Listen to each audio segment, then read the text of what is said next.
Hello, hello. We're back again.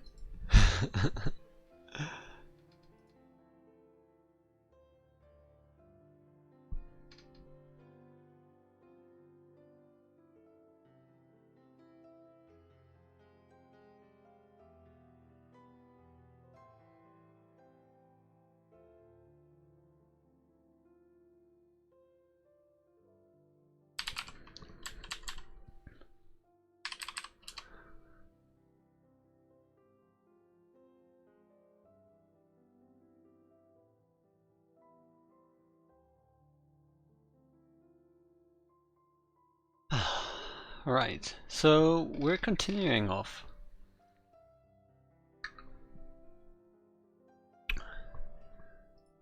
From where we left off.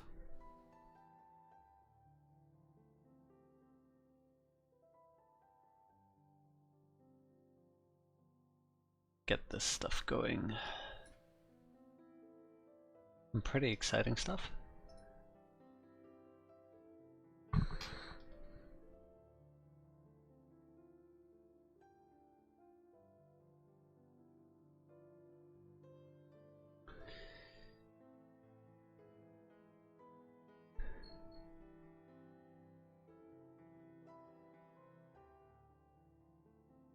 I want to take a moment to appreciate the fact that I still have my phone.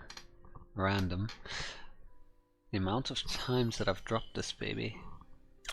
Still in one piece. Screen guard does wonders. I'm just really glad it's one of those flip cover cases, so it's mainly the case that takes the hit, but damn, it's been like twice in 2 nights now. I had like a fall about 2-3 meters. I feel so bad. It was so bad, so clumsy. But we seem to be doing fine.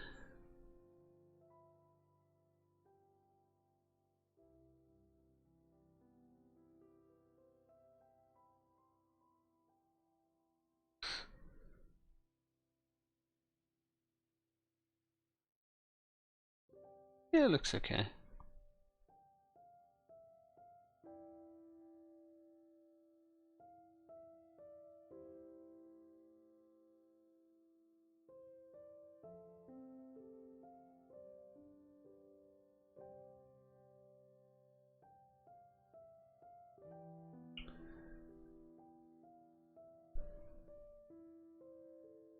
Alright, so let's get comfortable, because it's going to be a long night. Let's get nice and comfy. There we go.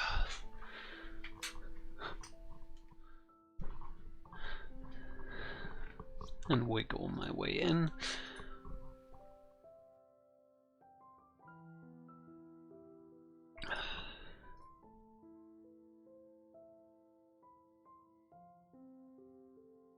Let me get my database rolling.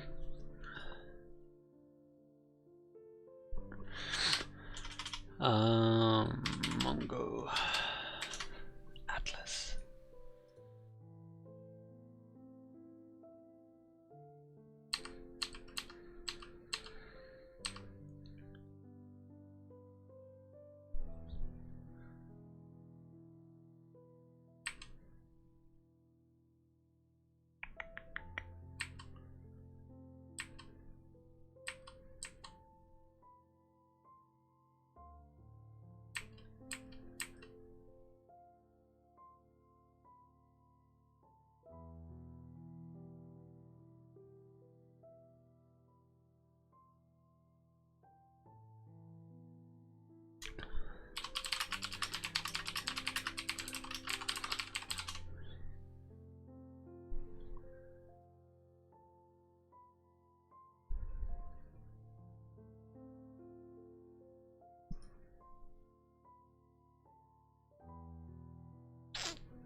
So, what's the plan? What's the plan?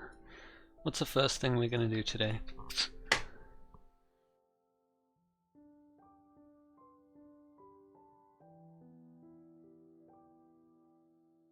What was I doing here? Alright, we remove cookies. Okay, let's close those things. So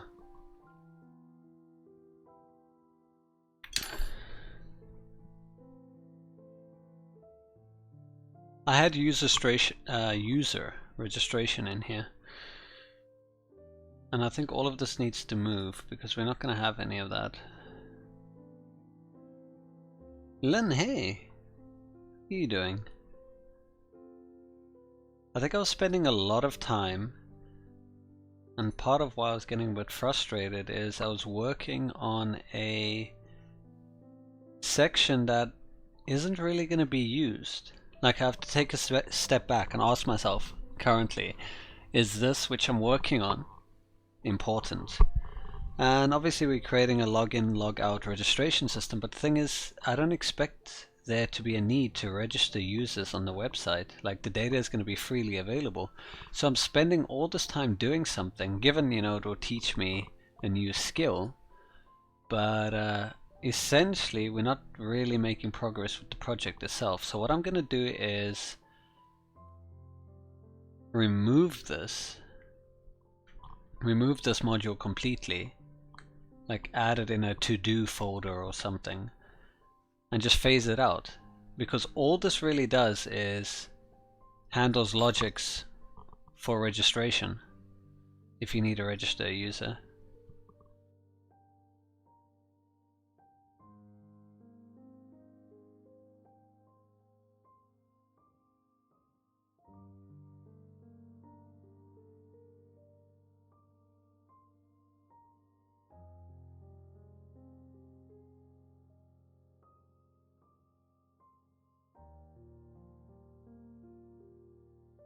Or at the very least,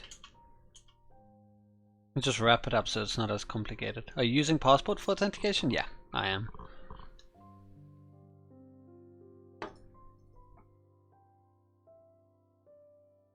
So let's see, what is username valid? Just a function. Checks if we get a match.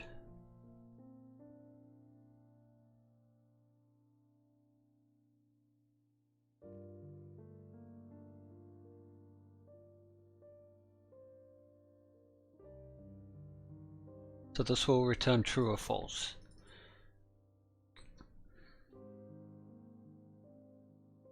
So we don't need this. We don't need this.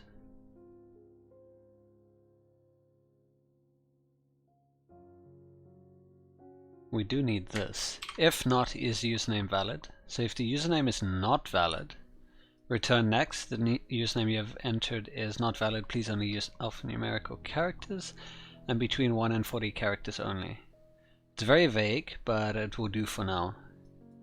I don't want to waste any more time on something that we're essentially not going to use. I do want to make it secure though. So this, we're checking for a valid username using regex or user registration. And then the query is to check if the user exists in the database.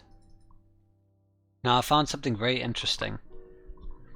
If query can't match a user, as in if user.username is undefined, the query for username will be undefined, as in it will try to find an undefined user, and if you have someone with a name of undefined, it will actually match.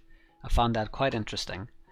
Now, given that generally shouldn't happen because you should know that username is a property of user, but in the event that it isn't, that was interesting. So I think I'm going to wrap that in a try catch.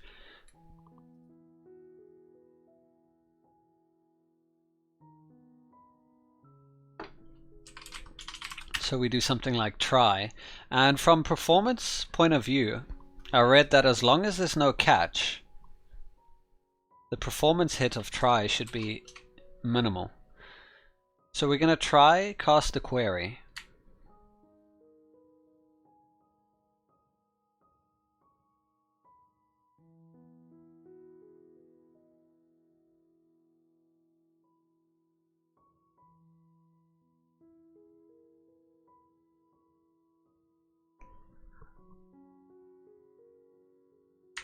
Only problem is now it's going to be outside the scope.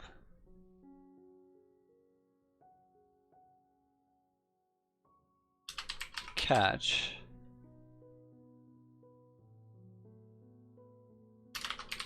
We're gonna have an error here. I'm using bcrypt, yeah, just standard bcrypt.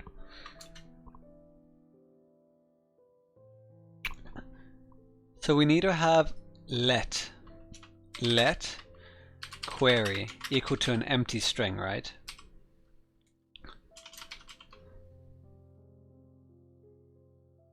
Or I could technically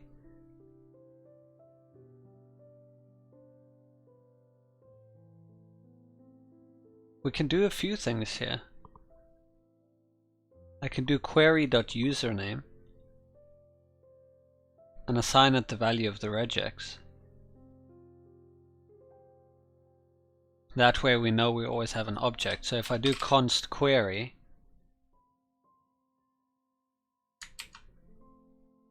and then do something like query.username equal to the regex value, and then catch an error, and then return next with the following error.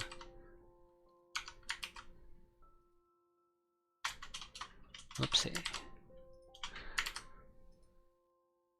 And what will the error be? This error is for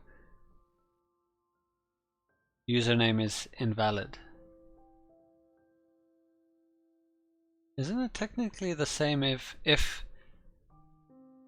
wait, shouldn't we return here?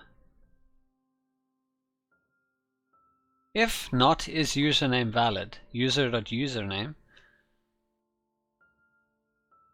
Wait, so it should technically return here. I think I'm just duplicating it.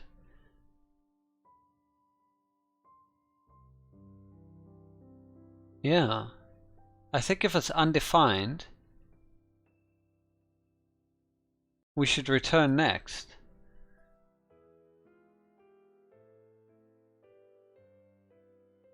I might be wrong, but let's just go try quickly. Let me undo all of this now. God damn it.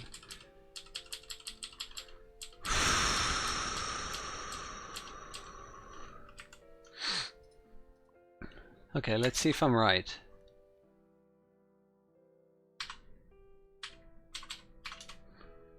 Let's get our logs going and our error logs going.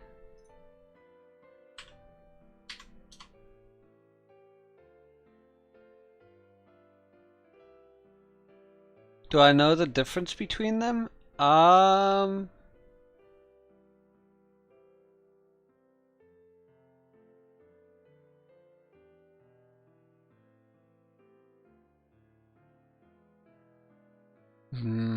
No, I think I read something briefly, and if I did, I can't really remember. But I know the local bcrypt. Well, the bcrypt module. I'm not sure the difference actually. I'm sure if you Google the two. But I mean, bcrypt is the preferred one from what I've read. That's why I'm using it. So it's just bcrypt, literally npm install bcrypt.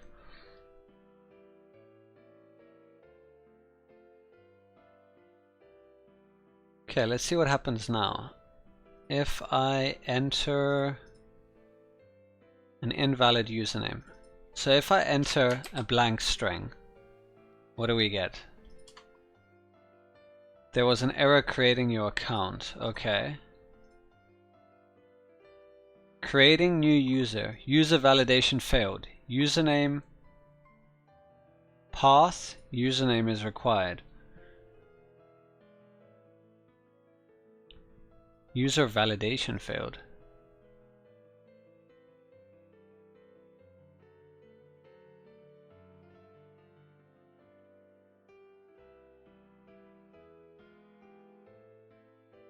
What?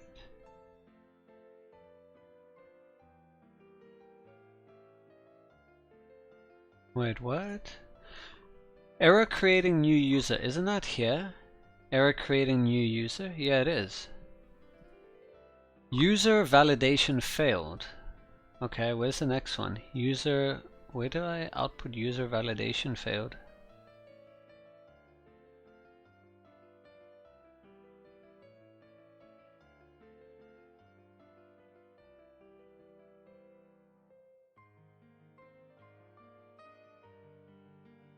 Username validation failed. What?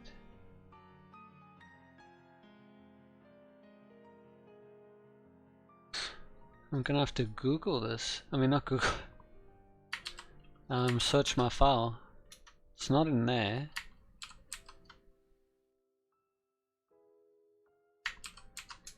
Wait, what? It's not in either of these. User. Oh, this must be a passport. Oh no, mongoose error. User validation failed. Username pass. Username is required. Error creating new user. Where am I throwing this error? Okay, so we know that I'm not getting here. Username valid status. We're not getting there. Interesting.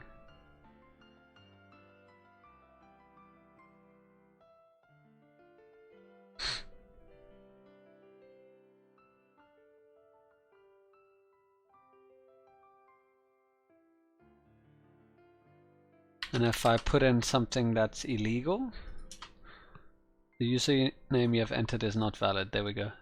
Is username valid error. Cannot read property to string of null.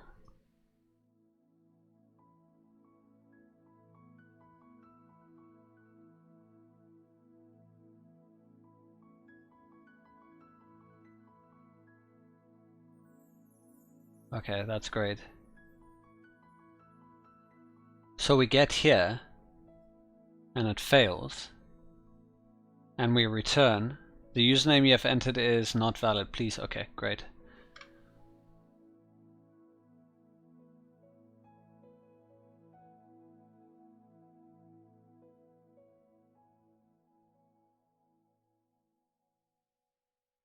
Great, so we never get down to here.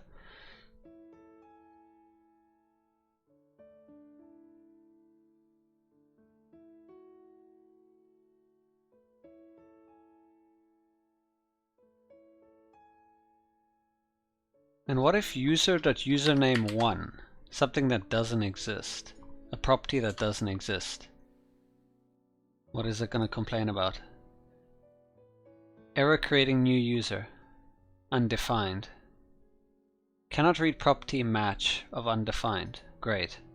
Okay, so we have error handling in place. Perfect. So we won't need this.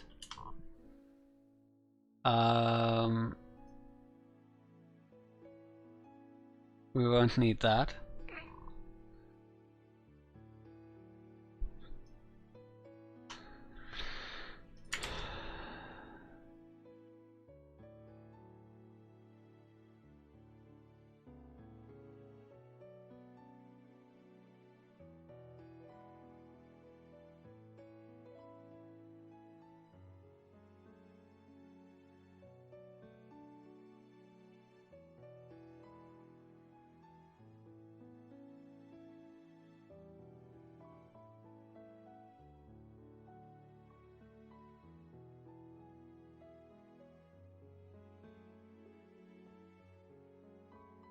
Cool. Now we can get rid of that console log.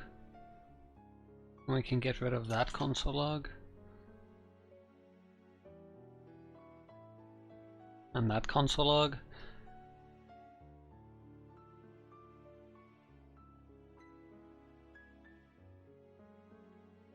Great.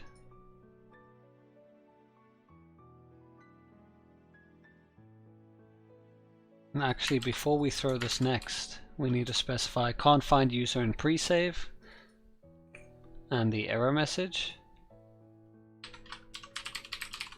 or error.message, and then next error.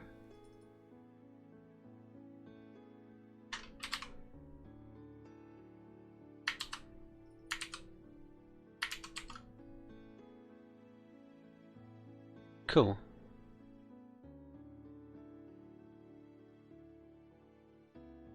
beautiful.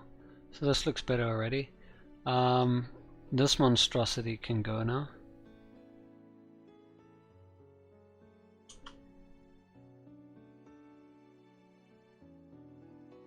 And that can go.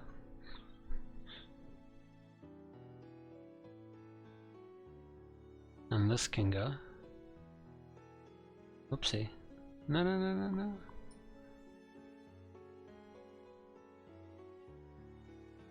Okay, Mongoose bcrypt user response. User schema. Okay, we're not going to change that. Might need to add an email address at some point.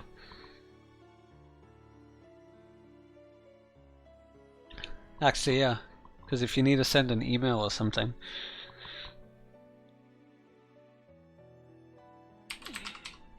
User name, password, email. Type. That would be a... Is there an email type? Type string. Ah, I hate when it does that.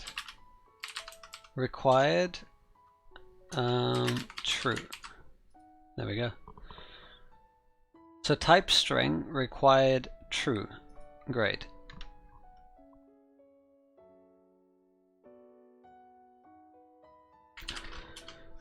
And then let's add a to-do here. Set password, we're not going to worry about that for now. Okay, now this is validate password. So we don't need this. Hash password equal to the user that's passed in. And the password. User password is... Oh no, that's the hash password. Is user.password. The user's password is inside there. Then we're comparing the user's password to the hash password. Then, if there's a match, passwords match. Don't need to log that. Resolve, valid password. The response, true or false. And the user object. If there's an error, reject. Error.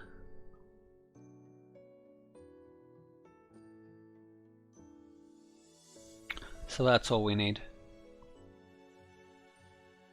I don't know if I need a try or catch here. But I mean, that should be valid.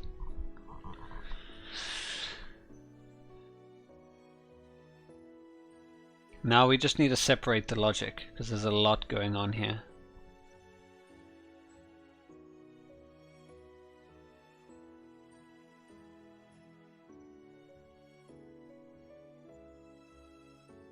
I want to also make a is password valid. So let's create a new regex.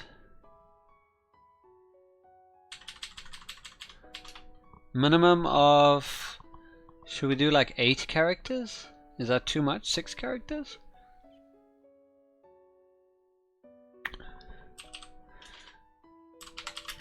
Min 6 characters.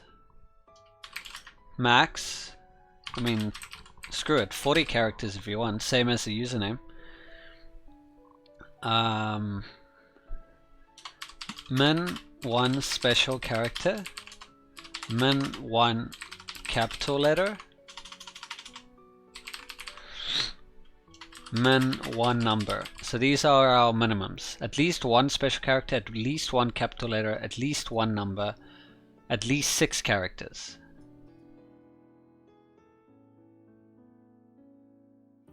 So let's write it. To the beginning, to the end.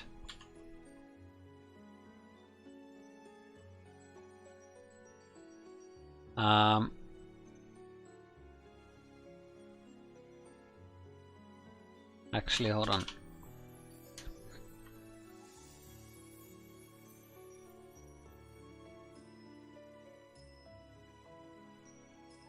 What special characters are allowed?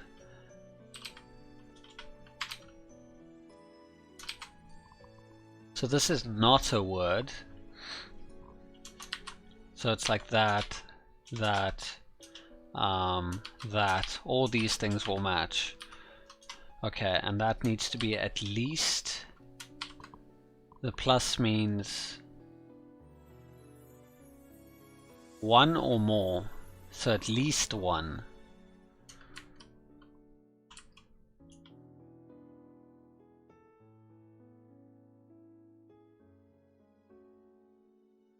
Okay, so we've got that, and then a number. D is a number. Which is at least one or more. So that won't match because we don't have a number in there. That'll match because we have a number. Okay, so we've got our special character. We've got our number. We need a capital letter. Any word.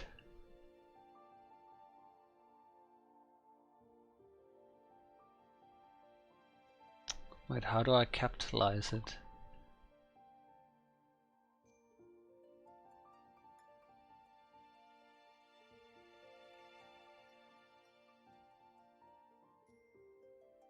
I don't think I can make it uppercase with a flag. Well, I mean, a flag would do the entire thing. I think we're going to have to do A to Z. So instead of that, we're going to do A to Z. So case sensitive. Match a single character present in the list A to Z. At least one. So that is a special character. That is a number. And an A won't work. You need at least a capital. And then we can have any word.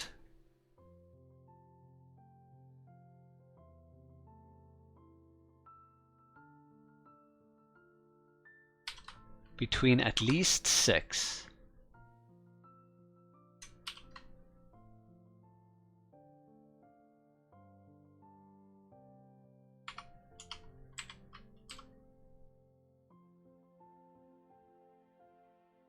Between 6 and 40 in total.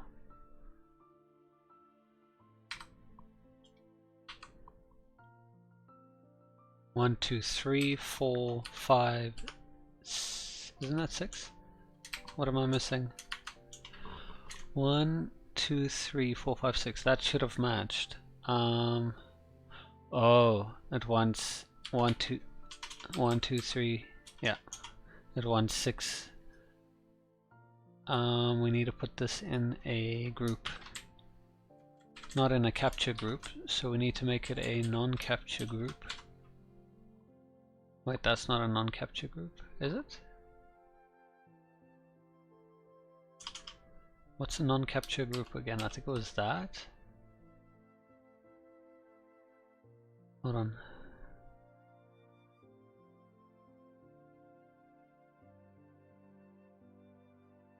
Where's non-capture, non-capture? Duplicate, atomic. Wait, where's the non-capture?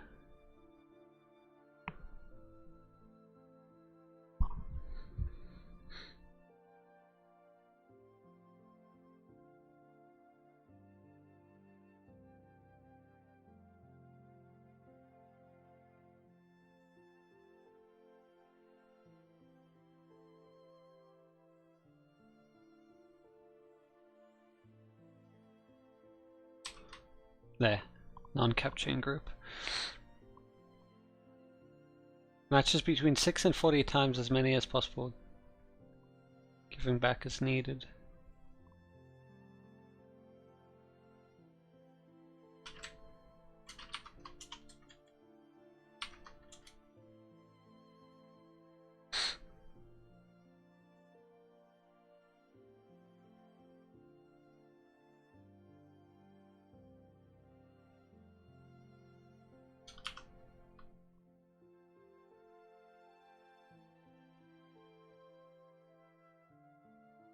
So one or more capital, one or more number, one or more, wait, one or more non-words, so special, one or more number, one or more capital, and then 0 or more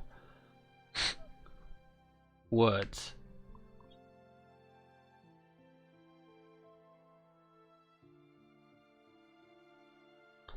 Well, of anything basically.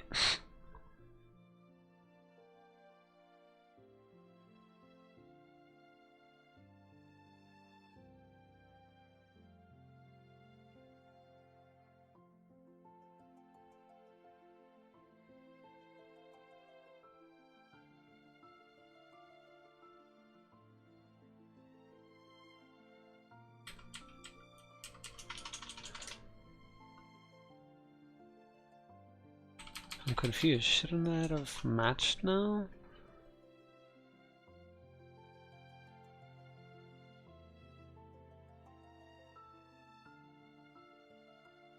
Oh, I think it wants 2, 3, 4, 5, 6. Yeah, it wants 6 of those. It wants to match the entire group.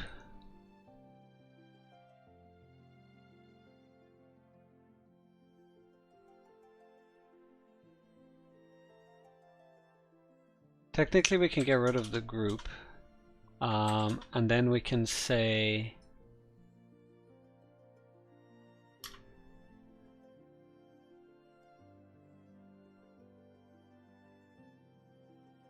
between, so how many do we have? That is 1, that is 2, that is 3. So we have 3 minimum. So between 3 more and up to 40. Well, actually up to 37, because the other 2 count as 3. So that counts as a password. And it has to be on the beginning of the line, and it has to be on the end of the line. This one's too long, I guess. Wait, no, it's not too long. I wonder what the problem is.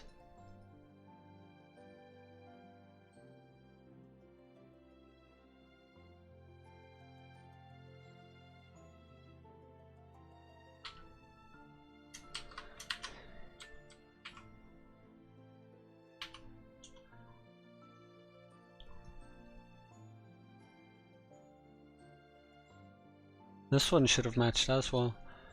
I think it's because it's expecting it to start.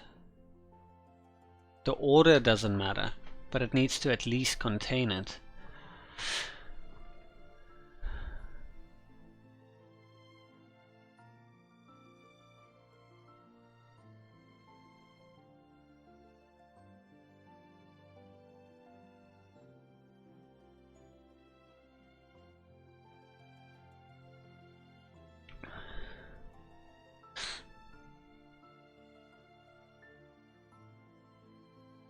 This might be a bit too long, but I could do it something like this.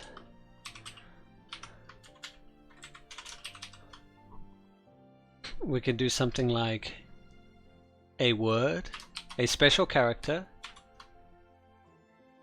or a number, or a capital letter.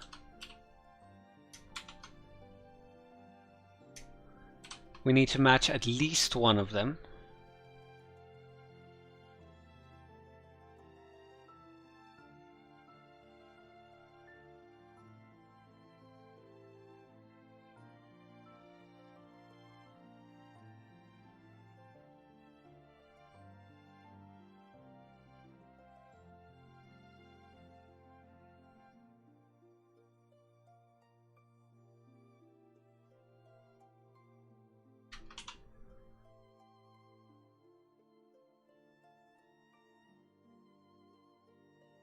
And then another capture group.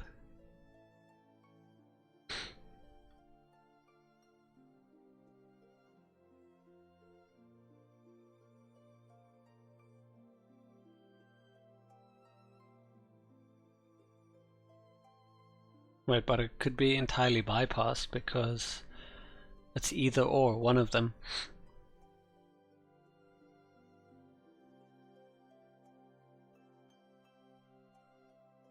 It's a tricky one.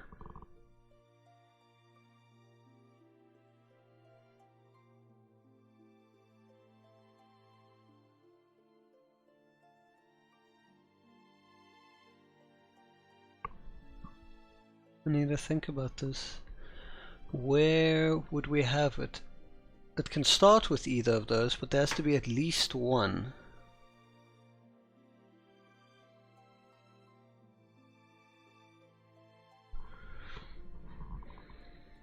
I mean, we could have another regex that checks the value, but I'm sure there's a way that we can write this regex.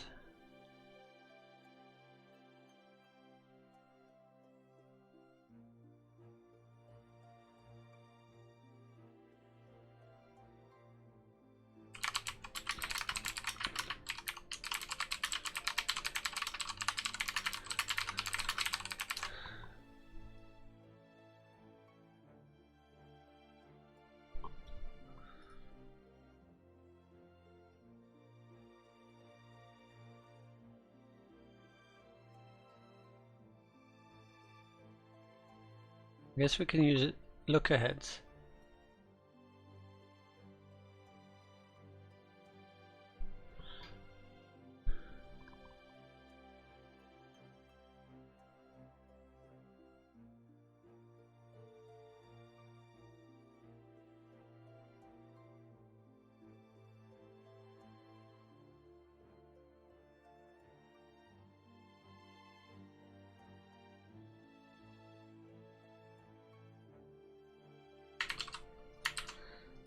Let me remember look aheads again. So this is a look ahead.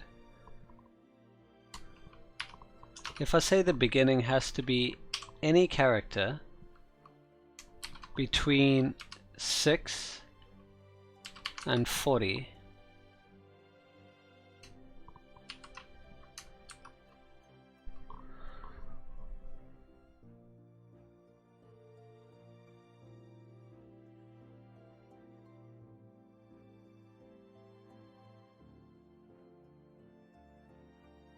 okay, so that's the first one.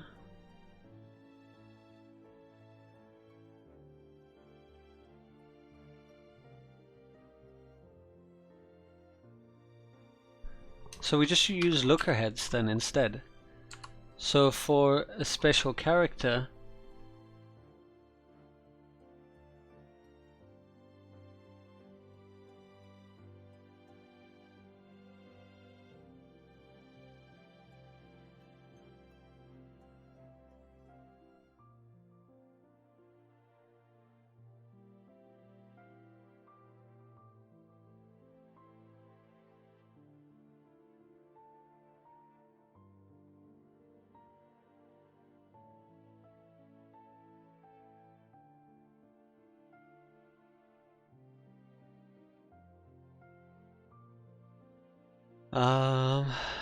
equal to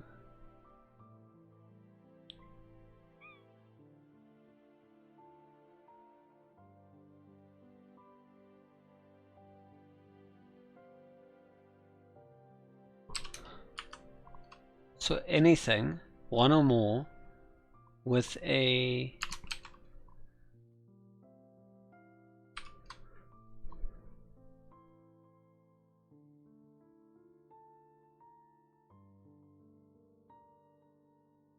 or 0 or more, and then matches any non-word character, yeah.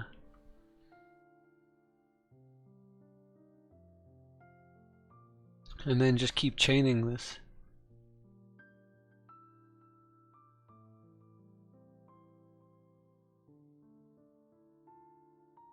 So this is for words. What did I say? Minimum characters. Special character, 1 capital letter. So A to Z.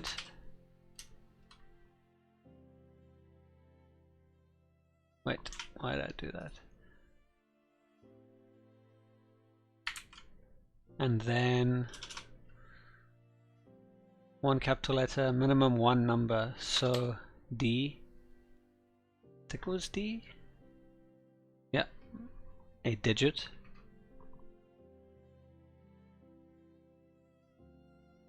And then finally a word.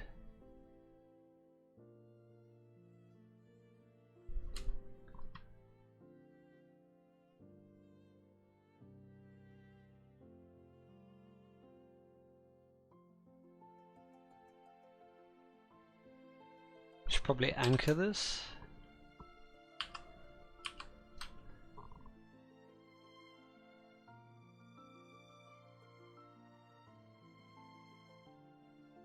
There we go.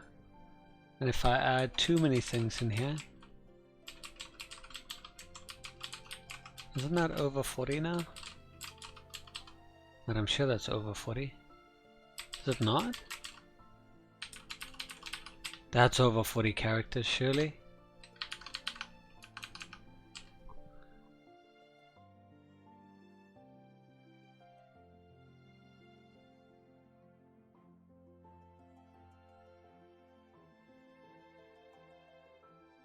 Six and 40 times.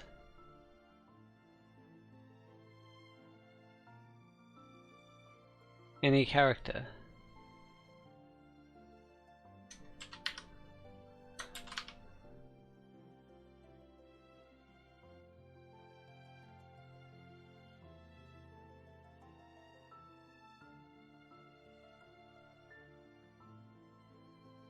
Probably move this to the end.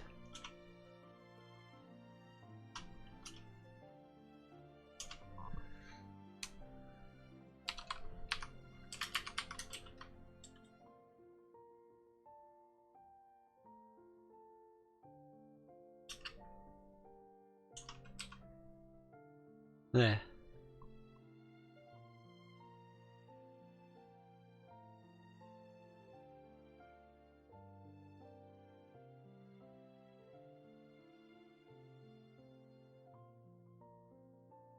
Oh, but wait, that won't work.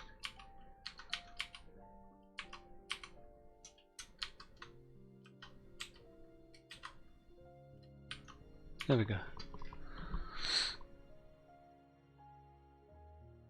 So the look ahead will look for those things. It needs this in its look ahead for it to pass. And then between 6 and 40 characters. And it has to be at the end. And it has to start with it.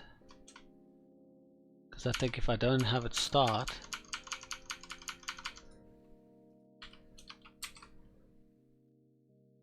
yeah. So have it start. Oh, that doesn't make a difference. Oh wait, do I have to chain these? A white space isn't valid though.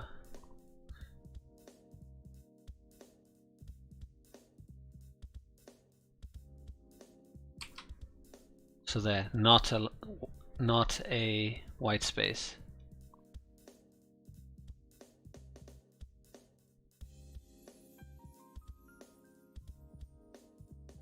And this has to be in the beginning. But I want to see if I can put that there. Yeah, that works. If I put it there, well, it's the same either way. If I put a white space in front, it invalidates it. Okay, I think we solved it. So positive look ahead. Special character, capital letter, number, word, any word, no white spaces, between 6 and 40 times.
And why didn't this one pass now that I think about it? It's got a special character, it's got a number, it's got a capital letter.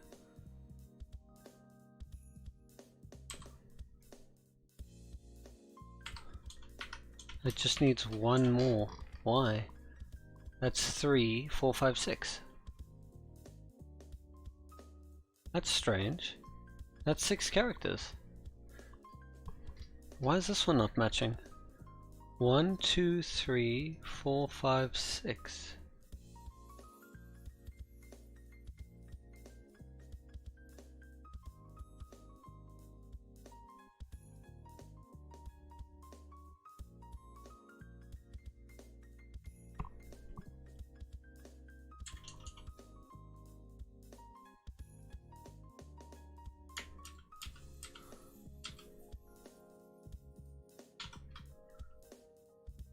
And I want to see it's not one or more that's causing it to break.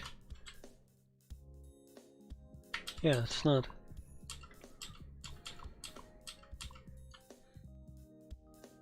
And if I have it anchored, it's not that it's anchored. Oh, interesting.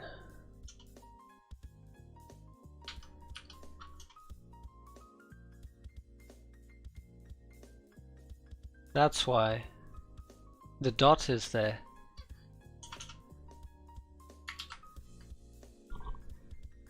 It was the dot that adds it as 7th character.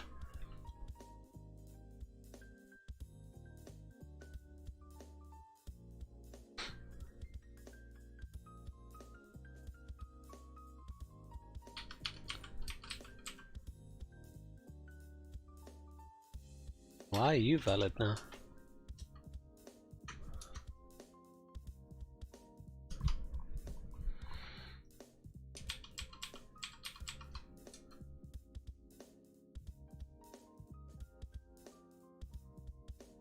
Uh-oh. Okay, I broke something now.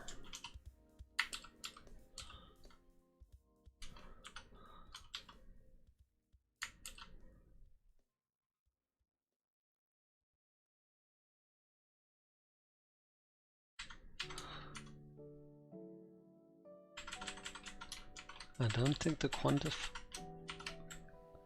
think I got the quantifier wrong.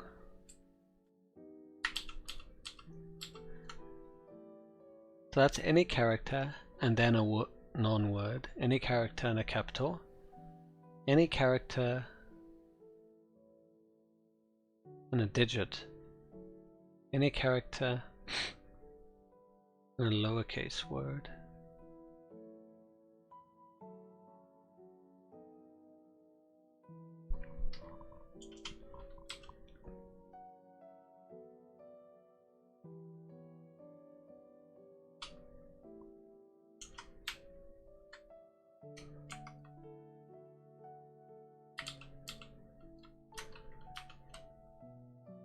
And I can't quantify anything.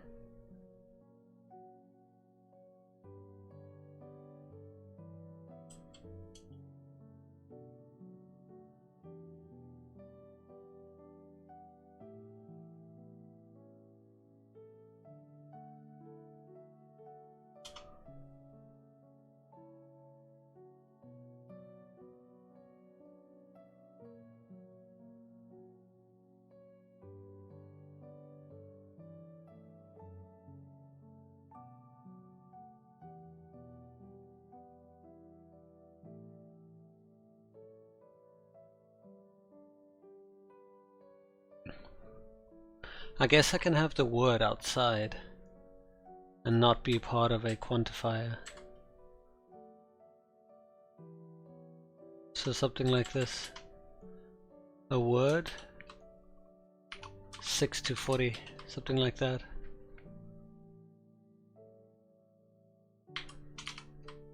Only problem now is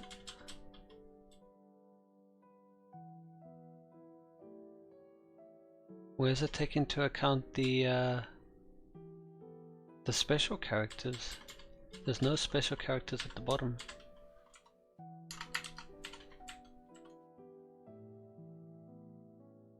I don't think it's a quantifier of one or more.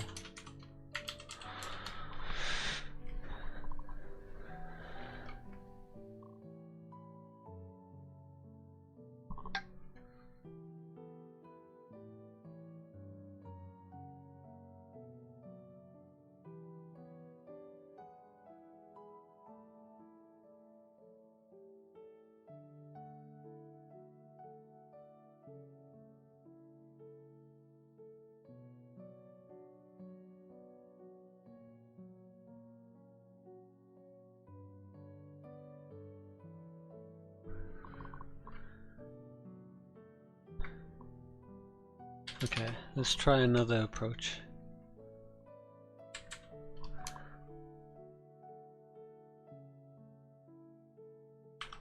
Let's wrap it all.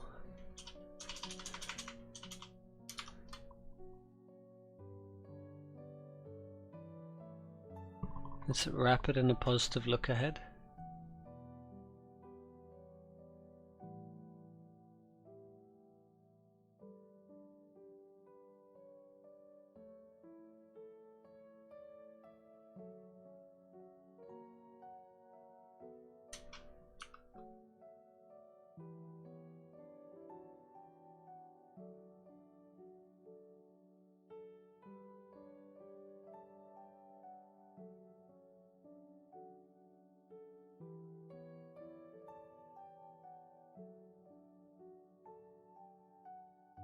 it's a positive look ahead, and then we have a bracket here, which is any non-word.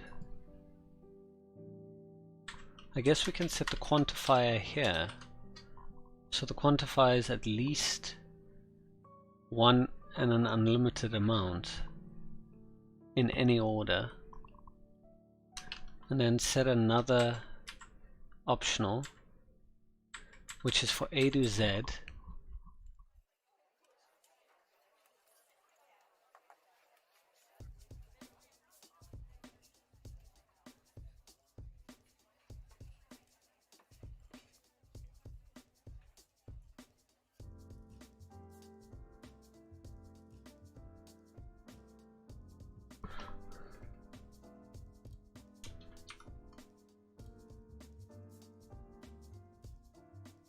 And then we have another quantifier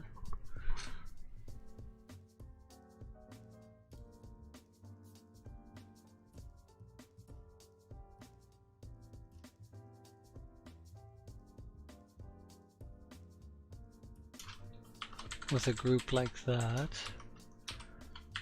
between one or more, and then finally do the same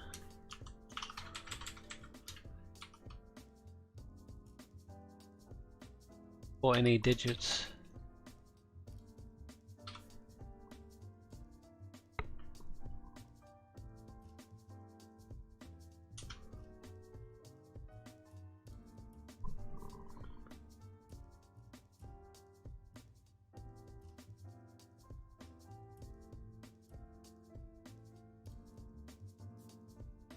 And I guess we need one for a white space as well, specifying not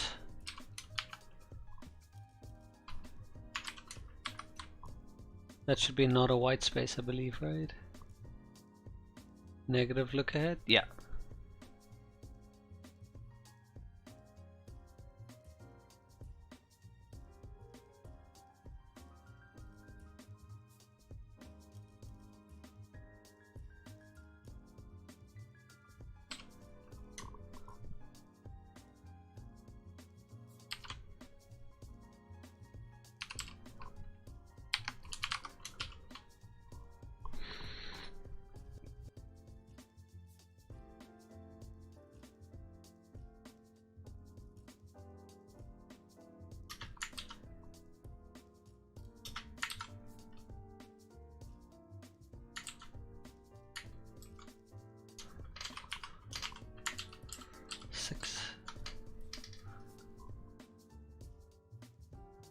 We should probably anchor this.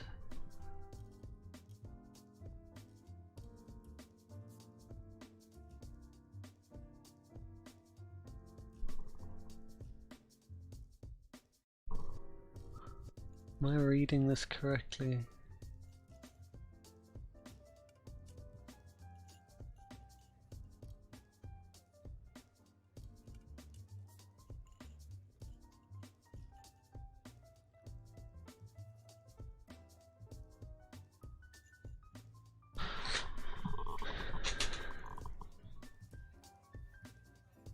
That should have worked, no?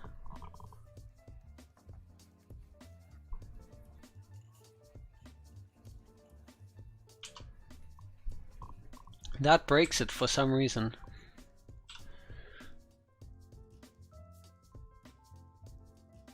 And then this matches, which it shouldn't be.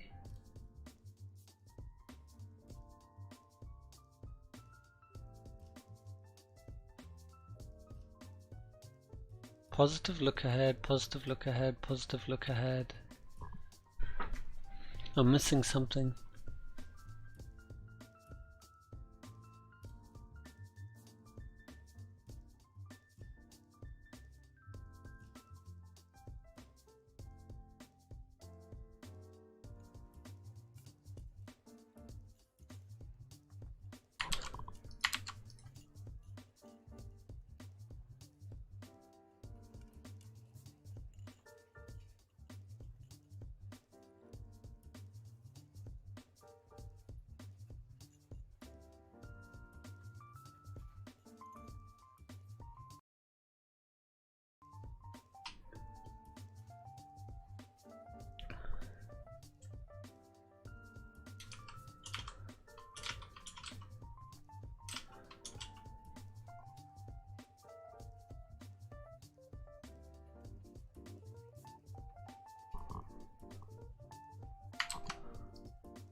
Hmm.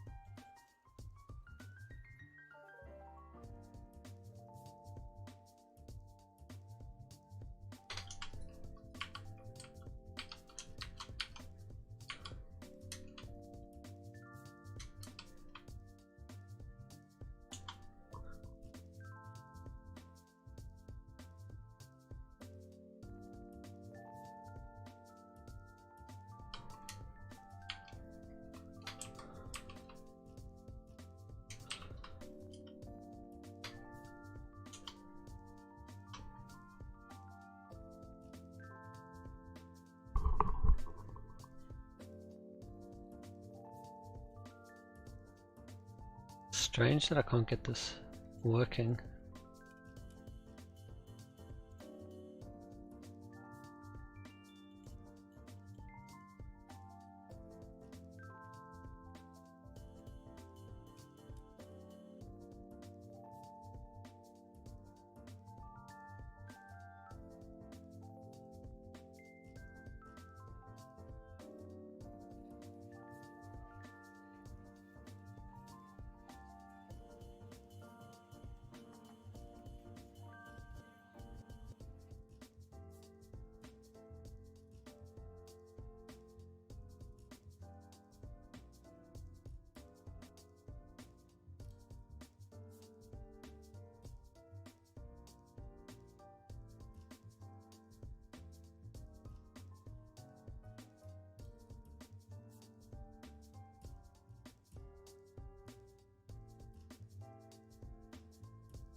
Okay, let's redo this.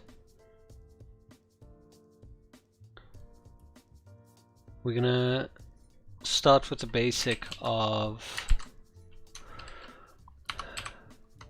making sure we start with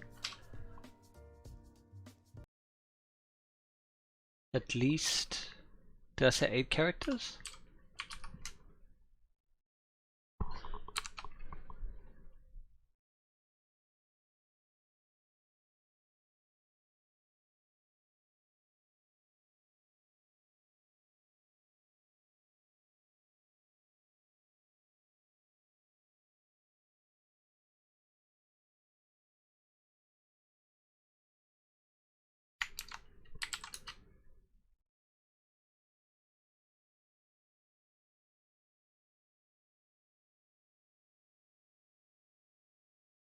I think that should be fine.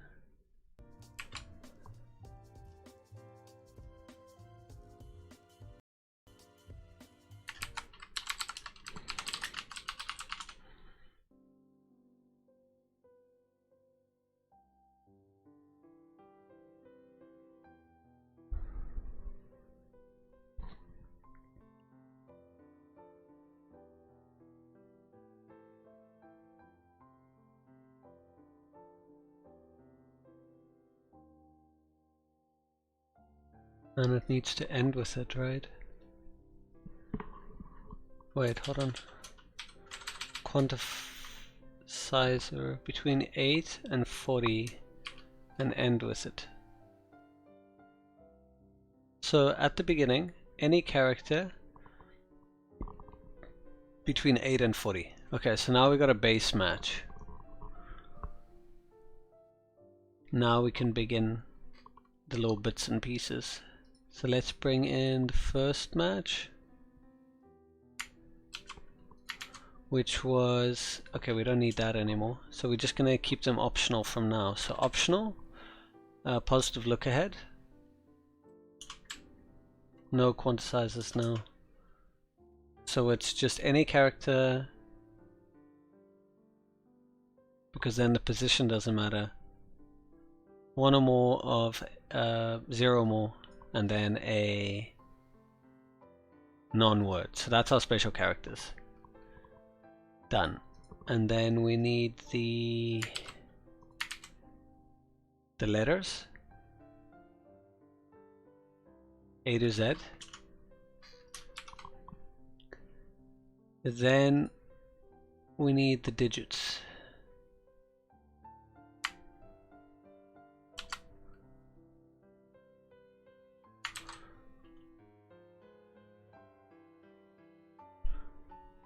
Am I missing something? That should have been it. Between 8 and 40. Oh, there we go. It was an 8. But why is there a group? Oh, this needs to be...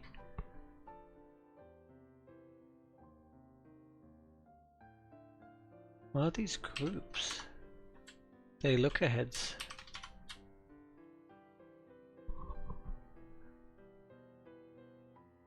There we go.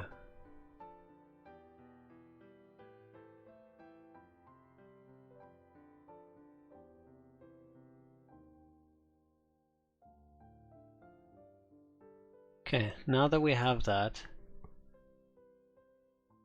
we should be able to do W, however many, at the end.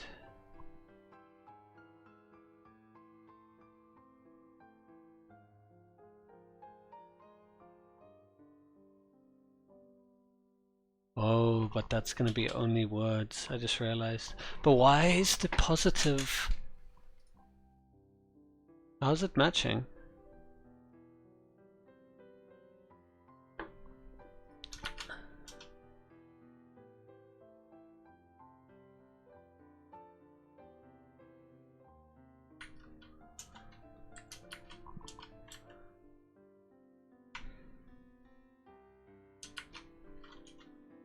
That's weird, why is it matching that?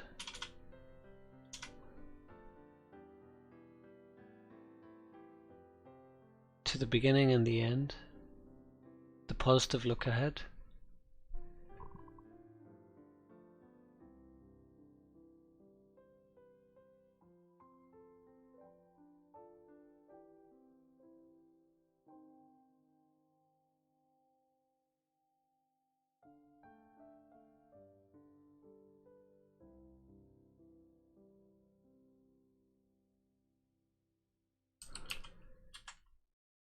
It'll be a word.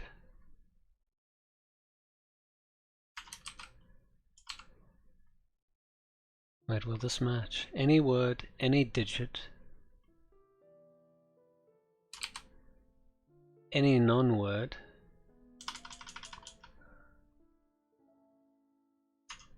so special character,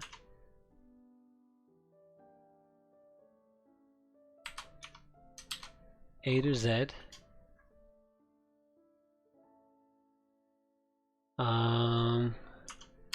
a number, special, capital, number, is that all? And then the rest of them are normal words. And then, however many, until the end. Okay, why is it matching like entire freaking... It's probably because of multi-line now, right? No?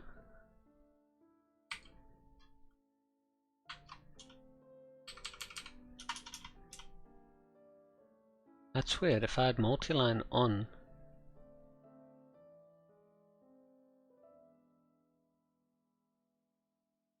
But didn't I specify the max is 40 characters?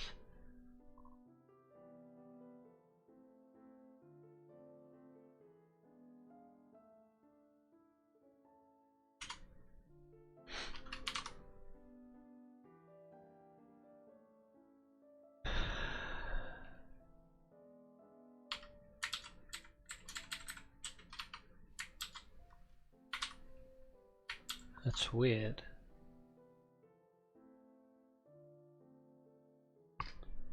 And that was a positive look ahead.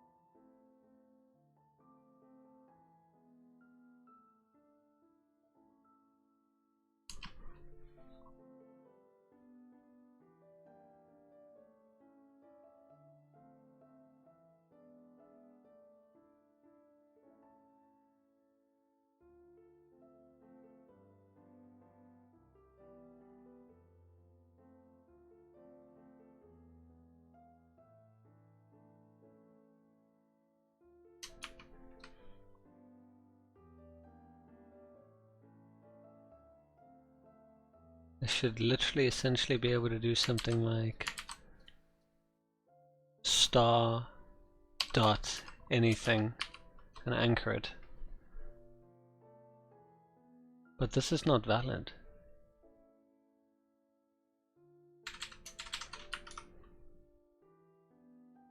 See, when I do it that way, now it takes things into account. But there's something still wrong here. Why? Why are these matching? They shouldn't be matching. It's matching too.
Oh, what am I missing? It's driving me crazy. How did it pass the positive look ahead? The positive look ahead requirement is at least any non-word character. There's no non-word character. It should have failed.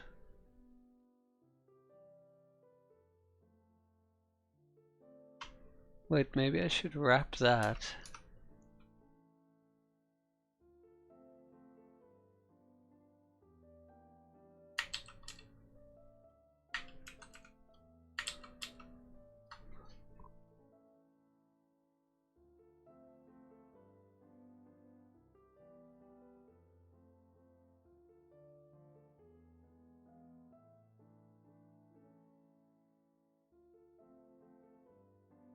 Matches any character.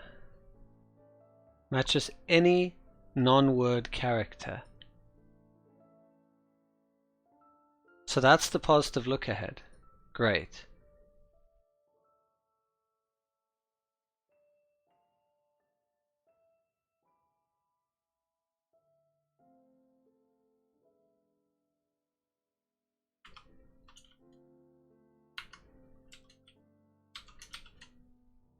And even if I put a quantifier there, that doesn't change anything.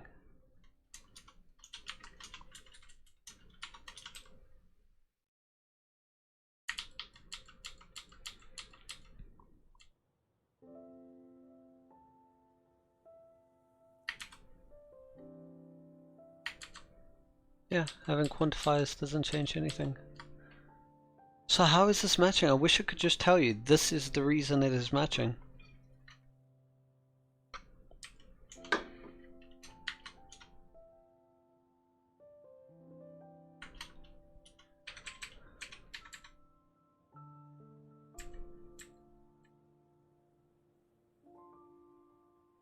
I just want to know why it's matching, that's all.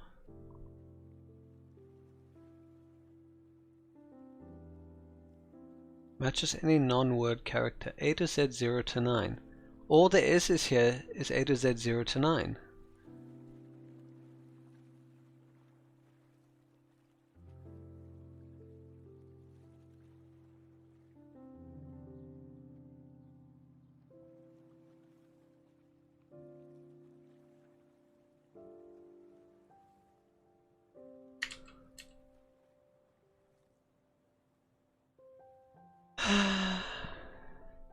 It's really testing me right now,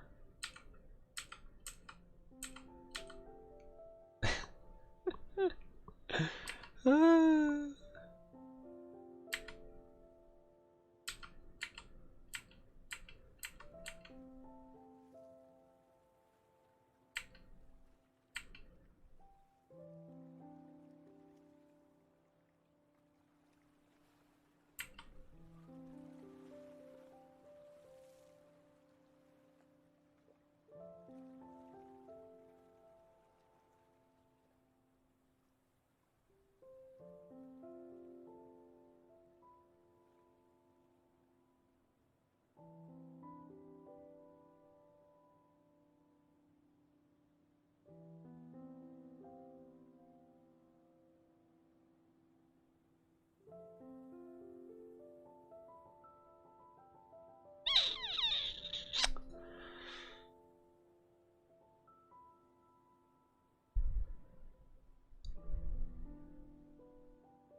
Wait.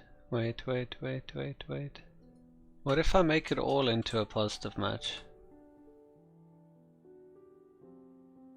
What if I wrap the entire thing? Urgh!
Flesh, hey, sorry.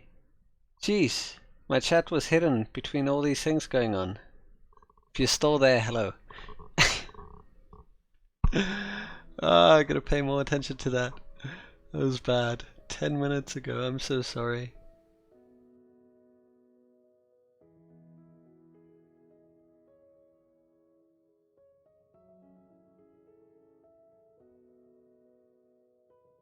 Hey, yeah, I'm trying to get a regex to match these requirements here.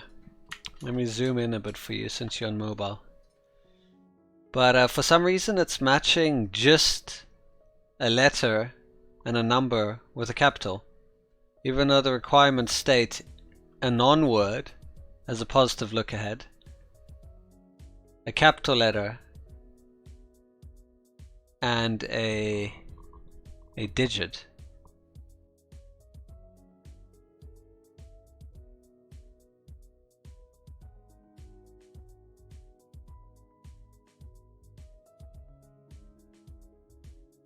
Wait, is it because I'm missing?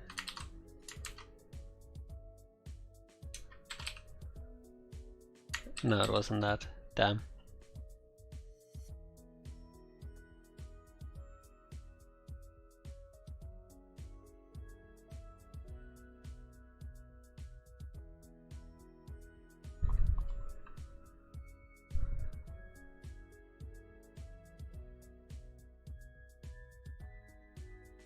Confused why it ends up matching this, even though the look ahead needs a non-word character.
No, it's not that.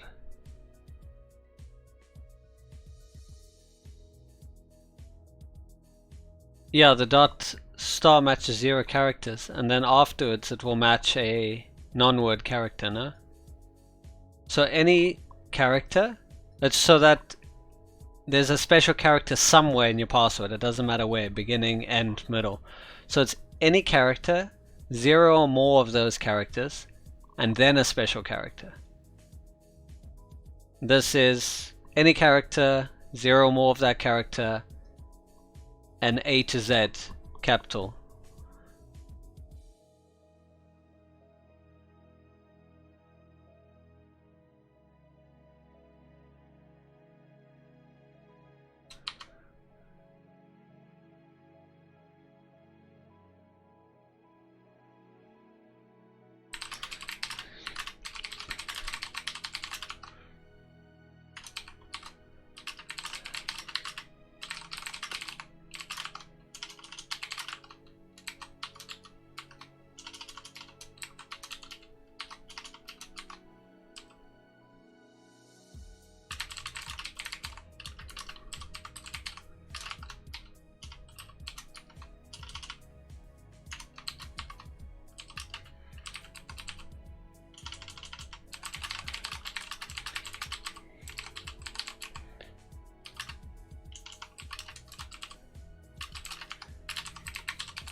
Why do you have a anchor in the first group?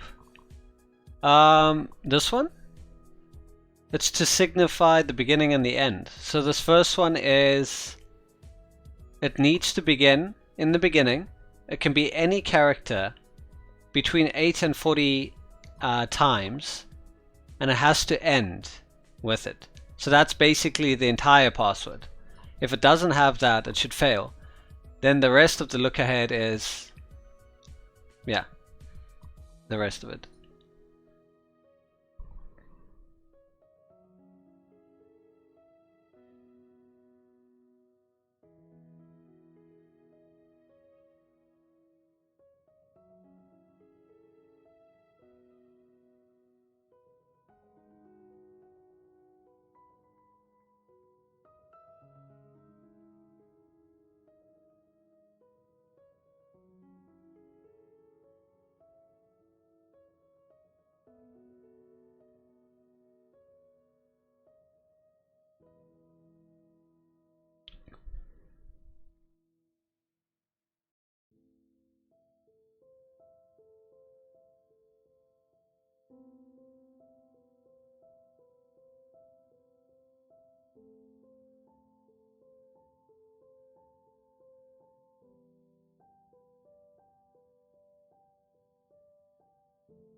I thought it was the new line, but it's not that.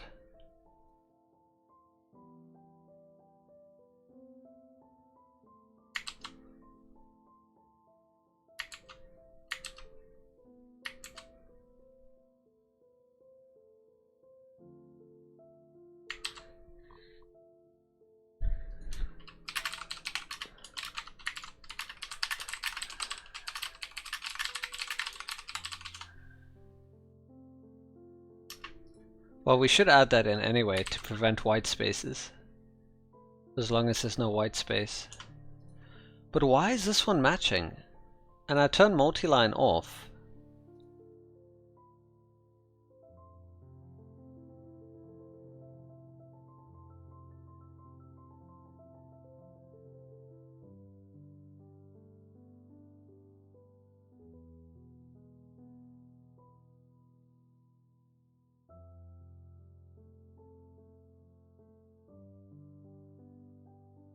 If I have global off,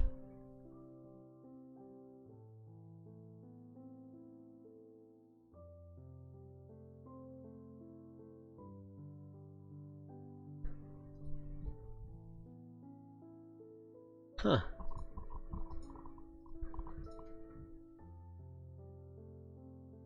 There's none of these characters, okay.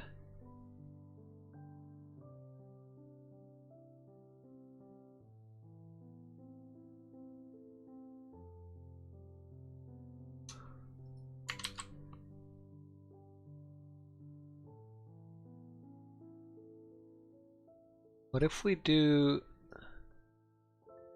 So someone says not a word or a new line.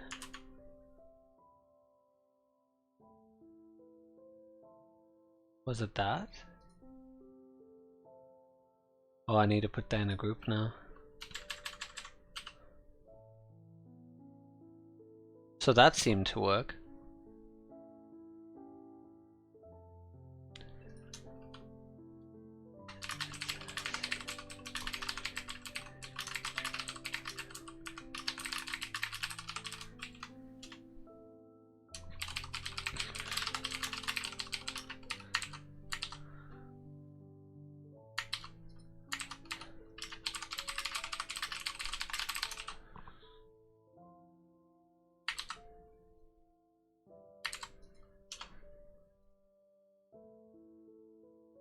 Now I want to understand why that works.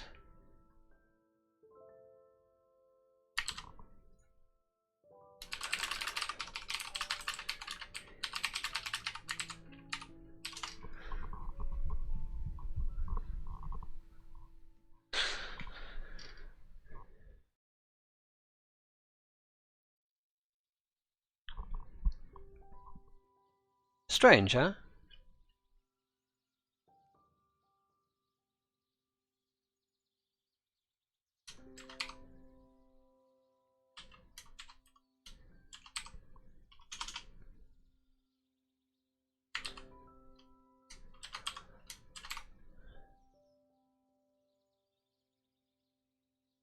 So if I remove this and add a space, oh, okay, I see. Well, it works, right? Finally. So between 8 and 40 characters.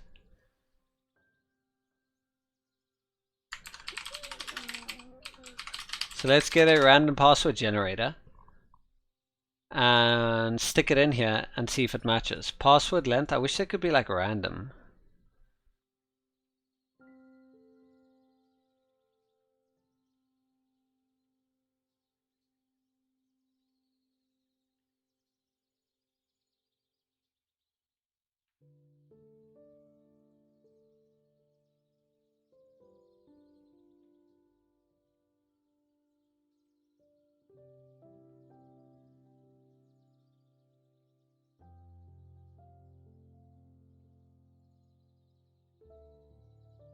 Wait, where's random.org? I like random.org. Generate.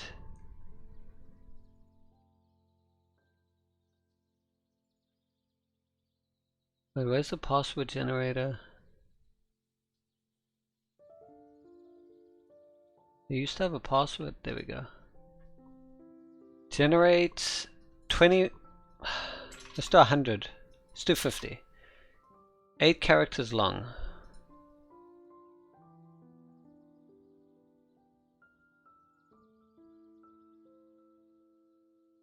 Wait, can I switch to advanced mode?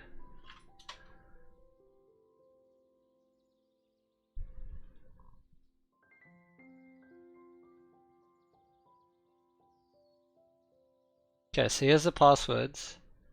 Wait, where's the special characters?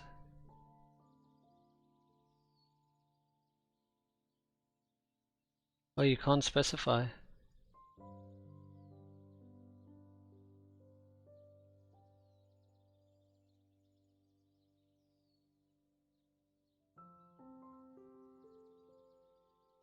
I want to generate more than one, not just one, you know? Oh, that's pretty cool. I like robot form.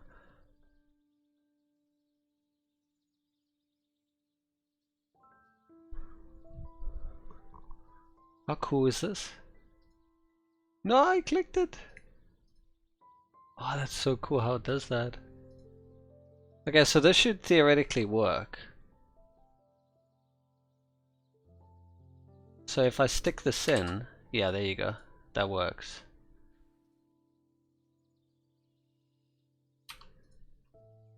But if I had a space in there somewhere, oh, that's bad. You can have a space in the middle. Oh, that's bad.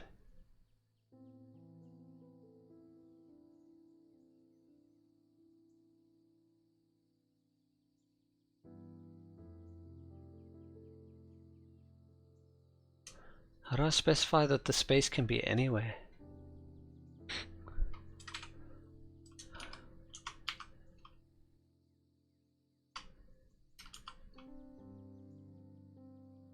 Yeah, why'd it break now?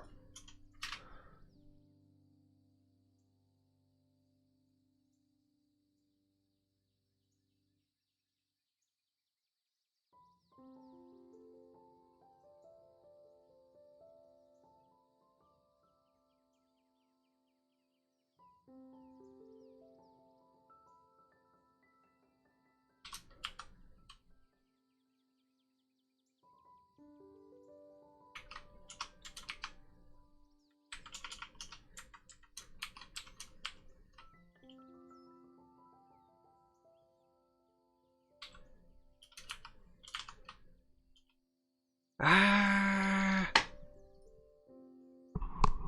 Close, close. Now we just need to figure out why that is a thing.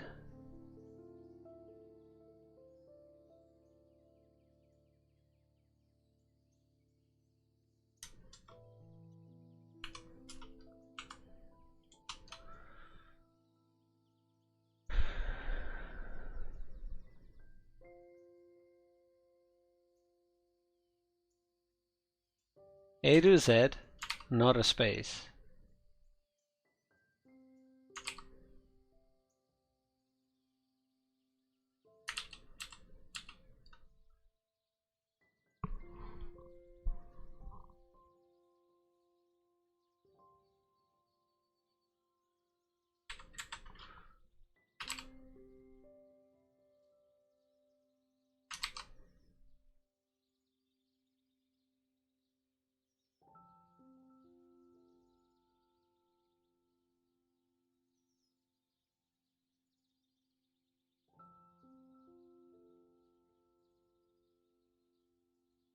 Weird.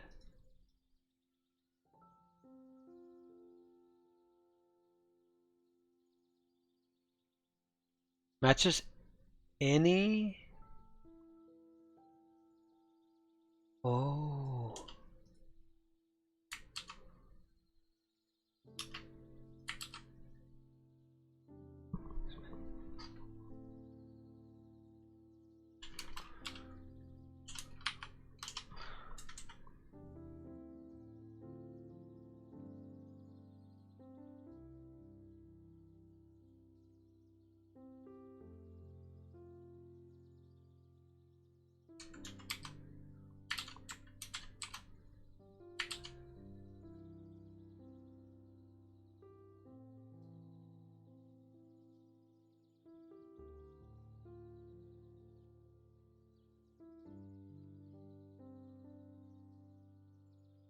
So do I have to literally make one like this and chuck it in everywhere?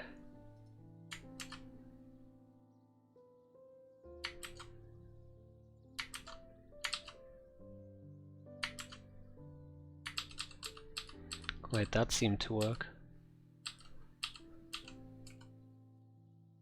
So if I add a white space character over here, then it works.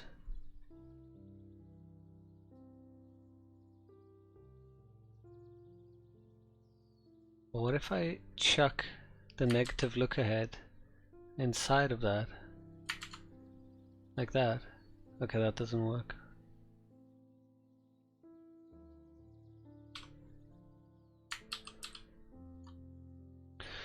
So the only way if I stick it in there, so assert position at start of line. Oh, it's because any character, that's why.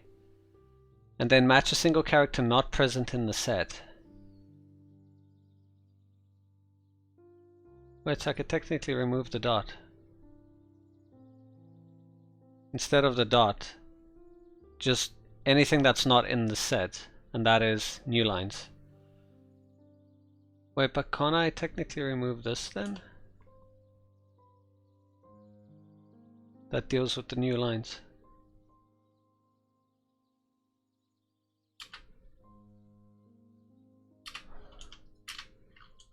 Yeah, seems to be fine.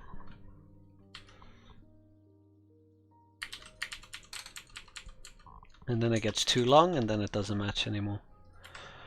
Okay, I think we solved the problem.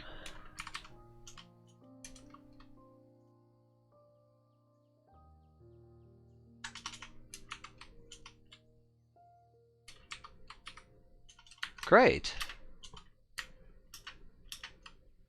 So space anywhere. So it's at the beginning till the end, match any character that is not in the set. And we're excluding the S. Then we're saying 8 to 40 characters.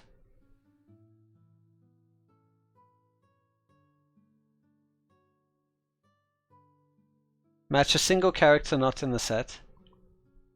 So not W, as in no words and no spaces. So special characters, hopefully. Then A to Z, and then a digit. And then those are all the look-aheads that it requires to consider a match.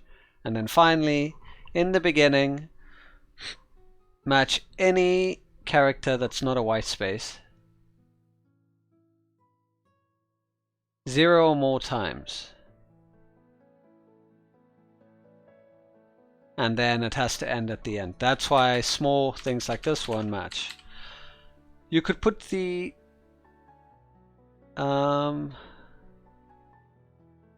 assertion at the beginning of the regex? No, because these are look-aheads. So basically it's going to be like, does this exist? Okay, move to the next one. Does this exist? And if any of these fail, it will stop. So this look-ahead specifically says, right in the beginning, any character between 8 and 40 digits. Or 8 and 40 times. Any character. Until the end. So beginning, end, 8 to 40. Do we have that? Okay, next test. Any character anywhere has to include a non-word character and non-white space character. Does that pass? It does. Next. Anywhere in our set so far, it also needs to find a capital A to Z, between A to Z, a capital letter. If that passes, we move on to the final one, which is anywhere in our set, there has to be a digit between 0 and 9. Those are the look-aheads. Those are the requirements for us to now proceed with the next part, which is anywhere, at the beginning, there has to be any character that is not a white space between 0 or more, and then end it right there.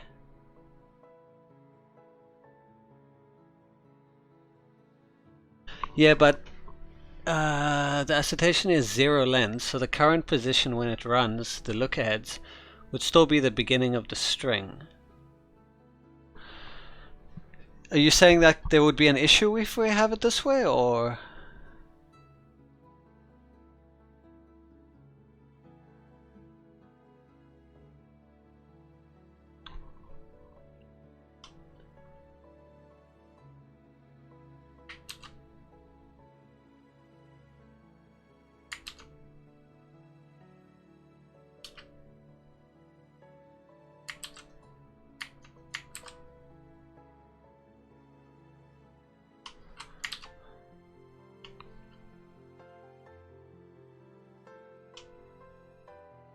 Do you see why I need the anchor there? Because now it's matching this. Do you see that? No, it doesn't match.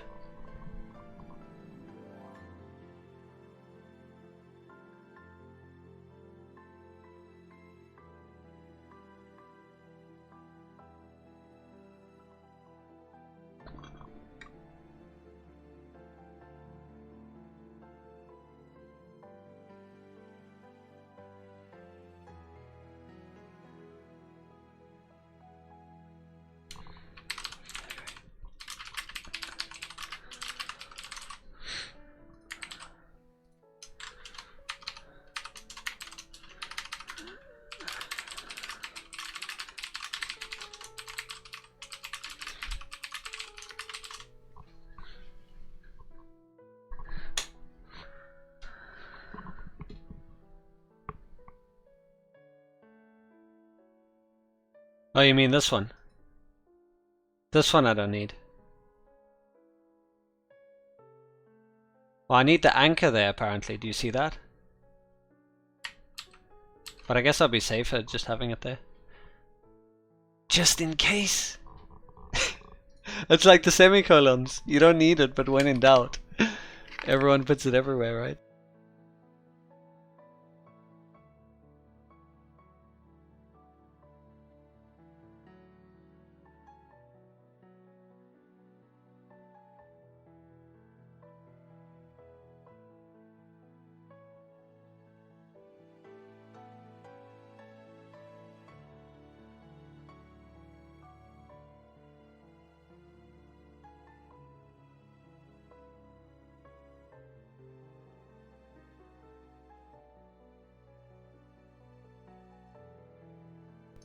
You never use semicolons? What blasphemy! What blasphemy is this? No, say it ain't so, Flashy.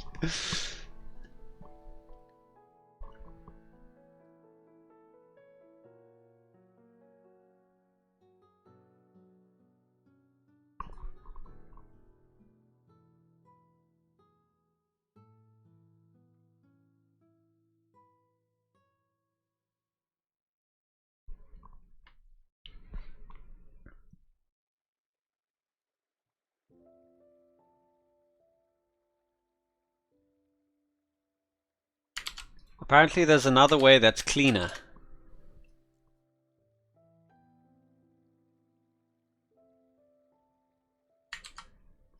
Someone suggested this now.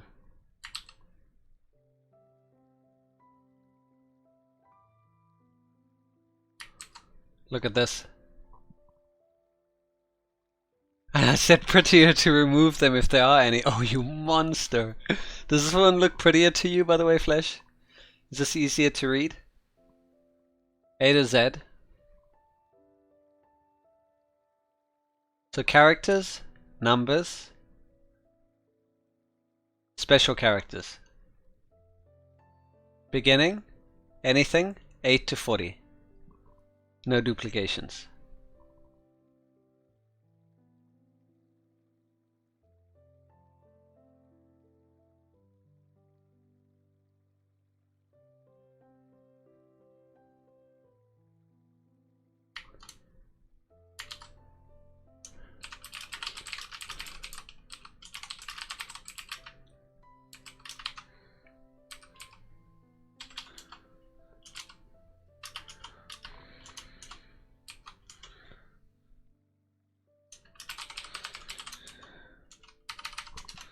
You like that? Using the number of characters checked to remove one loop for the engine. Yeah. That's nice. It's better now.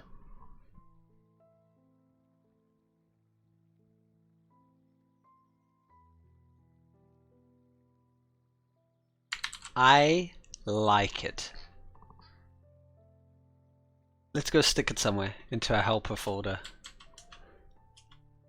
Did I have a regex folder before in my previous projects? Let's go check.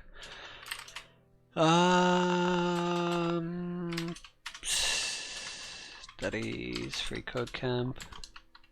Why are you doing this, by the way? Because I'm bored and I have nothing better to do. Because I'll tell you now. I just gotta figure out where am I gonna put this.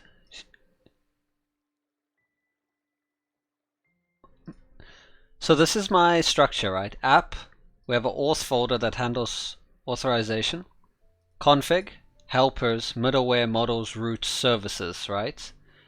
Do you think it's too much to add a regex folder to this? Or should I put a regex folder inside of the helpers folder? I used to have a regex folder before in the root, but I don't want to clutter it too much. I'm pretty happy with the folder structure right now. And while regex could be good, I also feel it's kind of a helper. But at the same time, it's not a function. You know what I mean? I would like to be able to reuse it if I need it anywhere else and not have it a function. Because it could be for check passwords, but it also could be for something else. But the regex specifically checks for a valid password, so I'd like to save it as a regex.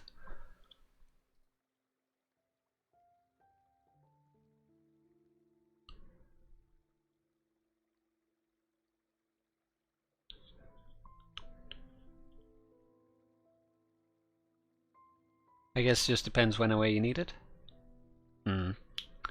Fair, fair, fair. And how many times, yeah. I honestly think I'm only going to use it once or twice, if I'm being honest. I know I'll use it in future projects, because it's a nice like drag and drop, stick it in there. That's why I kind of thought having a regex folder, because I used to have 3 or 4, and you know, if I have one folder, I know, okay, all my regex stuff are in there. And then I can import that into a function or anywhere else I need it, you know what I mean? So now I'm just thinking regex folder in the root or regex folder in the helpers folder. So then it would be helpers/regex. Otherwise app/regex. Either app/regex or, here, let me write it out. Either app/regex or app/helpers/regex. And I feel it is a helper because it can't really do anything by itself, which is the definition of a helper, no?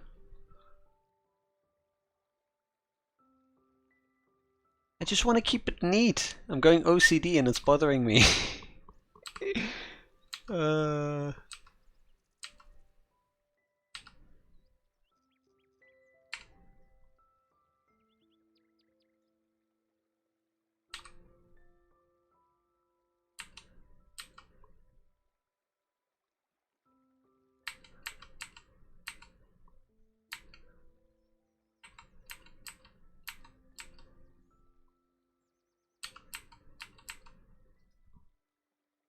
I can't see shit anyway.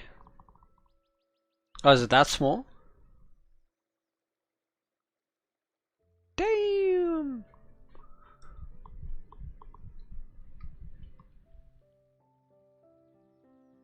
I wish there was a way that I could scale this up, but that it doesn't affect it for me. Because I can zoom this in, but it starts to get very uncomfortable. Because I have a 1440p monitor. And any larger than it is now just becomes, it feels like I'm working on a CRT monitor, which kind of defeats the purpose of having, you know, the large real estate. So if there was a way that this could somehow be zoomed in, and the thing is I can zoom it in on my OBS software, but then things will start getting cut out, you know what I mean? Like you'll see one part, not all of it. So if only there was a way to like downscale it. Yeah, no, phones will be notoriously small for this. I've tested it before. I kind of got to the point where I'm like, well, I'm not going to really worry too much about mobile people, because if they're like dev people watching, they'll probably be at their PCs anyway. But yeah, I do kind of wish there was a way to have it downscale nicely for mobile.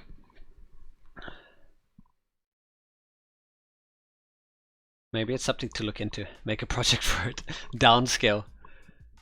So that's large. The only downside to that now is people who are on PC are going to have the same CRT effect, where it's just going to be massive for them on their monitor. You know what I mean? So they won't see everything. They will also see as much as I see. Look at this. I can zoom it in, but you'll see what I mean. 1, 2. Now, look how much space I have to work in with my debug open. Like, I have this tiny space to do my code in. Like, I can't see anything. And this will look better for you, but I can't work in that. And I'm already 5 steps zoomed in.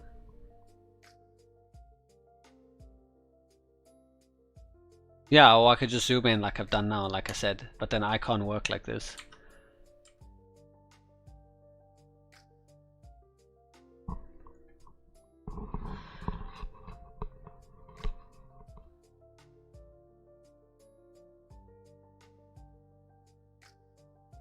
But I feel if it's something important and someone wants to follow along, then they would be like on a laptop or a PC. I'm sure we live in a world now where everyone has at least access to a very basic like desktop or laptop, even if not directly owned by them, you know, like internet cafe or whatever. Twitch should allow viewers to zoom in on some part of it. Yeah, I absolutely agree. You know what's really nice? A non-standard phone. So like I have a Huawei device, and it has a really, really large display. I think it's 2K, and it's non-standard, so not 16:9, way larger. So I can actually pinch to zoom, and I can zoom in on a video. So if it can be done on a hardware and software level, I'm sure players could allow something like that. Well, I'm sure there are plugins that exist actually. Pretty sure they are. But yeah, it would be nice if that was a standard. So I'm just going to quickly grab some water. I'll be right back, and then we can continue, and then I can explain to you what I'm trying to do here. And in the meantime, if you can answer the proverbial question of where should I stick the regex, I would appreciate that. But I'll be right back.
Alright, I'm back. App helpers, not really helpers. Foo.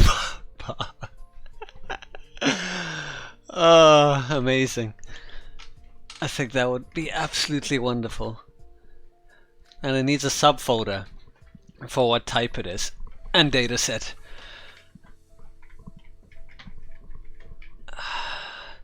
Hey, at least it's better than sticking everything in the root folder like I did before. I mean, there's no organization and then there's over-organization. Where's the fine line between the two, huh?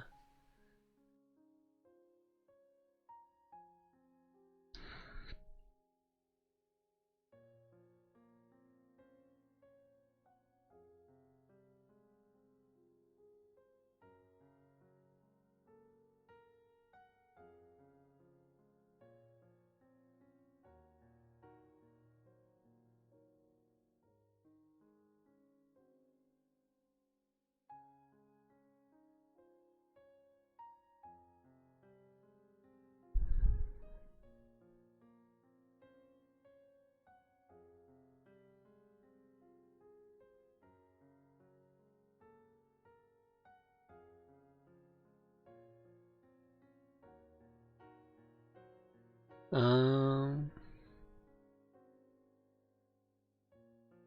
Honestly, I think it's fine to put everything at the root when you start a project. Only thing that I realized is I did that, and then it took me hours to basically move everything around and find where I wanted. So I feel it actually ends up wasting more time than just knowing from the start, okay, you set yourself like a scheme and you follow the scheme. So like, I'll always put helpers in here, always put middleware in here, always put roots. If I'd done that from the start, everything would just be neat. You know, then you just do it right from the get-go. Because you should always know roots can always be in a roots folder. They don't have to be in your server and then you move them. Even if you're just testing them, stick them into an index file that will anyway be called and imported automatically. Because what I do is in my roots folder, I have an index file and I require whatever roots I need and I export that. Then in my server, I simply use it. I do app.use roots. And roots will be obviously the root of the init, so I can have as many roots as I want.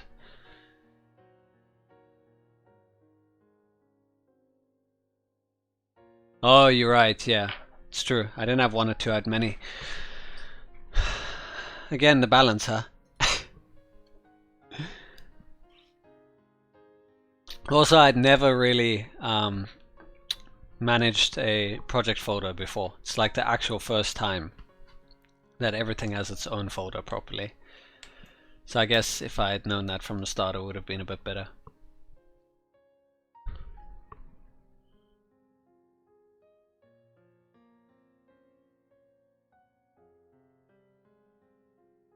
But yeah, let me get this done, then I can explain to you what I'm doing.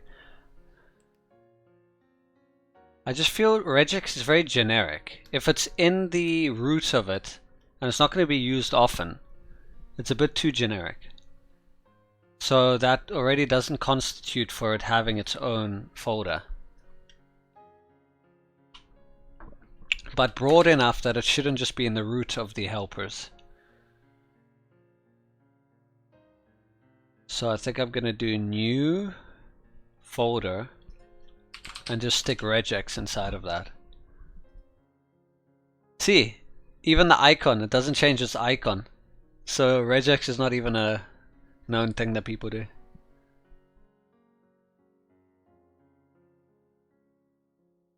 So inside of regex, we're going to do a new file.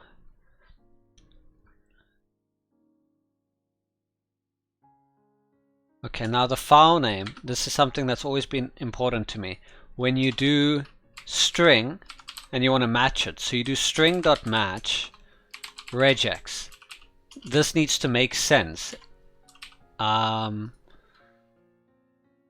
I was reading a lot about domain-driven design, and the thing that I like the most of DDD is the fact that if you can read it, like readable code is the best type of code.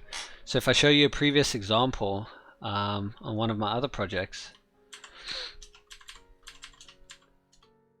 it was something like url.replace hostname, where the get path from URL is the function and the regex is hostname. Do you see how like that just makes sense reading it? So url.replace hostname. You're basically saying take the URL and replace the hostname with an empty string. Or like just remove the hostname basically. So that makes sense. Whereas if I named the regex something like remove hostname, then it yeah, I don't know if that makes sense. Makes sense to me.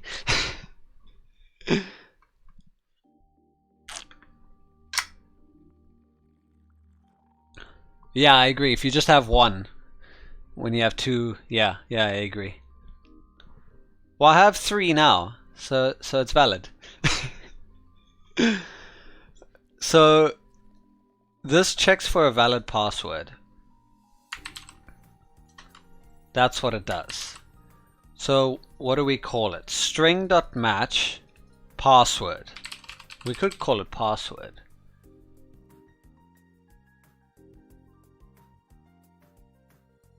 Password.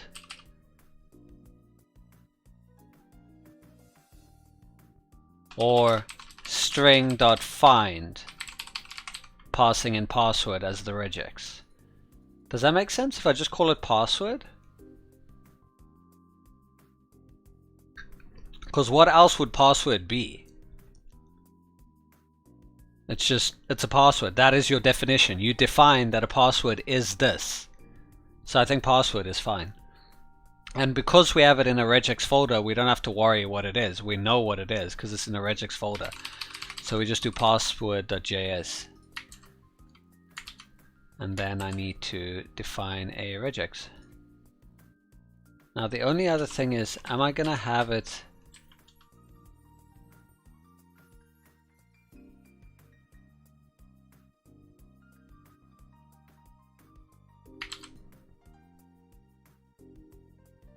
The question here is, do I define it as a new regex or not?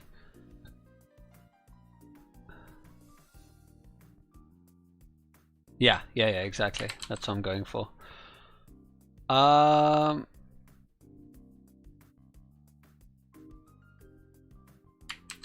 We must remove the case insensitive. That would be bad.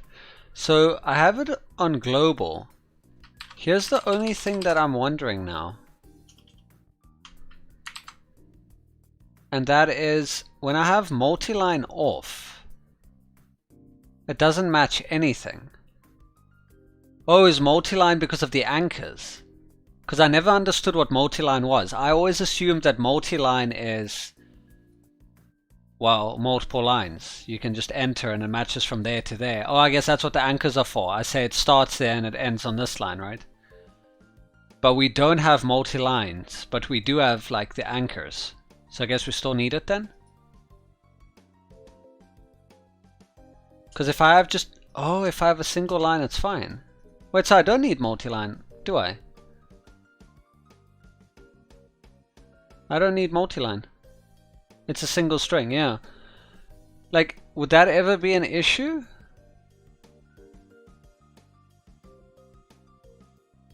Because this just means it can match multiple passwords. And if it's a regex,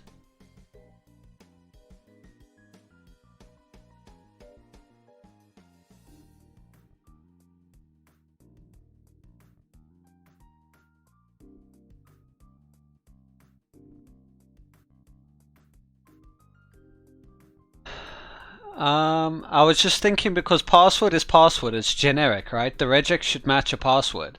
So if I leave it with multi-line, that means you could give it a list of passwords and it will find every valid password and then return them as an array, right? Because match returns all of the matches as an array. That'll be match 1, that'll be match 2.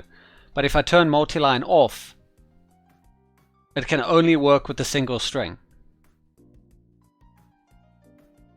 When you check one password, you don't want multi-line. But if you had multi-line, it would still work, is what I mean. You would still have a match, because that will be in match line. With multi-line off, it would still be in match 1. You see what I mean? So for a single password, multi-line on or off, it's the same.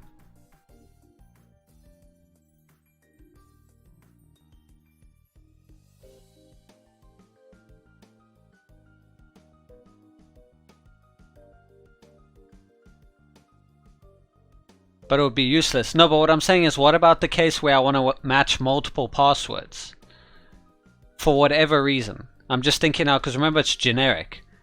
You should make things as usable as global as possible. So if it's a regex that matches passwords, why limit it to a single line? When it can do both?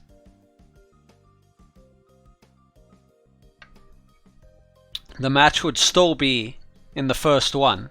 But you also have the option of matching multiple passwords from a file if you needed that. You know what I mean? But how would you use it? Because when you, like I said, when you use match, it will return an array. And then in index 0 is the first match. At index 1 is the second match, and so on and so on. So match returns an array. It doesn't return a string or whatever.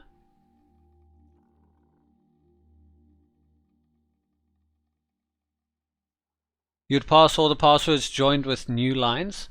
No, I just mean you could do something with them. I don't know what the use is. I'm just saying if we need that use, it's there. We could split the passwords and store them into separate databases or something. I don't know. I don't know what the use would be. I'm just saying if we remove the multi-line flag now, we don't ever get that option.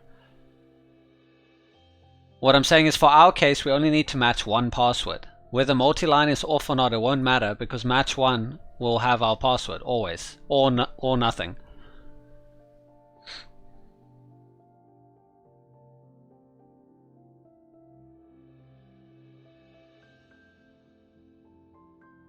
I don't even know if multi-line is supported in the native regex. Which version of regex does JavaScript use? Does it have its own internal version or?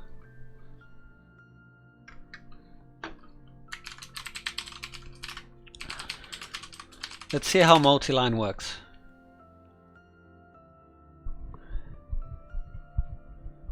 .all modifier.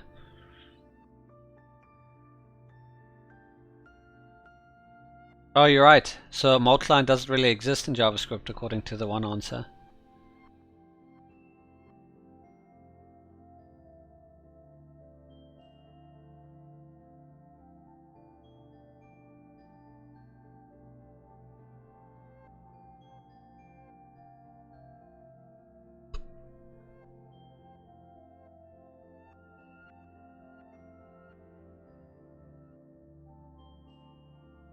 So you want the S, the .all modifier.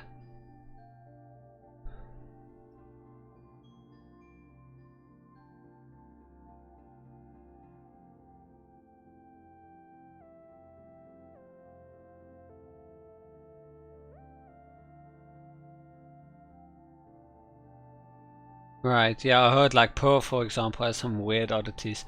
Okay, let's ignore that and maybe I should stick to a if we need that functionality, then worry about it then. Right now we don't. We just need a match password. So, what about the G flag? I never quite get that. I always enable it. I know it's global.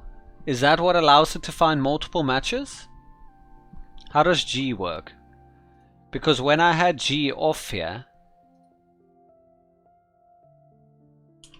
I don't think it matches. Oh, it does match.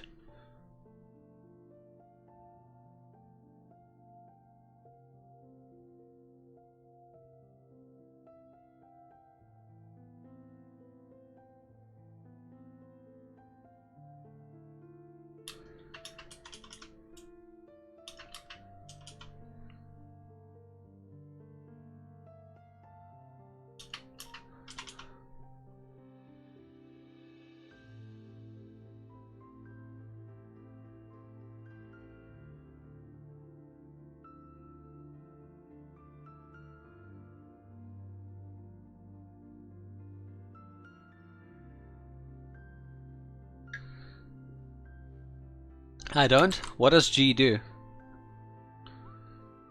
Oh, it keeps looking for another one. Oh, so that is good if I want multiple, right?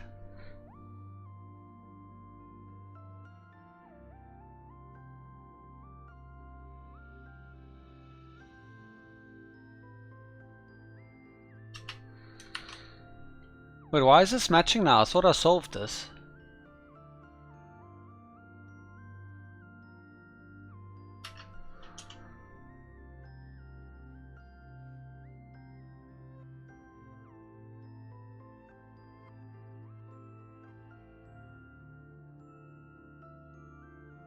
Oh, that's why.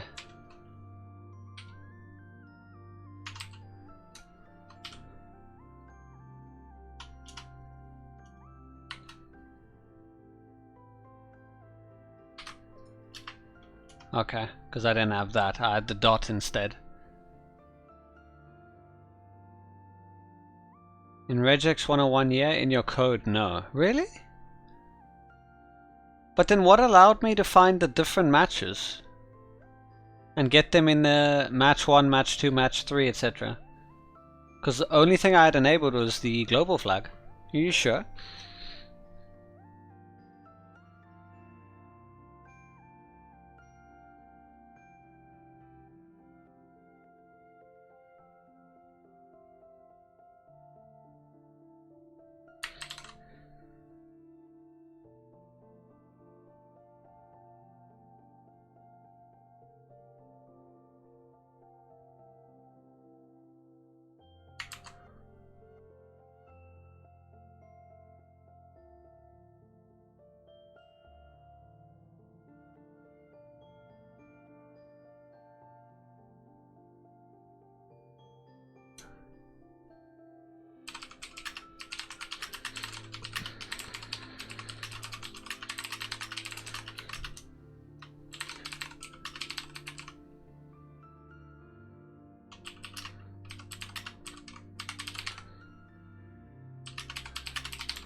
In Register 101 you wanted to keep looking, but in your code you'll be checking only one pass at a time. Right, but I'm saying if I wanted multiple, right? So I had like pass 1, pass 2, pass 3. If these were all valid and I wanted all of them, I'd need the G flag, right?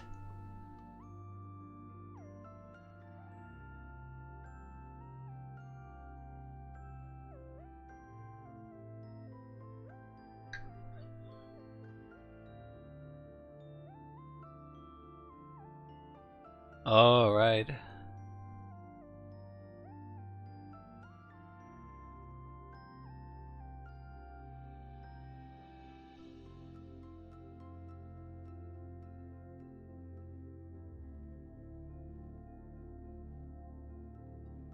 But wouldn't this work then? Theoretically it should work, right?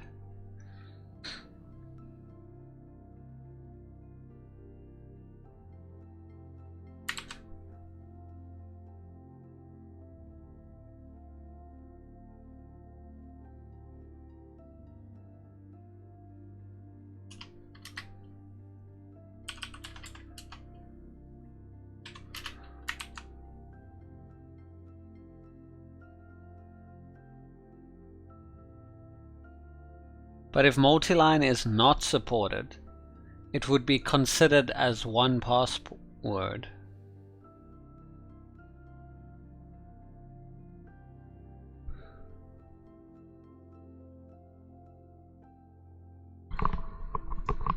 Right, okay, cool, so I'm gonna remove it then. We'll return a valid password which is at least one capital letter, one number, one special character, and is between 8 and 40 characters long.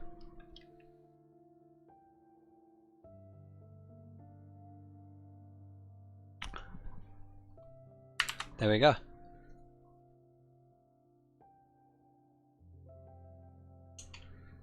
Now, let's check if the password is valid.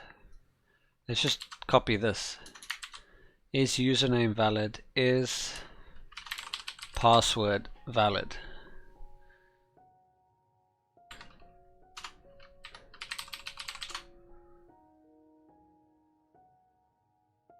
Password. Try.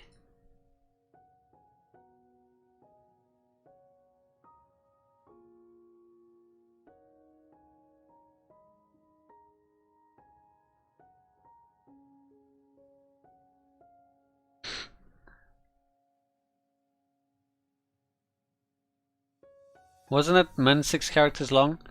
I mean, yeah, it was initially, but then I was wondering, do you think 6 is fine? Or leave it at 8? Trying to enforce a standard. Maybe 8 is better.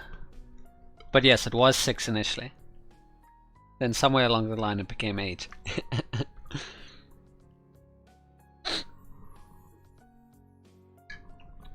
I think it would just be more secure. Even if it annoys someone, I'd rather have security over, you know.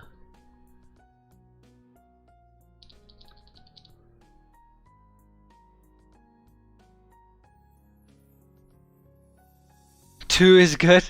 Really? Is it a joke?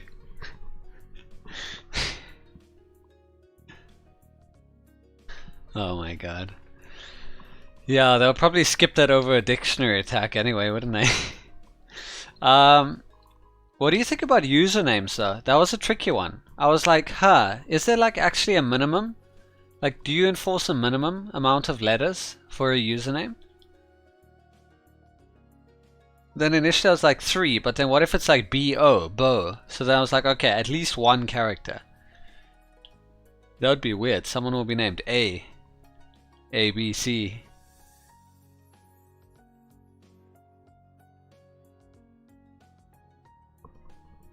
Why would you? Why would you what? Well, I mean, you need a minimum of at least one character. You can't have no username. So I guess that's why I set it to 1. And then as for a limit for the username, I was like, if I need to display it somewhere, we don't want to have someone with a ridiculously long username that we can't like properly display in our element. So I decided 40 is sufficient. I tried it out with some names. So if anyone has, you know, a username that is longer than 40 characters, I'm sorry.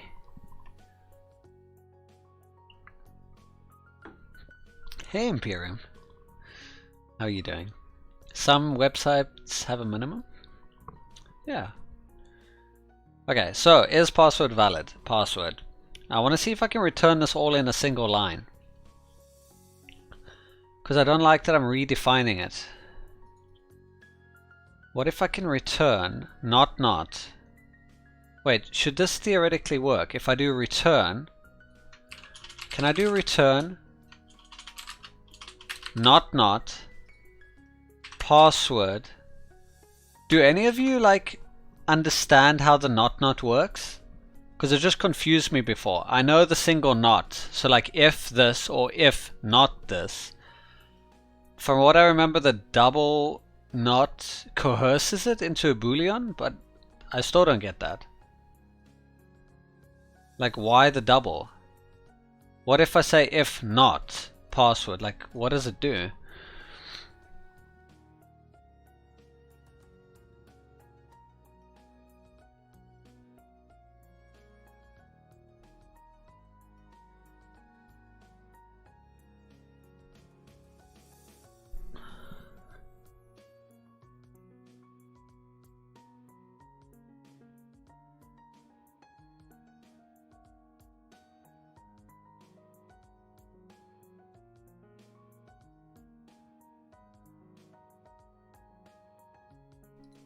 Oh, it's a quick cast? How do quick casts work?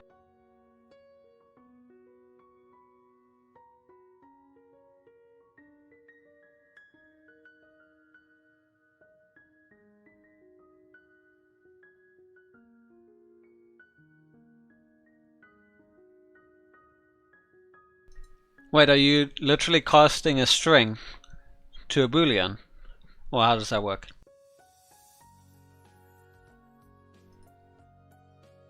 How does it do that though? So not 0 is false.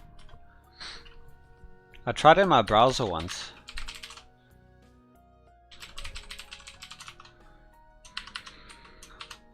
Wait, why did I type in false?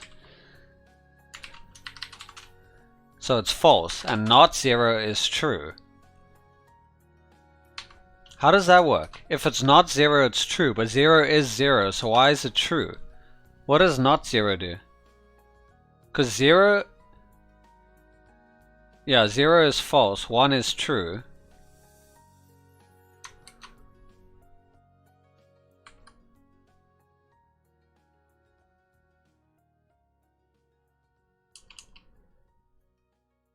Right, 0 is false.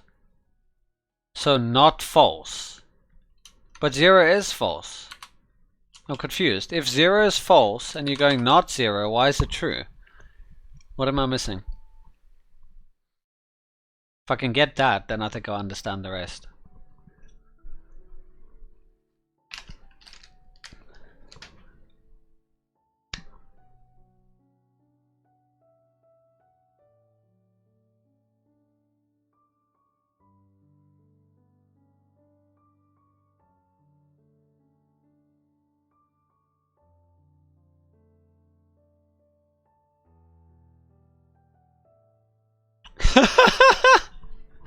Oh, I like this. Remember it by bang bang, you're a boolean. That's so cool.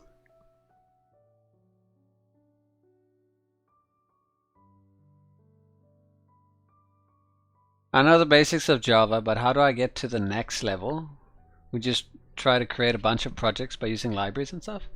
Well, I mean, first off, I wouldn't use libraries. I would just like do everything natively in the language to get a better understanding of how things work. And once I do, then I'd probably move on to libraries and frameworks.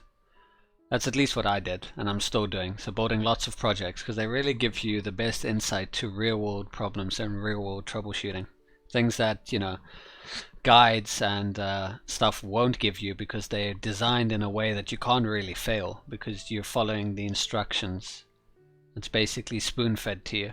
So when you go and you make something by yourself, you're bound to run into so many issues.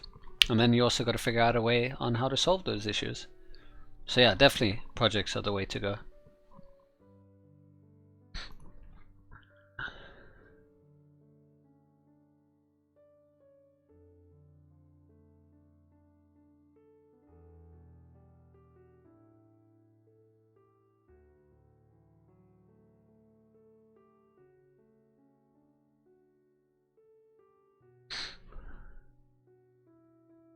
Oh, so it coerces something to a boolean. If it was false to begin with, it will be false, otherwise true. Oh.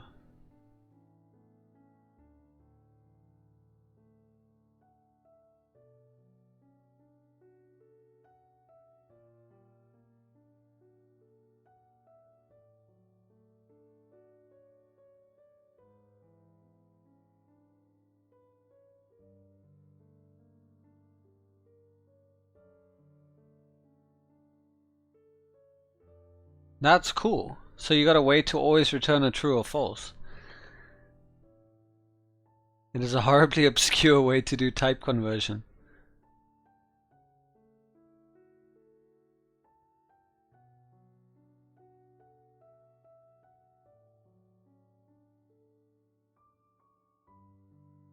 Oh, because 0 is false and you're going not false. Wait, what? Not false? The opposite of that is true.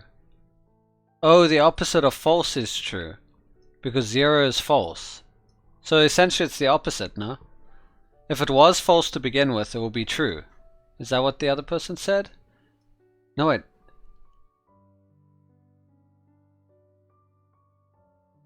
Oh, if you do the double. If it was false, it will remain false, right? Wait, so not false is false, right? Not 0 is false. This will be the opposite. One of them. So 1 is just the opposite.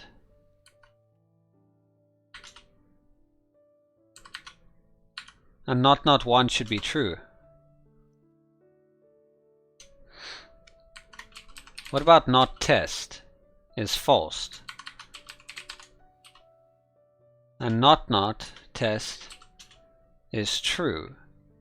Oh, because it wasn't empty to begin with, that's why. But if I have a empty string, this should be false. Right, because it's empty. Okay, that makes sense.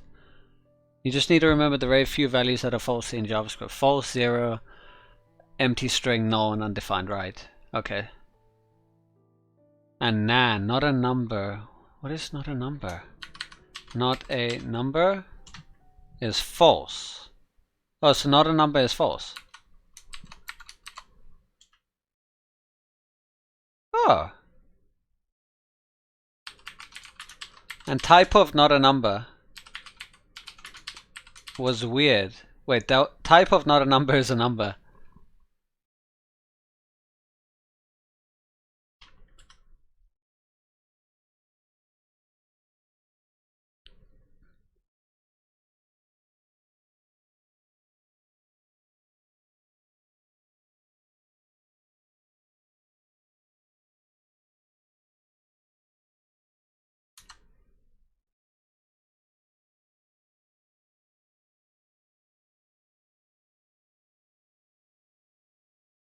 What is up with Google today? Where's my music at? There it is.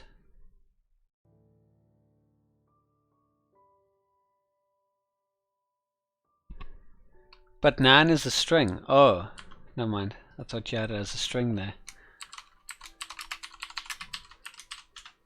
False. So, oh, because it's not really a number. I think it's trying to do a comparison, because type of nan is a number. So is it trying to do number equal to number?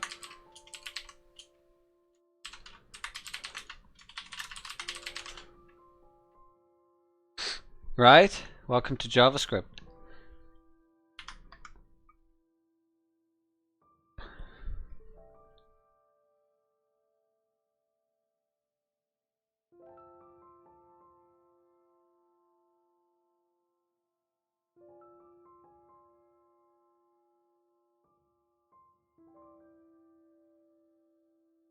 Oh, because it's a string, yeah.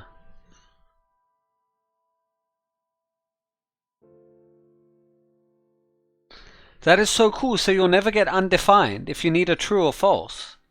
That's smart.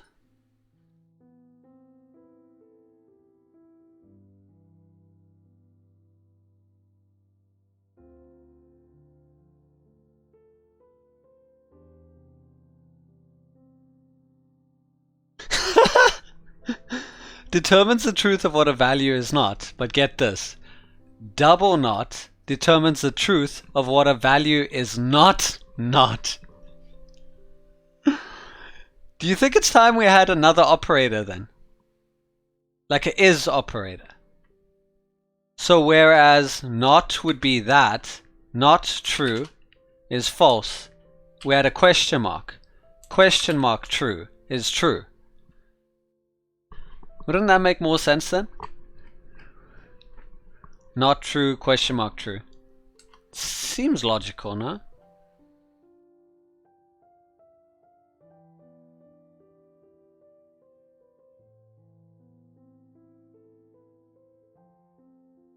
Cool, now I understand it. Thanks for that. So now that we know that, we can do, now that I better understand that, password.match. Now I don't need empty anymore. Why did I have empty? That was a mistake. So this is false. So this is going to return false. Password.match, if it has a value, it's going to be true. Else, it's going to be false. Now I've got to figure out the OR operator. It's going to try to match password. Okay. It's going to try to match password. But match doesn't work on null or undefined value. So it's going to throw an error. So if it were to throw an error, I think it goes to the OR. You also can't toString null. So I think it goes to OR as well, I think.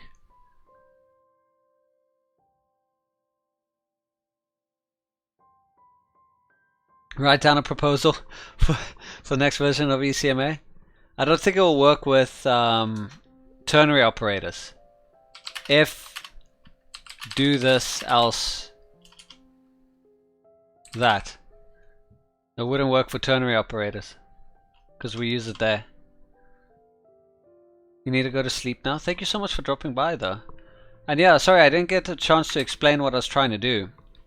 Basically I'm trying to create kind of like a little fan project for the mobile game Assassin's Creed Rebellion. Basically displaying data that will be beneficial to players based on like certain stuff. I was spending a lot of time trying to do this backend login log out purely for a way that I can log in and log out. I know it's dumb, so that I can manage the data instead of, you know, doing everything in the database directly, and also a way for me to practice those skills. And yeah, this is now just a validation of that.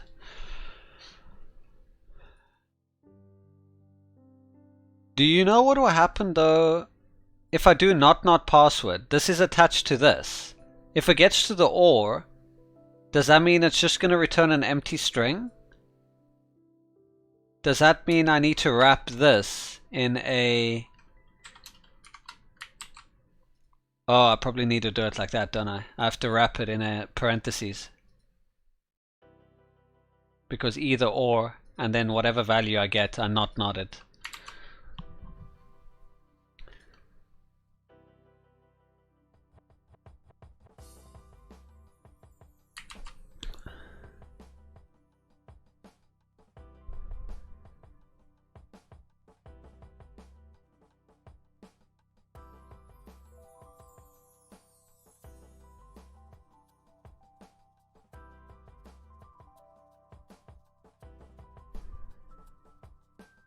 If I have a catch though, technically I don't need to do an OR, do I?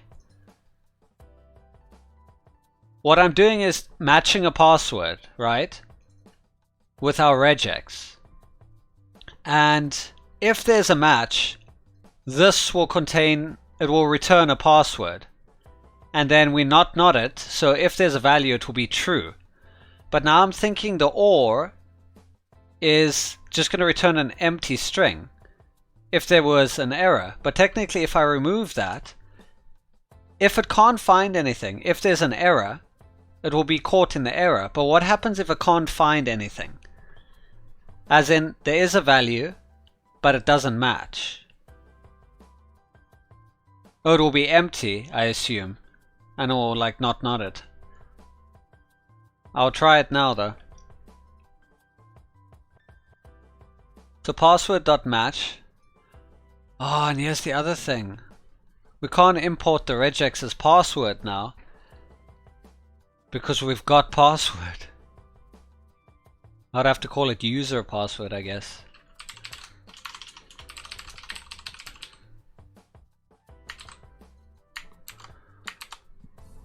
Null doesn't have a toString. Yeah, exactly. So if I do null.toString, it'll be thrown as an error. So to avoid an error, I would have to do like user password or test.match, right? But then it'll return test, just as an example.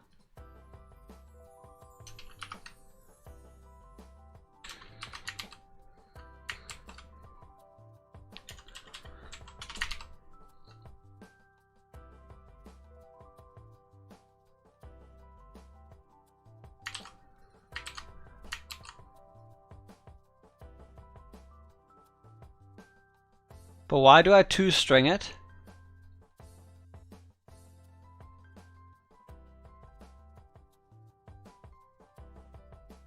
I think it was based on before, where match doesn't return a string, it returns an array. That's why. So if I toString it, it turns the array into a string. But in this case, we're not really returning a value. We just want to know if it's valid or not. So we don't really need to toString then, do we? But what do you want to return? If the password is valid. True or false? Yeah, Boolean. That's why I have the not there. So you're thinking we don't need toString?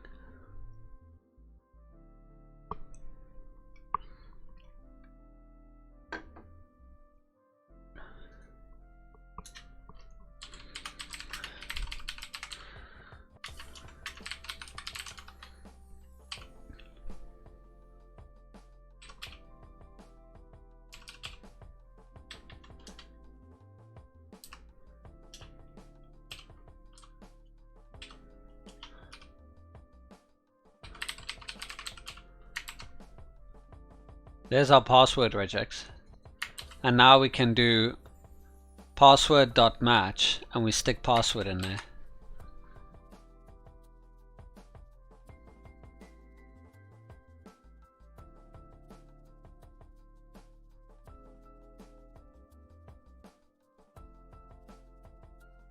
What's the RE? There's a .test method?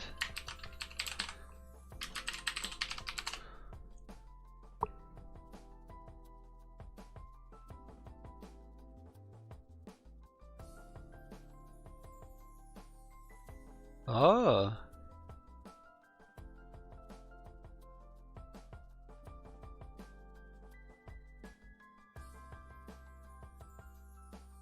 Forgot about that. I think it's because I was returning values before. If it's just true or false, yeah, we have test.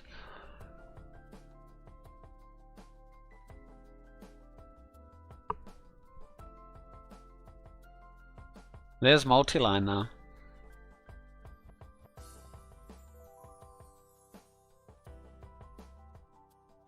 Why does this seem to work here?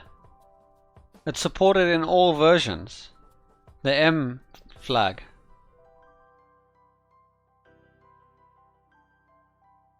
Since ECMA script 3.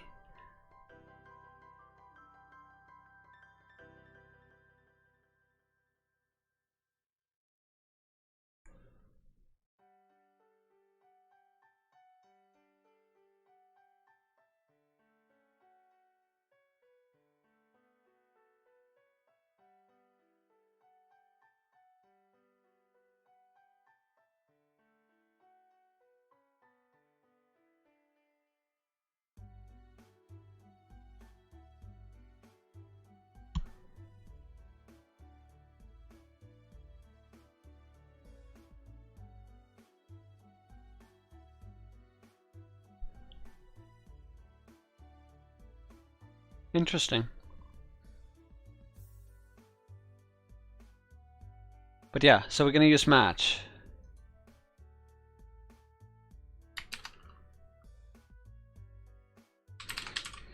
Yeah, supported in the browsers. All of them.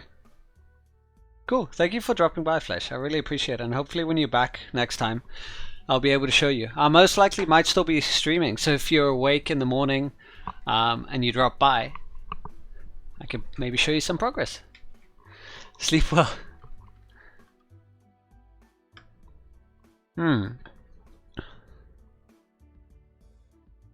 Oh, you said find, not match, because match is the one that freaking does the array. It's find. Wait, was it find you said? Test. It was test.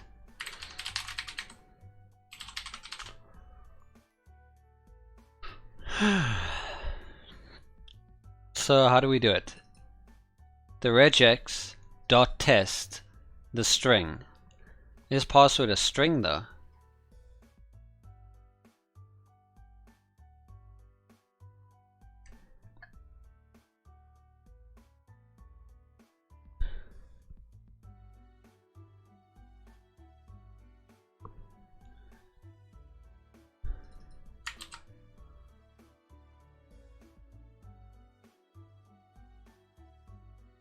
So the regex dot match the user password.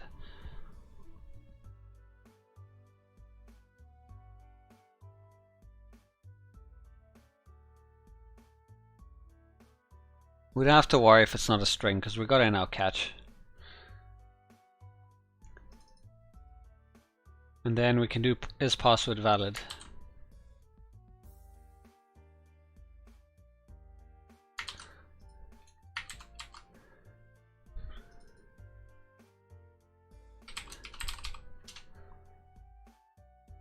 And then we do user dot password.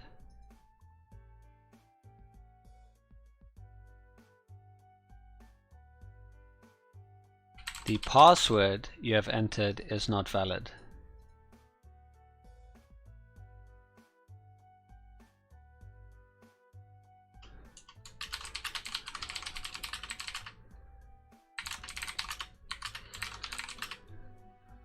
Let's copy it from here.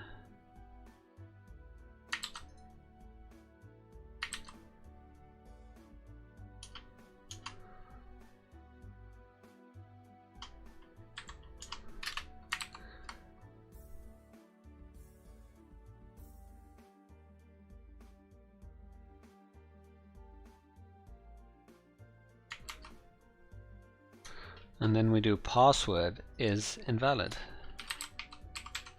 Password is invalid. Cool. So now if I kill this and remove the log,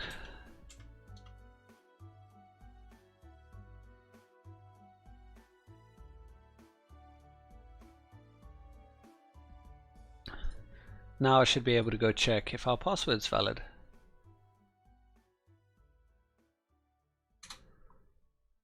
There was an error creating your account. Please try again later.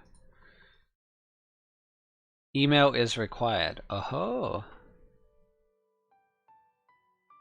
Oh yeah, I forgot we added the email, didn't we?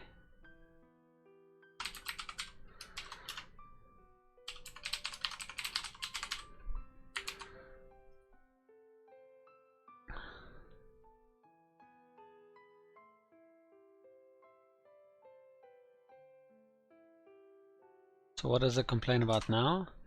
The username you have entered is not valid. Please use only alphanumerical characters and between 1 and 40 characters only.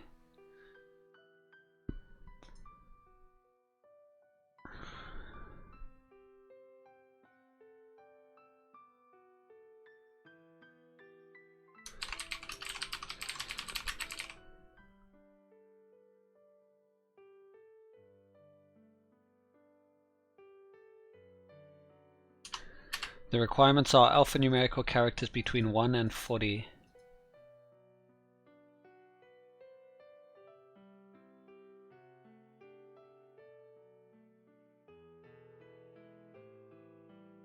How do I stop repeating character twice? The requirements are alphanumerical between 1 and 40 characters? No, that doesn't make sense. The requirements are alphanumerical characters between 1 and 40. It also is a bit vague. The requirements are alphanumeric. The requirements are between 1 and 40 alphanumerical characters only. That's a bit better. The requirements are between.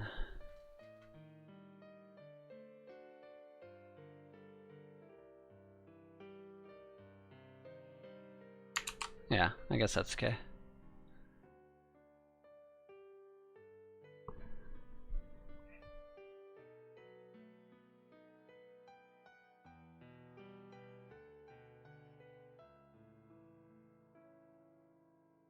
And we're not doing match, are we? We're doing test.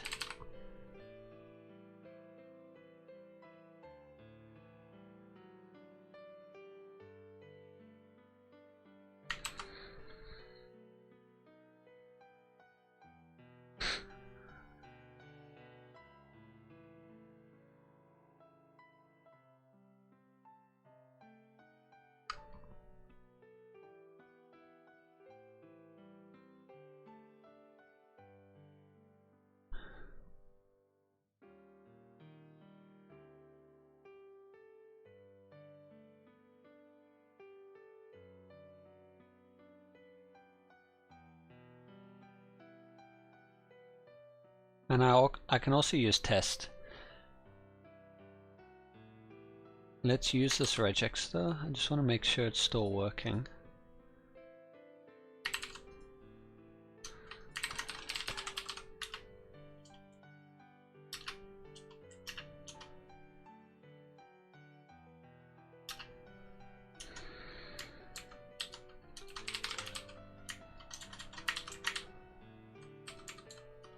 Yeah, that works.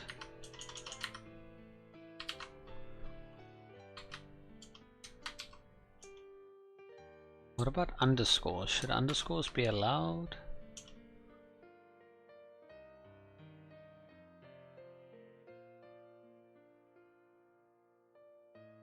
Should underscores be allowed in a name? I wonder.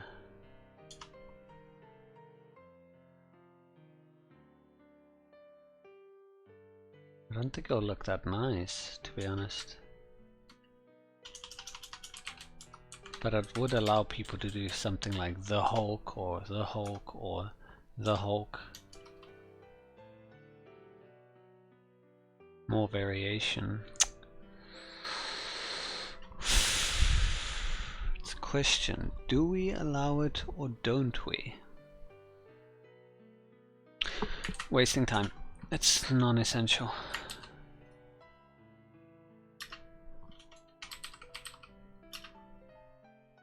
That's all we need. Let's create a new regex for username. Copy password.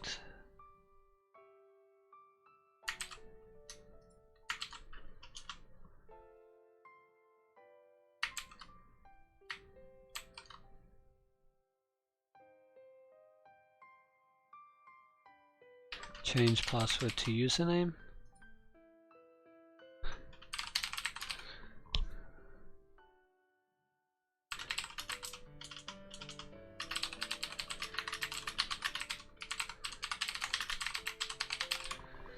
We'll return a valid username which has between 1 and 40 alphanumerical characters only.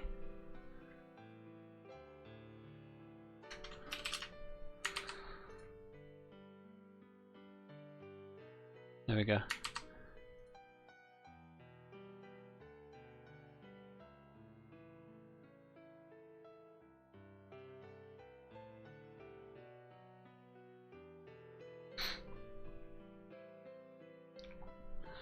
Now the problem is importing the username regex as username. If we did user username and user password, maybe that'll be better. User username user.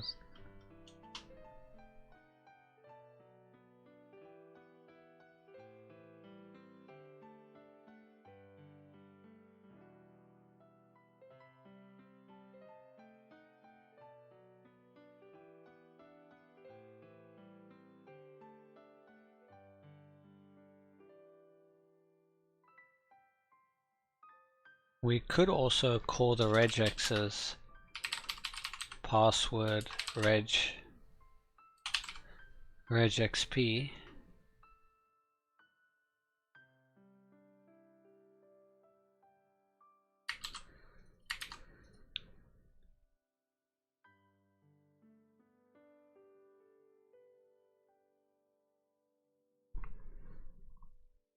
Then it's a bit clearer because you know what it is.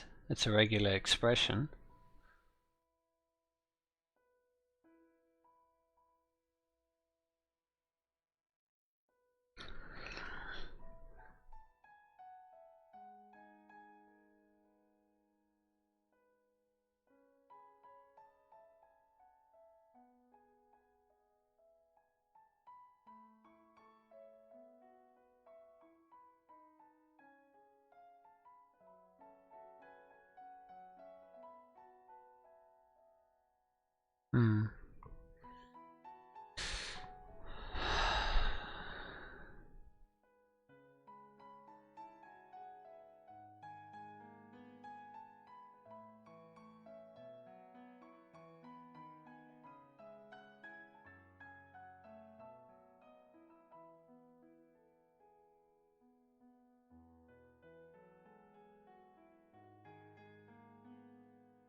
The thing is, you also don't want to name things, because then that's the same thing as saying password int or int password. Then it starts becoming almost like Hungarian notation. String password or str password. Then it's kind of the same thing. You're saying this is a regular expression.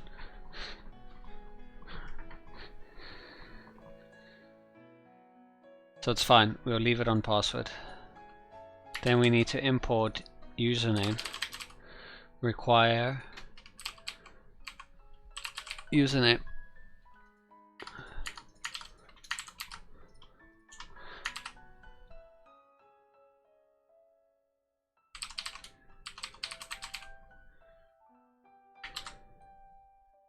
Then we need to do return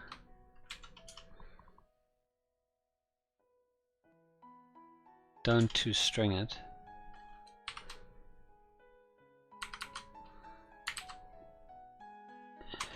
User name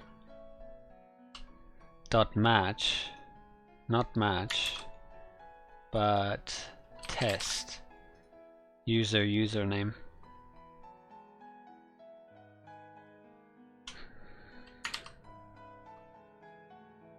Catch error. Is username valid error?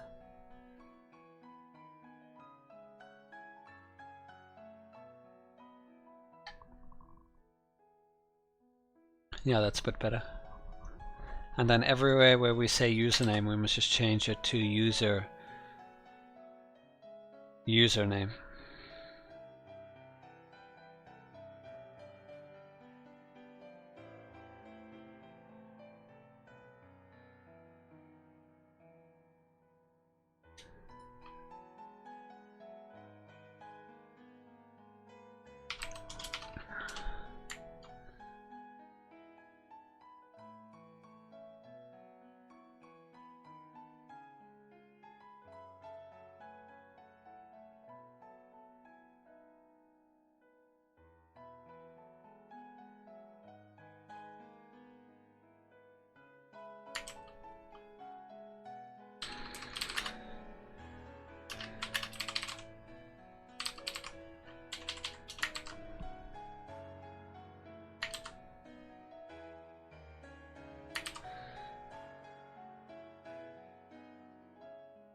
can also call it something else. Username can be like alias, user alias.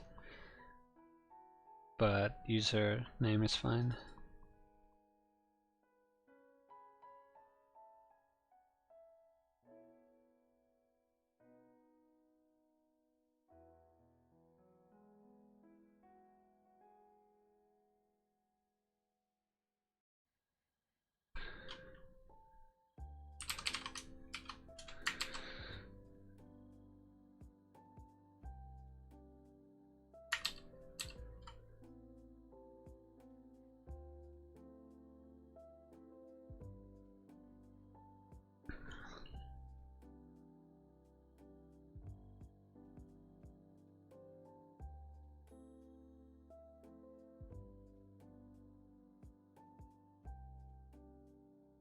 There we go.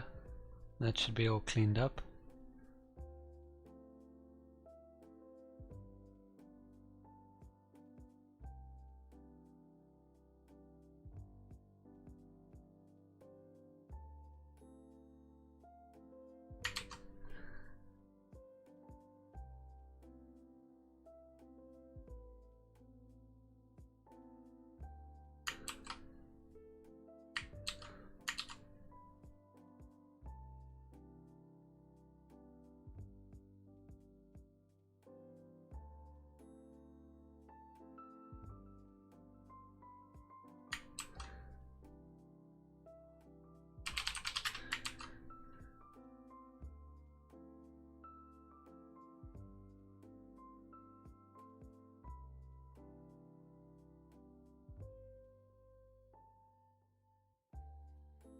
Oh, but we're never gonna get to bcrypt, I think, if I do it this way.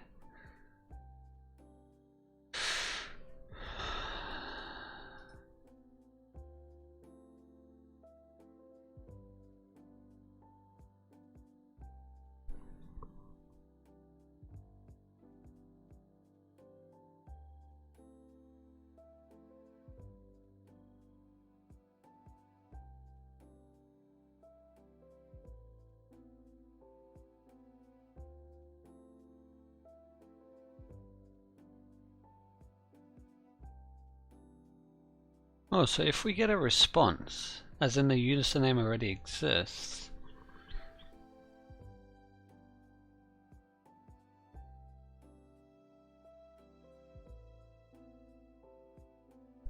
but it could be null, that's why we check if response.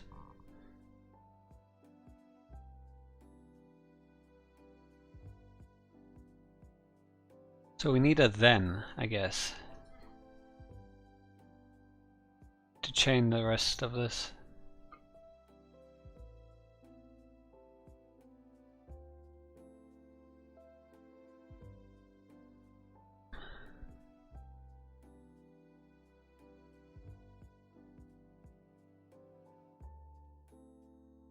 We also need a catch.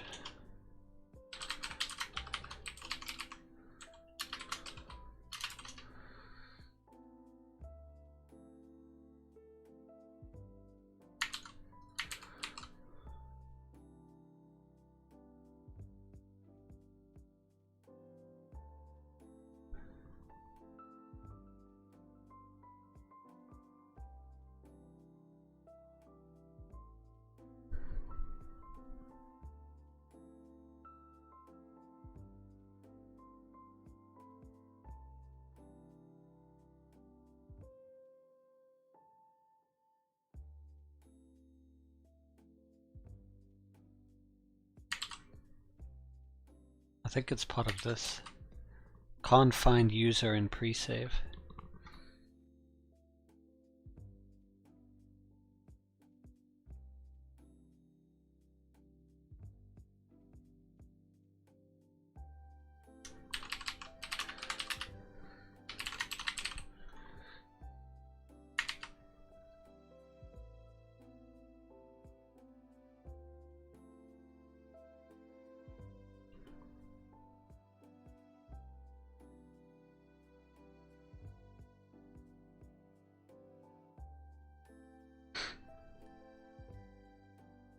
Can have another then.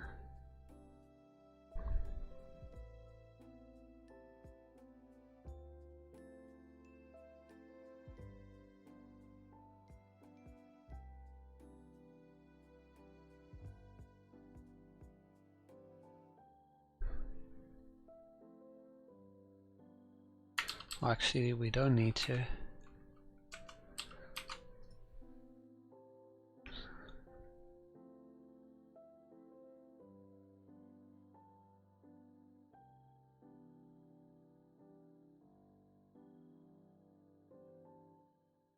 We need a does user exist option.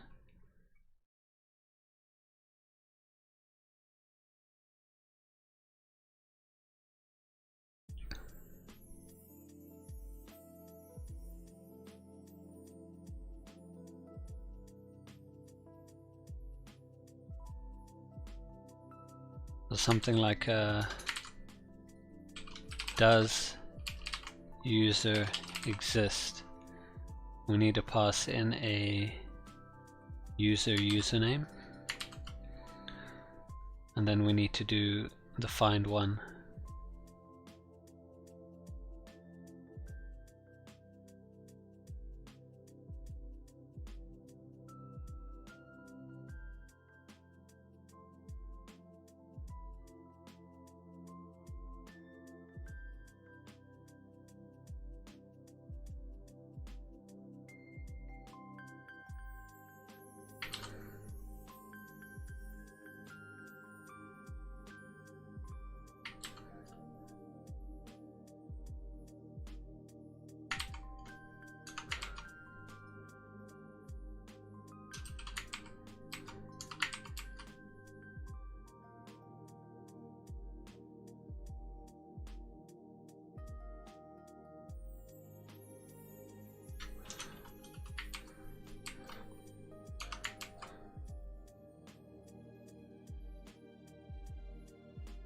What am I missing? Oh, I need one of these. There we go.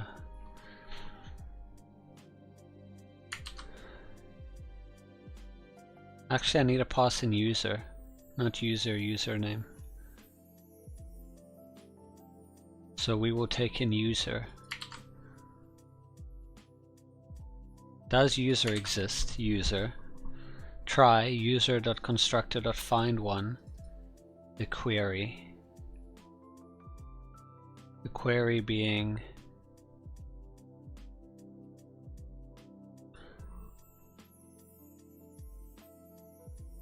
based on the user's username.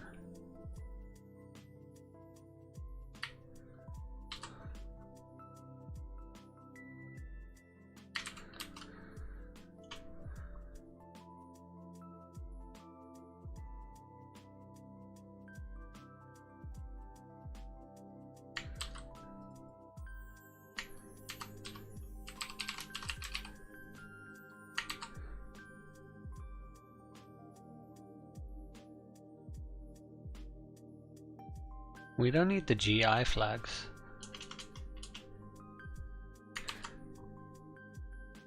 Just user.username.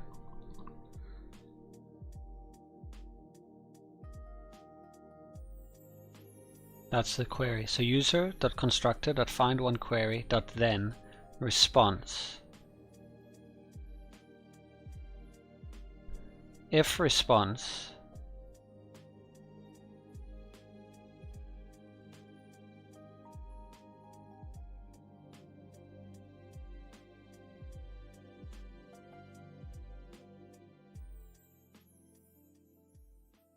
Wait, do I need a then?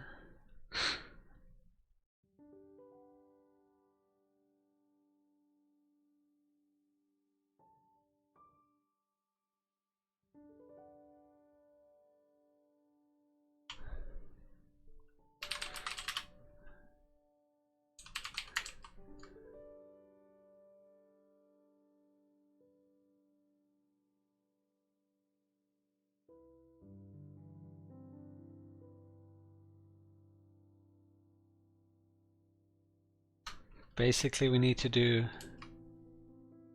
return response. True, false. That's all we need.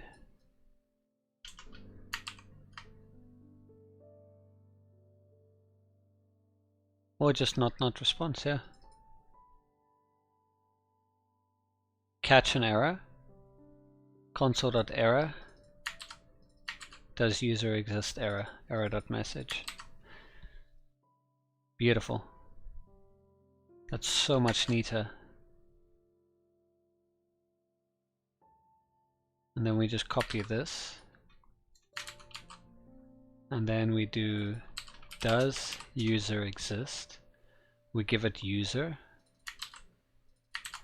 And if the user does exist, the response will be the following. Beautiful. I don't have to catch. I don't have to worry about the error. That's it. Don't have to worry about the query.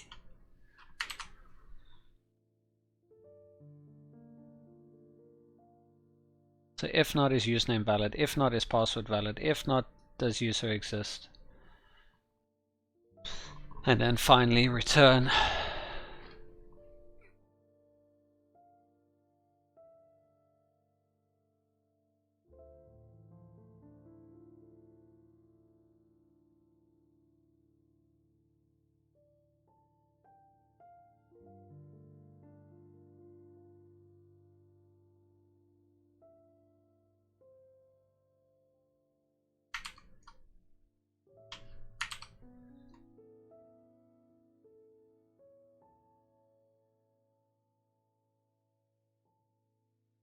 I don't think I need this catch because I'm not doing anything.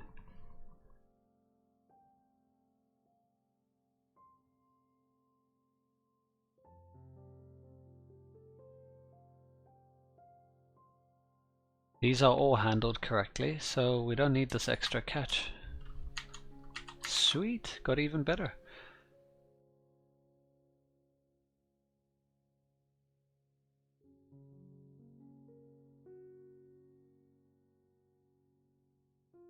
And this doesn't need to be a return.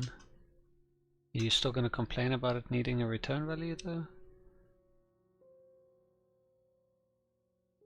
You are complaining.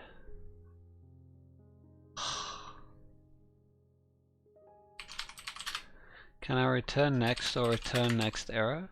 Will that make you happy?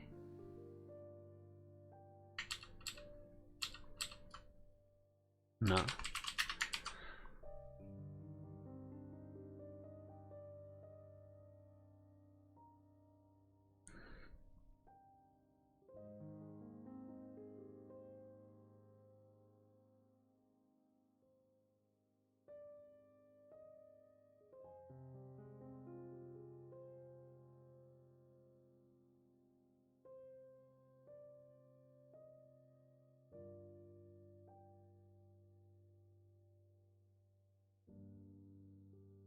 Expected to return a value.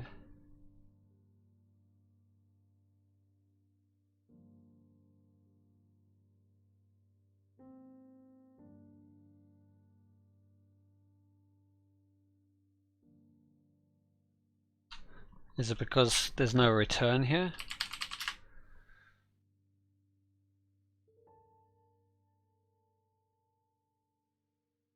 Is that why?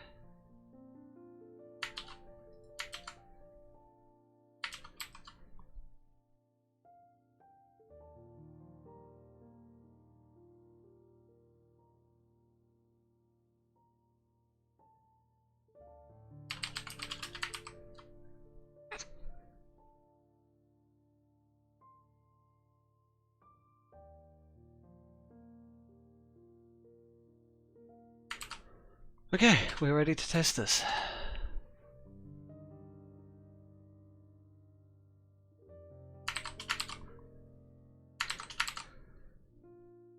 So first, let's see what happens if a user exists.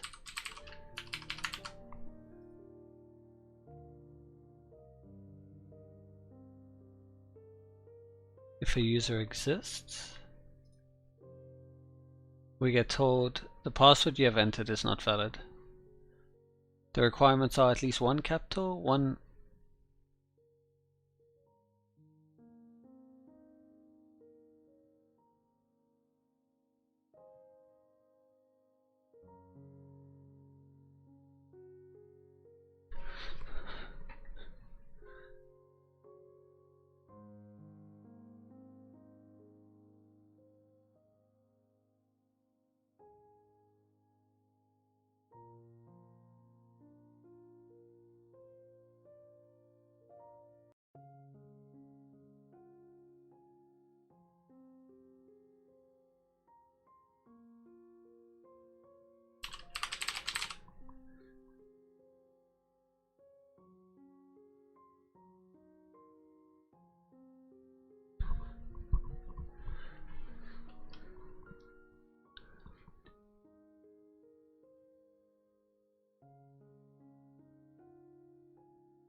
So what's it complaining about? Was it the password? The password you have entered is invalid.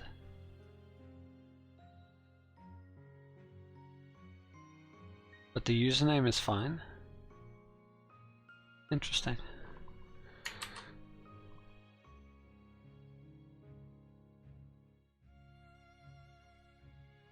So if I were to change the username to have an underscore in it, we should see a complaint about that. Apparently not. JMO777 is fine.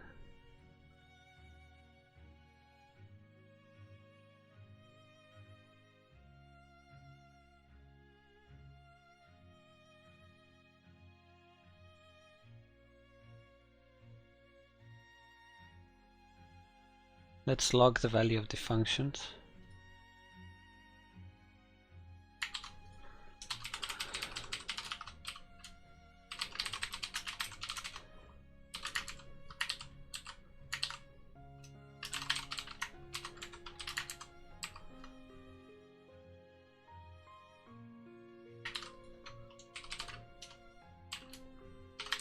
Password valid,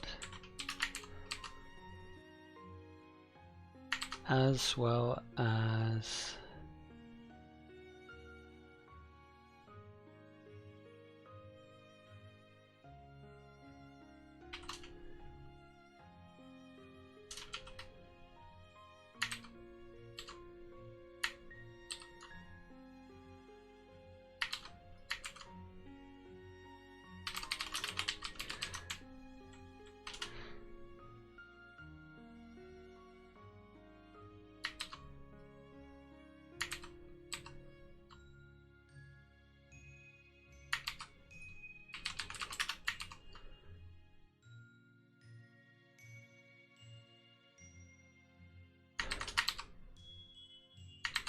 okay, let's try this.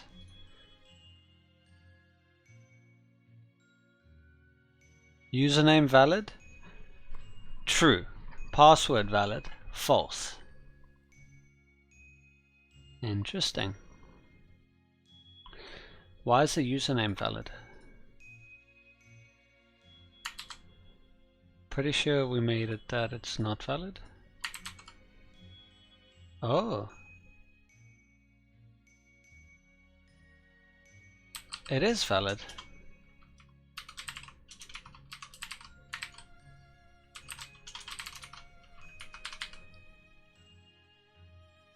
Oh, because any and the underscore. Then you can have some really obnoxious name like this.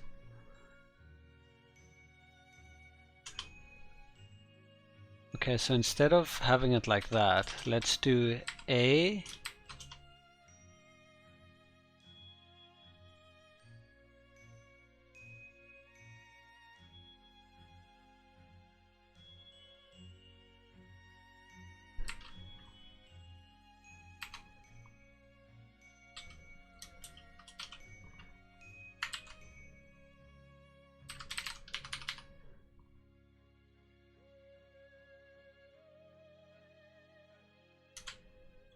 or we could do any word. We could do any word and exclude the underscore.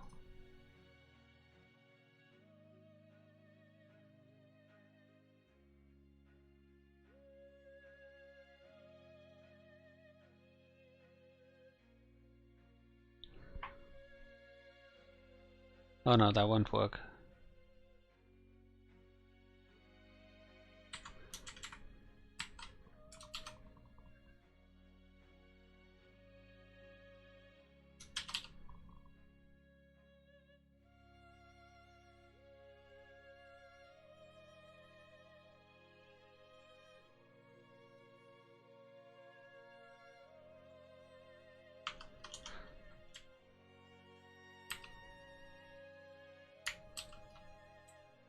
Why doesn't that work?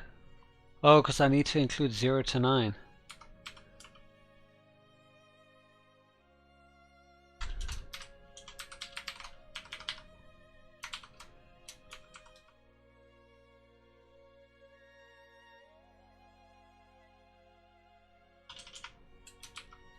Wait, why is the underscore working now?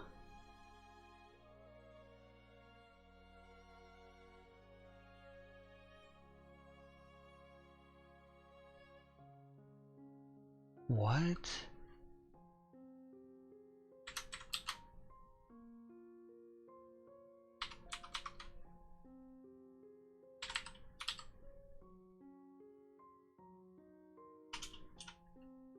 Oh, it's probably because going between A to Z, there's like some kind of special character.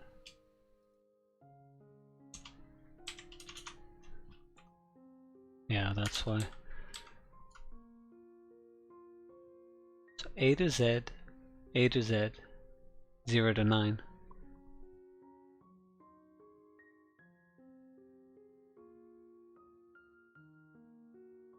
Those are the allowed ones. A to Z, 0 to 9.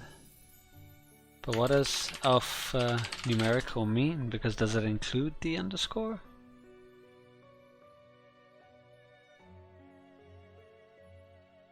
Because it does include punctuation marks. Both letters and numbers, consisting of or using letters, numbers, punctuation marks. I want to see what the list of alphanumeric is, because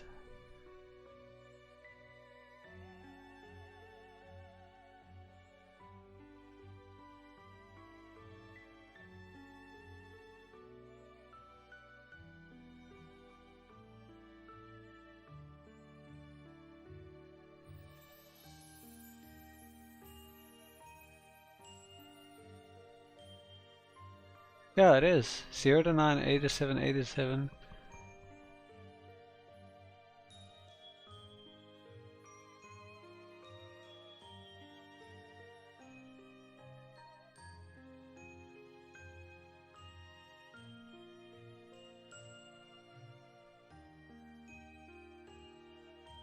Oh, that's shellcode though.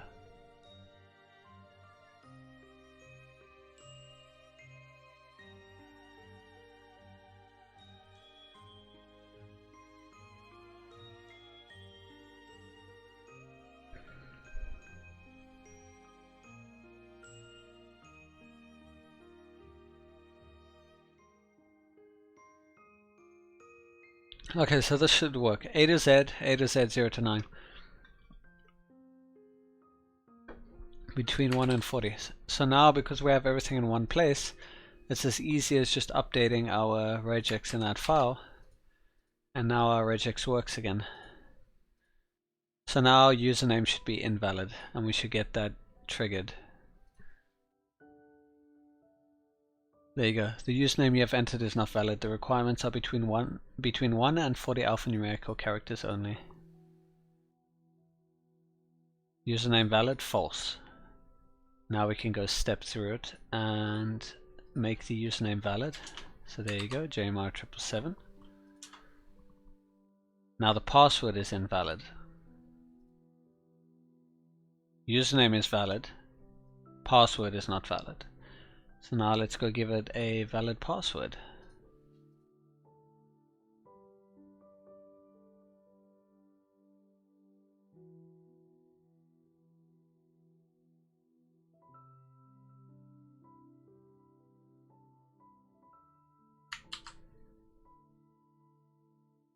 Something like that should work. See what it says now. Password's not valid. Oh, there you go. There was an error creating your account. Please try again later. Okay. So username valid, true. Password valid, true. User exists. I take it that would be a true, because there is a user and it does exist. Okay, that didn't return what we needed to return, but at least we know the tests are working now. So does user exist? This needs to return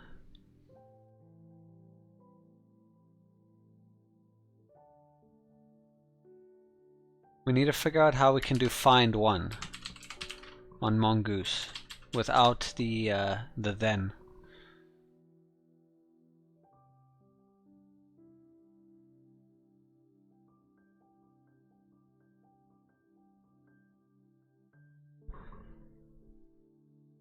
I wonder what happens if I do no error, no...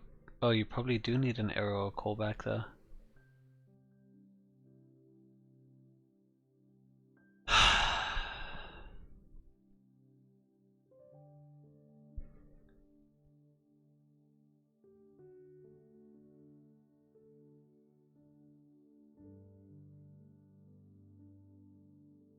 What does our error log say? Duplicate key. That's good at least. Now we know what the error is, but why didn't it return not response?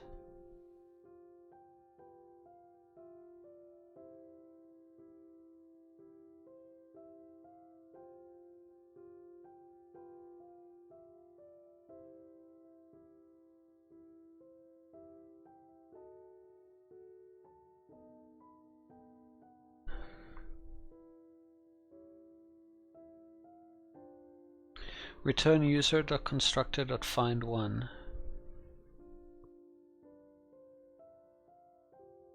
Then it needs to return not response.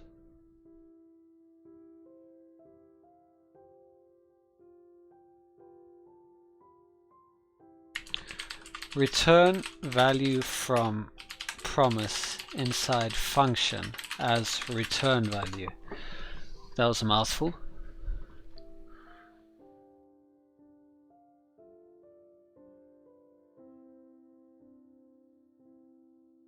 Yeah, that looks like the same thing that he has.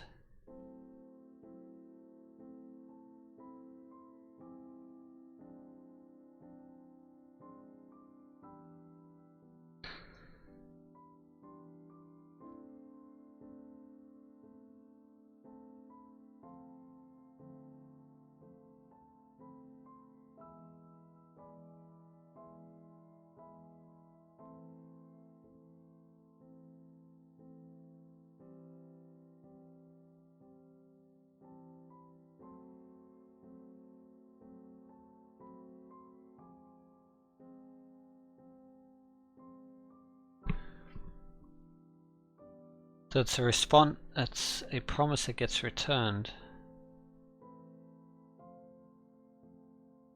So when I do return user.constructor.find1 query, oh,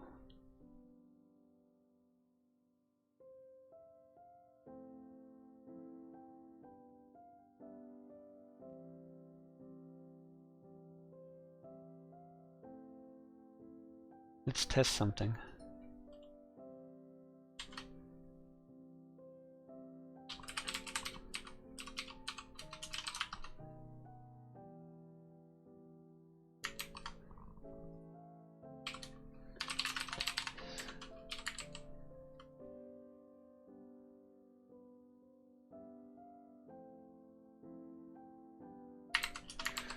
I want to see what it's going to say now. Quite curious.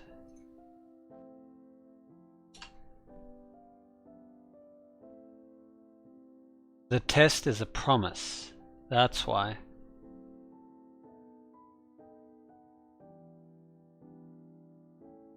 Okay. So we return a promise.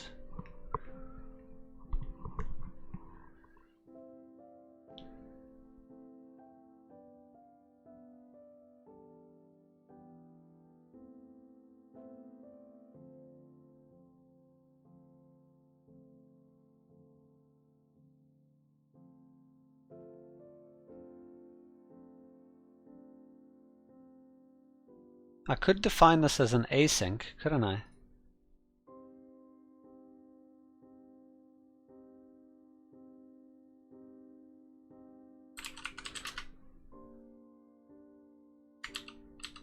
Wait, here, async.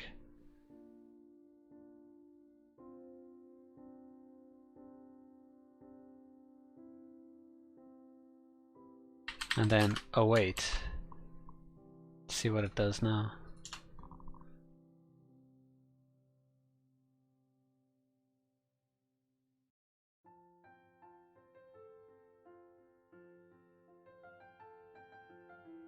The test is true.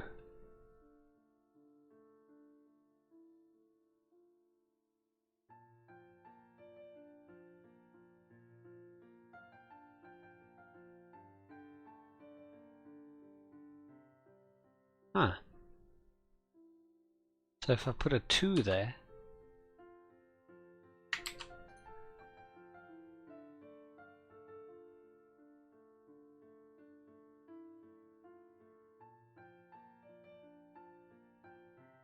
it took a bit of a while.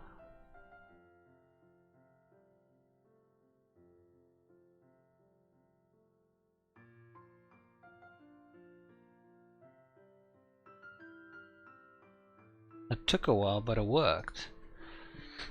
I think it's because of the await.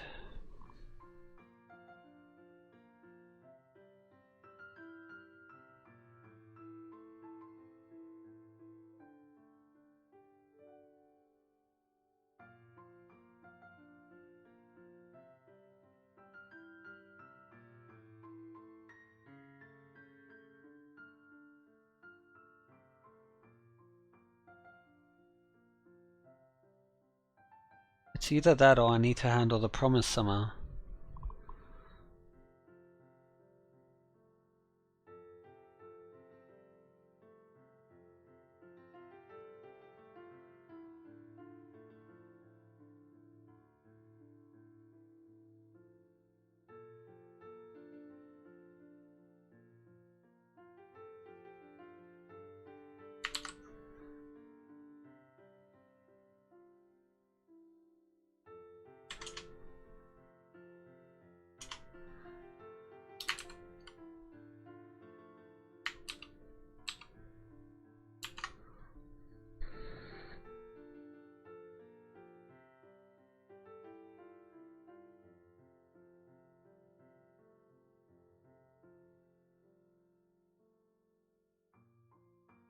I had a promise somewhere before that I set up. Where is that promise? I want to see if it's any faster. Because if I turn this into a promise,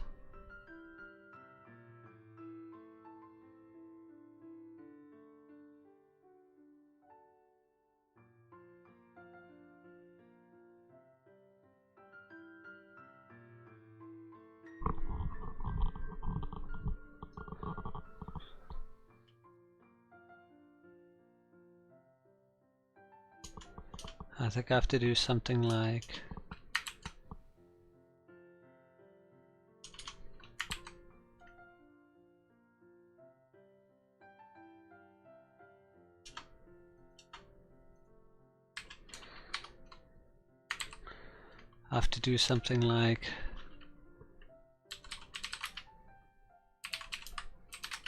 result equal to new promise resolve reject, and then wrap that in that.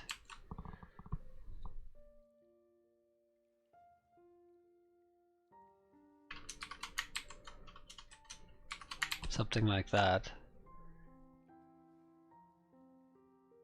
And then if we find one, you reject with true.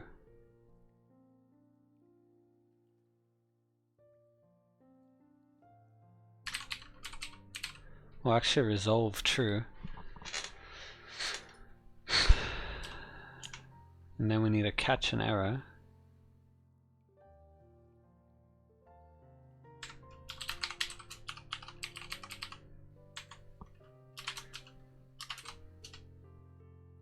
Reject error dot message.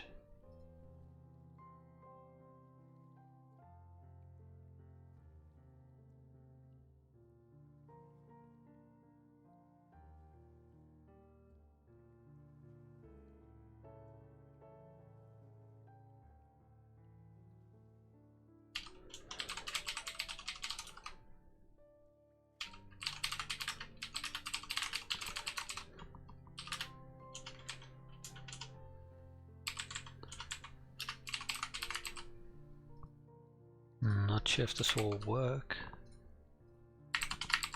It's all off the top of my memory right now.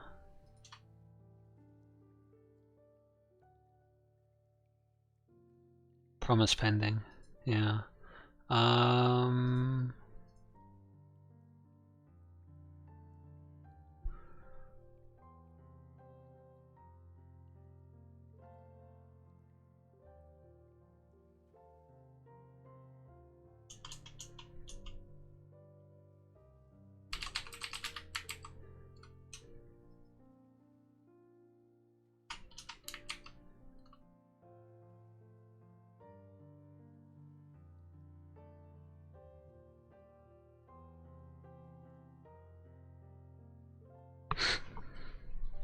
Thing is, I don't think that will work either.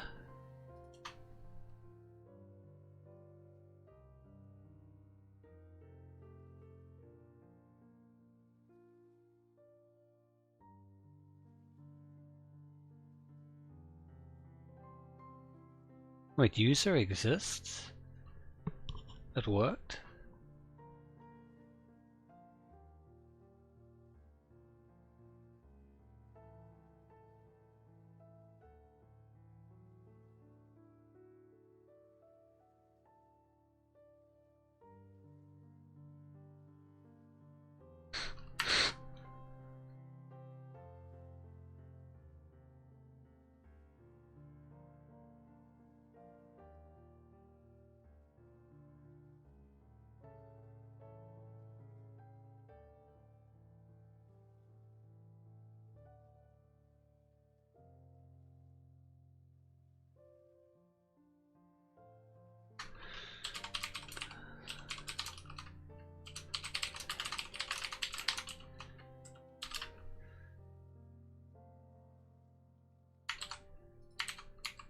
Did that actually work?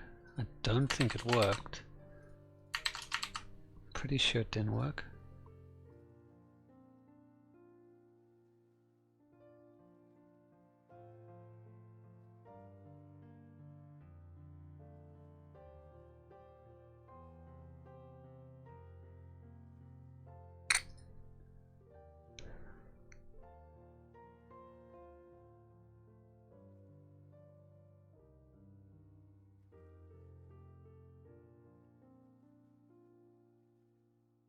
Yeah, you need to wait for it. You need to wait for the response, because it happens so fast.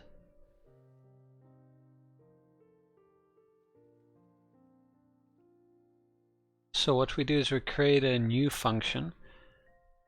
We need a new one that combines all of these. Validate user, because I have validate password. You can call it anything else, but basically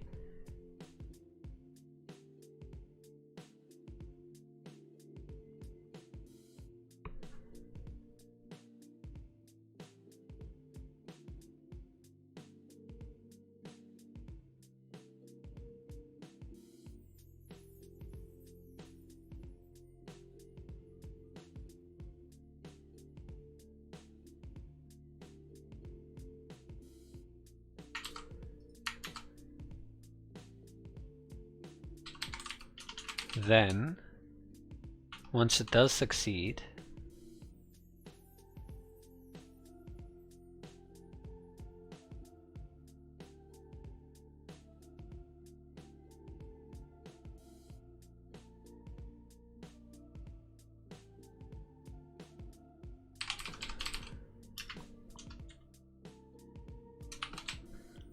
that's why we had thens, because it was a thenable.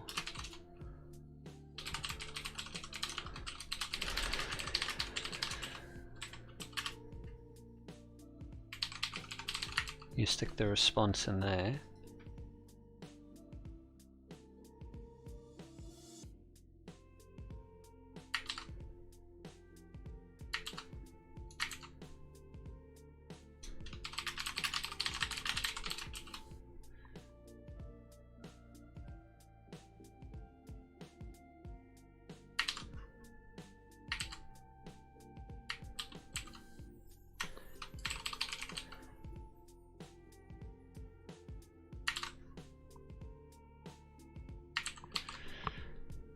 The validate user takes in user, just user, that's all. And then it's user.username and user.password. It's much neater. And then we call validate user.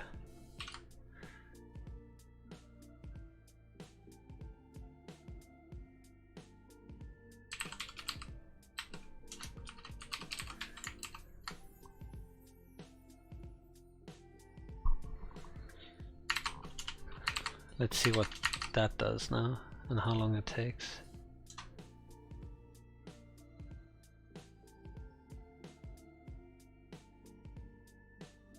Does the user exist? True. Is the username valid? True. Oh wait, that's a lot of duplicates. I think it's because we're logging somewhere else as well.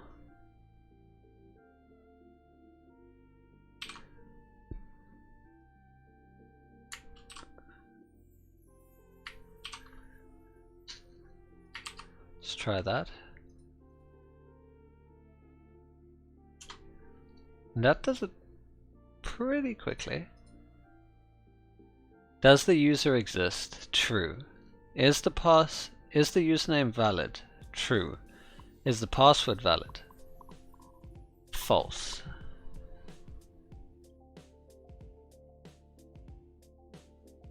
So you know there's actually a better way to handle this. So validating if the user exists takes the longest because it's synchronous. Is that right? No, it's asynchronous, sorry. So if we check the others first because they happen really fast and one of them error out, then we can immediately return because it will happen like that instantly.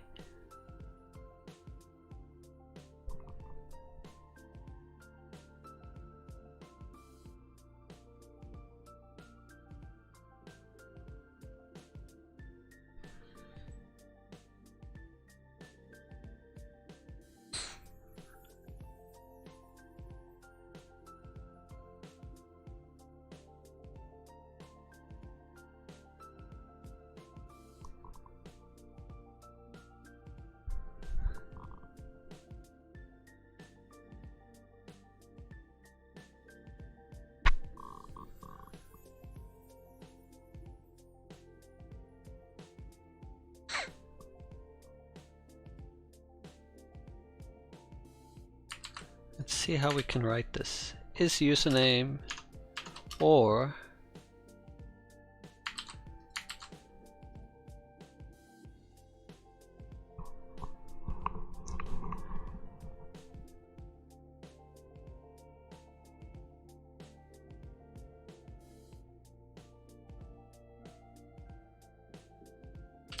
if I wrote it in an if statement, maybe if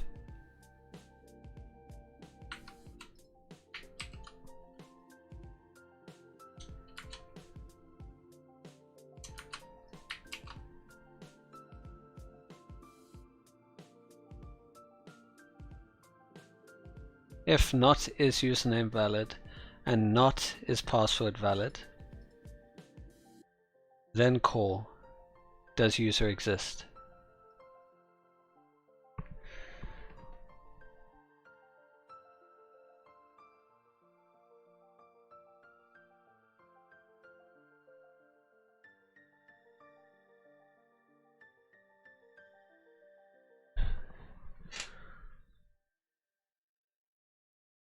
So if false and if false. Username false, password false. No wait, if they're both true. If is username valid and is password valid, then does the user exist? Because then we know they're both valid, so we want to return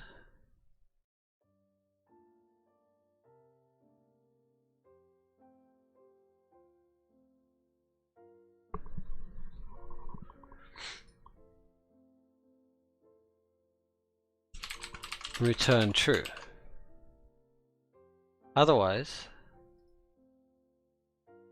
you'd do like else return false, which is probably going to tell me to remove the else.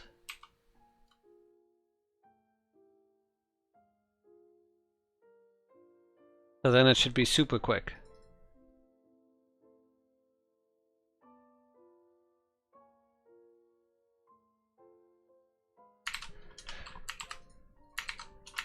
Okay, let's try now. There was an error creating your account. Does the user exist? True. Is the username valid? True. Is the password valid? False. But it didn't talk about the... Is the password valid?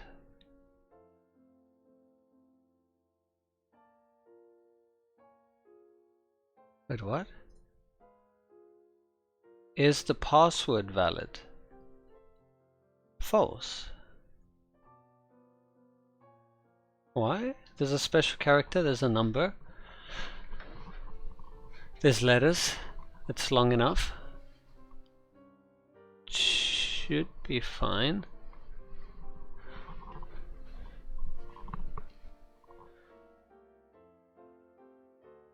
I don't trust it.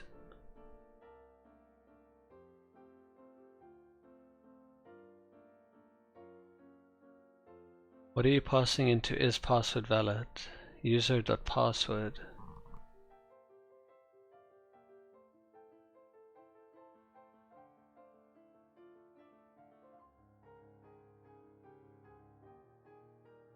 And you say is the password valid is false.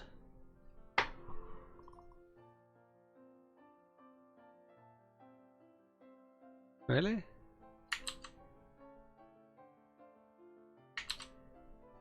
I'm pretty sure we set it up correctly. Let's go test to see what our password is. Our password regex. Yeah, it would match it. It should match it just fine.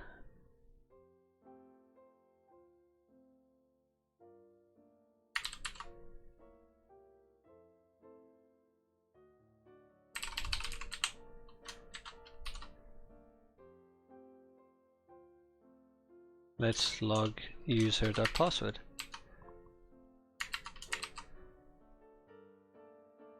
And see what we get.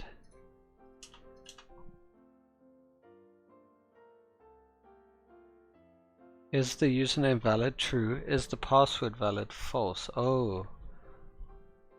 The password is now a hash. We didn't think about that.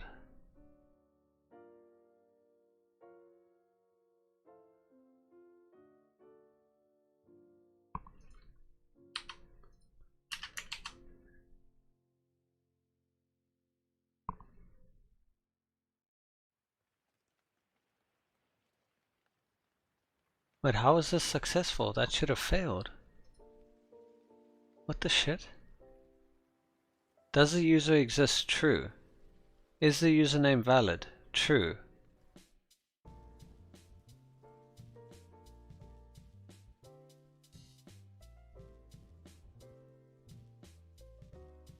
Is the password valid? False.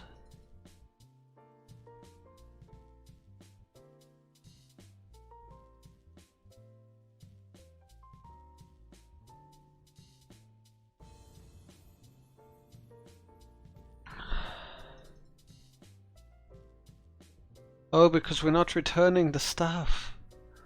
Oh my god, we're not returning the stuff, that's why. We're doing validate user, but we're not doing any of the validations. Oh my god.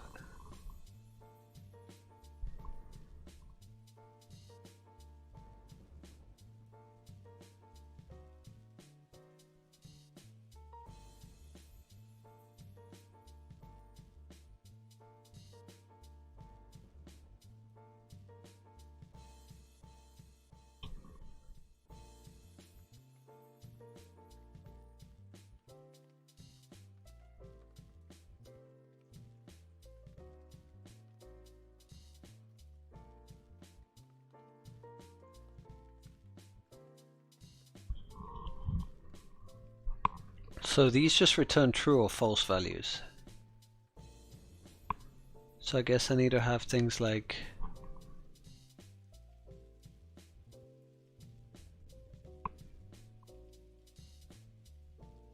three ifs, if.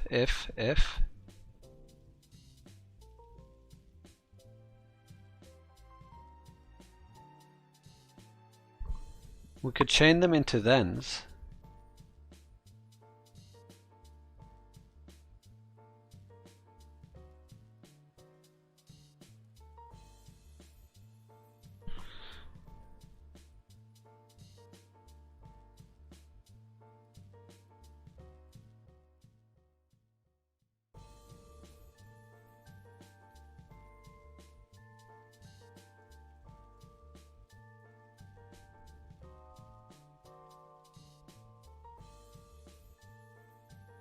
Yeah, because for this we won't know the specific message, so let's do is username then response. I want to test something.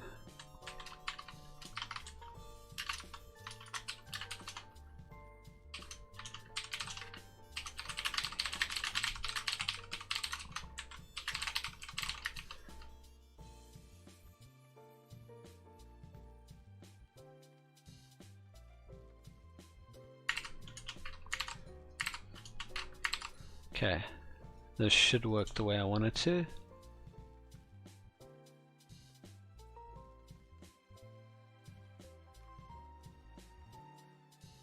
Then is not a function because it doesn't return a promise. I can't use then on it.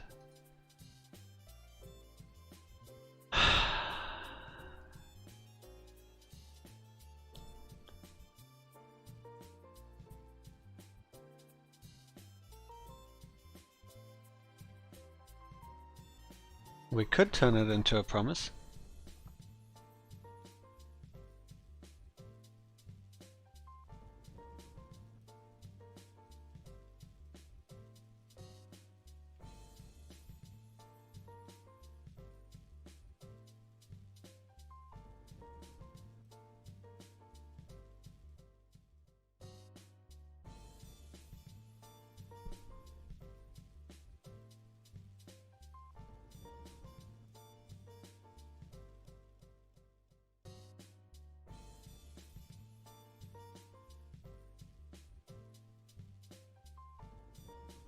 We could turn it into a promise, that's for sure.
Let's return a promise.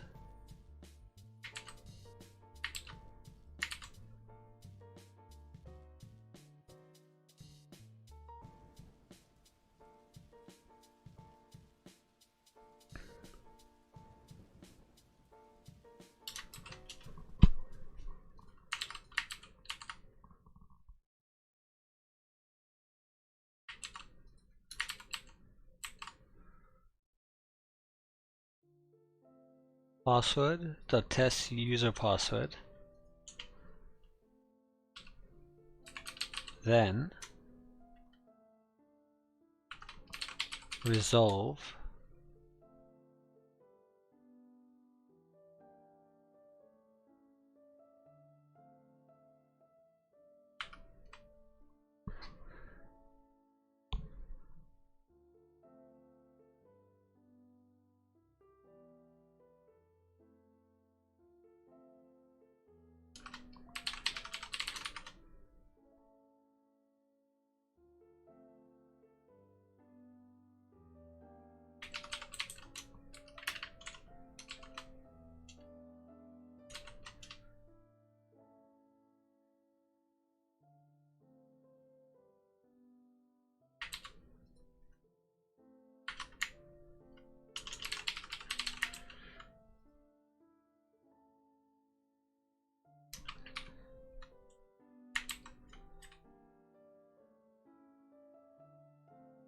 and then catch error reject error dot message.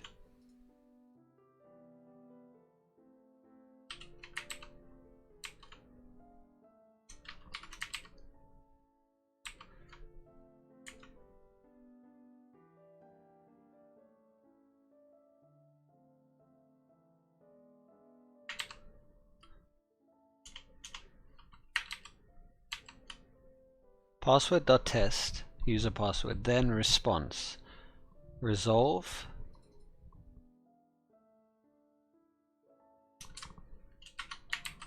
response catch error reject error.message. So we don't need to try catch.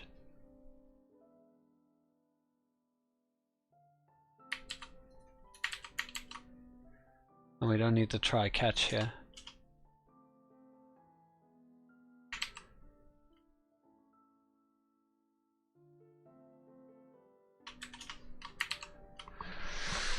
So resolve response, otherwise reject error.message. Beautiful. That's for is password valid. And then for this, it's return new promise resolve reject username dot test username, then response resolve response catch error, stick the error log there, and reject error.message.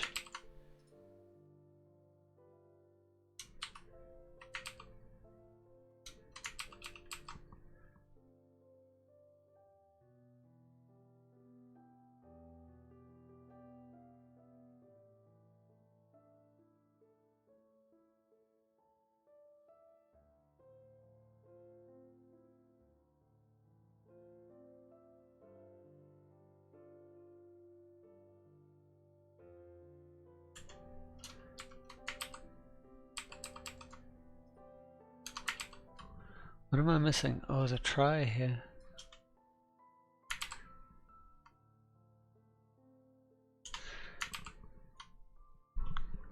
Username.test user username, then response resolve response catch error console.error reject error.message.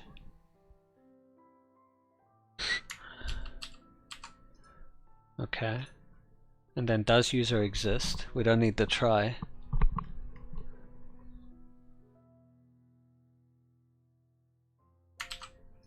We stick that in there because the try is eliminated with the catch.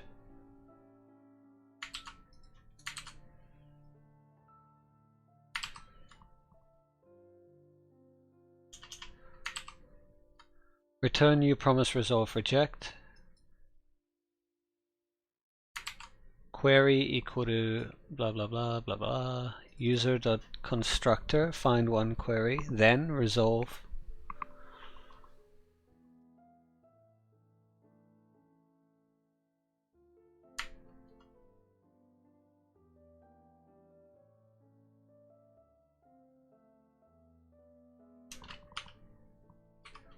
then response resolve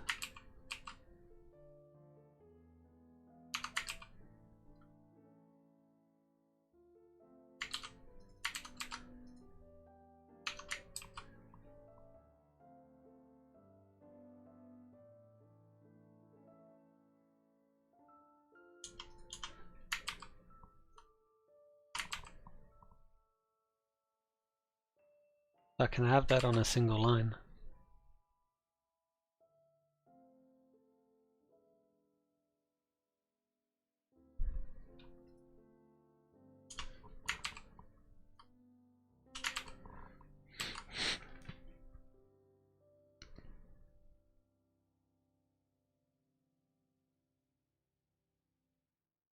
That will return a true or false. Good.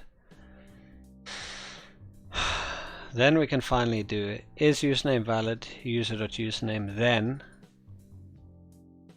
the username valid response. Perfect.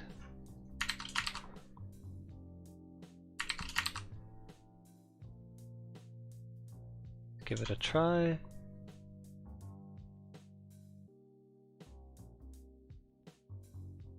Does the user exist? True. Is the username valid? Wait, which is the one that we're testing now? The username valid response.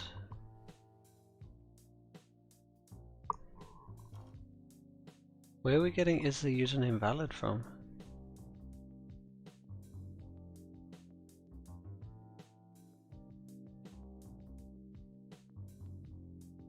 Oh, these things.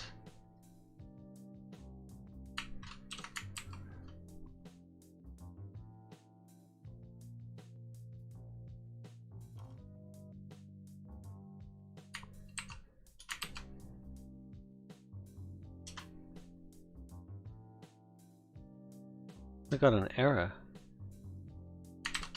Wait.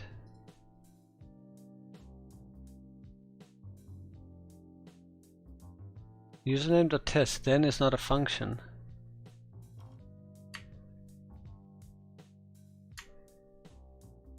Then it's not a function.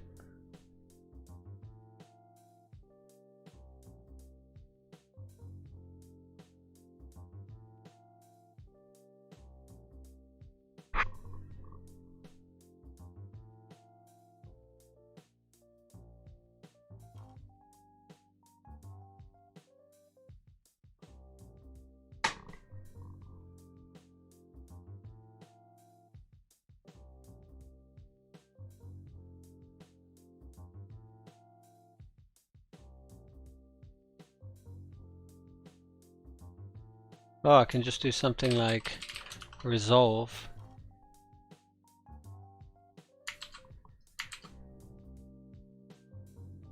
Can I do something like that? Username.test username resolve. True or false?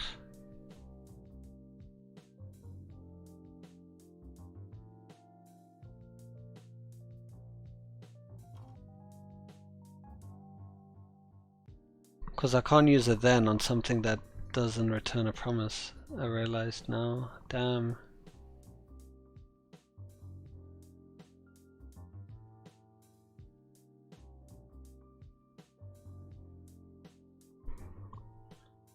Do I need a reject?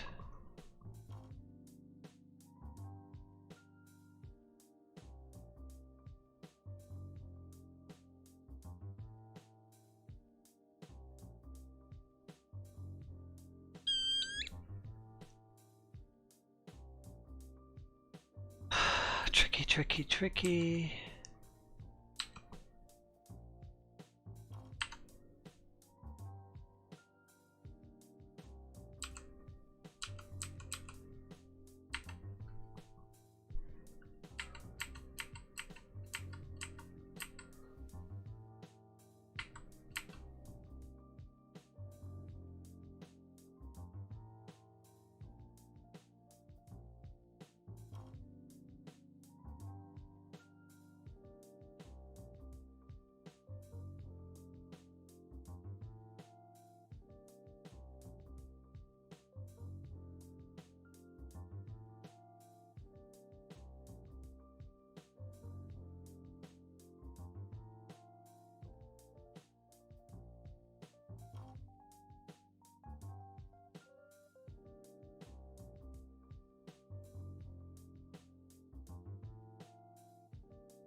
We return a new promise, and we can decide when to resolve and when to reject it.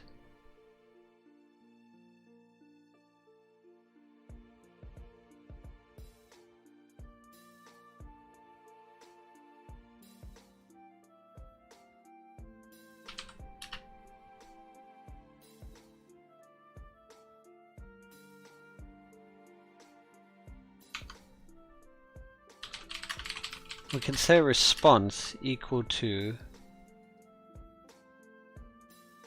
can we do something like that? And then return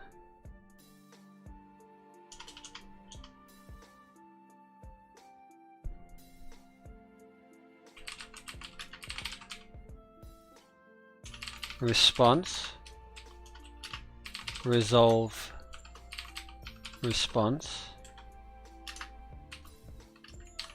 reject. But what would the error be? How do we catch the error? With the try catch? Try and then catch.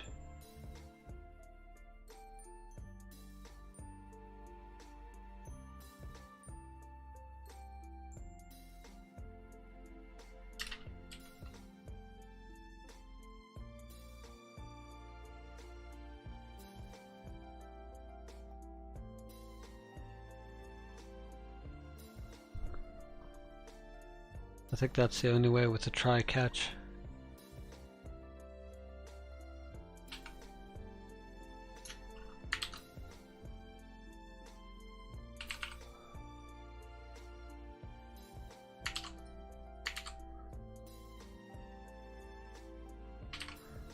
Reject error.message. I think we have to do something like that.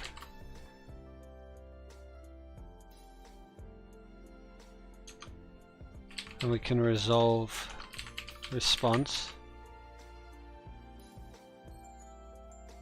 Or we can do username. We can do that.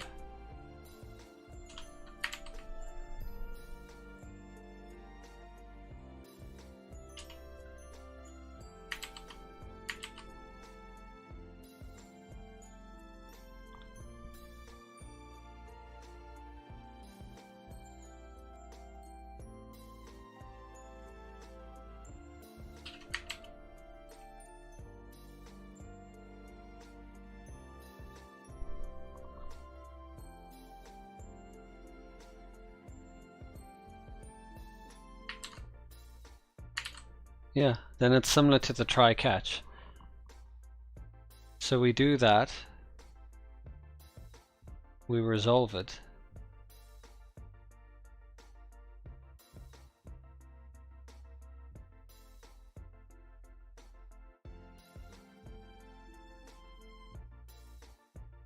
And then we do it then. Okay, so that should theoretically be it. Try.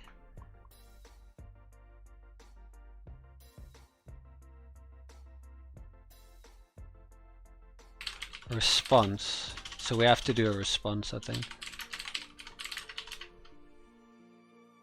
Just for it to look decent. And then resolve response like that.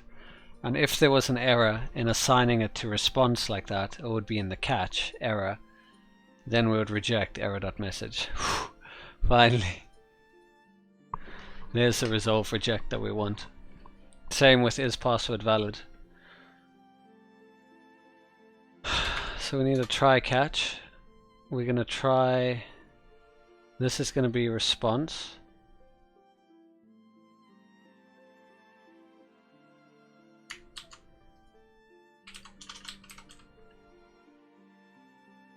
Response equal to password.testuser.password resolve response catch error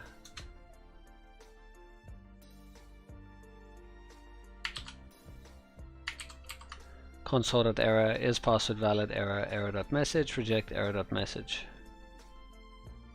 There we go.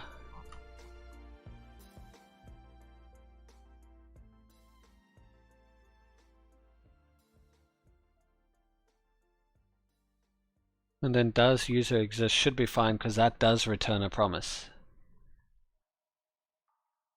So now the username valid response and response should work. Let's go try.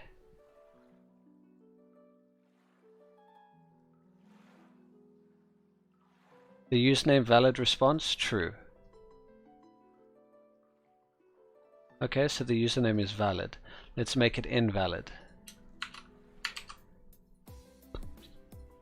So notice it says the username valid response, true. It needs to now say false because we invalidated it. There you go, false.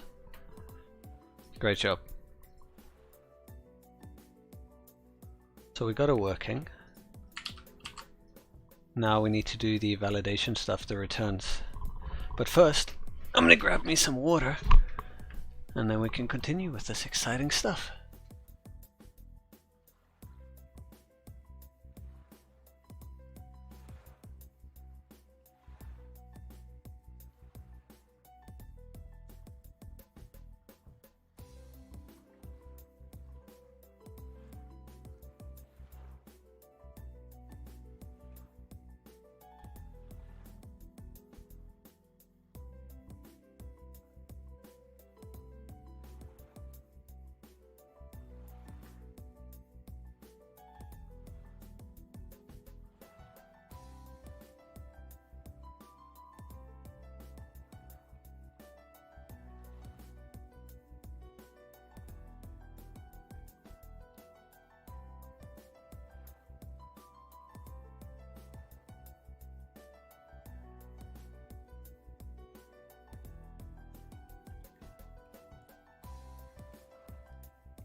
Alright, I'm back.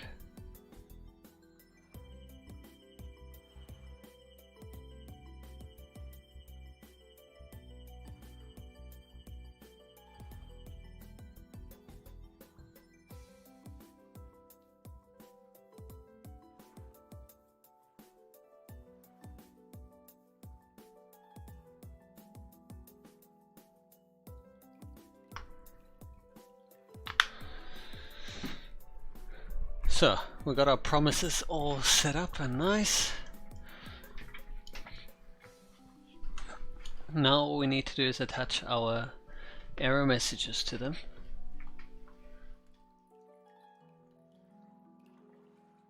It's quite nice that we have these promises, isn't it?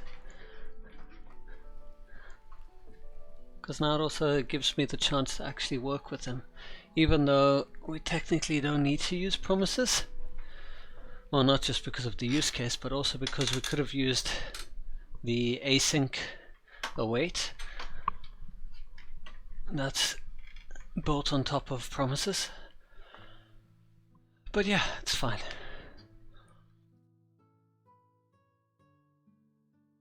So what are we checking? Is username valid?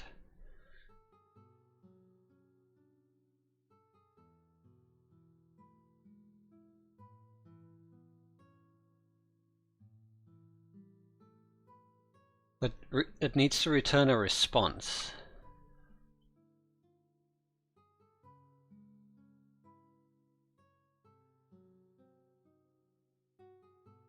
Without the next.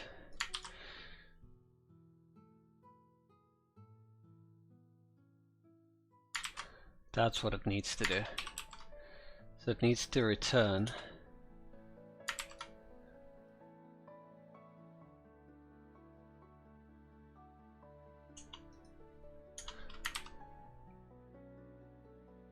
return new user response, the username.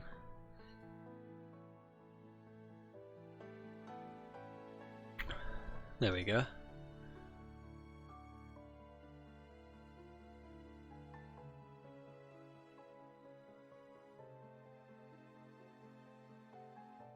Then we basically duplicate this. And we do the same, but for is password valid. That takes a user password.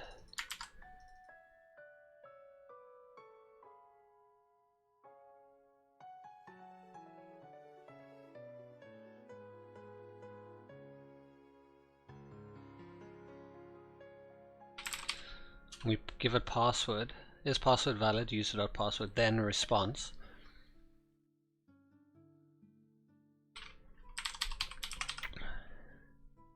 Return new user response.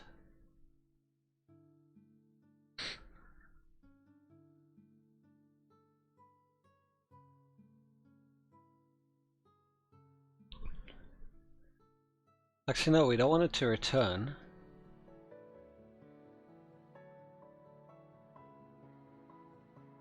Is username valid?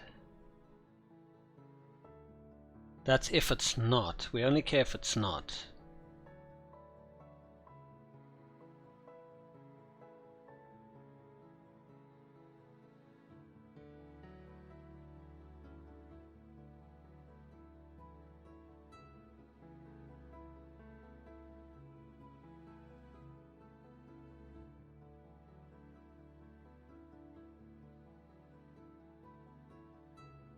If not response.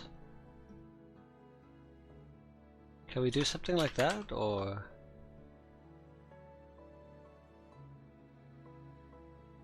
There you go. So if not response, if the response is false, return new user response. We go do the same for is password valid.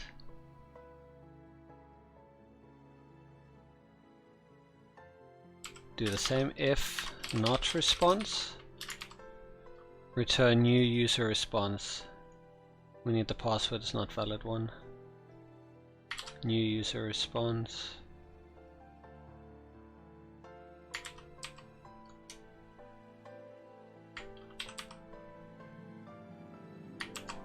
There we go.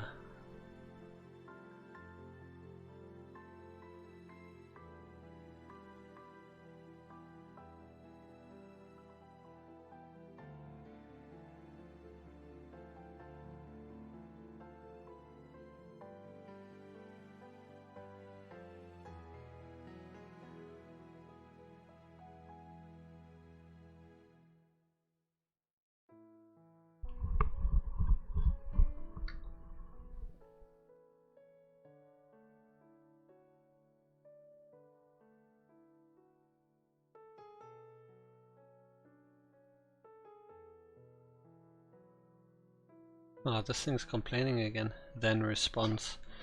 It's expecting to return.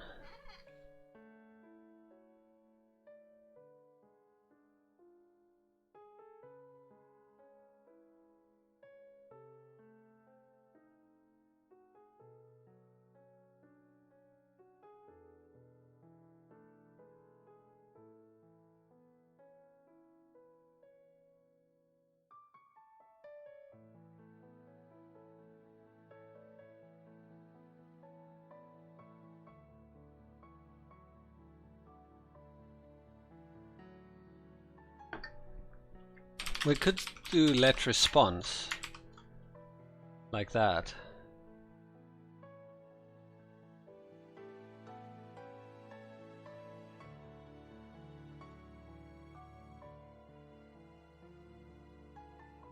It's not a response, it's a...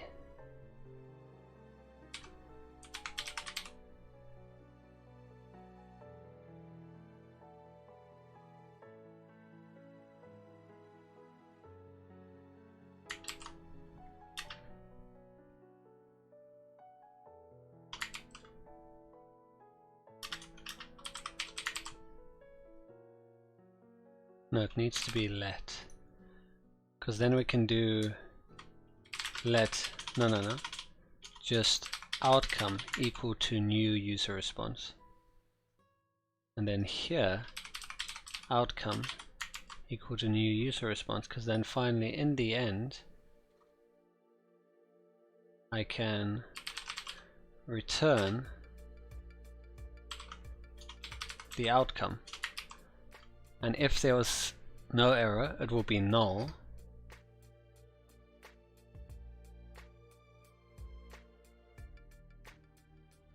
It's the same as calling next without anything in it.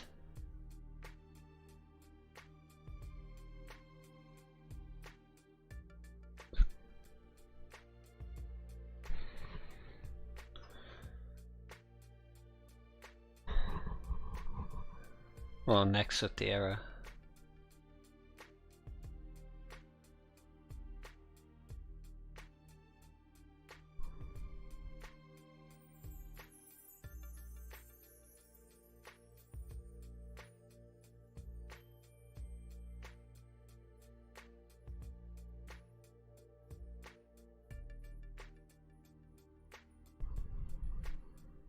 Thing is, the outcome can be null, and you don't want to pass.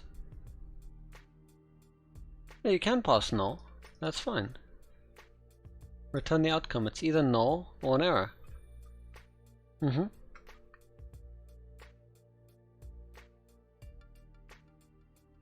Is username valid? Is password valid?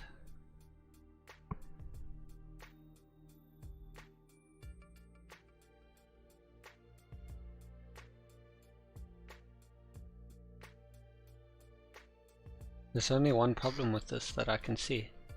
Return is going to return immediately. Because these are...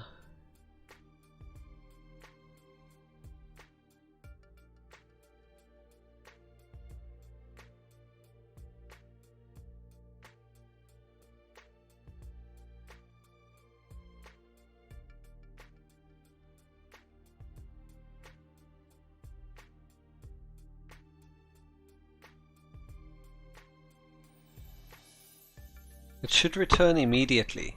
The moment we...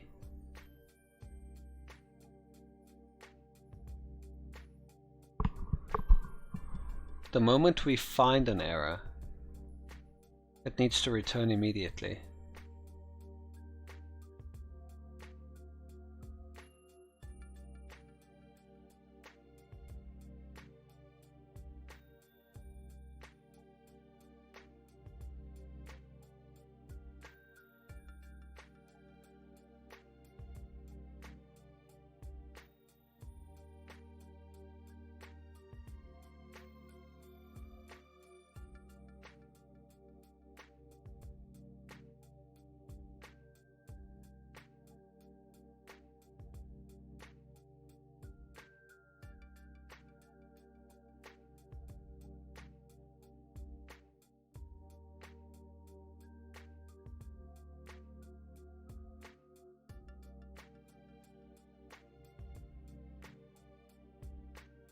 But what if there was an error?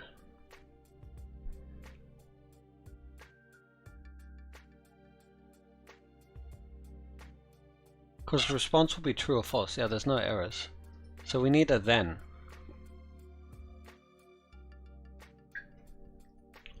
So you have a then here.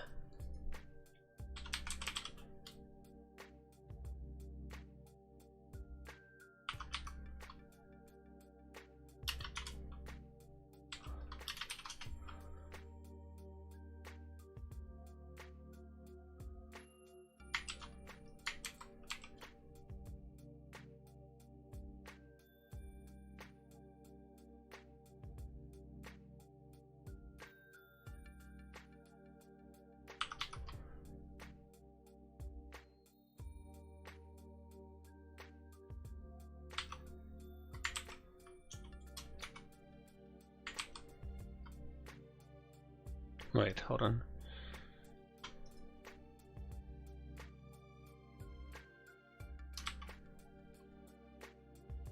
So this needs to cover that.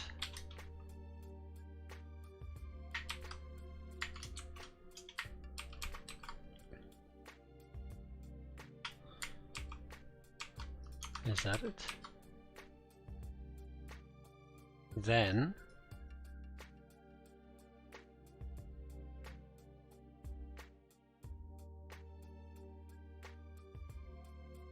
I'm missing something, aren't I?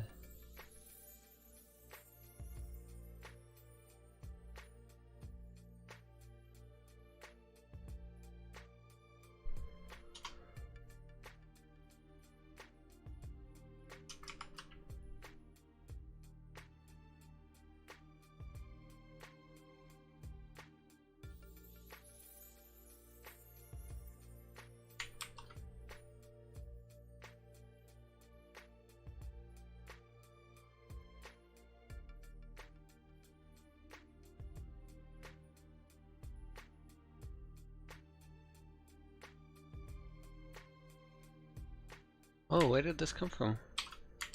No wonder. So we first check, is the username valid? Then, is the password valid?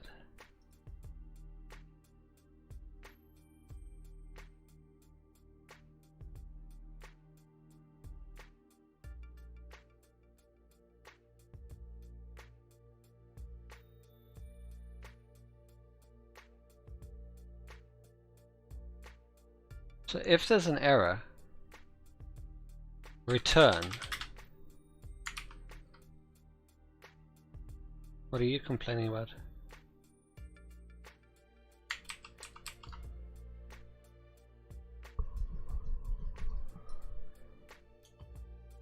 Or we could do this. Return new user response.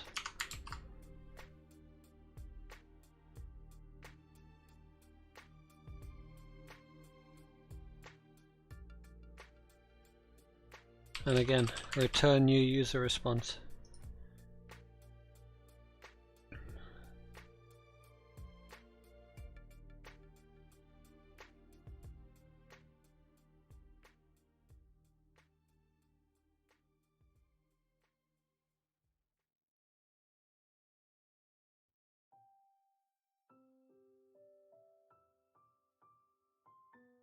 And then we have another then.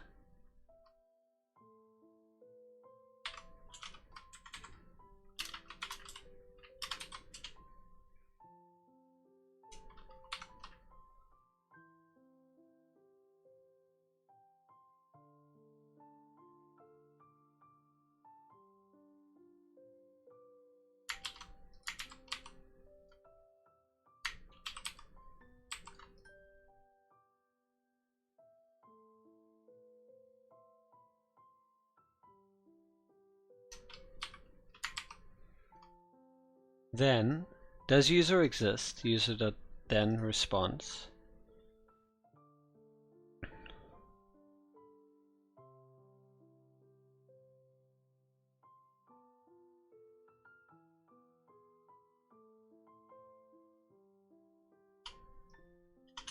Does the user exist response?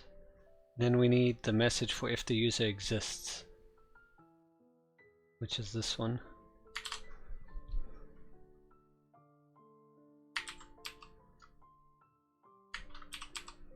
Return new user response. The username you have entered has already been taken. Please try another.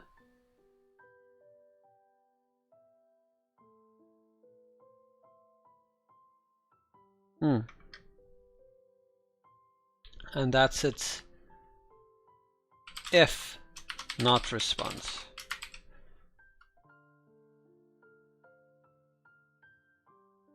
And then finally,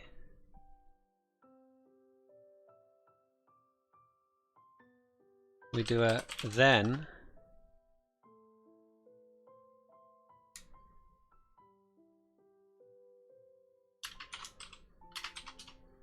return null.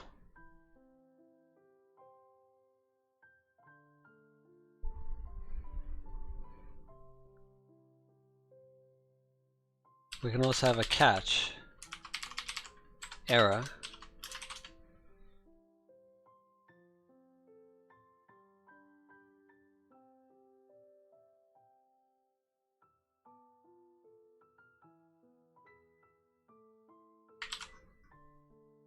something like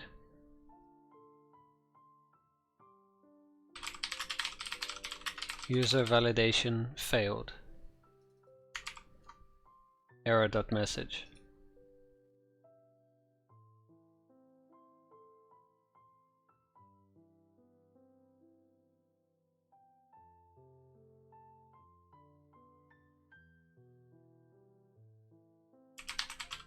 Return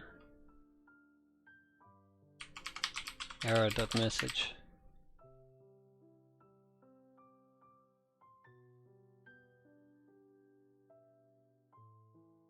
What a mess. Validate user. Is username valid? Then.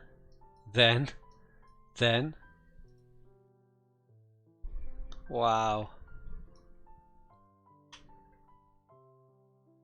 And then we just set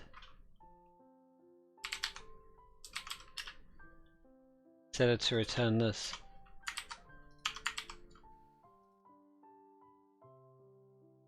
So it should return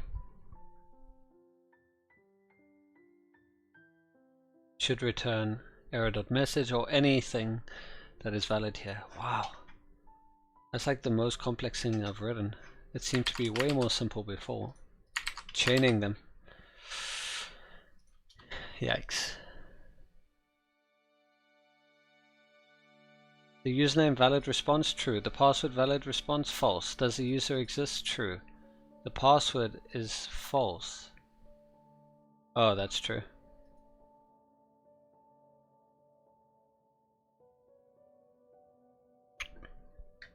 Okay, so it should have returned. Why is it still going?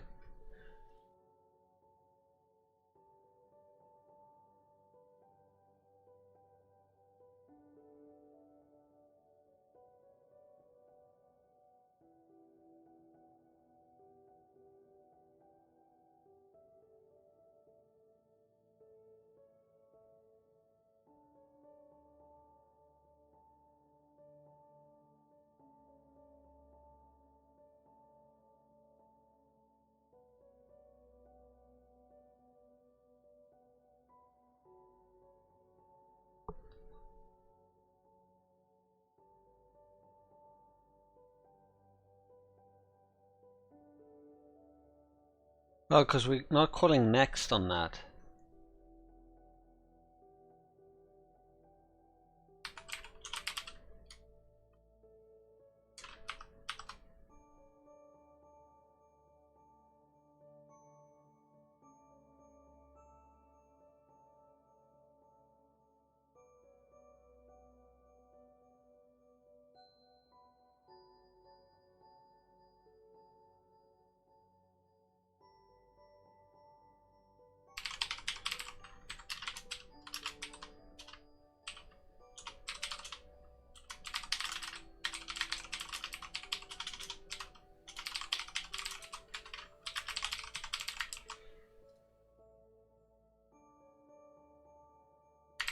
Let's see what the user validation response will be.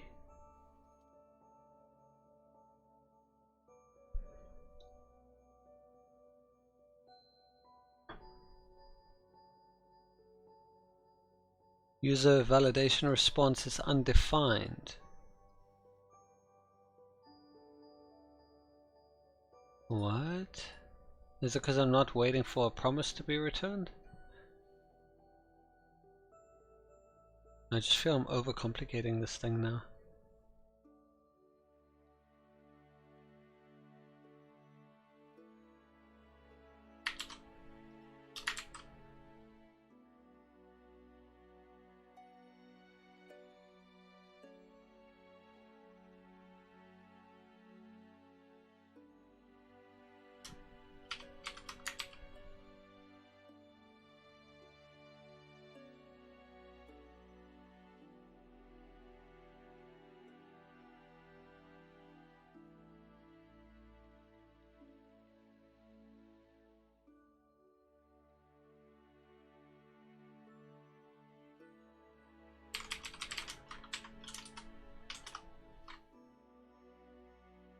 So we're going to turn them all into resolves instead of returns.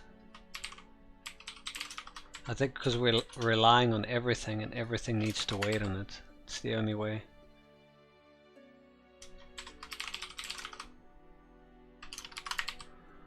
Well, there's probably other ways, but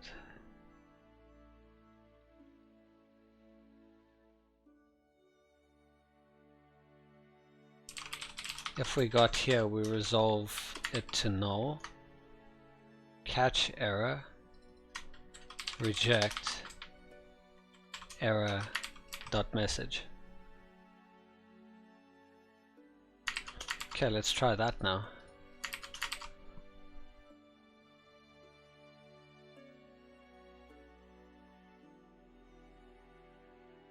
There, and we've got an instant response pretty much. User validation response, user response. Description, label.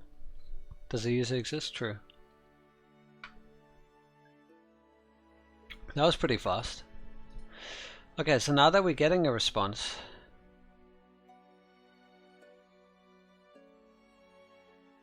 now that we know we're getting a response, we need to do something with it, which is, if there's a response which is bad, you want to call next with the response. Was it next? Yeah.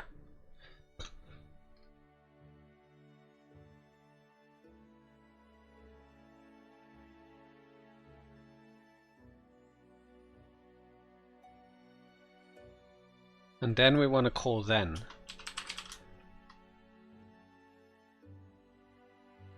You want to return next, and then you want to call then.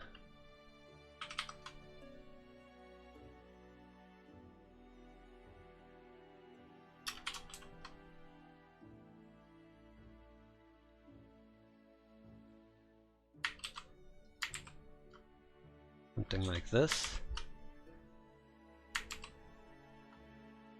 Validate user, then if we get a response, return next with the response because that's bad.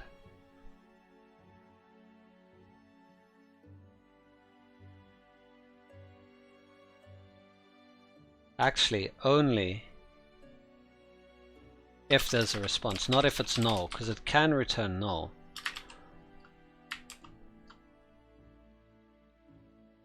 If I'm not mistaken.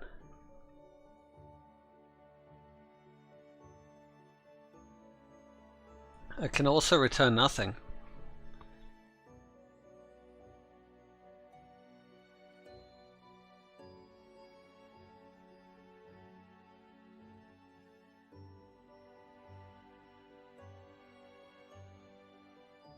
So if response, return next response.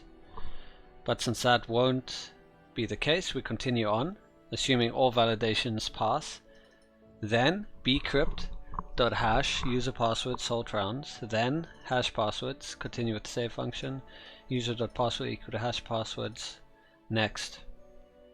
And then if there are any errors in this entire thing,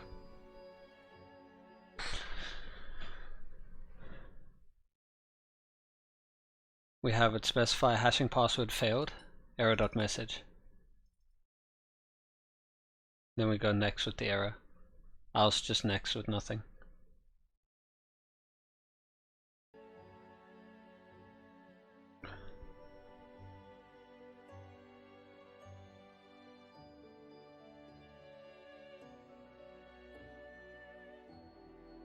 We know this is going to return an error, so we might as well call it error to make it easier to read.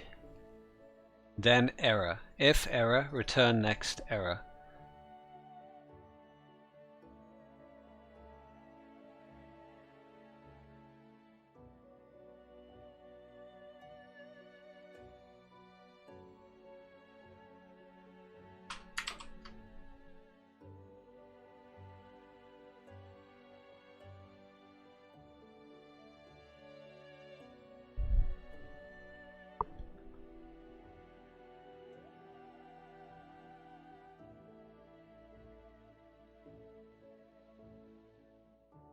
Won't this catch actually only work for this? think the catch only works for this. Yeah, we need a catch here.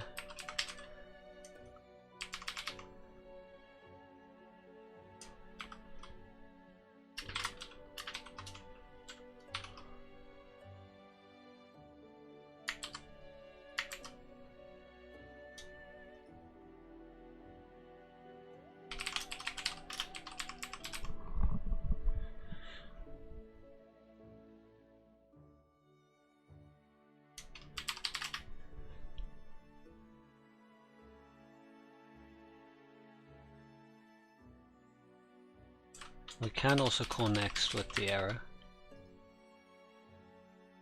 Just like that. Do I need that? No, I don't. Okay, after all of that, we should now be ready to test properly. There was an error creating, oh no. Error creating new user. Response is not defined. Response is not defined. True, false, true. So those work, but response is not defined. Wait, did I mess something up? Oh, because this is error, not response. Good thing we have those checks. Amazing. There we go. The password you have entered is not valid. The requirements are at least one capital blah blah blah blah blah. Password is invalid. Look at that.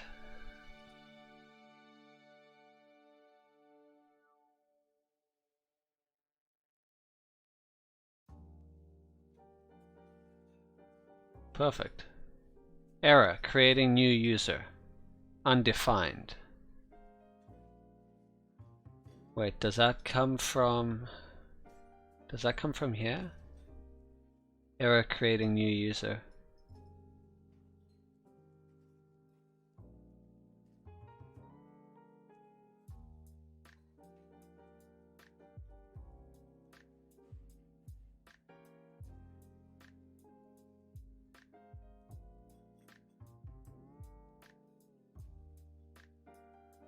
It says undefined. Where's it getting undefined from? Can only get that if you call next. So where are we calling next with undefined? It's not that. It's not that. I can't get into this.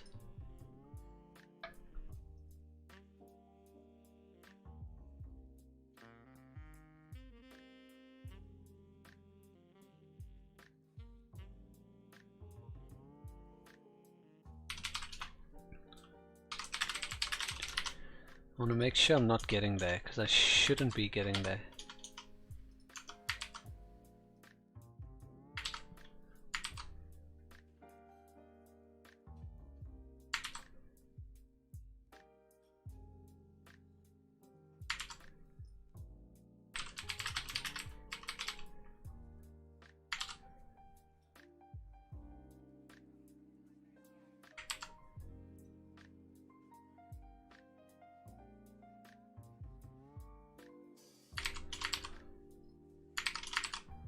Okay, let's see where it's getting at.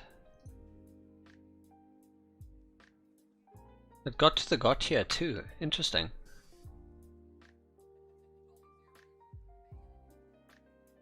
That's not good. It got into this. If error, but why didn't it get to the got here after the error?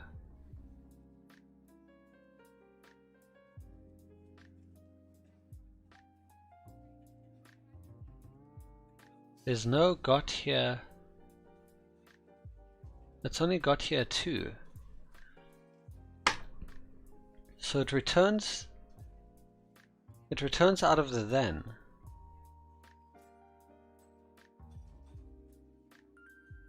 Oh.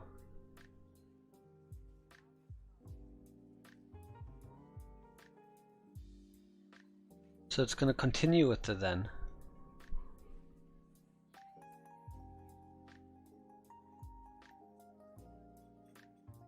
I need to throw an error basically.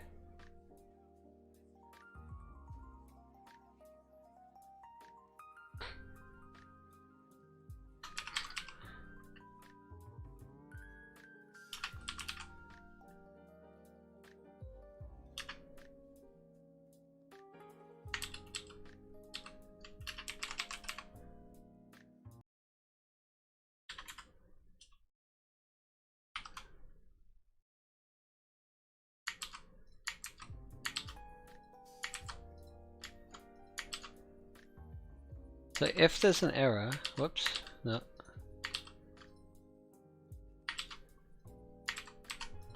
So if there's an error, throw new error, then catch the error down here,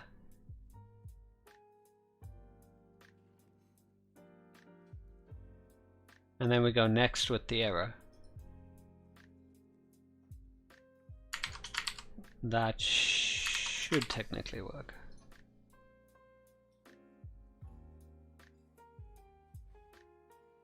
It returns it as an object. User pre-save error as an object. Getting somewhere though. Now it's an object because we created an object.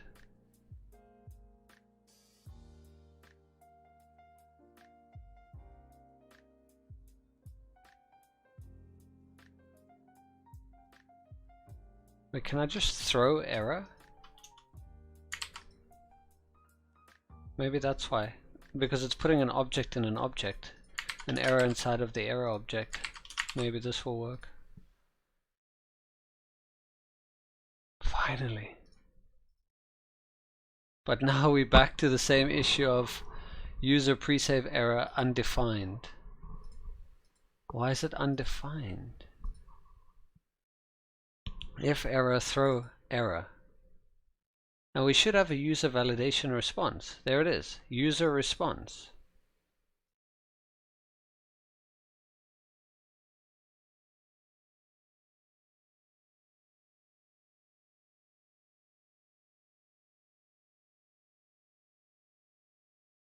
So strange.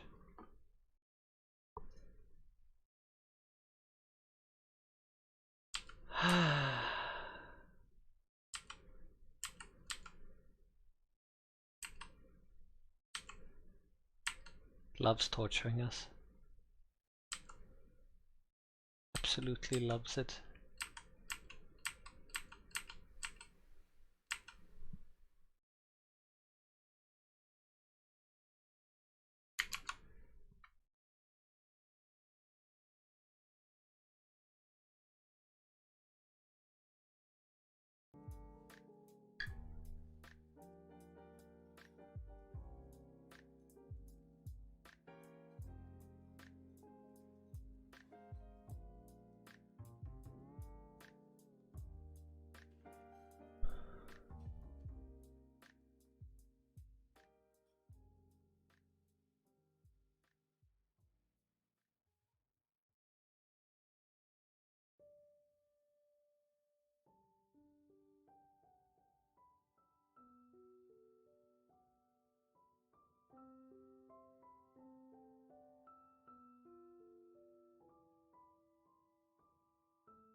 Is there a way around this? I think we need to look at the entire stack of what is happening. You get into the pre-save, you need to do your checks. If your checks pass, you can continue.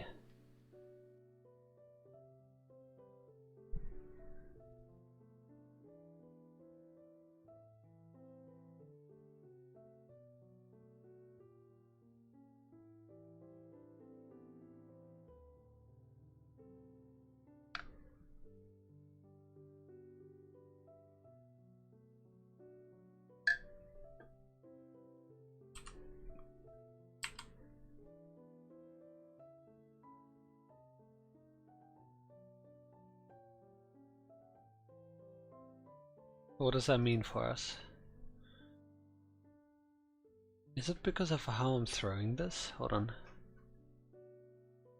we return a new user response. So that's an object. So we create a new object. It's a user response.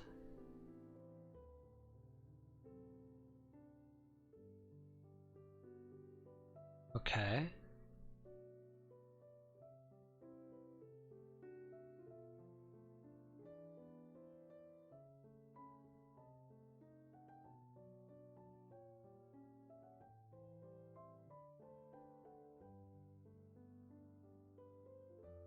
So validate the users. Then, if there are any errors, they'll be in here. If there's an error, throw an error. Now the issue we have is when we throw the error,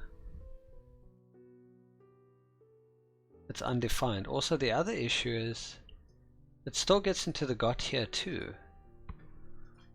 Wait, does it? Does it actually get into the got here too still, even when we throw?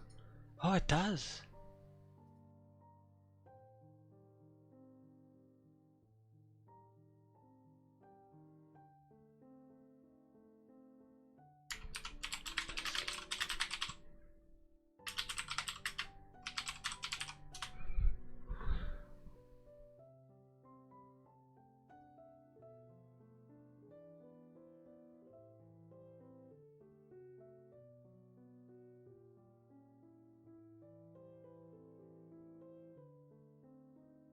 Throw and catch.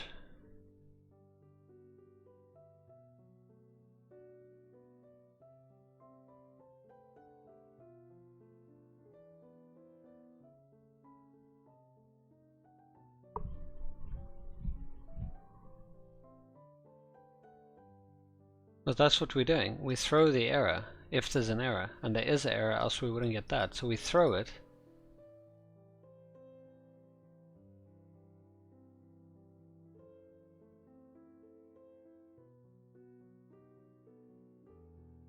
Oh, the catch only happens later, doesn't it? Maybe we need the catch now.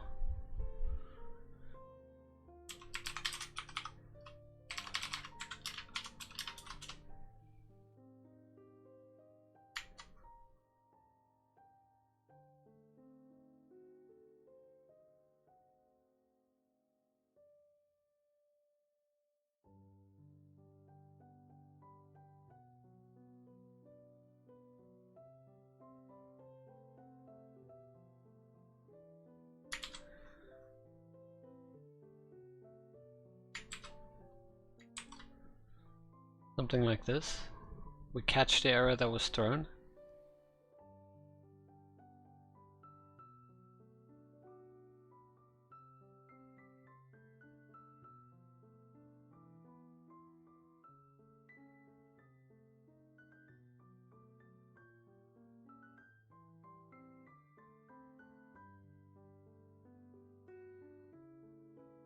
That's not actually the error that we want to display. It's not really an error. It's for the user. But then we'll do next with that error, essentially. So it shouldn't get to this then.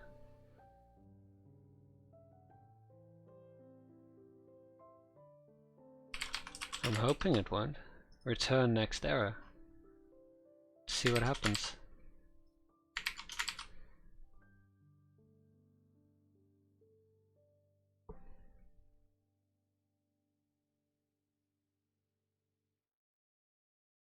It still gets to the got here too.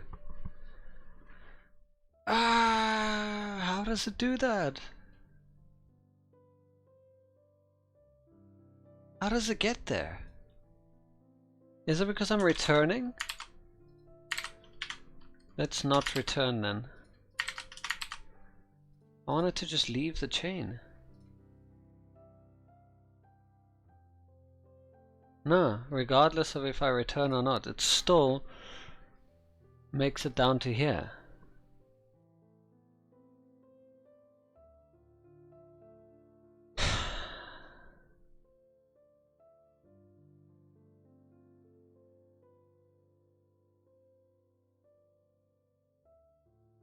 We could add it into the error. If error, we can go next.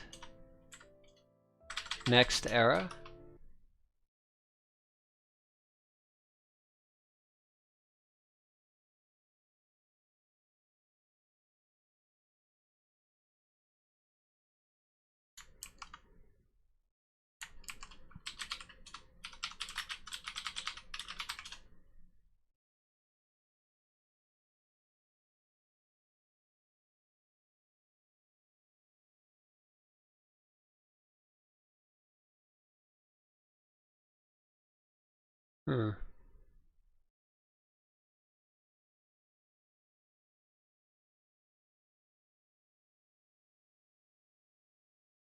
Google seems to be having issues today. Either that or my DNS.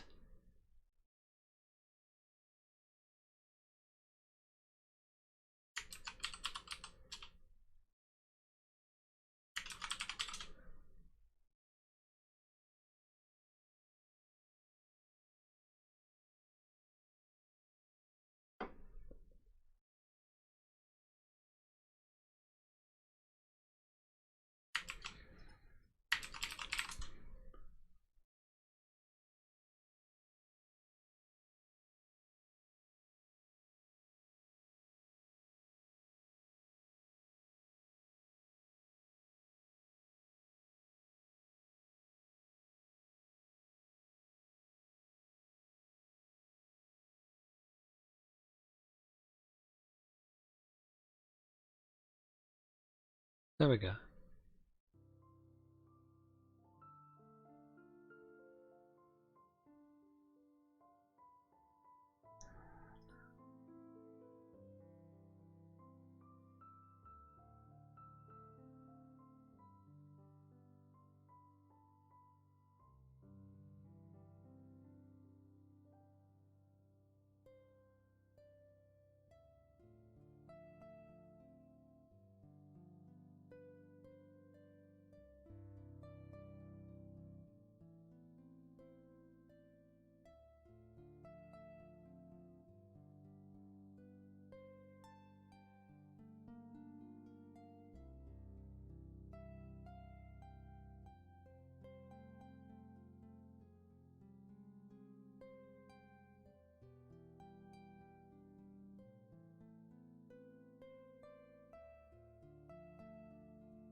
Okay, so my idea was if there's an error,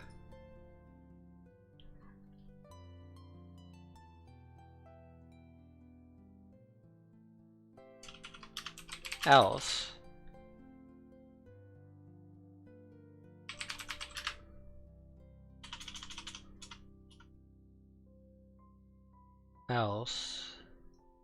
bcrypt.hash, then catch error next with the error. So something like that.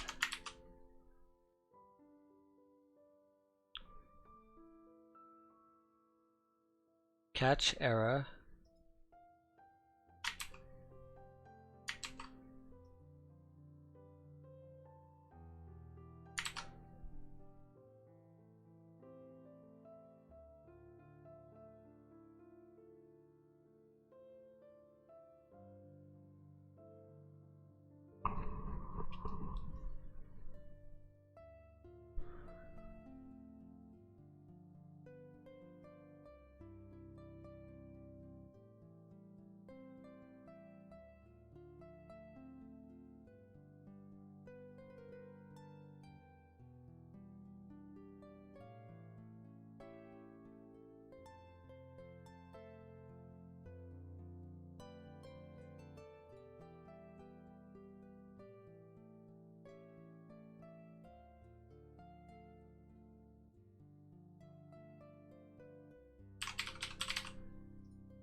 shouldn't need the then, so we just need a catch.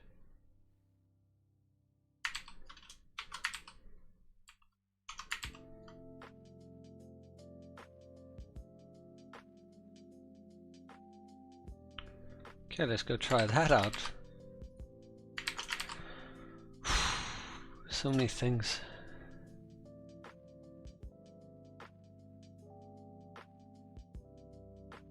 Username valid, true. Password valid, false. There's the response. Got here after the error. Does the user exist? True. We got a got here after the error, is that correct?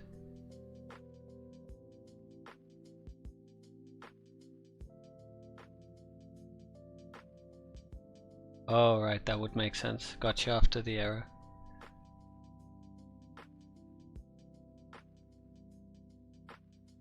So we need a return next here if we wanted it to do something.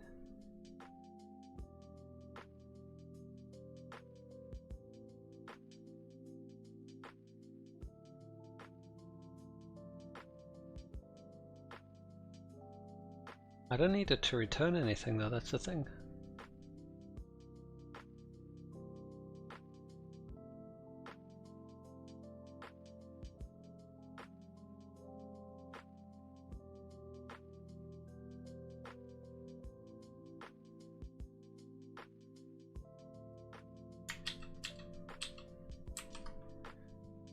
So as long as it doesn't get in there, which it doesn't seem to, then we're fine.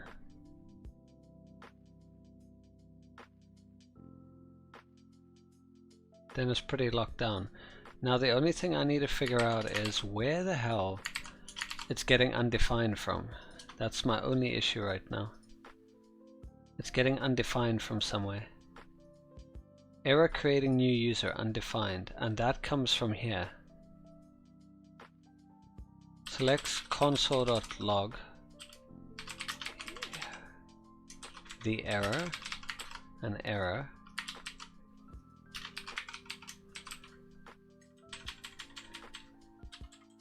and let's do type of error, and then let's do error is hours,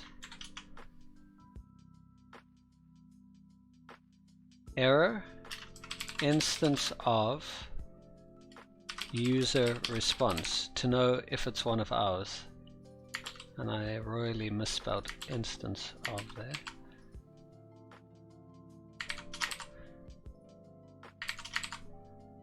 Let's go to figure out where it's getting this error from. The error, type of an object. The error is ours, true. So it is ours. The error, type of object. The error is ours, true. It is ours.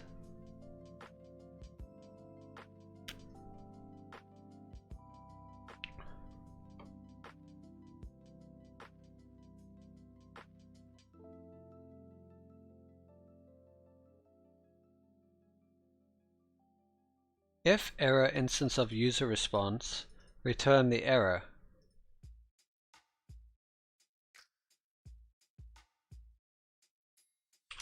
Return lol. Oh my god, it actually returns lol. So now we know it is that line. Okay. So now we know it's that line. Else it would return new user response.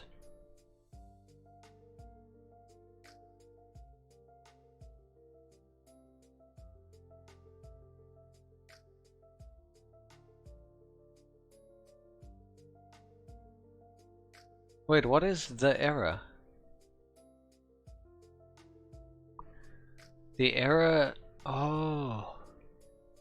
The error is a user response. There's no message on it.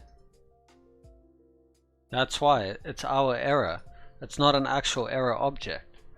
That's why it's undefined.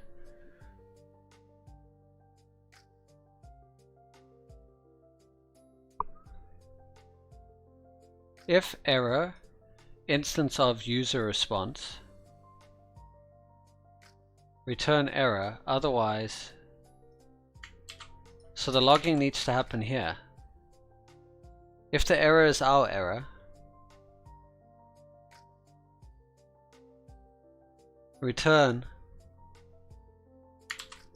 the error. Otherwise, log error creating new user and return the generic user response for that. That's why. Now we're not gonna get that error. Man, that was so annoying because it's undefined. Makes sense. This whole time it's like I'm going on a wild goose chase. I'm like, no, something's broken. But nothing's broken. There we go. Beautiful. The username valid response true. The password valid response false. User validation response. The password, yeah, so we know what it is. Does the user exist true? Let's make the user invalid. I want to test everything. The username you have entered is not valid. What does the log say? The username is false. Password false. What if we make everything true? Username true. Password, whoops. Password is fine too.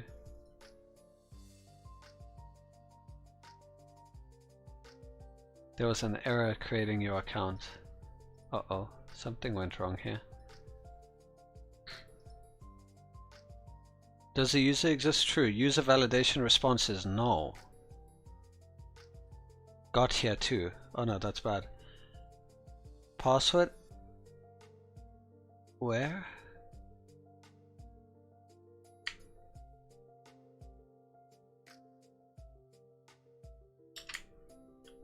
There's an unexpected token. What? Okay, wait, this one didn't quite work the way I was expecting it to.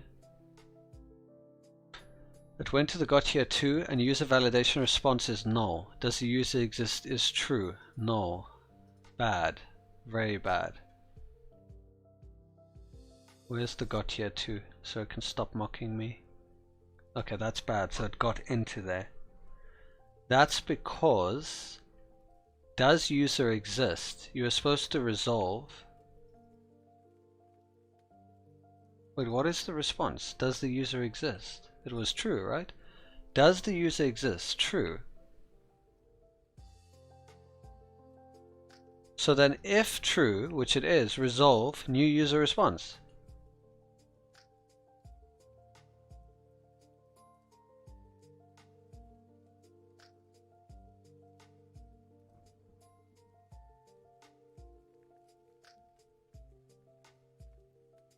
It's going down the chain.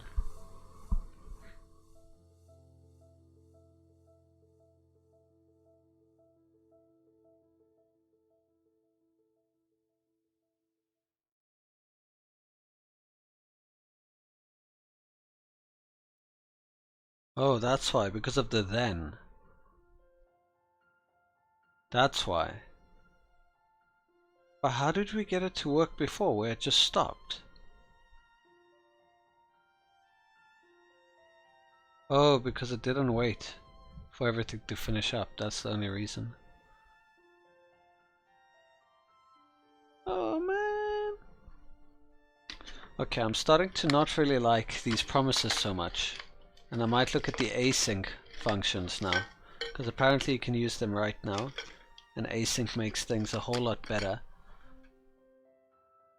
Because this chaining thing is a bit silly.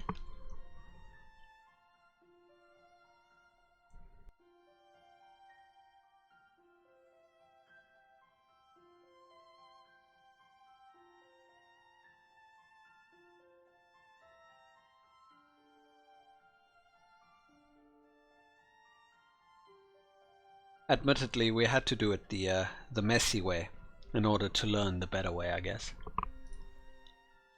And then again, promises are way better than callbacks, so yeah.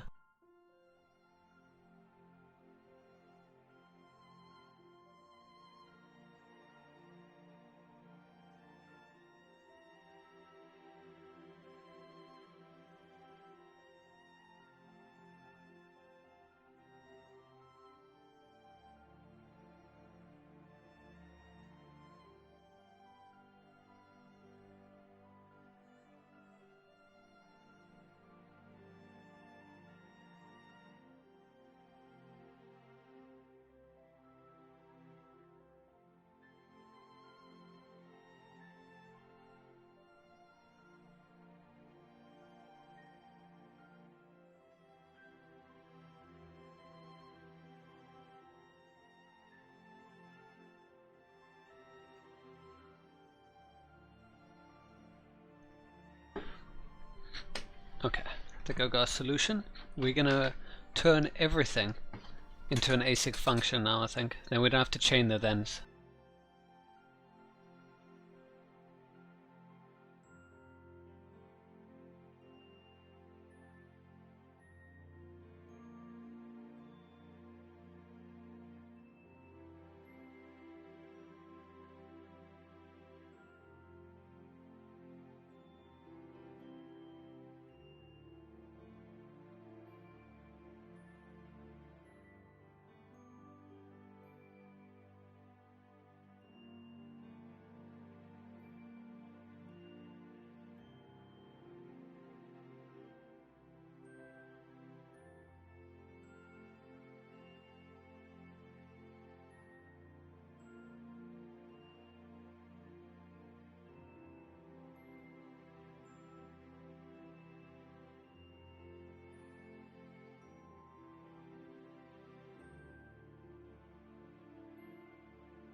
Now, now.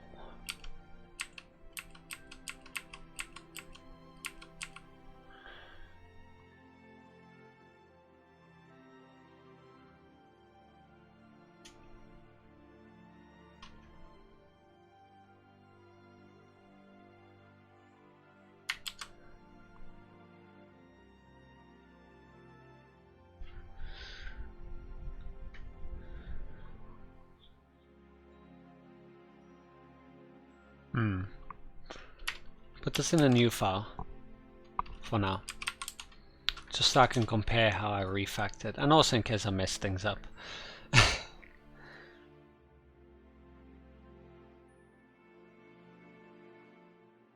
So we make it async by doing this, from what I remember.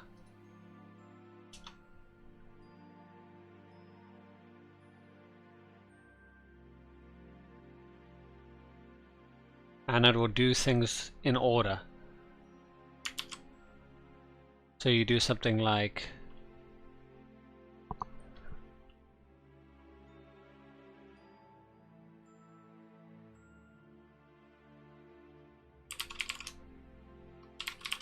username valid equal to is username valid user. So you can literally do username valid equal to await is username valid. So we turn it into a variable there, username valid, and then we use the await keyword, which tells it, hey, you don't do anything until this thing is done. It uses promises and everything, and it expects a promise still from is username valid, but the syntax is so much better. No more chaining. So await is username valid, and then we do another one, const password valid equal to await is password valid. You see how much nicer this ends up becoming. Then I could do the other logic that I wanted. Const user exist equal to await does user exist user. Okay, so those are the three variables. Then I can log something like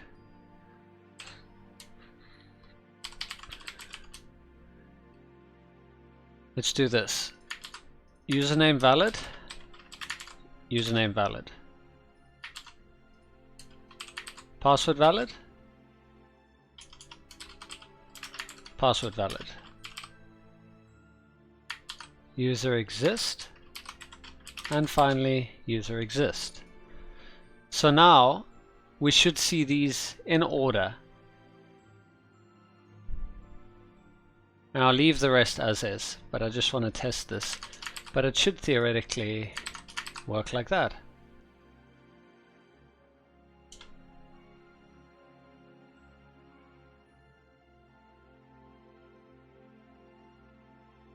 Wait, what did we call ours? Because I don't see it.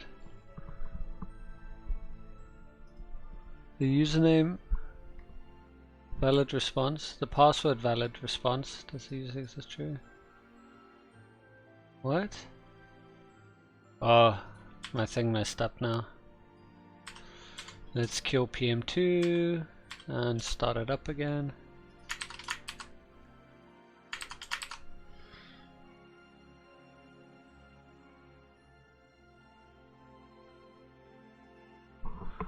Still starting up. There we go.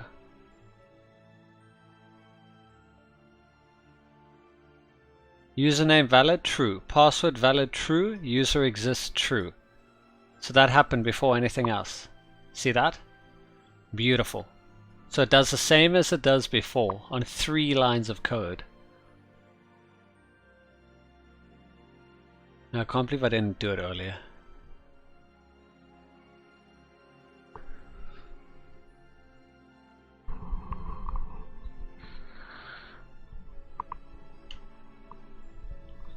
So we're going to stick it in a try catch block again. So try these 3 things. And if there's an error, catch the error.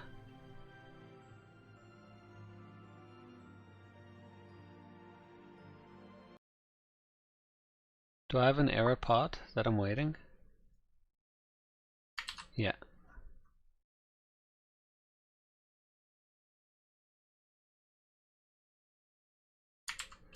Console.error user validation failed, error.message. Man, what is up with the DNS today? Everything else is working smoothly, but my DNS is just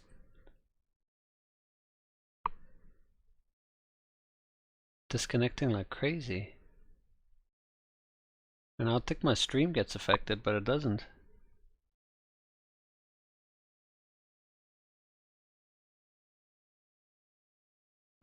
Huh.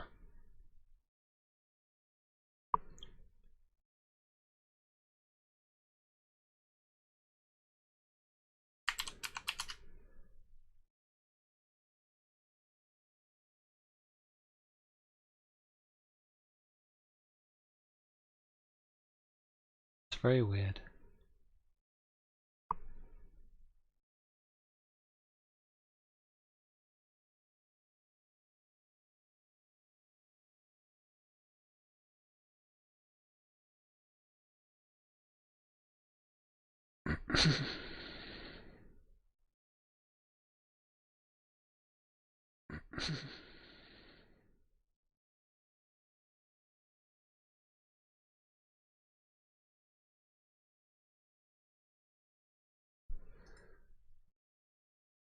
Anyway, we don't need music. For now at least. It'll come back, I'm sure. So we got the try catch in here. And if there's an error,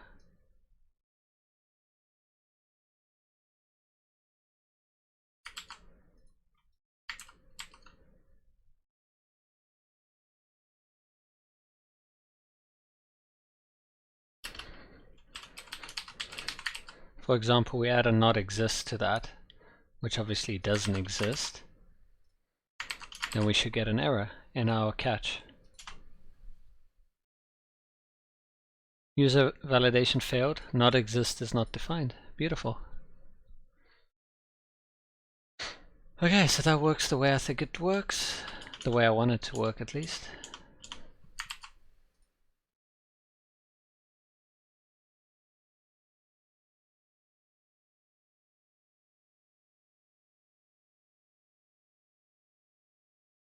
I swear there's something up with Google's DNS servers.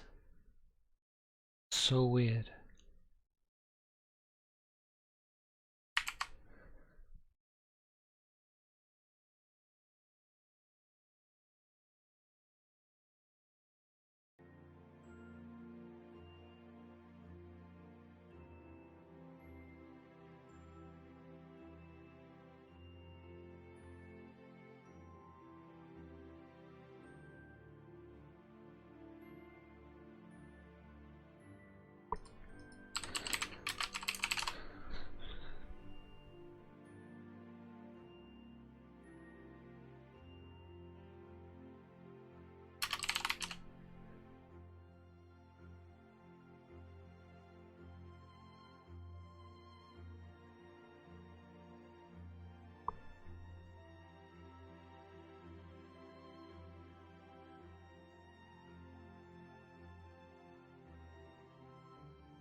Okay, so we try this.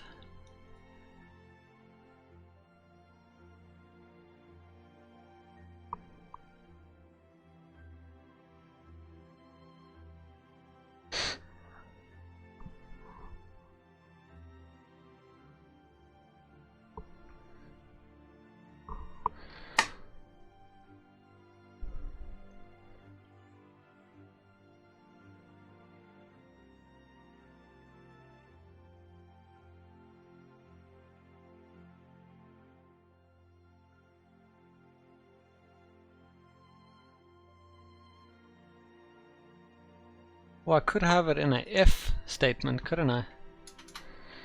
If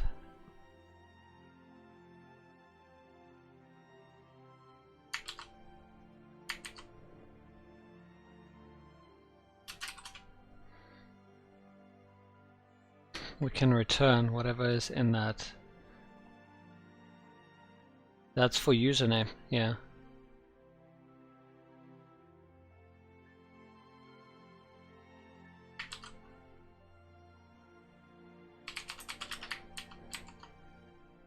Return new user response. That looks like that.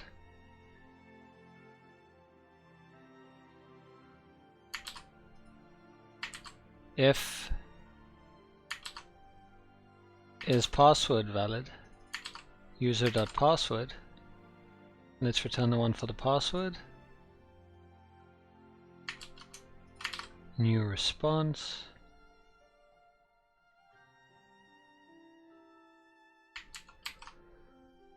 There's the response for the password.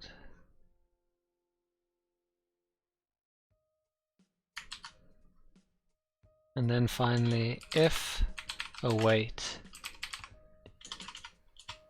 does user exist? User.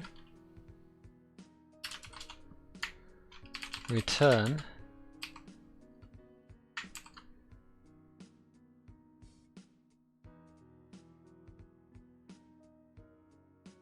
What do you mean unreachable code?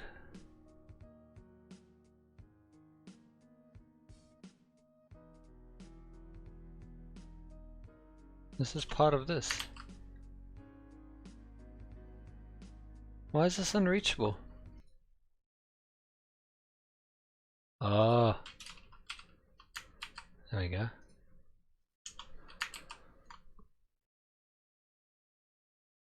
Ah, the DNS issues again. But now it's fine again. You should stop saying that. So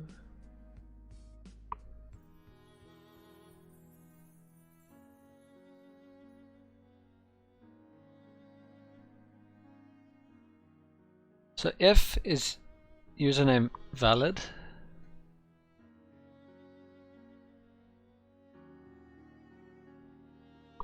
So this should be a not. If not,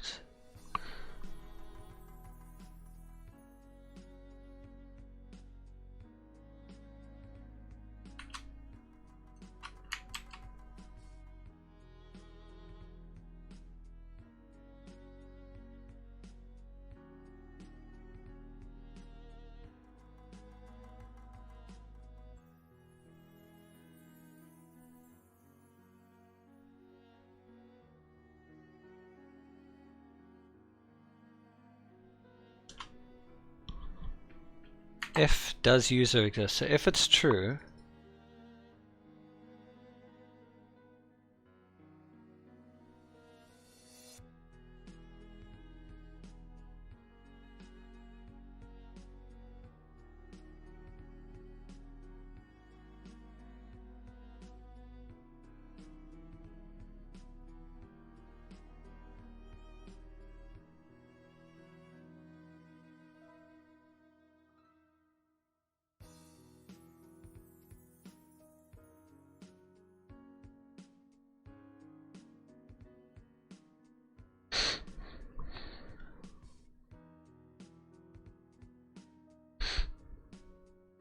so now it goes down a chain. If. It's a bit better, I guess. There's just 3 of them, and you'd have to follow like a chain of them. It's been de-chained. It's now literally just bam, bam, bam. And then at the end, if there are no errors, we just return null.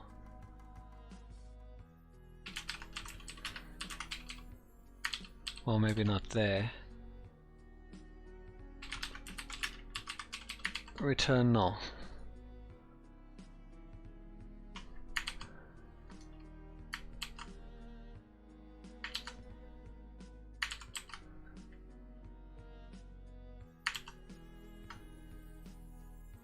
There.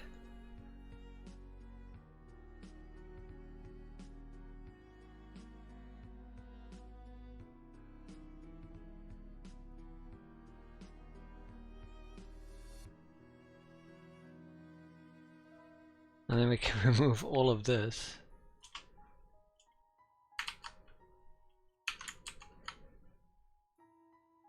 And hopefully that's a bit better. So try, catch any errors, and that's just 1.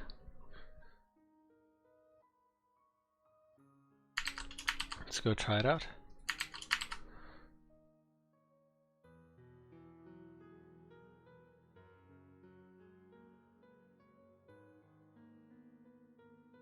Okay, so there we go. Password was invalid, so it immediately stopped us.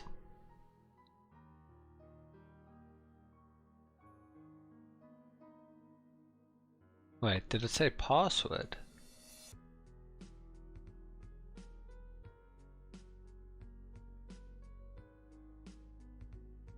One, 2, 3, 4, 5, 6, 7, 8.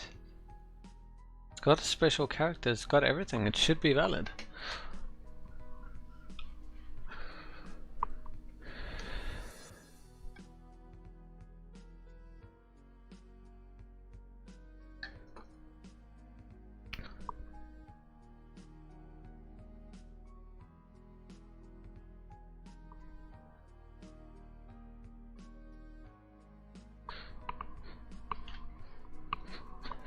I'd expect the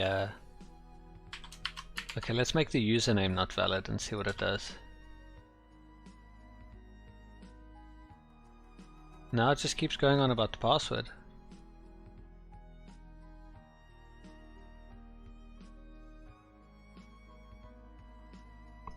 What happened?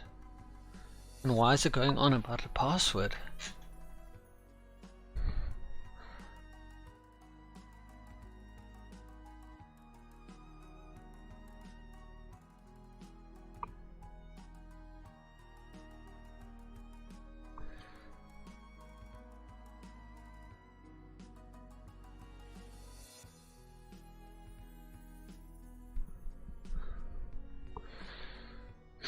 Oh, and this is why this stuff can take a while.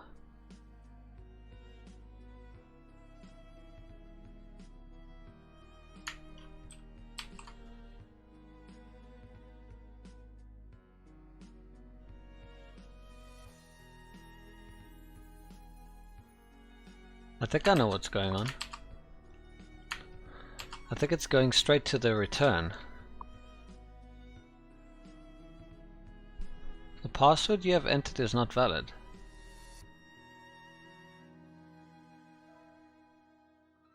I think you're tripping.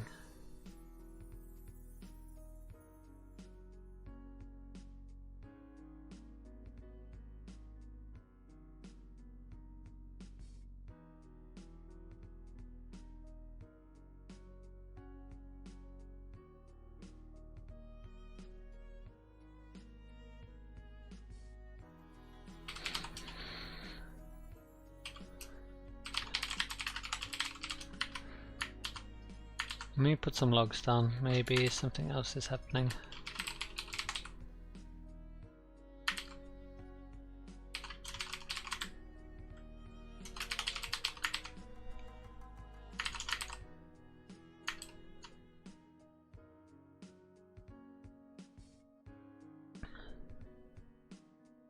So there, we got to user exists.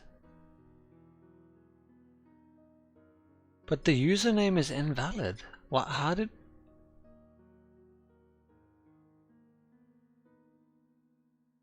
User exists. How... I'm...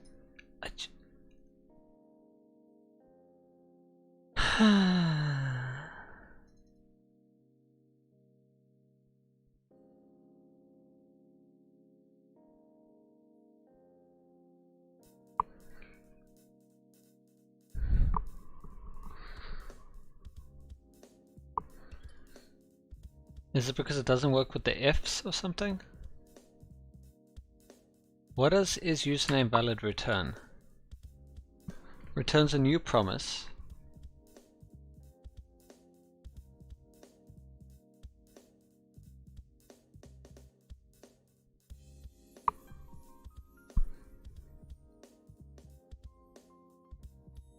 It either returns true or false. Is username valid, true or false?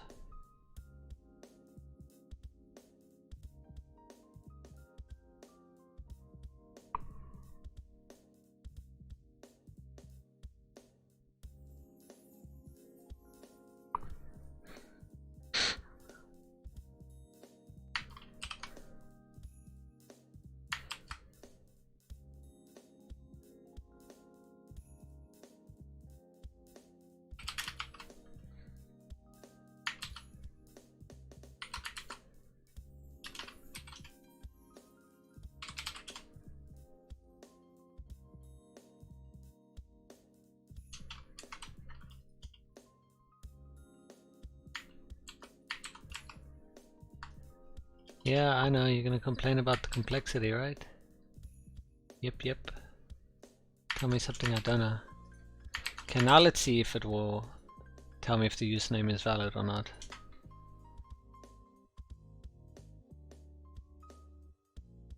Username invalid. Thank you. Was that so hard? Now why didn't it do it in the if? That's my question.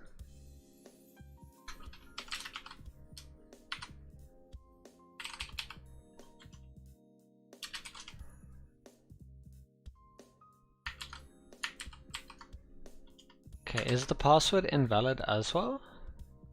No, it's not. But we can make it.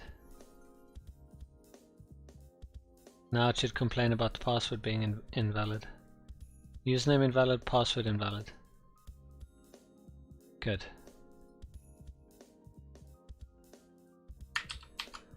Good.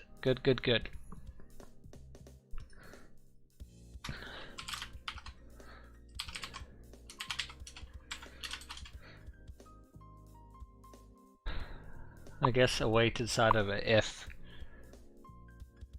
Wait. Do you do something like await if? Can you do that? No. I thought it was that way, but clearly not. This is the way to do it. So if username invalid,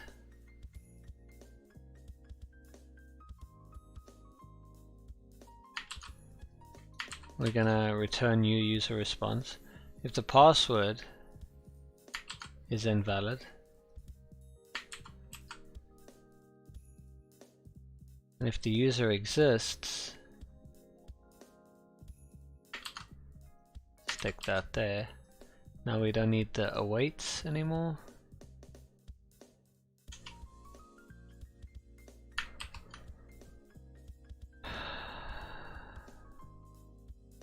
There we go. Now it should complain first about the username being invalid. Well, I don't know if the username is invalid. There you go. The username you have entered is not valid. We shouldn't get errors, we should get an out. Username invalid. There we go.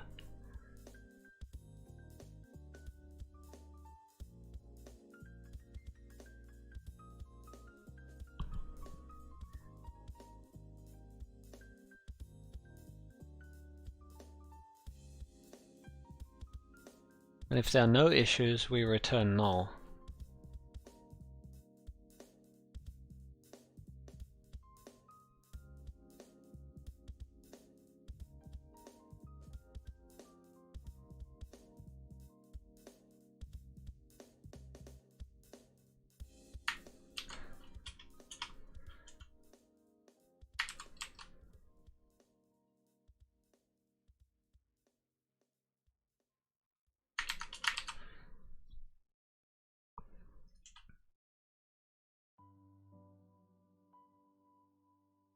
Great. So the username is not valid. So let's go fix that up. Now the username is valid. But now we're gonna mess the password up. The password you have entered is not valid. Okay, why did that one take a bit longer? Okay. And what if the password is valid? And both of these are valid.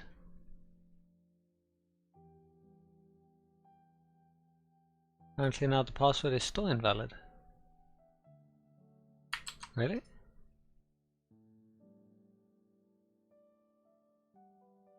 What's the regex for password? Between 8 and 40 characters.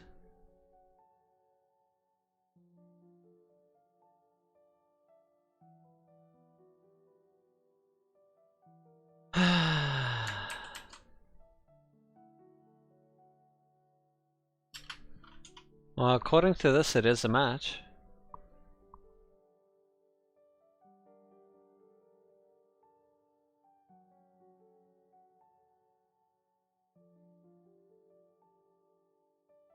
So let's go into the is password valid and see what it does.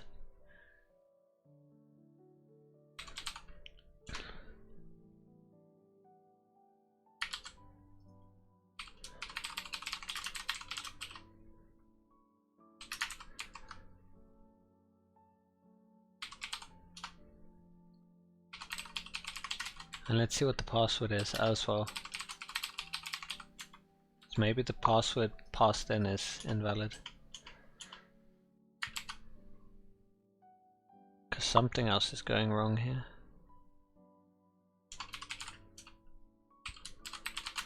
Bang bang. Response.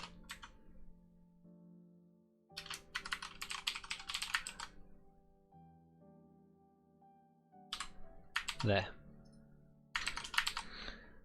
Now we should know what our response is. Okay, so password, that's the password. Password valid, true. Bang bang response, true.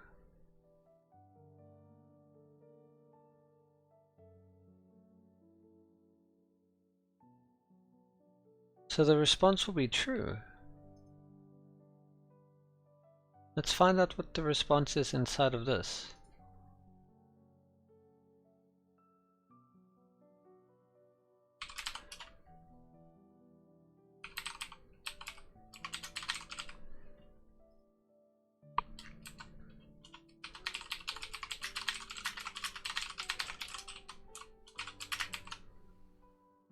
It's very interesting. I love when I find these things.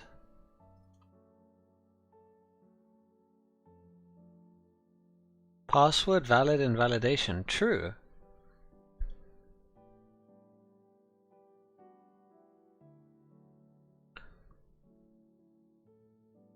Wait a minute. Oh my god.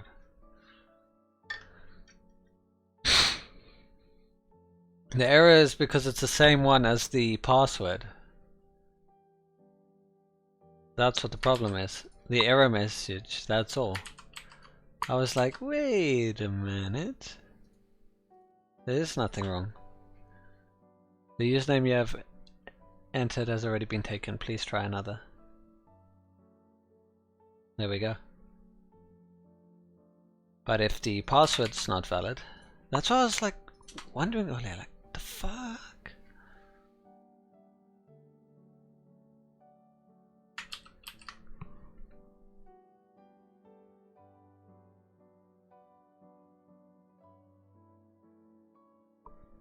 Okay, cool.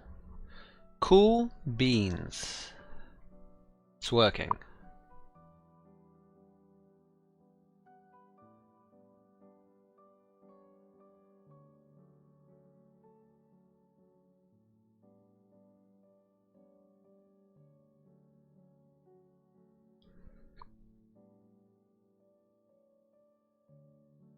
You know what actually could speed this up significantly?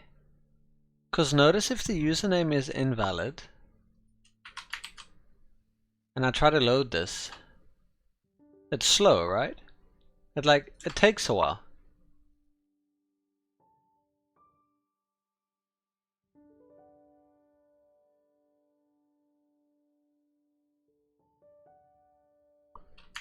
Well, actually not that long.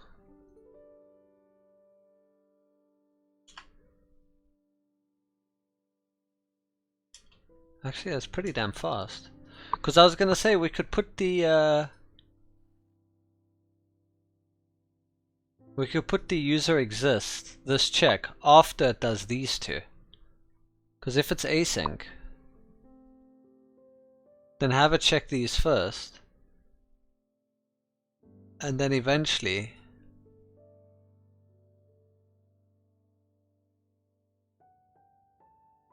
well, I mean, either way you would have to wait for the entire thing to finish, so no. Well, actually no, you're just waiting for a response. Let's check. In does user exist, can I make it wait a bit?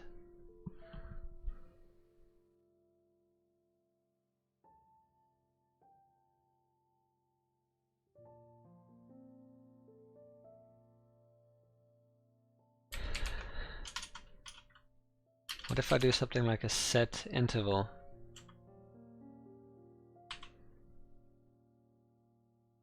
Set timeout.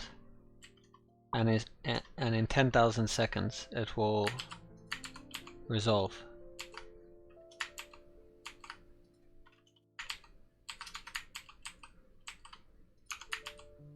There, let's see what will happen now. This should like simulate a really slow database.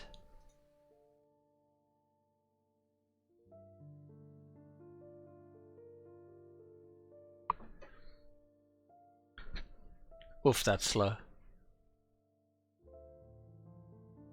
That was a bit too slow for me. I'll do 5 seconds just to test. Okay, so now we know that works. But now, what if just the username is invalid? Will it immediately return, or do I have to wait 5 seconds regardless? Let's find out. I'll still wait 5 seconds, it seems. Let's make sure.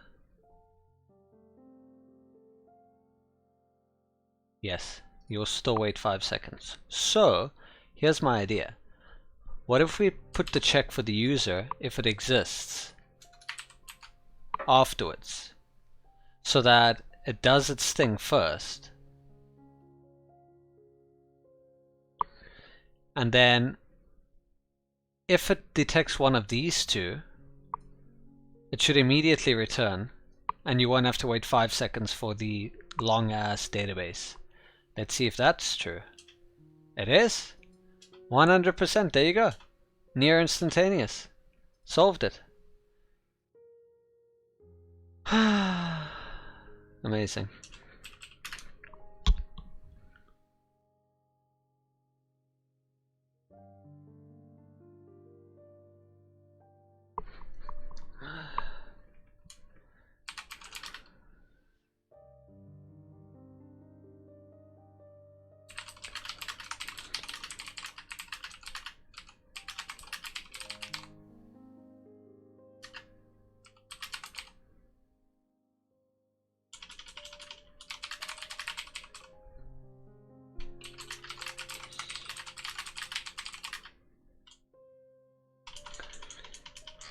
This core is placed here as it is the slowest of them all.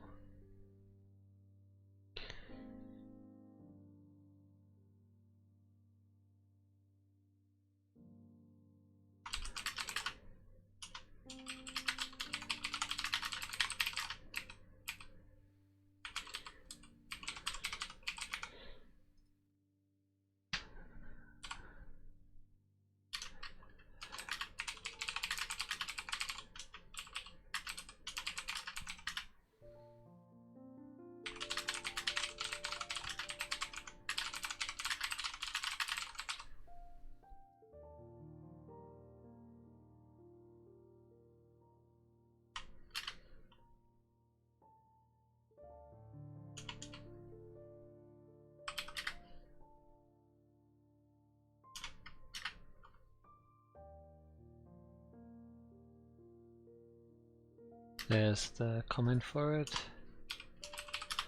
It allows the other tests to end the validation early without having to wait.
If user exists, return new user response. There we go. Cool. Now we just need to add validation for email.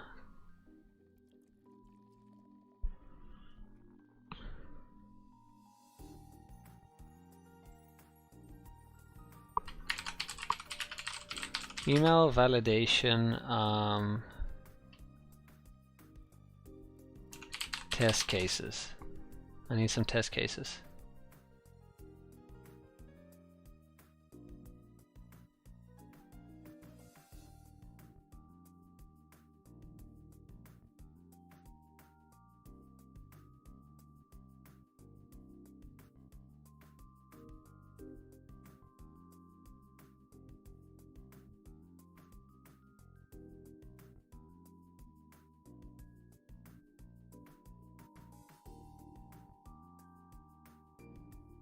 Okay, so these are all valid. Let's go create a new regex, shall we?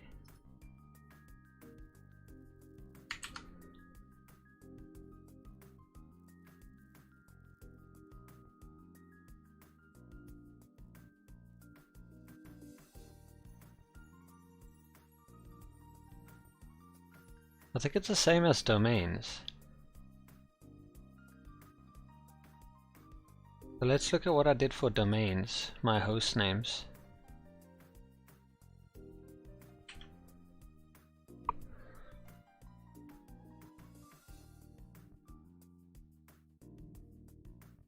Any word and a hyphen is valid.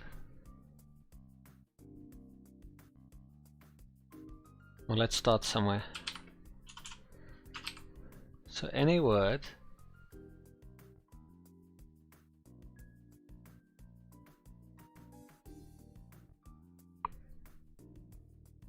at any word then a literal dot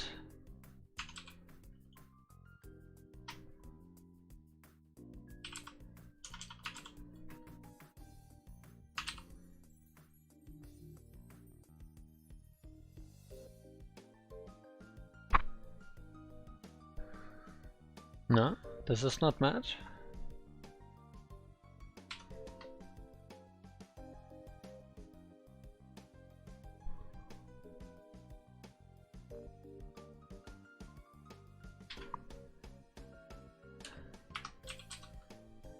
And there can also be subdomains. And this dot will be optional.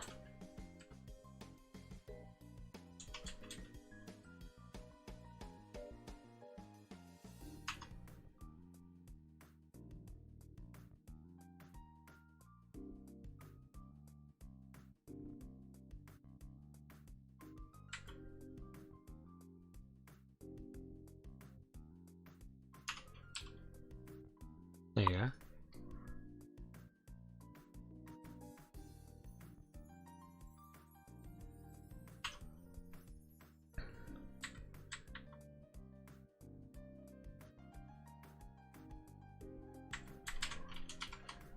There. So a dash in the address field is valid. So then we need to change this to a group to include a dash.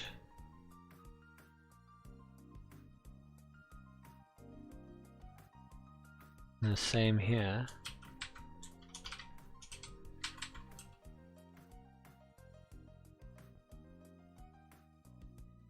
Is a dash valid in a...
at, then the domain.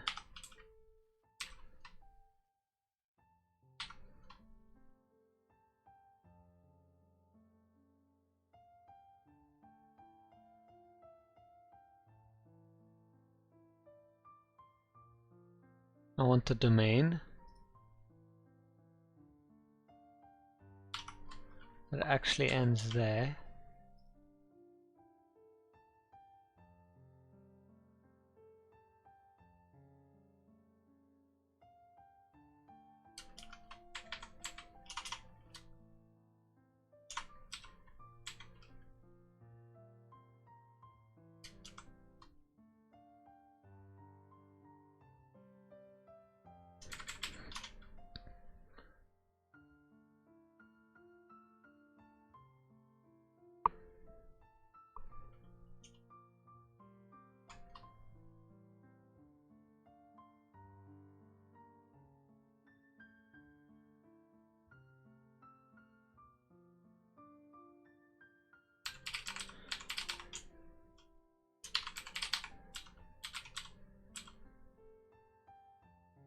Oh, it needs a dot.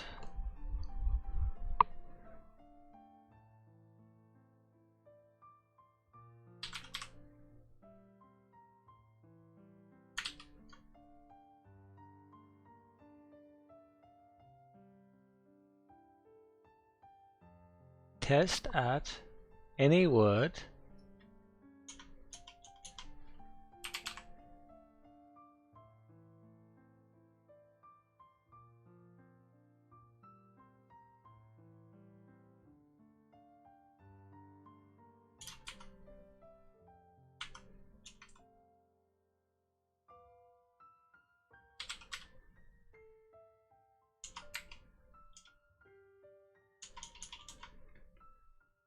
so you need to add the dot. So if I don't add the dot, it doesn't add it.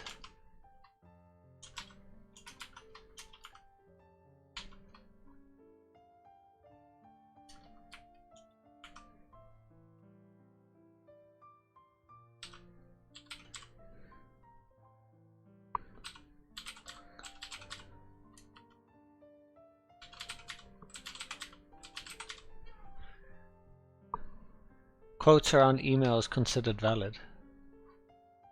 Quotes around email? Really? Is that really a thing?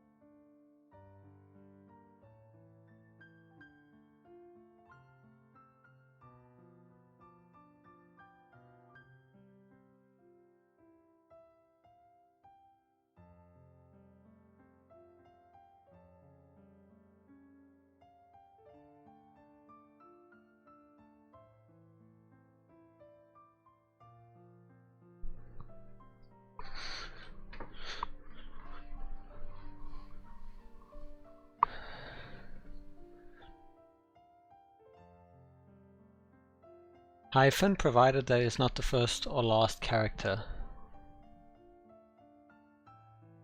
I think I have something for that.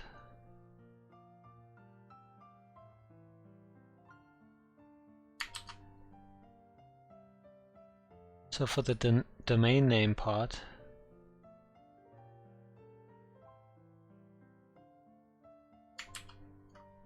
as long as it doesn't start with a hyphen, then it's valid.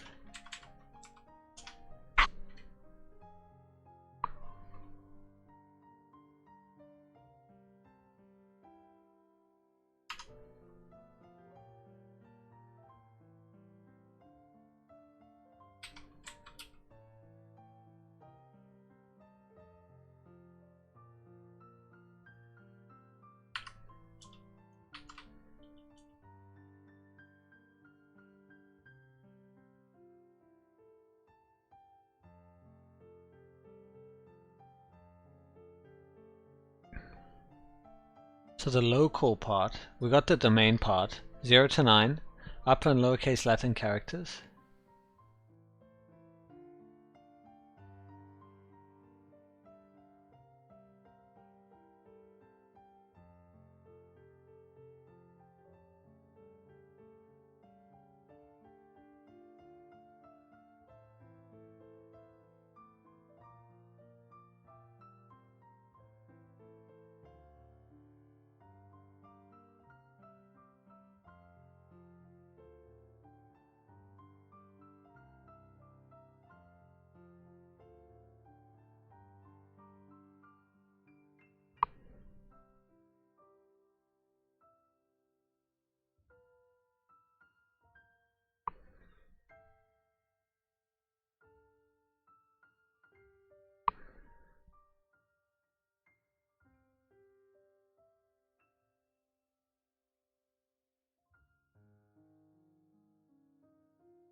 So apparently this is valid.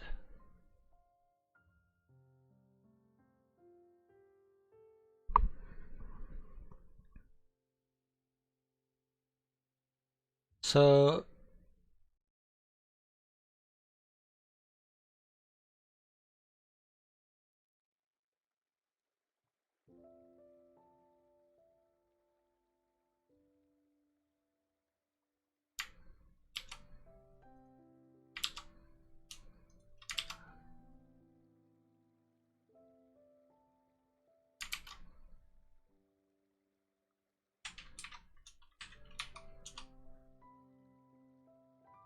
okay, so this is the domain part.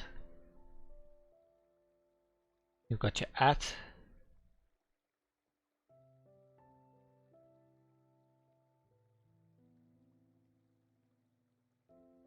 so this will be the local part.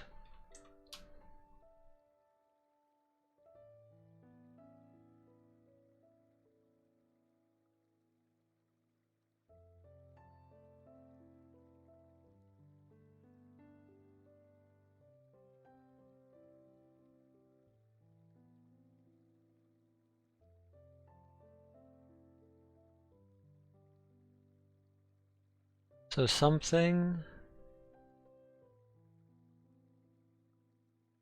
at something, and then dot something.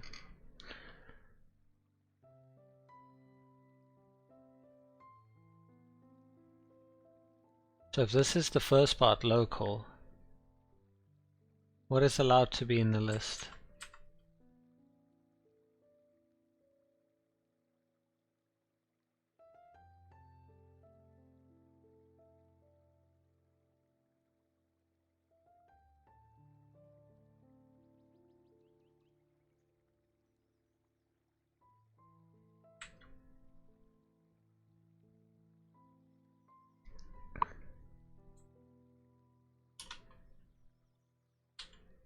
The dots are optional.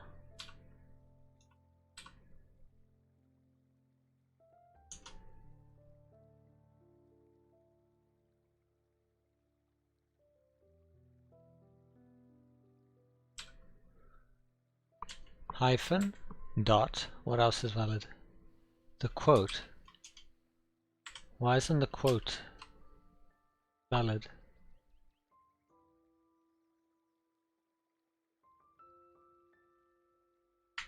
Is it a different type of quote? No, it's not.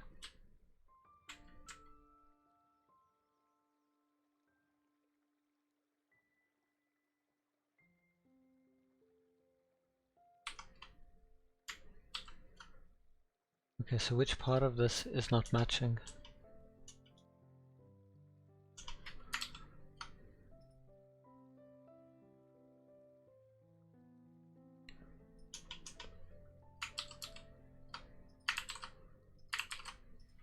I need to figure out which part of this is not matching.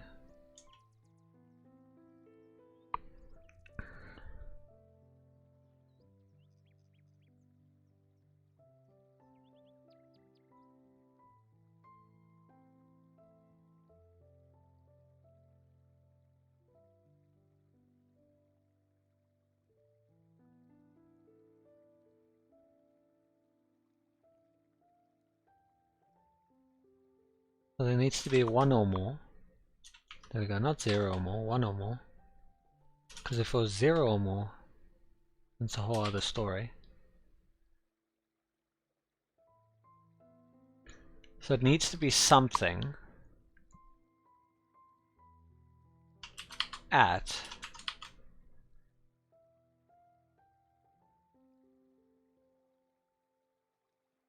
okay, now oh, pluses are also allowed. There we go. Also fancy quotes are allowed.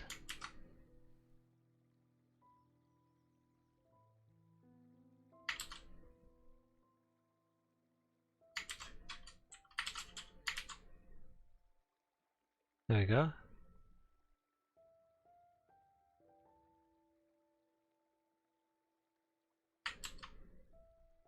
And let's add all of Wikipedia's valid ones.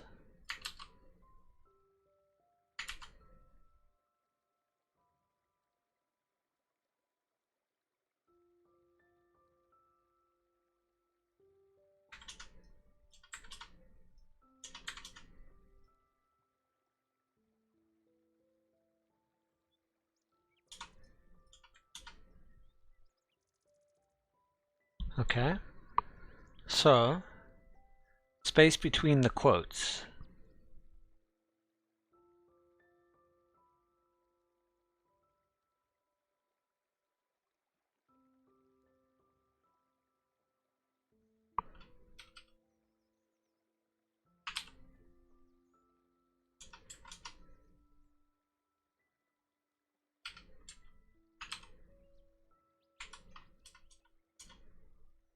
So space between quotes are valid.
This one can be between 0 or more.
White spaces are allowed between quotes.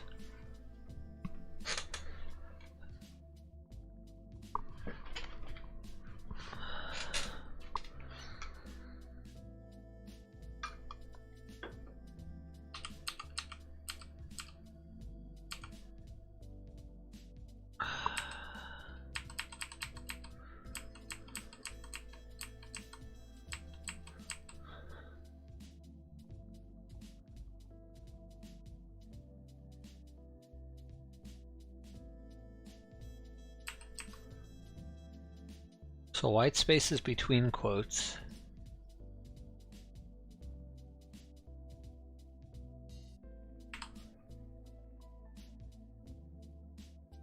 are allowed.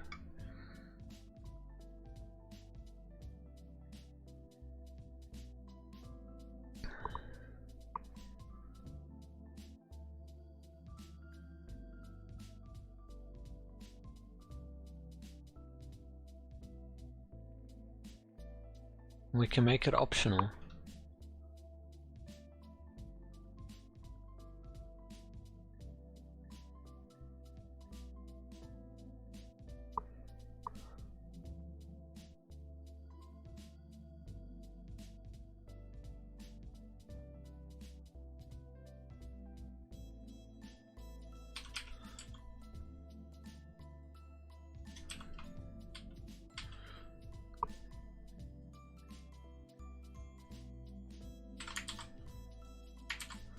This one is allowed white spaces.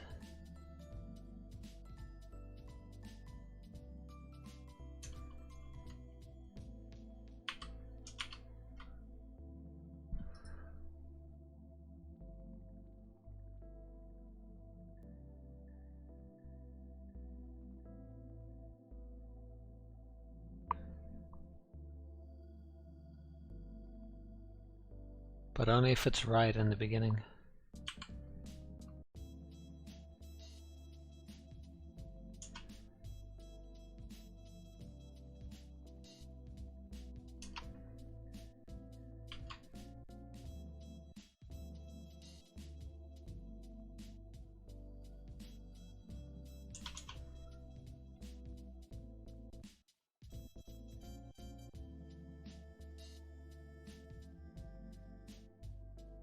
Matches character, literally.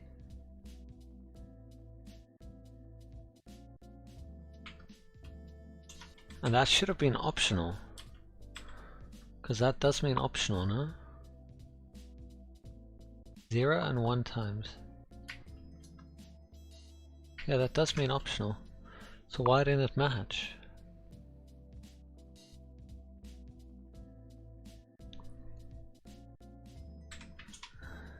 Okay, let's make this a group.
So why doesn't that work?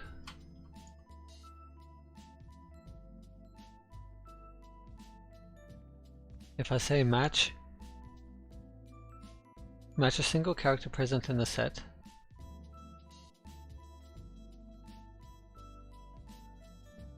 matches any whitespace character,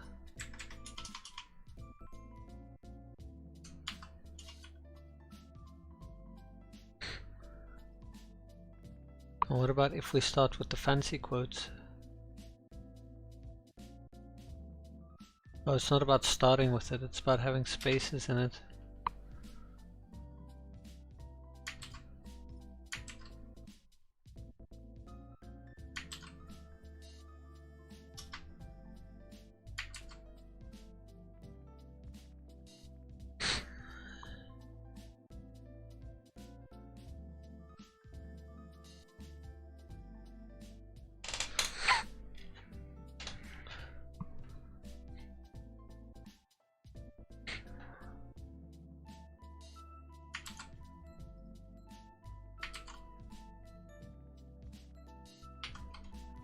There, that can be optional.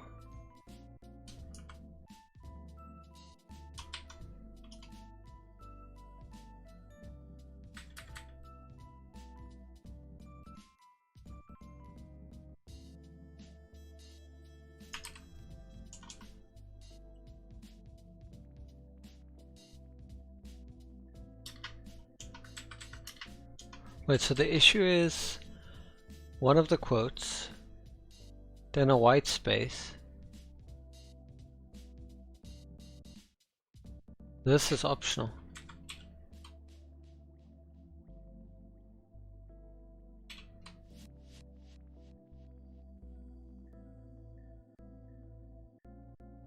Okay, so far so good. Let's anchor this.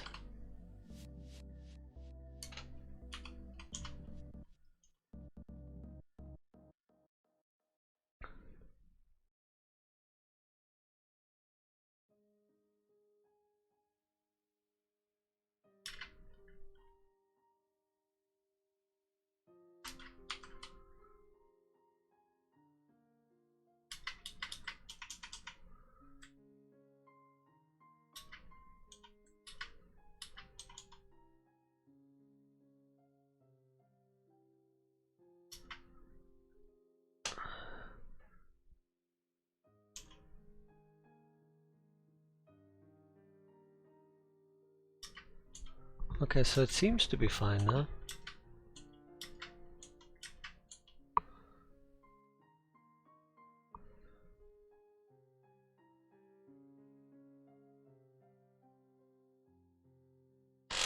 Now for the domain.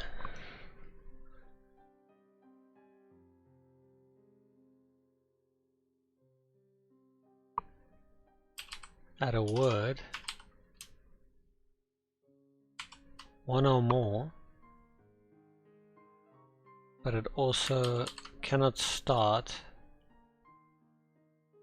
As long as it doesn't start with a hyphen. There we go. Else you break it.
This is what I used before.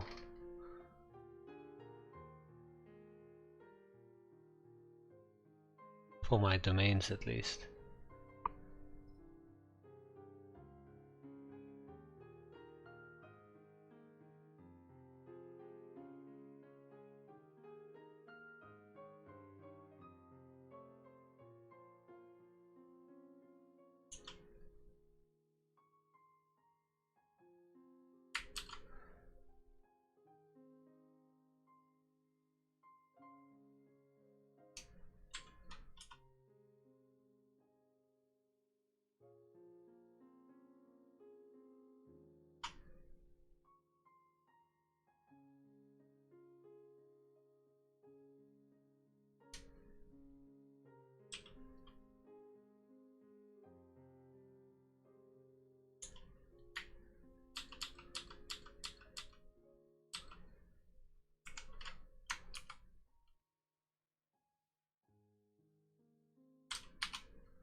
Okay, so why aren't these matching?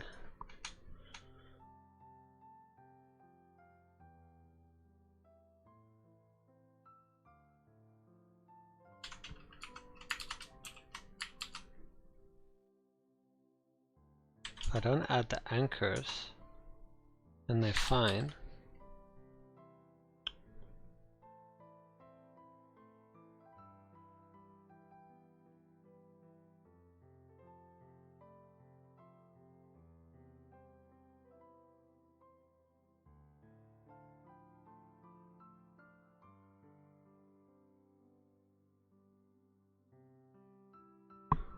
Oh, some of them have groups, that's why.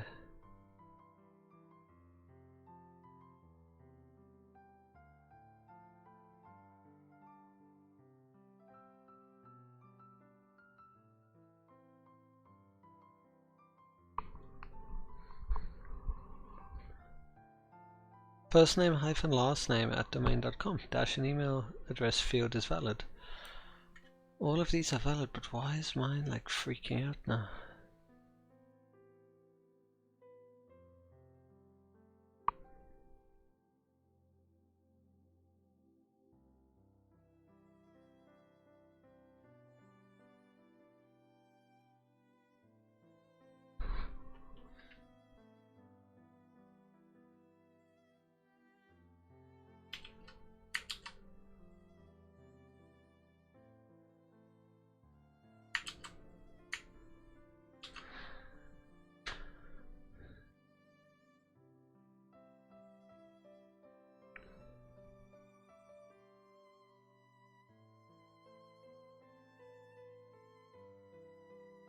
As long as there's no hyphen.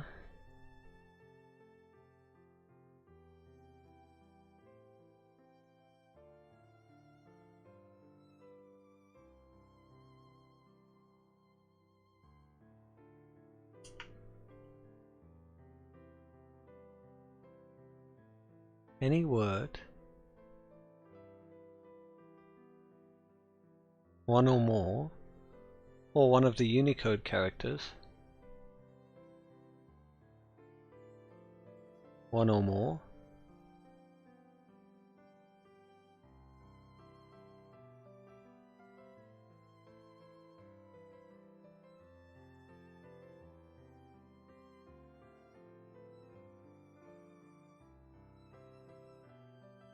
0 or more. Match one of those. And then a dot.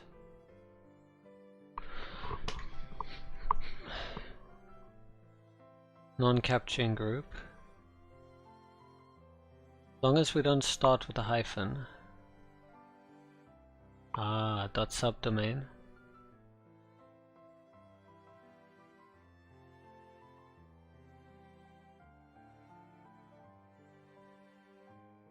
I guess this is a domain part.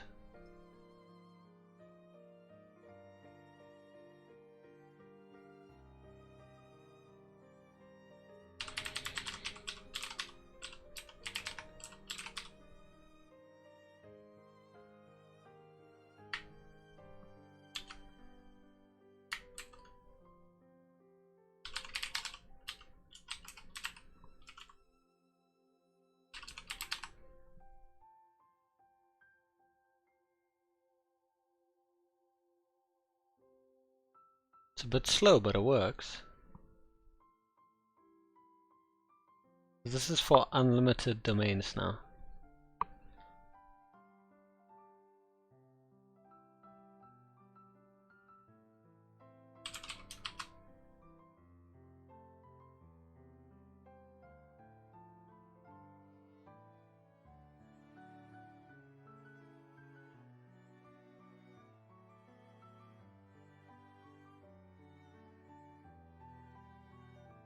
So I want to comment this out so that I have it for myself.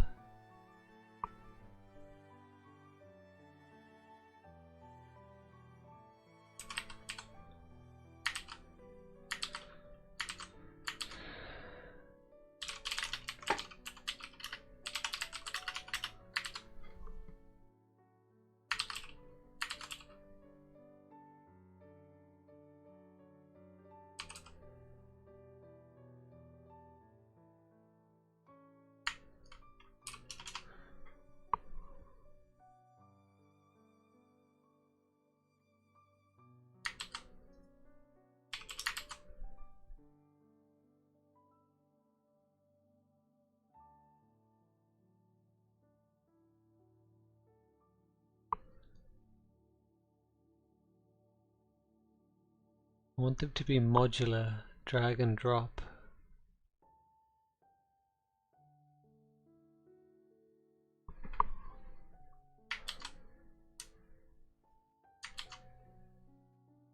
Okay, so this is the first part, which is, as long as it doesn't start with a hyphen,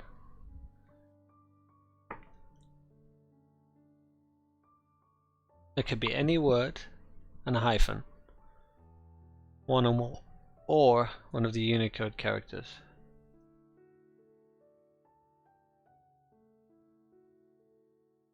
Non-ANSI characters, that is. And a hyphen, which is optional. And we need one or more of these.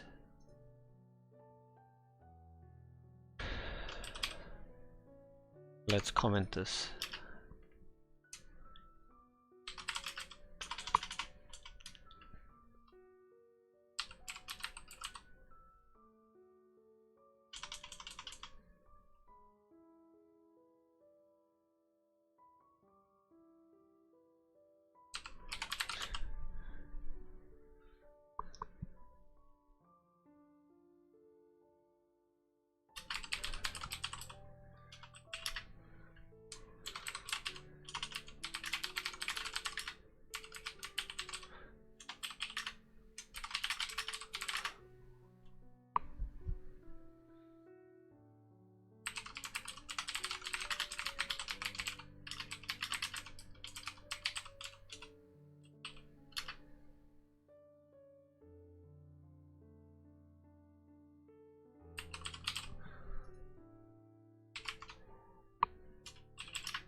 Okay, so that's the first part. Then the second part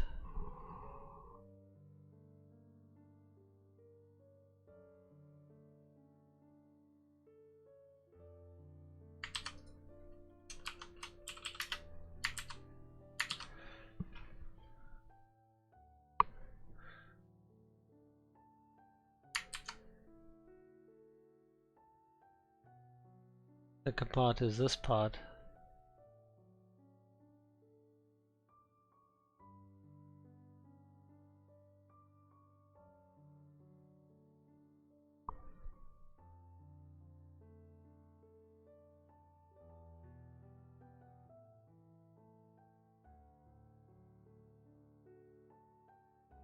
Which is optional. Subdomain section.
So then we can have 0 or more matches from this group.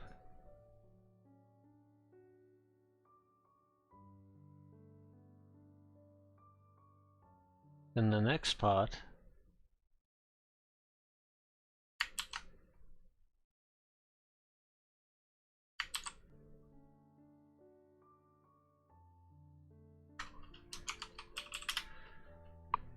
this is the, what is this? This is not the TOD, this is the, I think I referenced it before.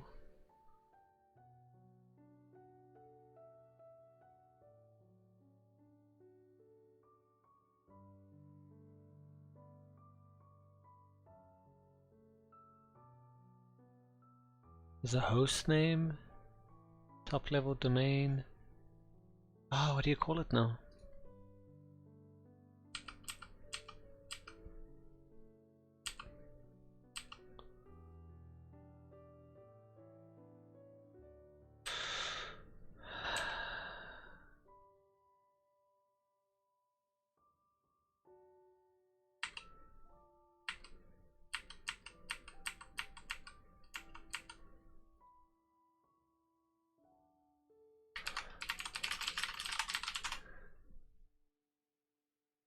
No, it's not parts of a domain.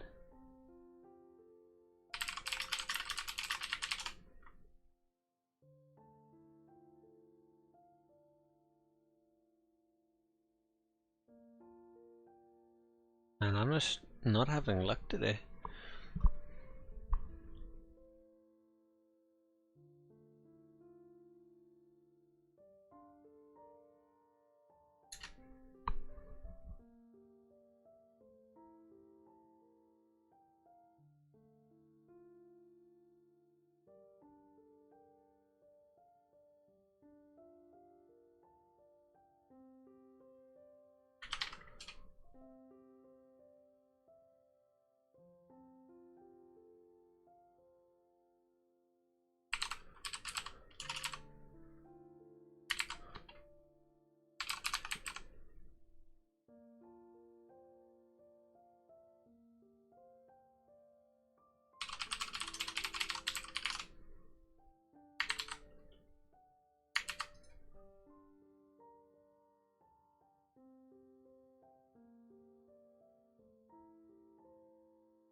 Yeah, it is a TOD, I was right.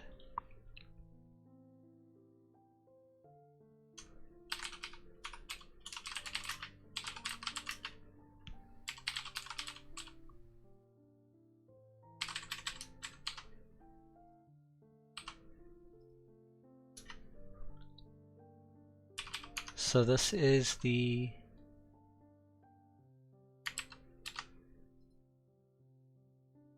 TOD section.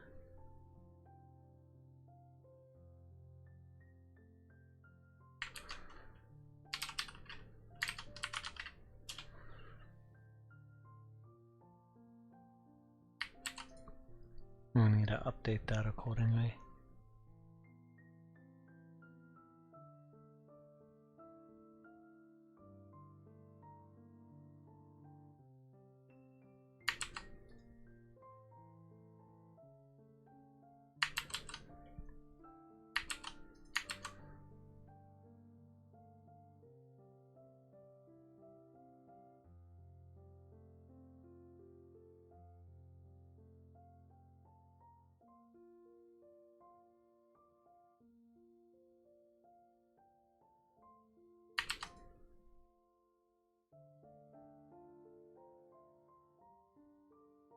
Cool.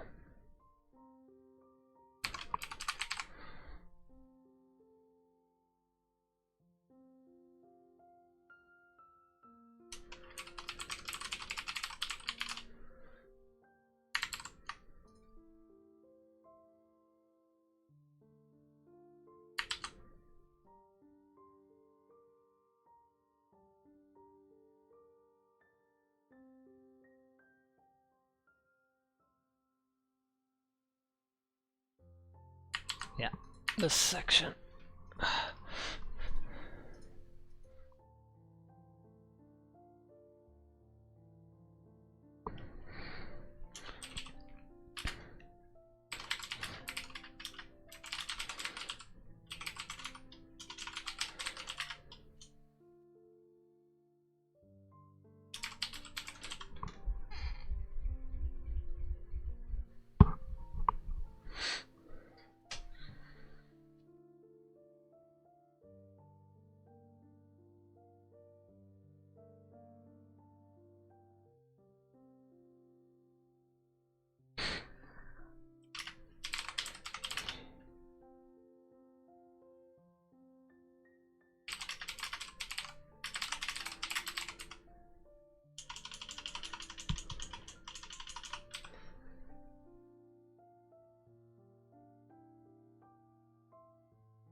So the reason this works is because this is our domain section. We need at least one character from this group.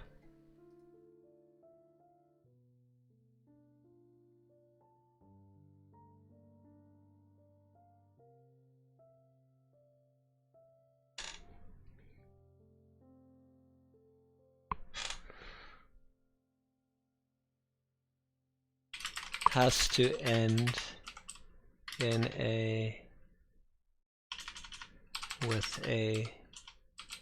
has to end with a dot,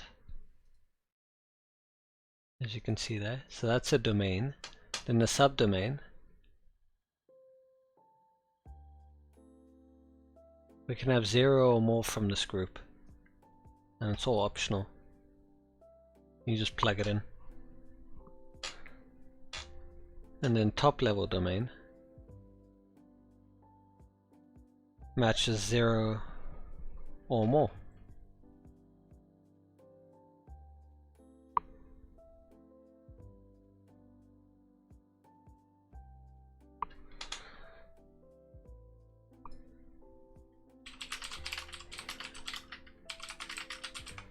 Does not end with a dot.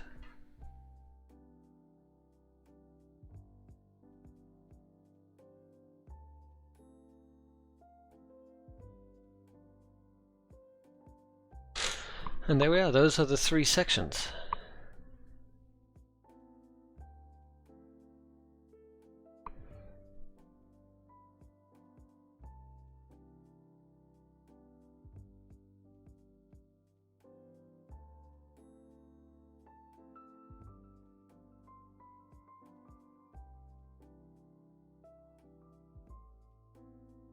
I wonder why I grouped these double.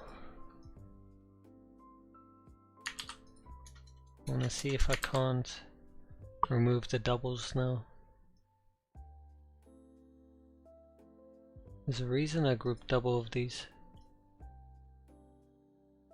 So I can do that. Oh, it has to be 1 or more.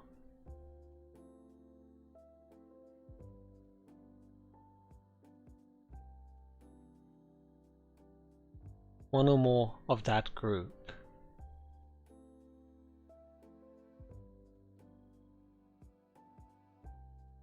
Okay, I see why. Yeah.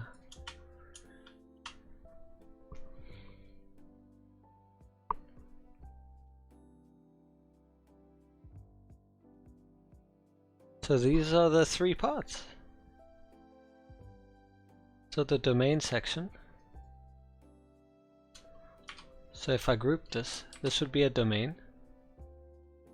This would be a subdomain.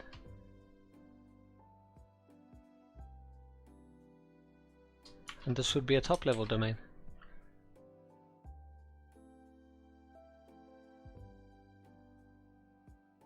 So let's test it, shall we?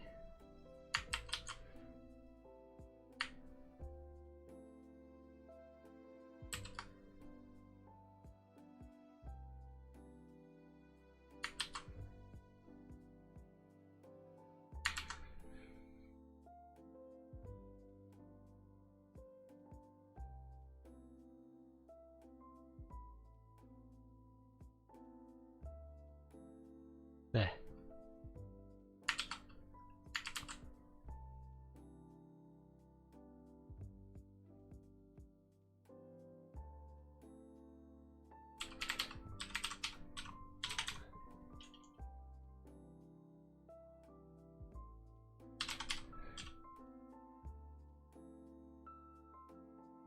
It can end in a .com.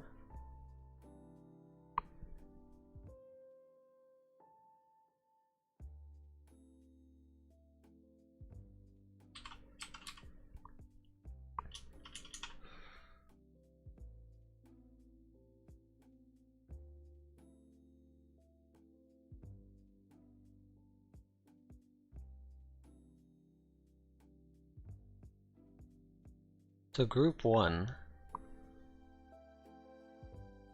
is supposed to be the domain. Nothing in group 2.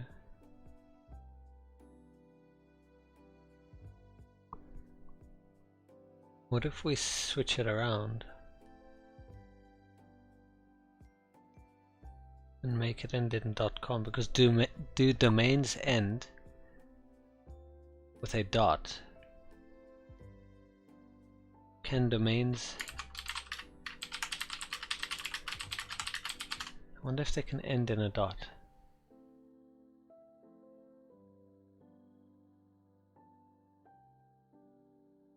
Yeah, I know the trailing one, but that's in the TOD.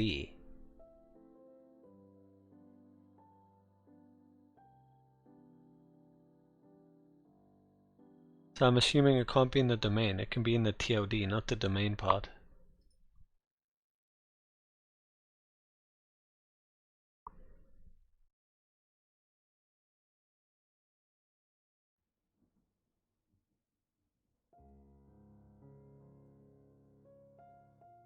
Okay, so what if we make it where instead of it being there, you need a hyphen by the 3rd capturing group, which looks something like this. So now that mono.com will be dead mono, and com.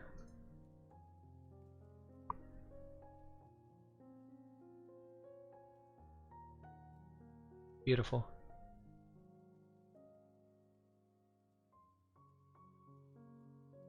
And then if I do api.deadmono.com,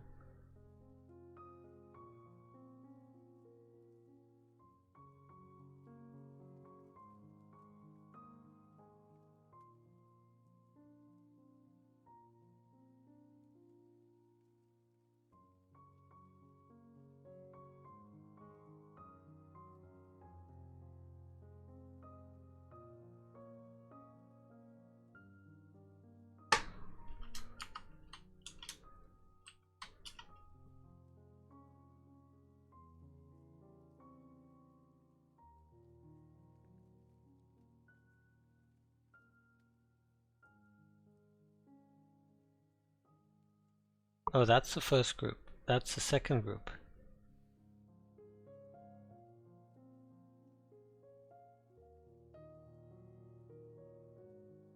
Oh, then I need it outside the first capturing group.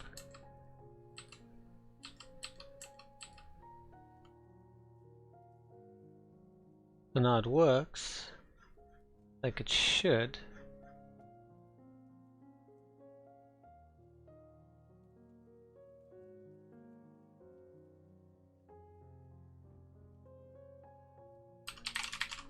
The only problem is it matches that dot in our capture group. So we can easily fix that.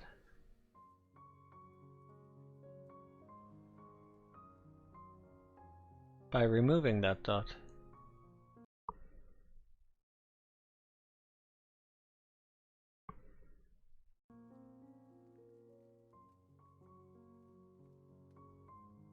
So we move the dot out of there and into there.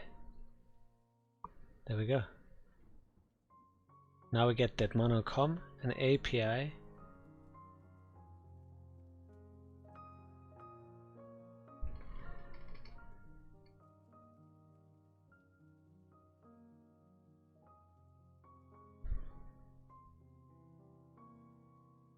And where's this dot come from? I think the dot should be part of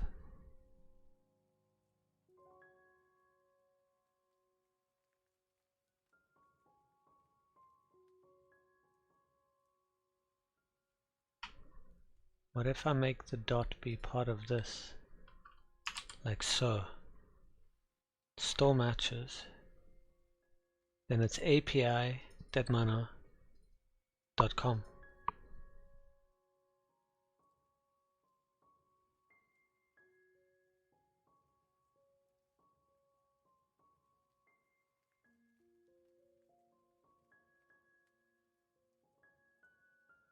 And then if we don't want the dot, we just have it outside the capture group.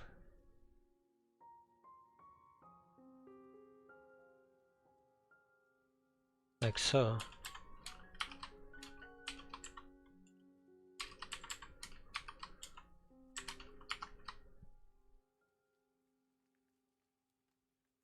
Now it's api.deadmono.com. So you get the subdomain, the domain, and the TLD. But what happens if you have two APIs?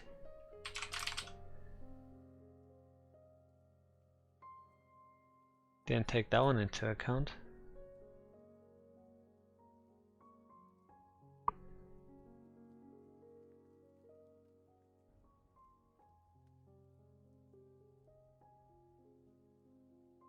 Where's the optional domain?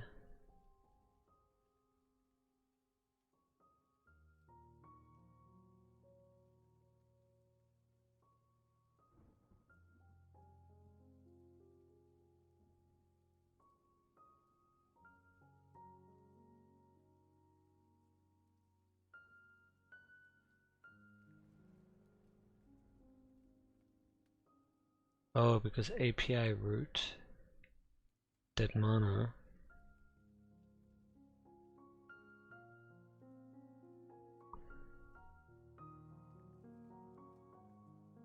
These are subdomains. Where's capture group 1? Here's the first capture group, and there has to be a dot in there, because that's essentially domain dot. Now this is optional. All of that is optional.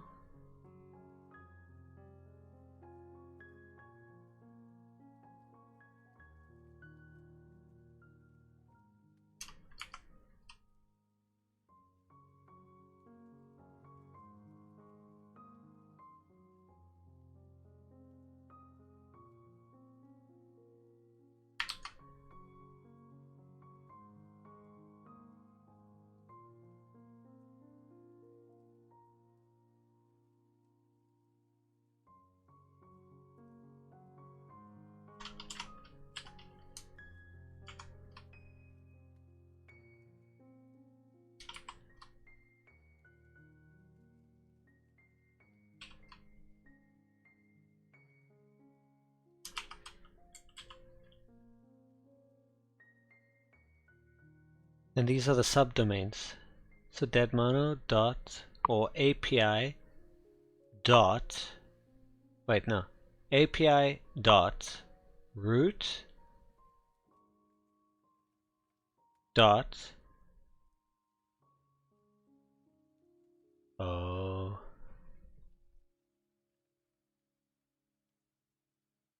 so API dot root dot, yeah, so we need it to be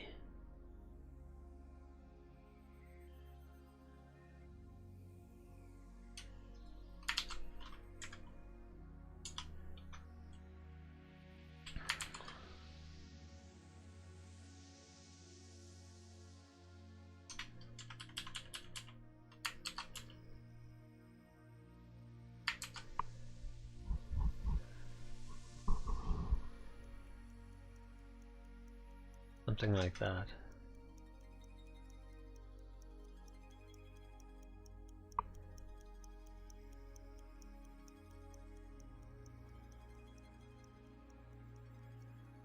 So you can get the first one, but you won't really know what the domain is, because wait, the first one we assume is the domain, but it's not.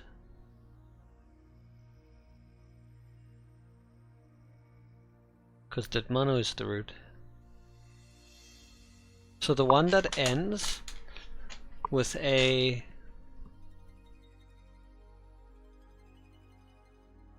something.tod. So the others are optional, so we need to technically move this. The entire first capturing group needs to move so that we can put it by the TOD right there. There, perfect. So the first group 1 are all the subdomains. Second one is the domain, and third one is the TOD.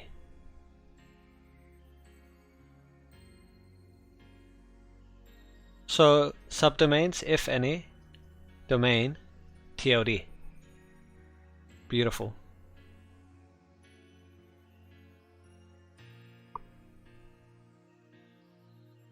Only problem is the dot.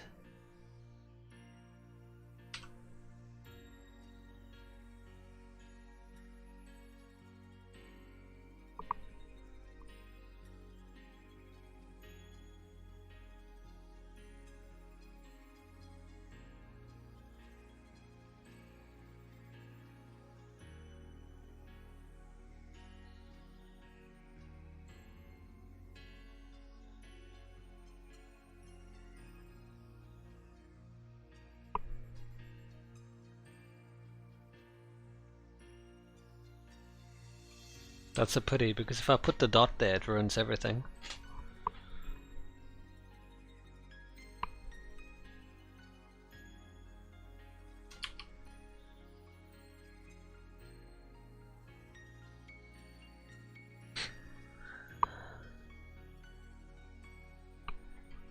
Because the logic is anything, and if it has a dot.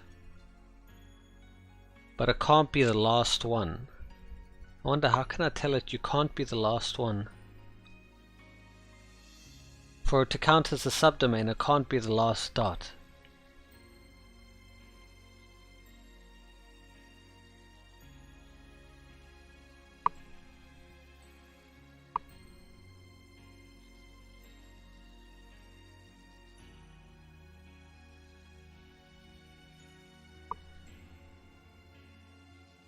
We could do a look ahead for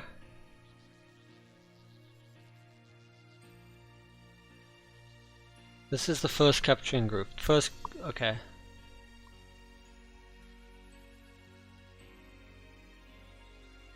So we can do a look ahead. Positive look ahead.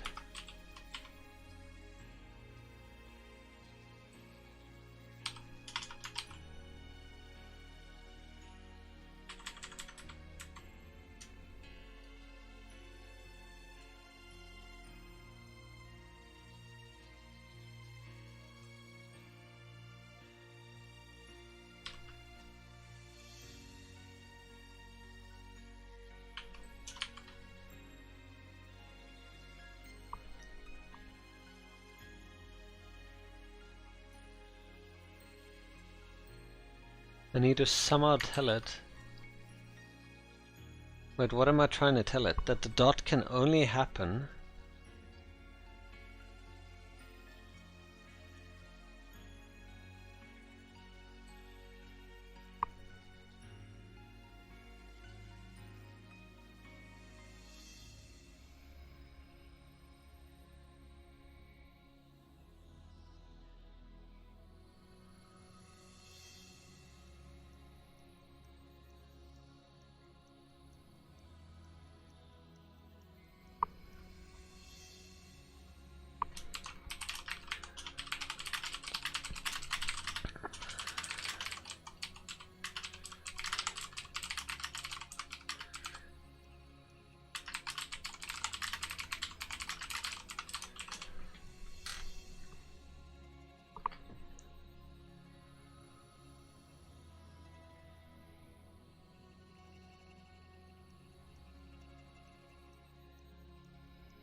I feel I'm so close to this now.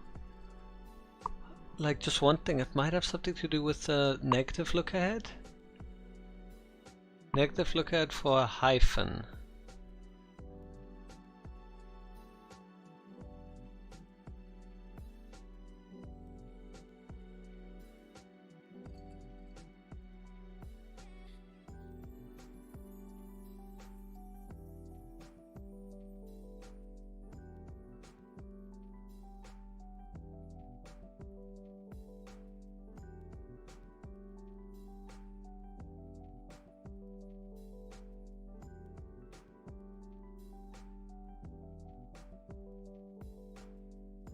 We could try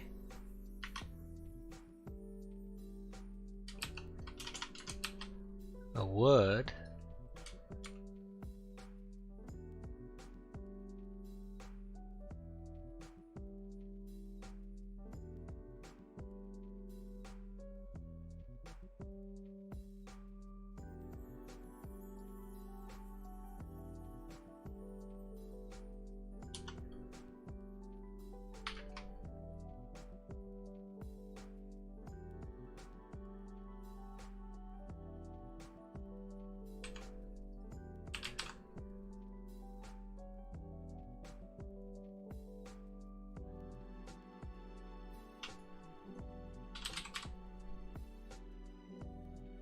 Now it only wants 2 at a time.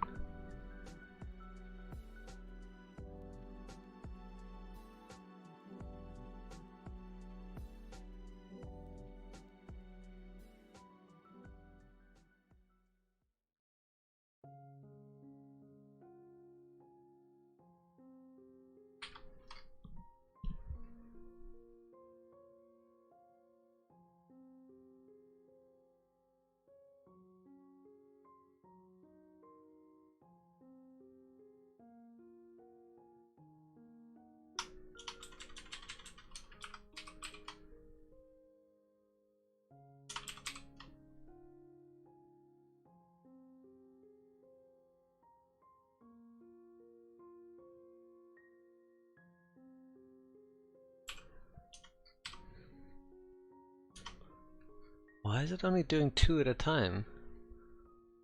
If capture...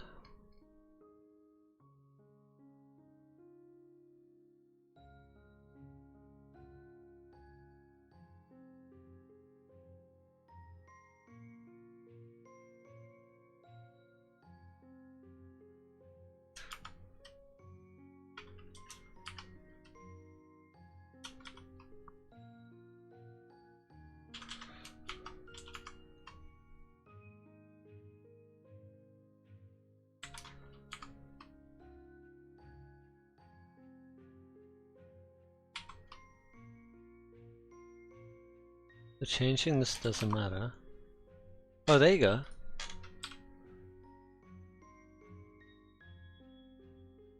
Oh, but now it still is the same.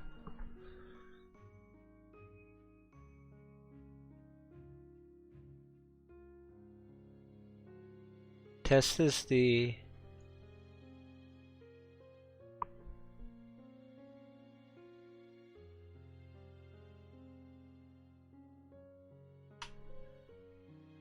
api.root.deadmono.com. Oh, that's why. It's confusing. api.root.deadmono.test and com.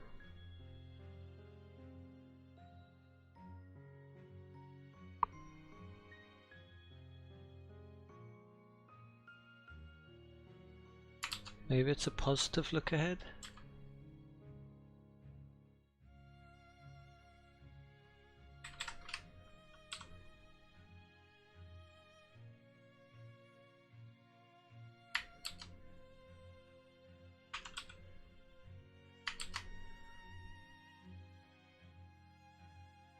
No.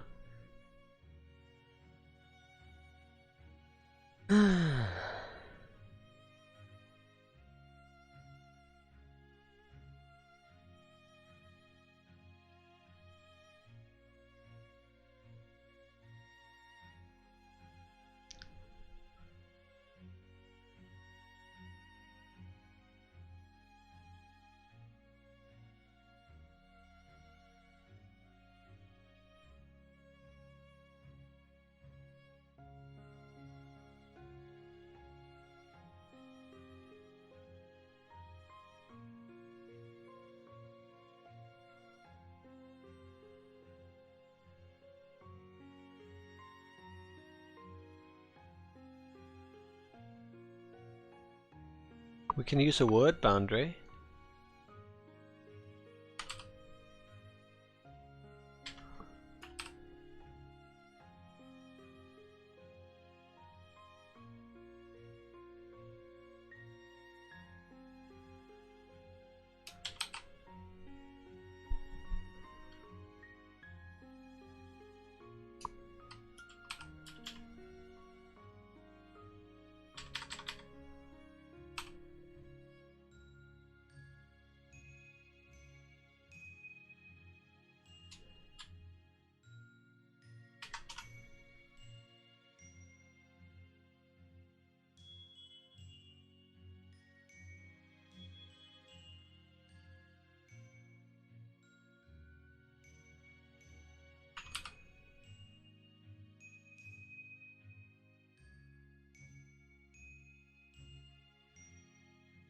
Basically the dot mustn't match at the end. I mean, it's valid, but in our case we don't want it to match.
But what if it starts with but doesn't end with?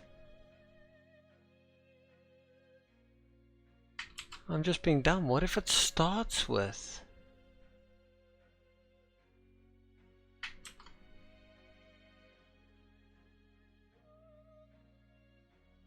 Oh no, because we have to end with it.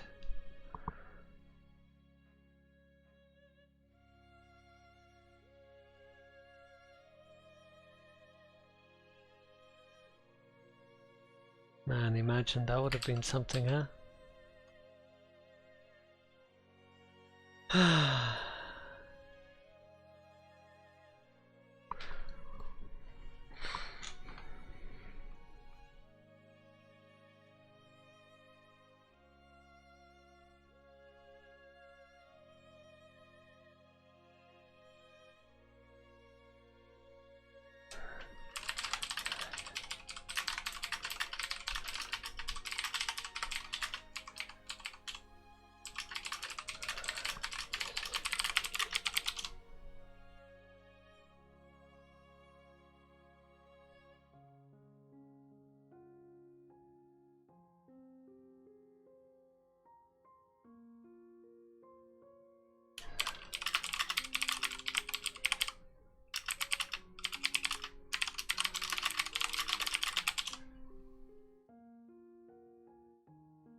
Not quite it.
If I have it match here, a single character, that's 0 or more, but that's of the entire group, that's why. I said capture 1 is subdomains.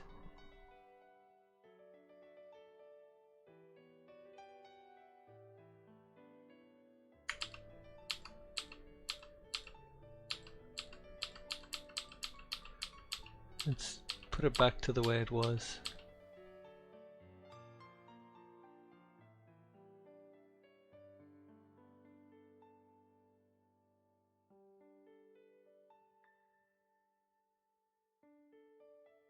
Test.com.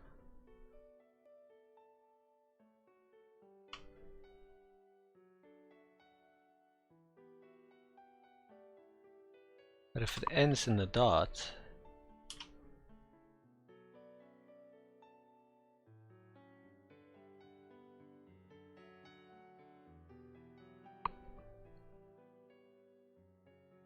so this does work.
Let's open a new regex, sir.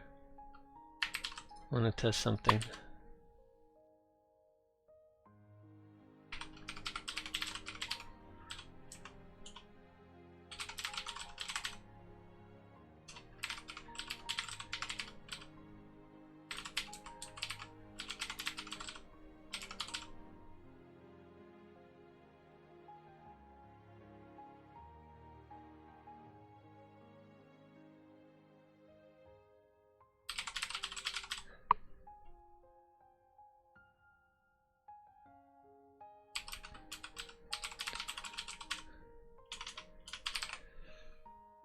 Okay, so if I save this,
at least this is pretty unique, because with this I can do anything in the future.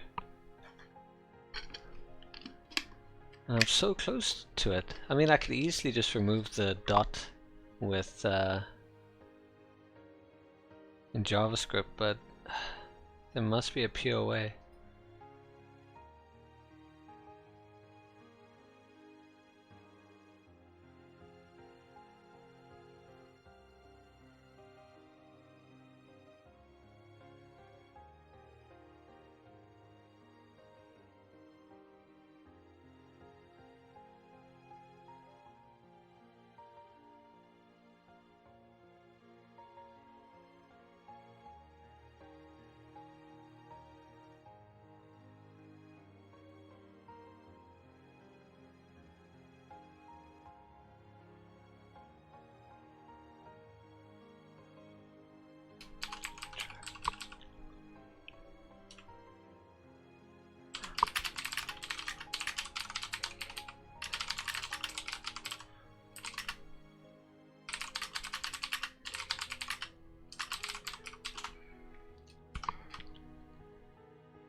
Oh, and how would you know?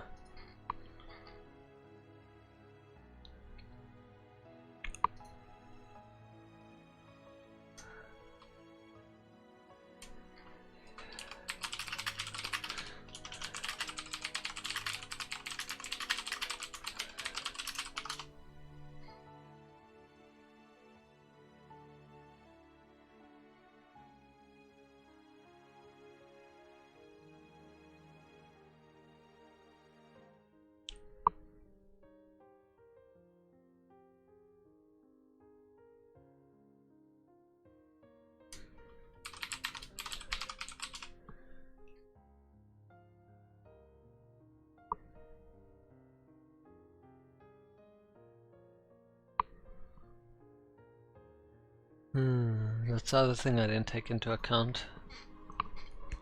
It'll treat co.uk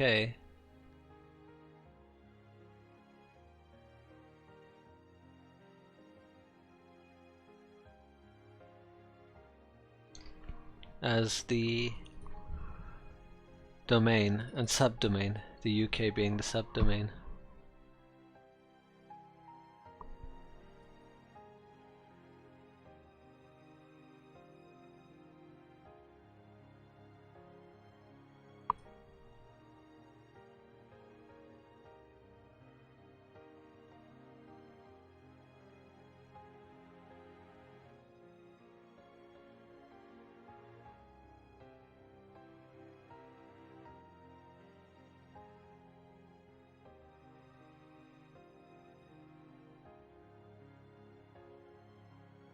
CO UK.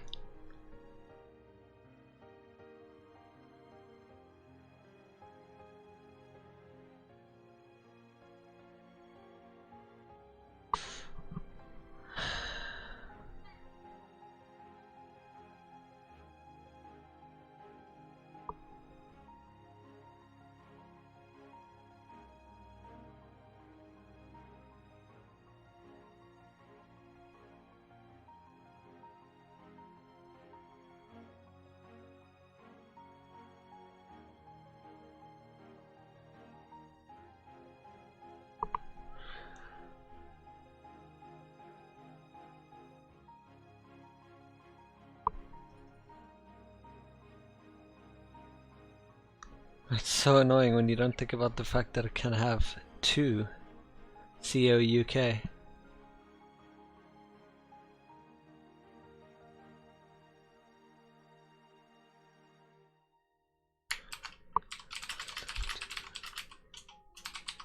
There could be a list of two-word TLDs.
Yeah, that's smart.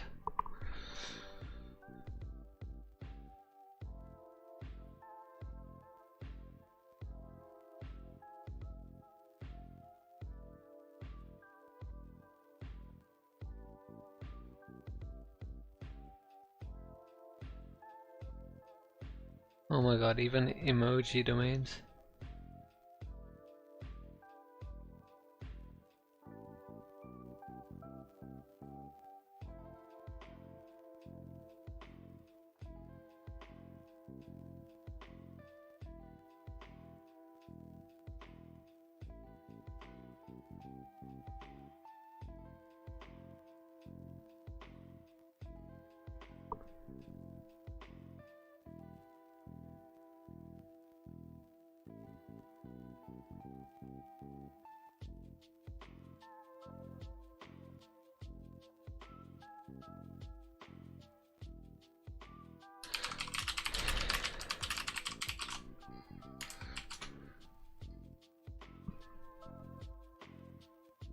There's a pass domain package.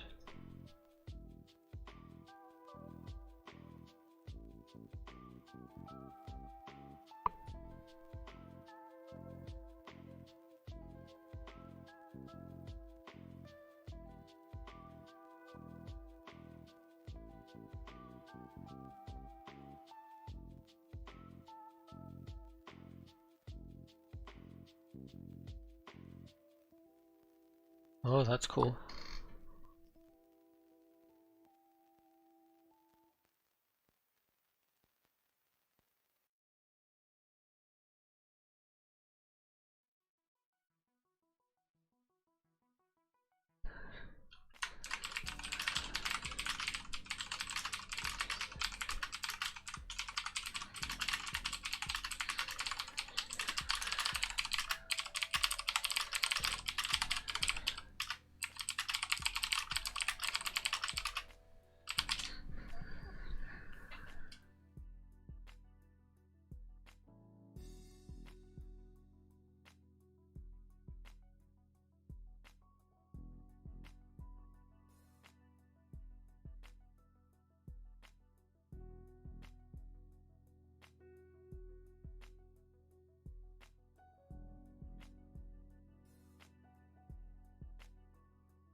King Code, hey! How are you doing? Coding? Yeah, I was trying to look up a regex thing to do different things, but I think it's going to be a bit more complicated.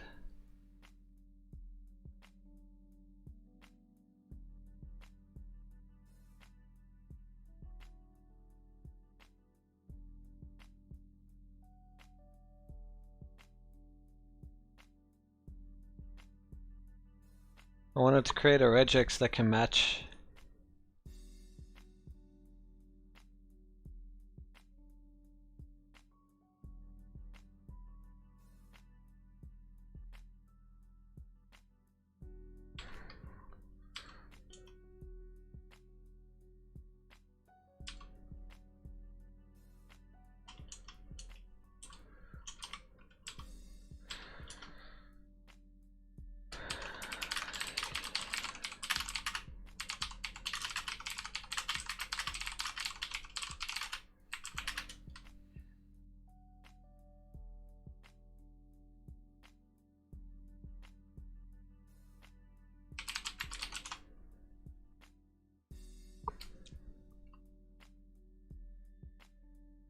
We just need to see if it's valid or not if it actually exists. So in that case, this should theoretically work.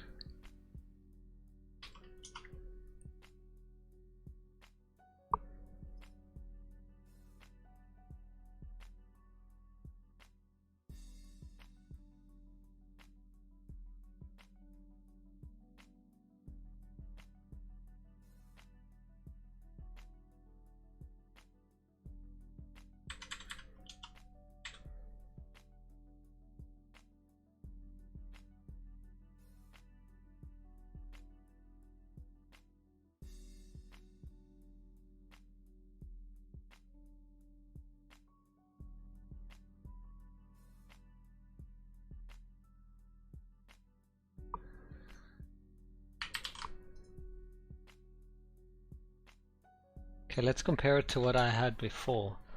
How different does it look?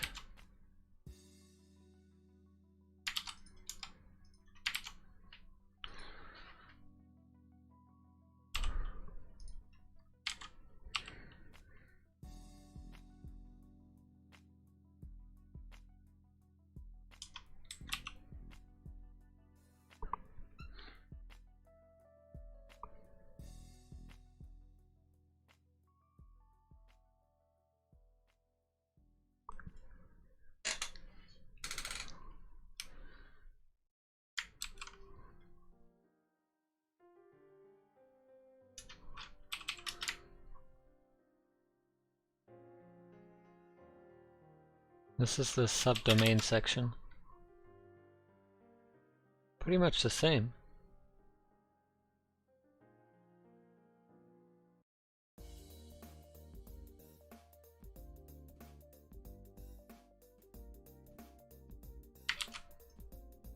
Yeah, pretty much the same. Then the next part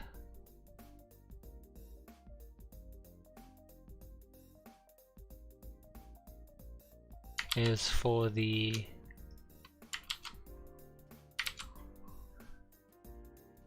domain.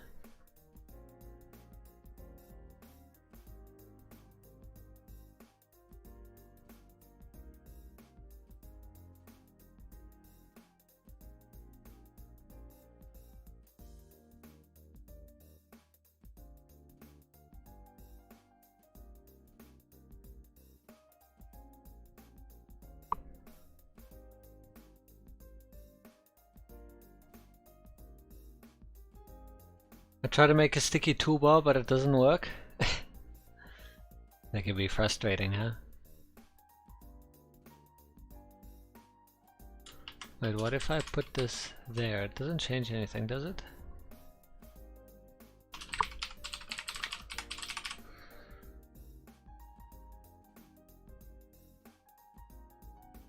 Oh, that's why I had it there. In the non-capturing group.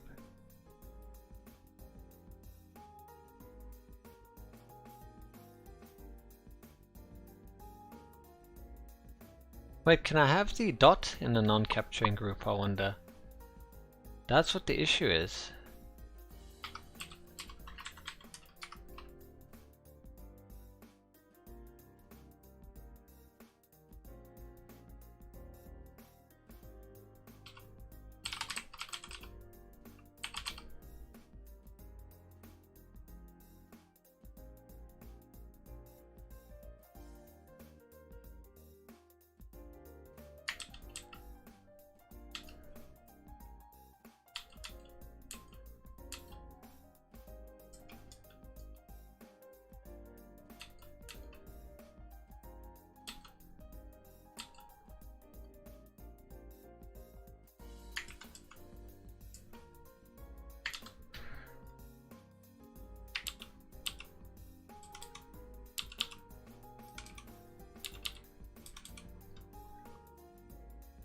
You going to sleep?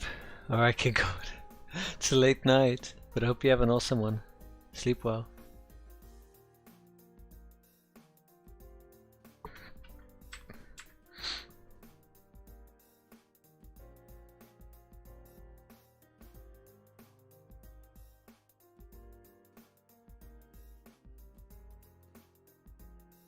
Thanks, man.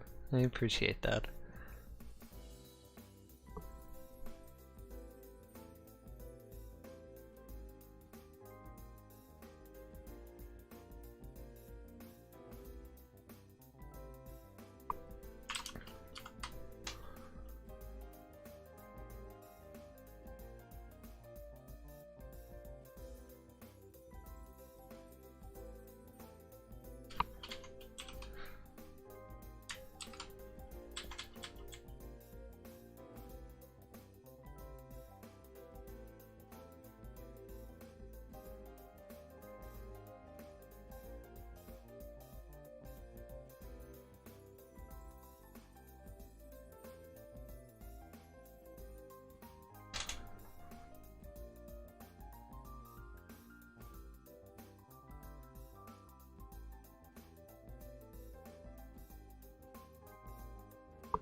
What if we just make the first capturing group end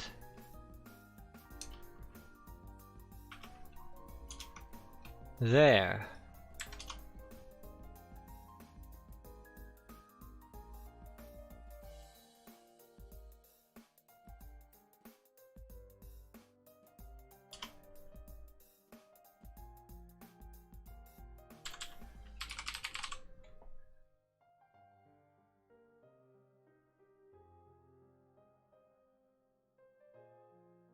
Where'd the API go? I just ate it. It's just gone.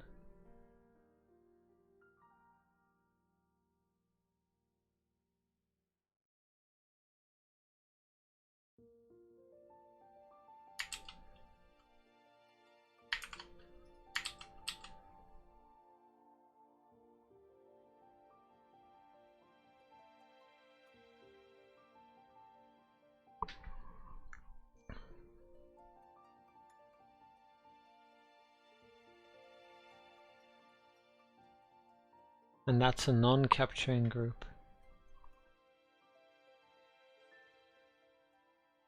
So I'd have to move it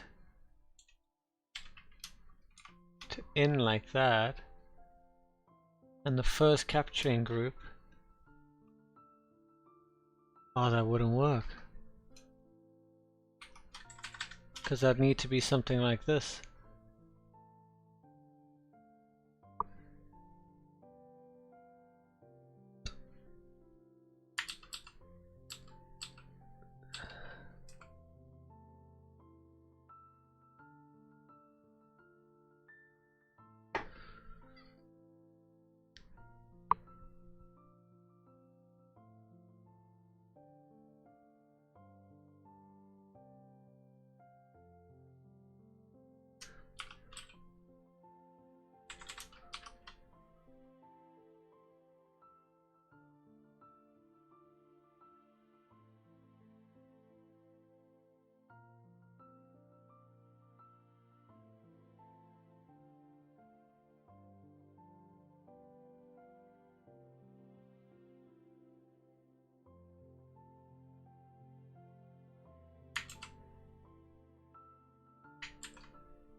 Let's see what the difference is. api.deadmano.router.com versus... Oh, I see. Yeah, there is a difference for sure.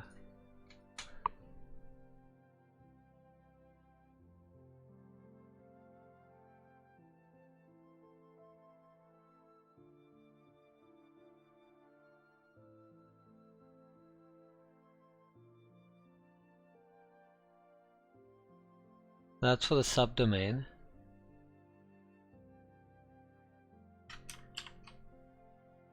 And that's for the TLD.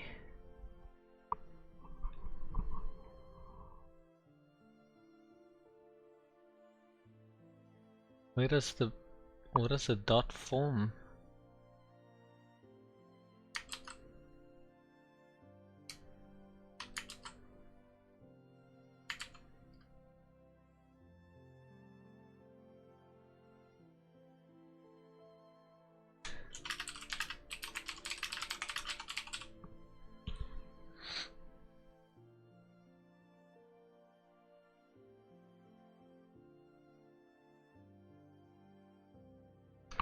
Okay, so that matches that. Then this section should match that.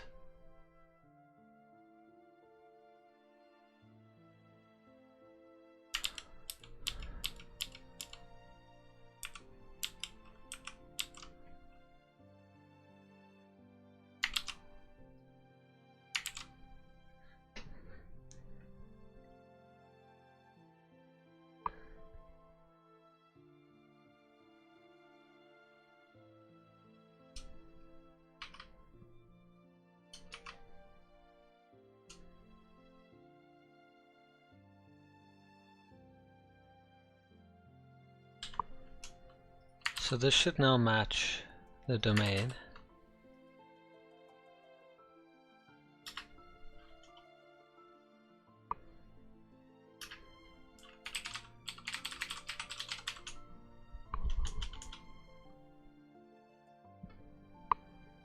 And now if it's strict, if it's not strict, there'll be two of them.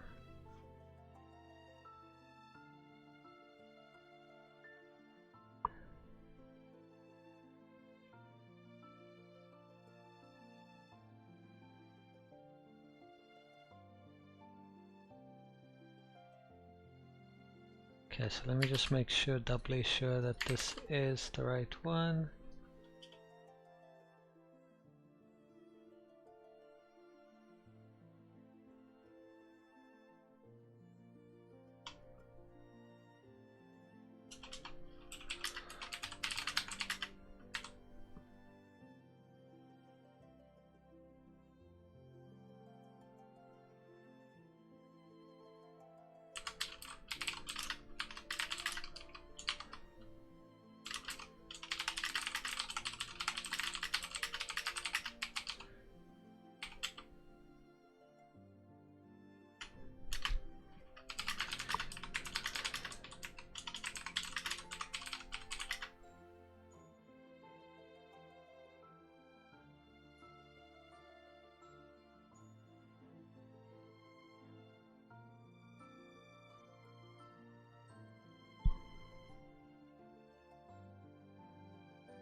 Okay, so it's the second one we want.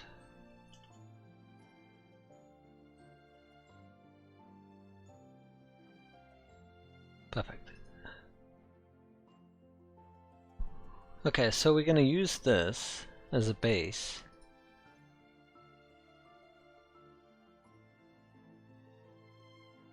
Now we need to add something to it to allow it to match the emails. For example, these.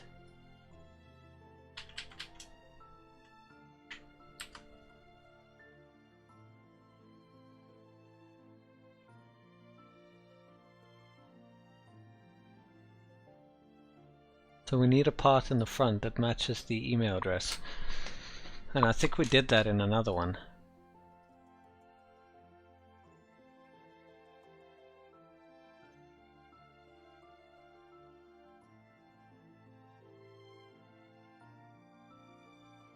At least I felt like we did. Did we not? Oh, it was part of here.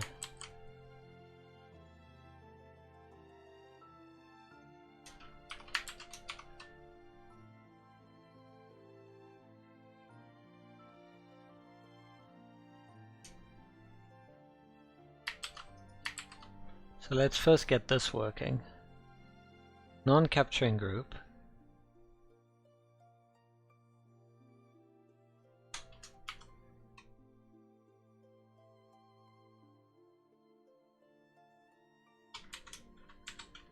That's optional.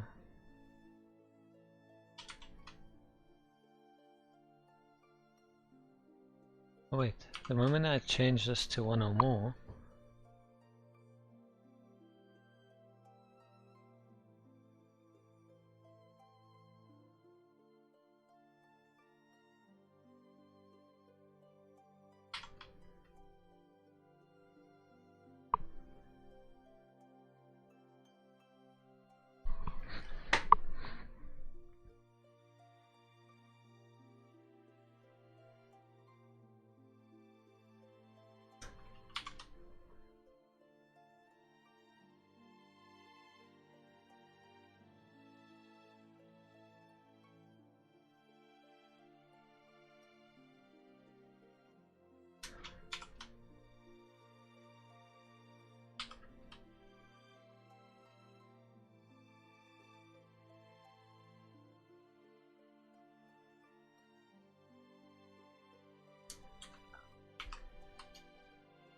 And what if I change this to a plus?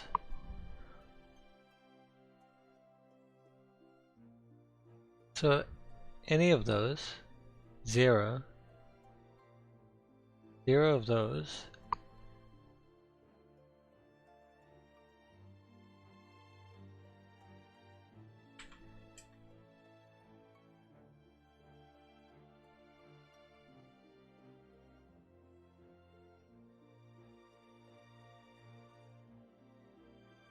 pluses are allowed, dots are allowed.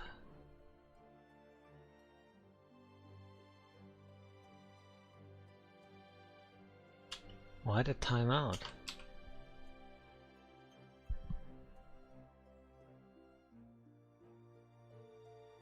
Maybe I have to escape it. No, that's weird, it times out when I do it this way.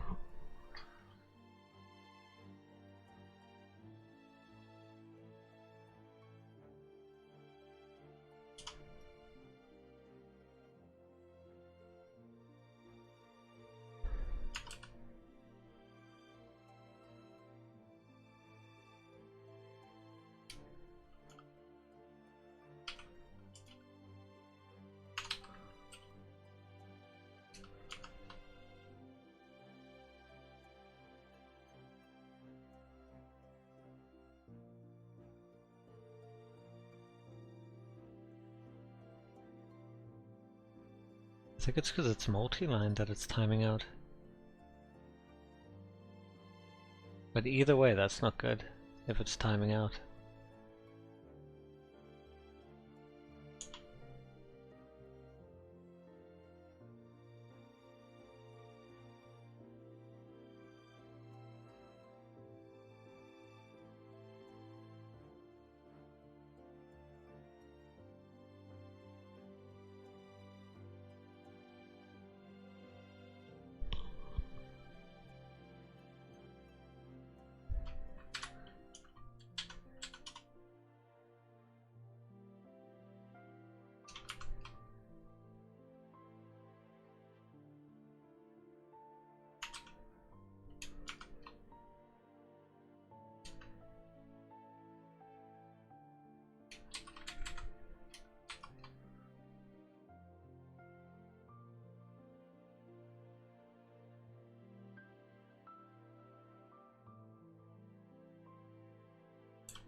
So any word, oh, there we go.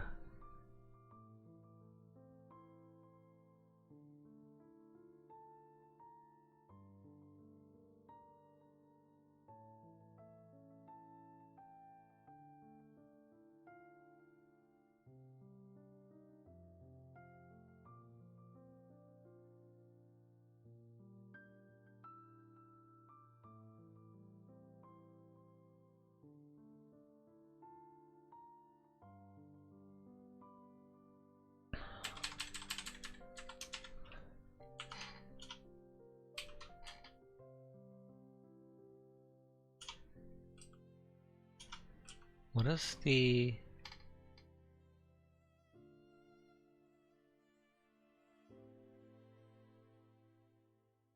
Why does that match?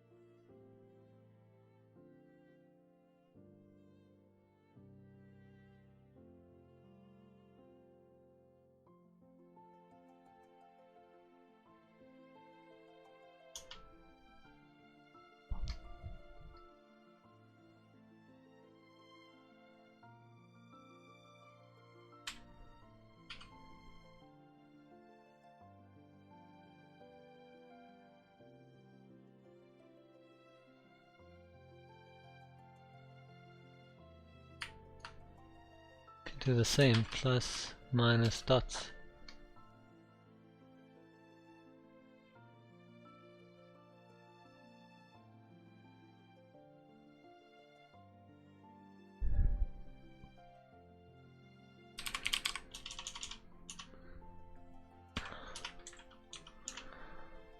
Can you start with a hyphen though?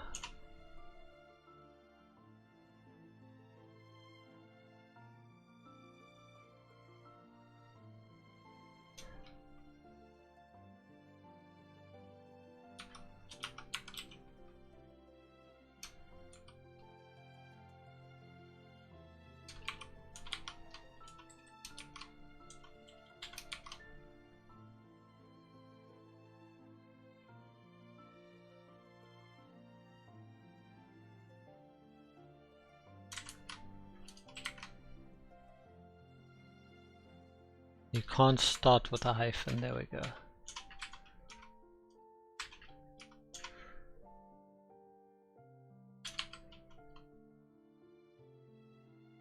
Oops, put this to the beginning, not the end. Yeah, perfect. Okay, so now that that's matching, what about... Okay, now if that's matching, does that technically mean I can go take my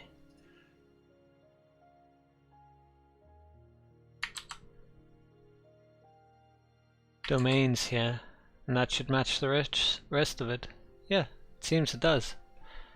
Great. That's beautiful. Okay, so that's going to be exciting when we just plug and play and it works. But we need to take into account these things.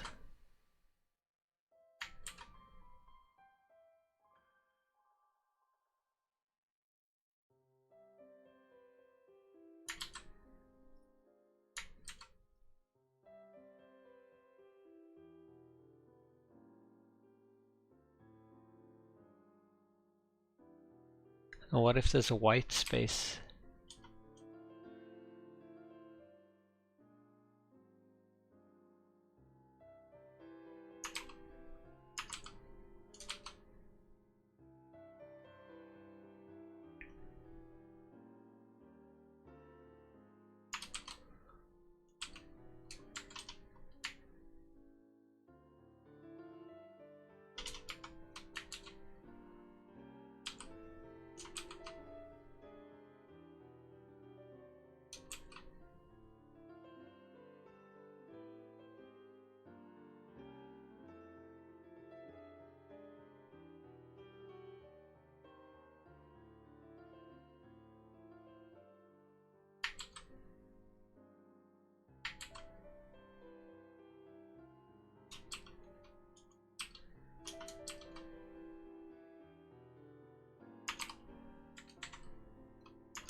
And if I anchor it,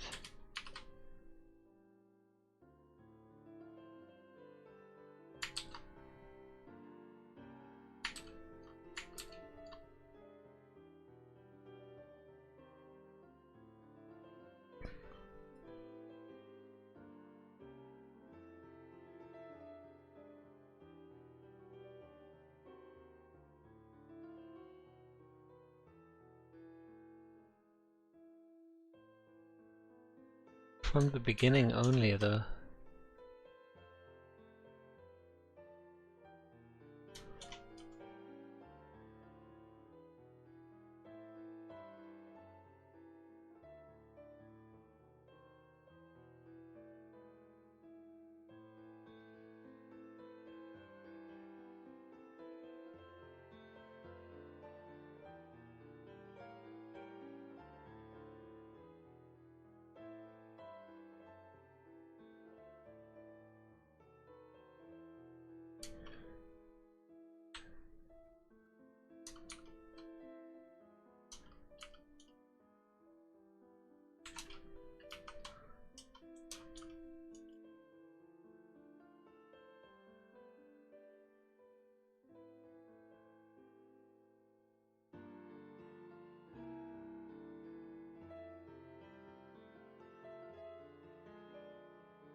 Huh, look at that. But I can also match white space, I think, just by itself.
Okay, so that passes the tests.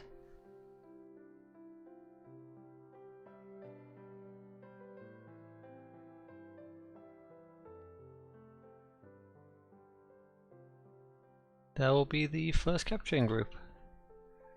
And then we just chuck on our domain.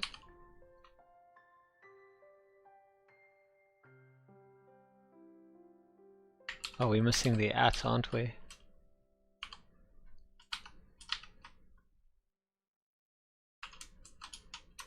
I was like, what? Please tell me this works. Oh, it does! It does! Where's the @ though?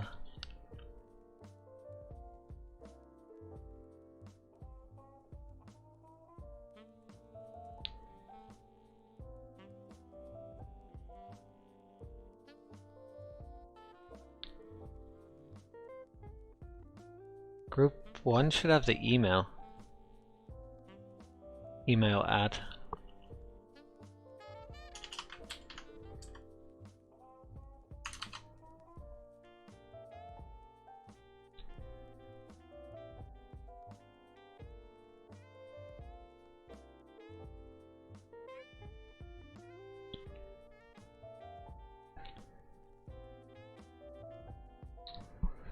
Maybe I should have it in its own little group?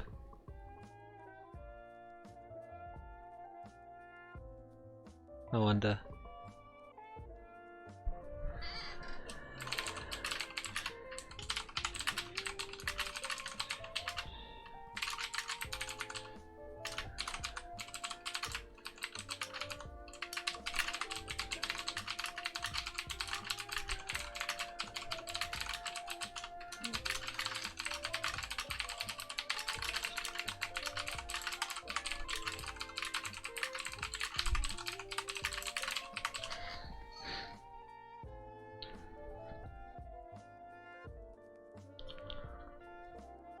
Now I just gotta figure out if I want the @ to be part of the email address.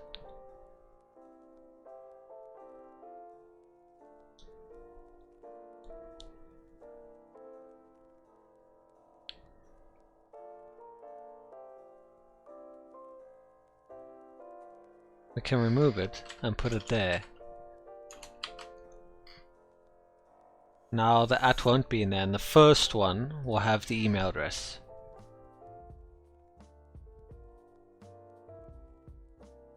Beautiful. Wait.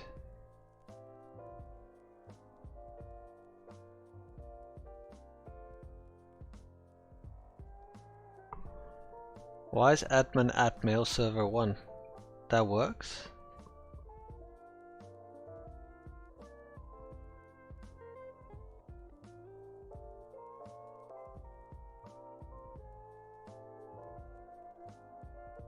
With no TOD.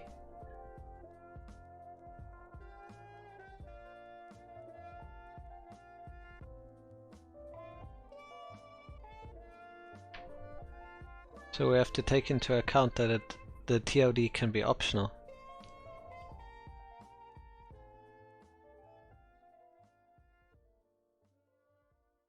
Damn.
Admin @ the mail server needs to be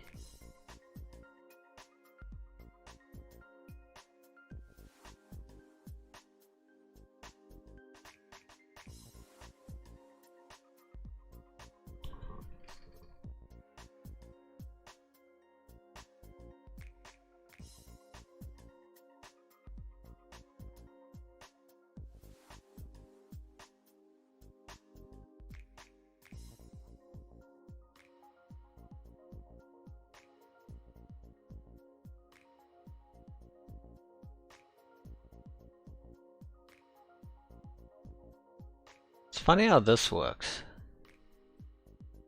Oh, because it's... Right. So if I add optional hyphens...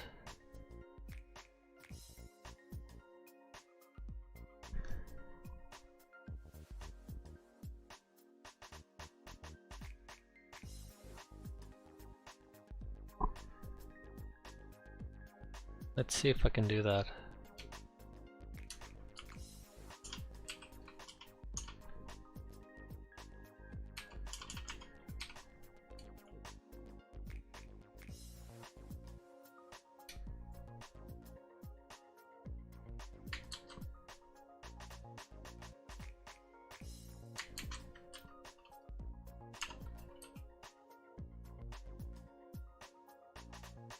There we go. I matched that now.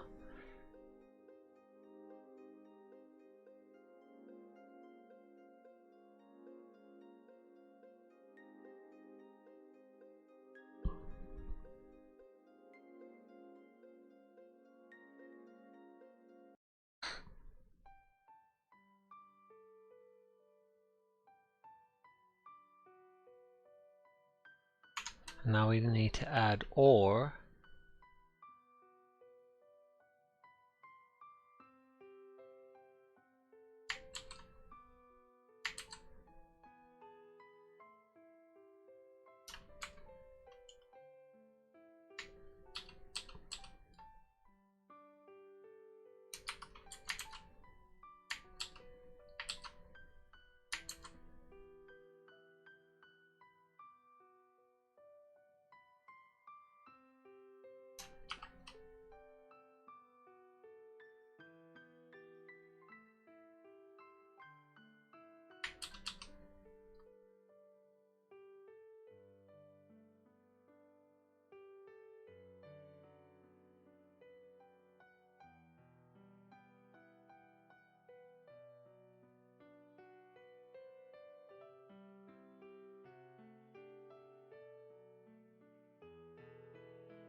And I wonder if I can do a...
Why didn't it match the first one?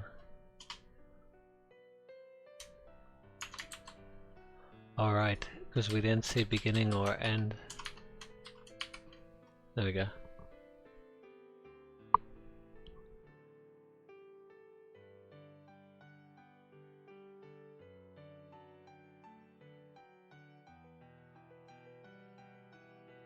Wait, now it doesn't match admin at mail server 1.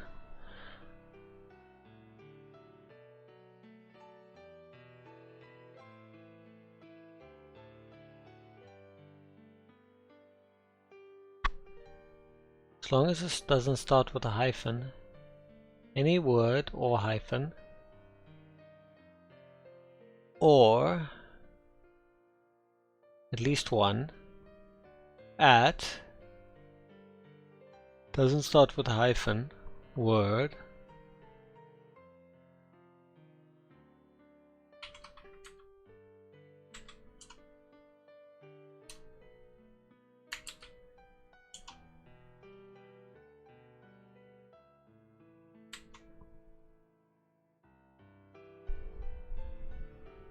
oh, they'll match. That's because of these things having a space in it.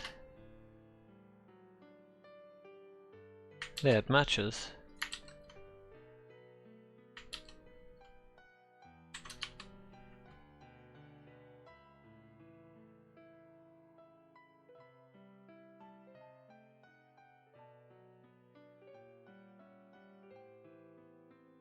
Beginning.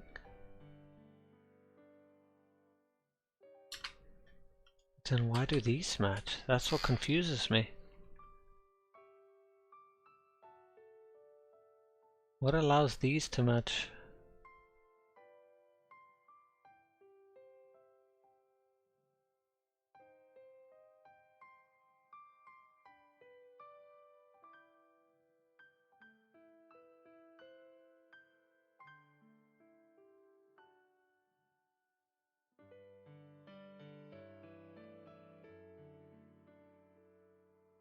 Oh, it's because I separated them. So the first part needs to be in the beginning.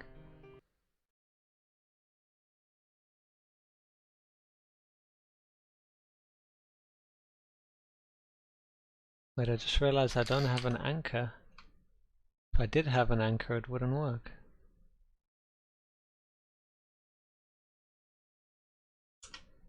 Huh, okay, so it does work. It's just because of the anchor.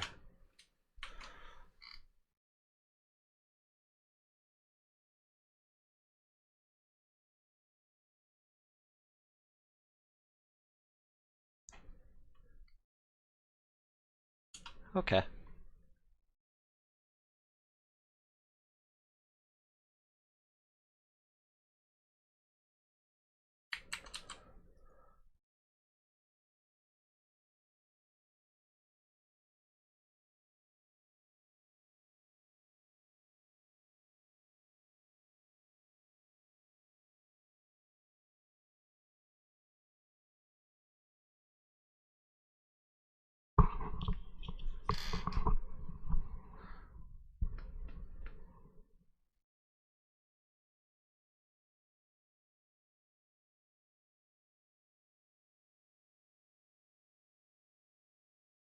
And then I can add or remove the anchors as I need them.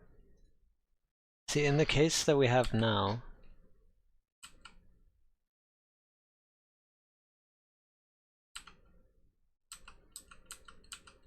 the anchors won't really help us, will they?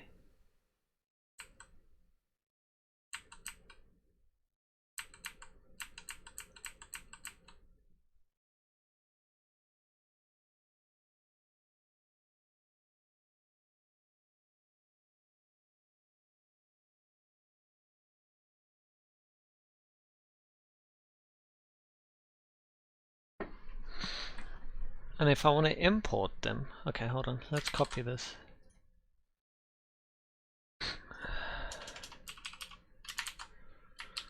Yeah, it's quite a long one, but if I import the domain, then I just attach email to the front of that.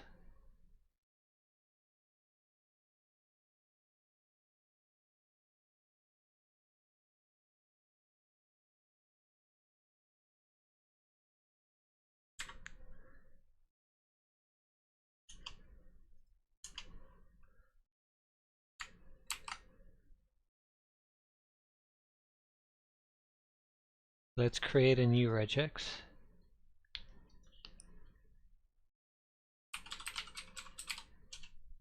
Email.js.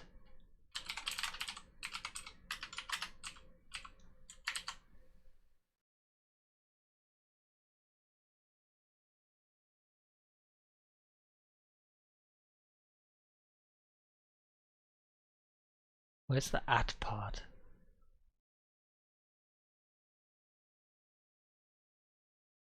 What kind of web app? One that will display data to you based on different sets of information and based on your input as well. It's kind of hard to describe, especially when I have nothing set up yet because I'm playing around with regex. Fun times.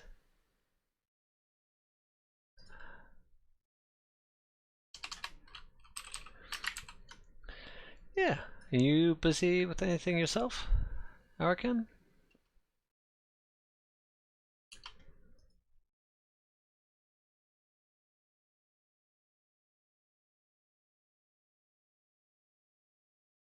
Okay, so let's see if I can make this simple. What are you complaining about? Unnecessary escape character?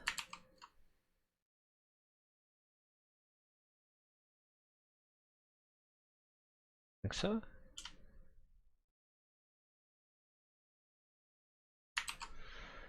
Okay, so that's the email part, including an optional opening parentheses.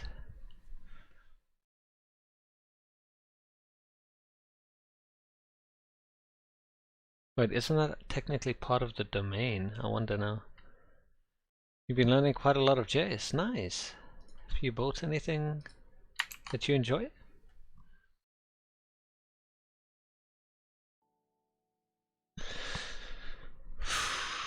Let's go back to this example. The domain can... Oh, that would be part of the domain. Square brackets are on the IP address. So technically we don't need to include that. We ignore that. And that will be all that we need. Wait, what are you complaining about?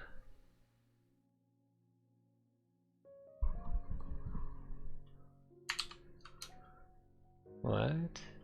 Oh, because I was escaping that, right. Also, this doesn't have to be at the beginning. This will match any email. Perfect. Currently, I'm on DOM events and handlers. Next up will be classes, promises, and stuff.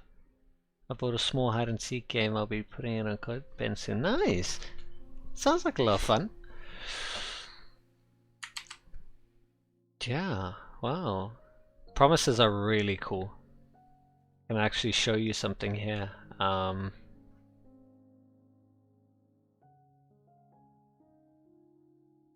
This is funny. Where was it? Oh, validate user. So, I used to have a... Where was it? I used to have a function here to validate the user, right? So, it will return a new promise, and this entire thing is the promise. Now it will call one function, which returns a promise, and if the promise is successful, it will resolve it. Oh, it will do nothing. But if the promise is unsuccessful, or rather let me start again. It's a function that returns a promise and calls another function that returns a promise, and based on the value of that promise returned, if there is a value and it's not true, we resolve the promise with the error message, and then we move down the chain, doing the same thing to validate the password and the same thing to check if a user exists. And then we finally resolve to null, catch any errors, and we reject with the error if there are any. It's very complicated, like even me just explaining it, but this is the neatest way to do promises in the standard promise. If it was callbacks, it would be even worse, because you know, I'm sure you heard of callback hell. So this is at least better than callback hell. You can follow what's going, you know, on, but it's also not ideal. Then I updated it to use the new async await functions. Yeah, if you like this, you'll like async await. So this was nice. It was better than callbacks, but it's still bad, especially since I'm only doing 3 validations. Even though they are dependent on one another, that's why it's chained. Enter async await. We turn the function into a async function by assigning the async keyword to it. Now we, you know, the same things for validate user and password.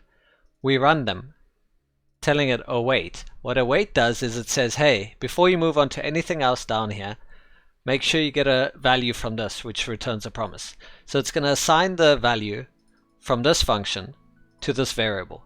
It does the same for password. Notice how that's literally it. 1, 2. Now all I do is have a simple if check. If not username valid, return this error. If not password valid, return this error. If the user does exist, return this error, and that's it. You literally don't have chains. They're all independent. They run one after the other, but the handling is all individual, and I stuck it in a try. Reason for that is because if there are any errors, I can catch a single error or any error down in the catch. So how much neater is that?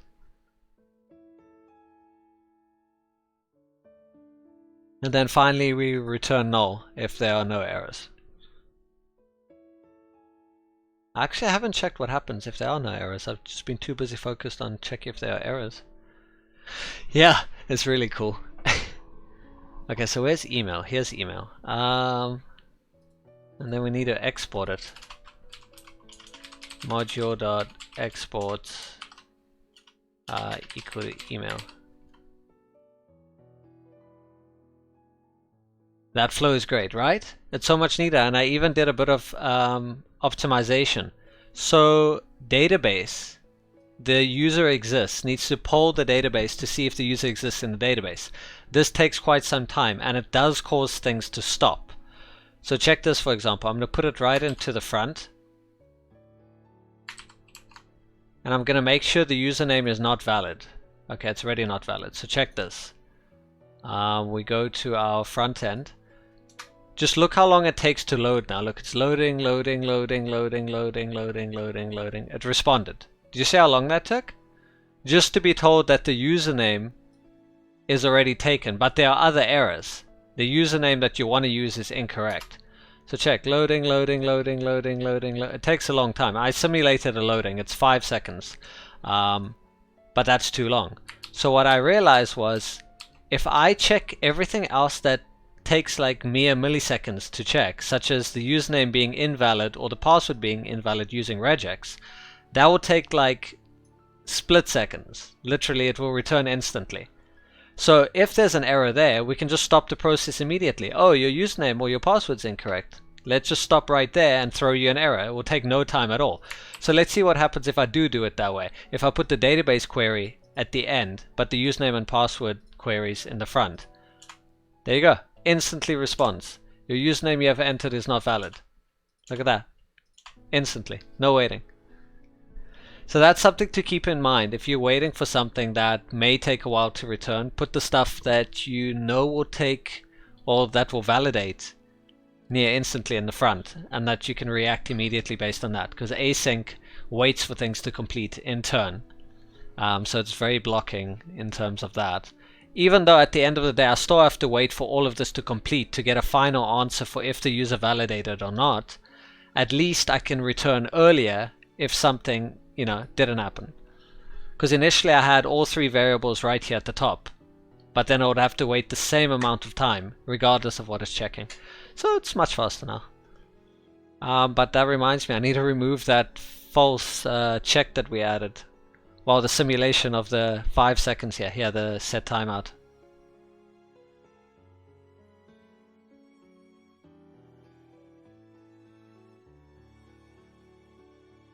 So we just want to resolve response.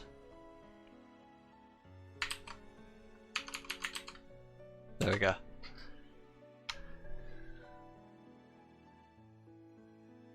I've recently come to the conclusion that there's no way you can't learn a programming language if you just keep at it. Exactly, yeah.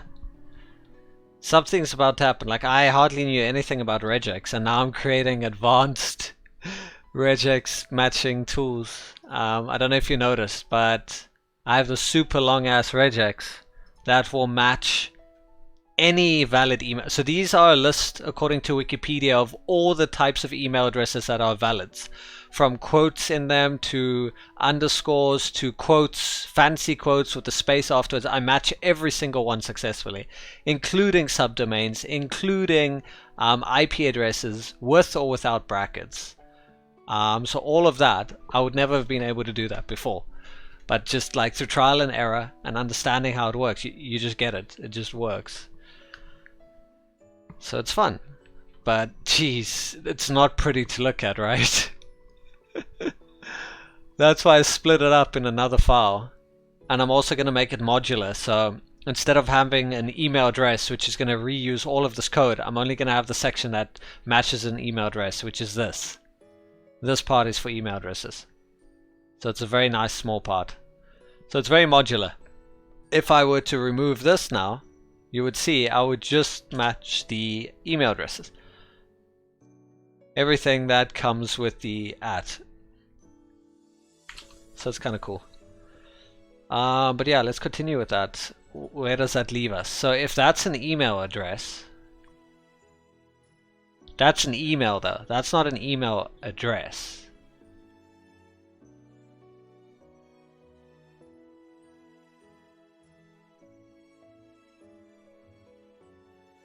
So I guess we can import.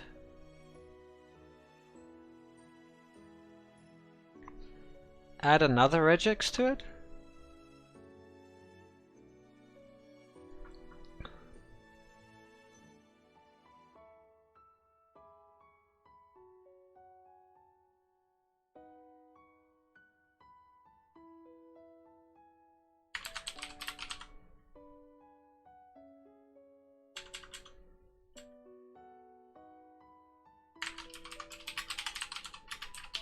I think it's fully qualified domain name. That's what it's referred to as, FQDN.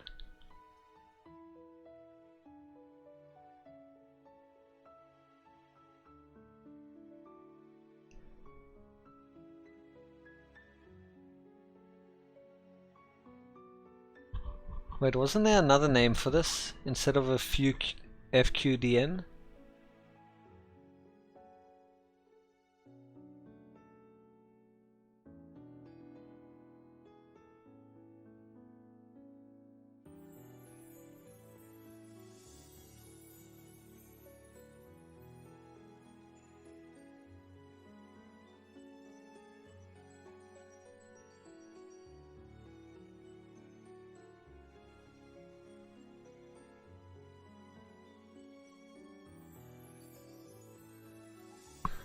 So that's the host name.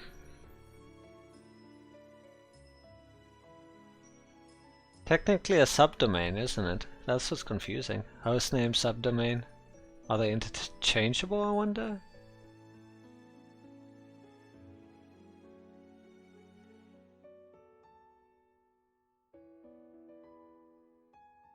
That's a domain. That I get.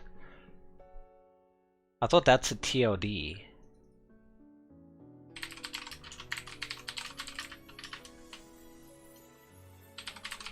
Parts of a domain, let's see. I want to see the one that like has everything. Wait, I think I saw a graphic. I like graphics. Day 31 of 100, that's amazing.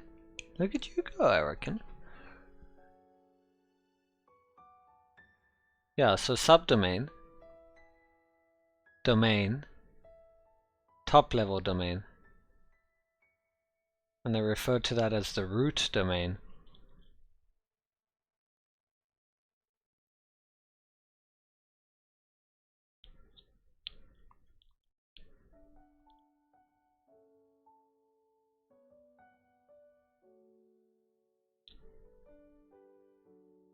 Third level domain. Oh, that makes sense because it keeps going. Top, second, third, fourth, you keep going down the chain. That actually does make sense. But there would be subdomains of the domain of the top level domain. And it's funny if you think about it. You know, we read left to right, but domains are like right to left because the main part will be to the right and everything is affixed to that. It's very interesting when you think about it. That's a protocol, I know that. Subdomain, domain, top level domain, directory, parameter, yeah, okay. You just learned something new? Yeah? Yeah, it's funny if you think about it, right? Because we're always used to left to right. But com, like commercial or whatever, that's like the main, that's like the root. Everything falls under com. And you think it's com / something else, but no.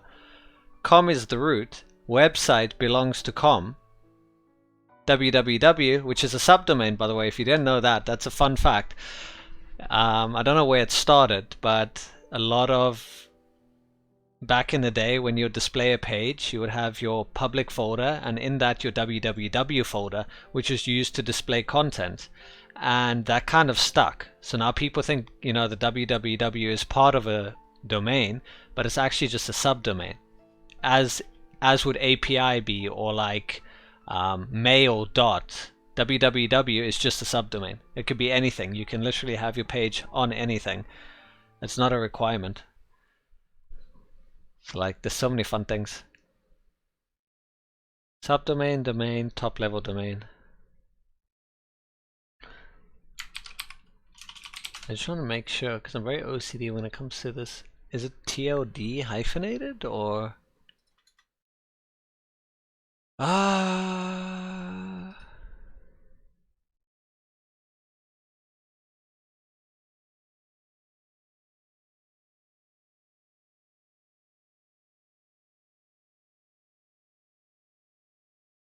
need to sort my DNS out.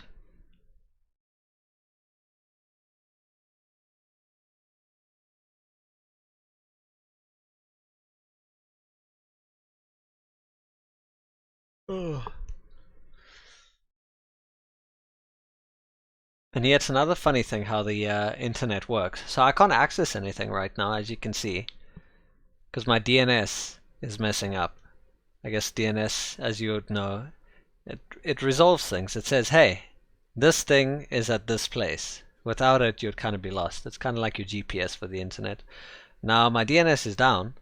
That's why the music stopped playing. That's why I can't access anything. But I can still stream. Isn't that funny? Stream is still going. It is still live. And that is because we have a persistent, consistent connection that doesn't rely on the DNS. Yeah, so I'm sitting here with basically no internet. That's what you can compare it to. I basically have no internet. Isn't that weird? Isn't the internet such a wonderful thing? We so heavily rely on the DNS. But if that service goes down for whatever reason, due to your ISP, due to a local connection, due to a broader connection, you have no internet access. And this is proof right here. And we're back. DNS reconnected. There's my music. Okay, so it's a top level hyphenated. Jesus, thank you. Do I plan on diving into any other languages? I don't know, to be honest. Maybe if it's like a requirement or I need to do something else in another language offers it better, but I firmly believe in the philosophy of do one thing and do it good. So yeah, as much as I can. I just love JavaScript. I don't know why. Of all the languages that I've seen, it just appeals to me. And it's just constantly getting better and better with the standards, with the implementations, with the expansions, with the proposals that are being added for new features. Like, it's just growing, and it's the language of the web. And now with Electron, and obviously we had Node before that for servers, so if you're used to JavaScript client side, you can do JavaScript server side. And now with Electron, you can basically create desktop apps. So it's like an all-in-one. It's kind of going to be like the Java of the world. JavaScript's going to run everything. I mean, it pretty much already does, but you know what I mean. Yeah, there'll always be those people that are firmly like rooted in a specific language because they were used to it for whatever reason, and that's cool, you know. I guess you just stick with whatever language you like, and as long as you can get the end result, I think that's all that really matters. There's too much emphasis put on it has to be this language or that language, this framework or that framework. If you could get the job done in the same amount of time for less resources or whatever, then you know, you just go with it. There will obviously be languages that are very specific in their usage and their capabilities. I've heard a lot of good things about, for example, AI and Python, for example. machine learning and all that. So I don't know how, JavaScript would fare on something like that, because I don't think it really would. But there's an example. Okay, so this is not really a domain. It's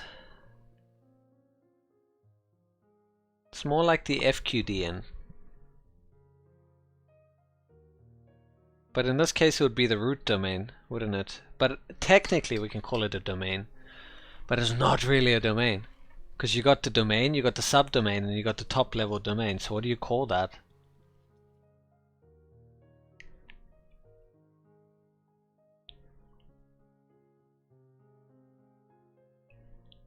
I could call it the FQDN, which is its full name, fully qualified domain name. Importing it as FQDN, maybe?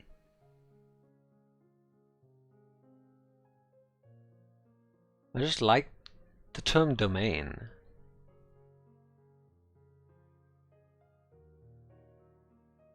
I think I'm gonna stick with domain.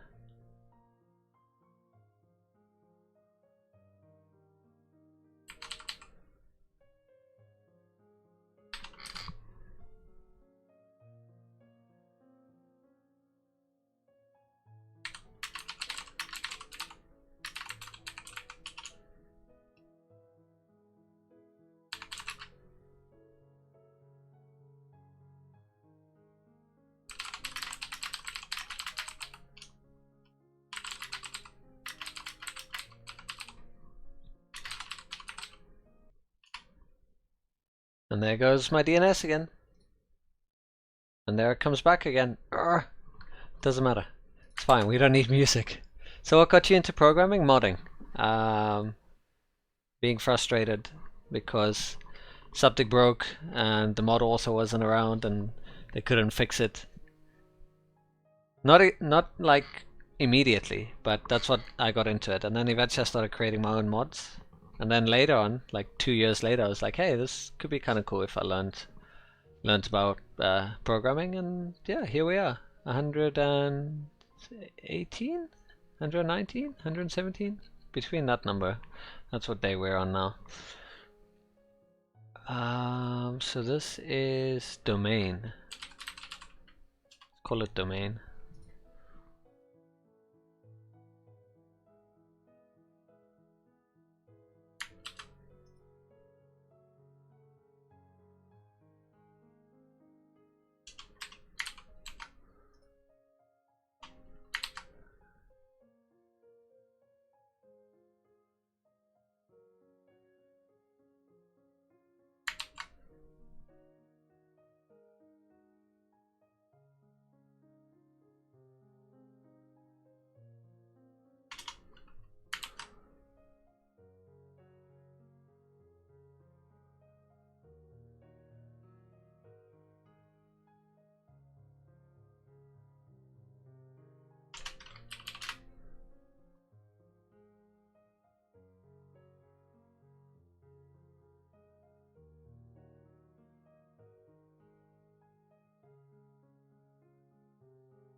I think I'm gonna break this up into separate parts.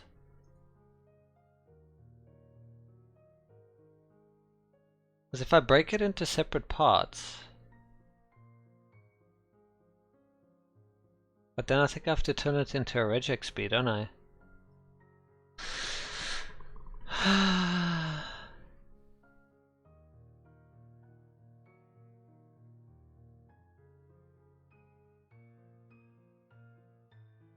Okay, this part is for subdomains.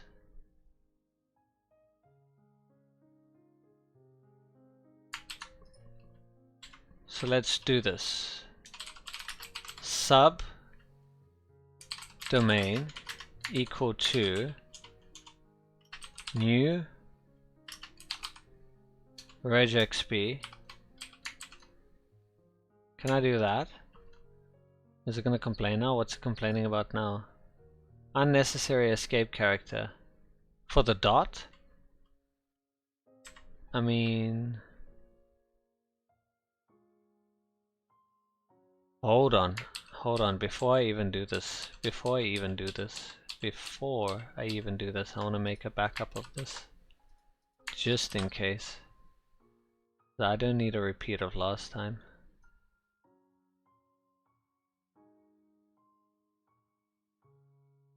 Okay, so that's a subdomain.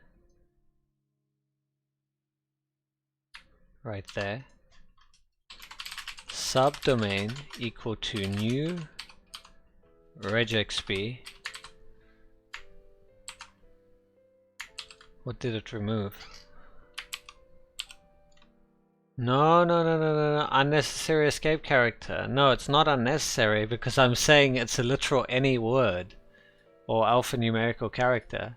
Removing that, oh my god. Do I have to double escape it? I can't remember, I had this issue before. I think I have to double escape these if it's in regexp. Let me just see something. If I double escape them,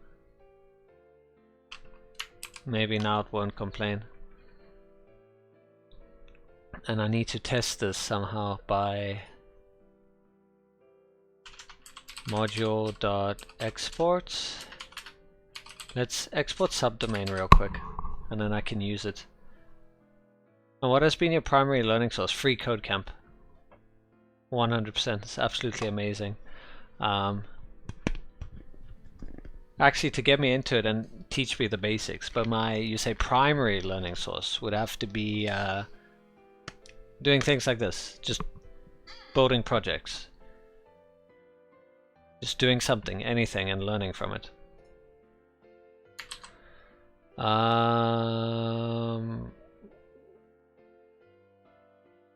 Let's do it in a root. We haven't messed around in the root in a while. Let's add it there. Where's our auth? Let's make a router.get regex request response rest.send. I want to send a file. I want to know what subdomain is, and I want to import subdomain. Const subdomain equal to require. Where are we? Helpers. Regex. Domain. Res.send subdomain. I want to see what it looks like. There, that should work. So now if we go to our site and we go to regex, can I, what? Oh, it's under auth, isn't it? Auth regex. Wait, what? Where is it? Router.get regex. Oh, I'm dumb. There we go. Okay. What did I get? I didn't get anything. Was there an error at least? Error? Any error? Cannot find module helpers regex.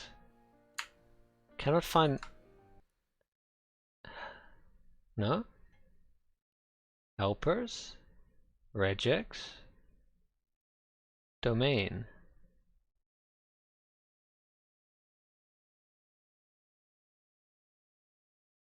Wait, is this an old error though? Might be an old error. Let's find out.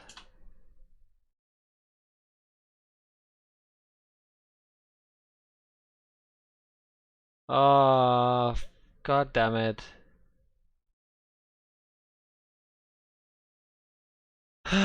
So, apparently when my DNS goes down, so does my ability to connect to my database.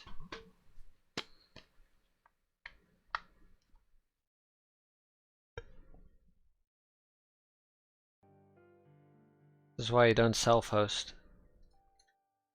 Wait, was that why I was having an issue? Okay, so we're back now.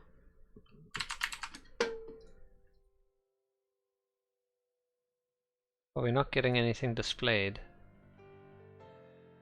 What am I supposed to display? Subdomain? That's subdomain.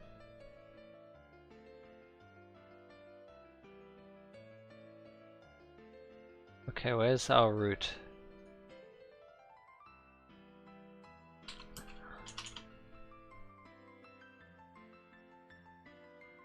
Wait, let's also console.log subdomain so I can see what we get. There we go. And then let's check our log. There it is. Now I need to see, is that exactly the same as what it should be for the, what was that, subdomain? Is it the same? Yes or no?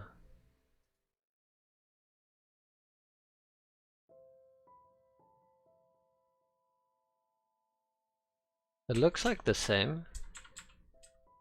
Yeah. All the characters look the same. Yeah, pretty much. Okay.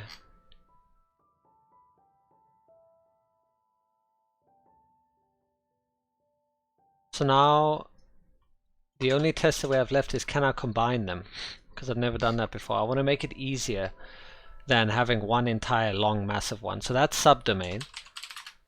Domain is going to be new regexp again, which is the domain part. The domain section is this one, so the beginning one. So this one, all the way up to that dot.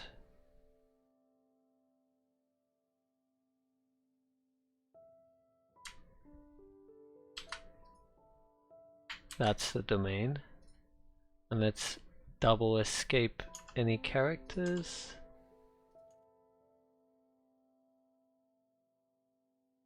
Go. And then this remainder is the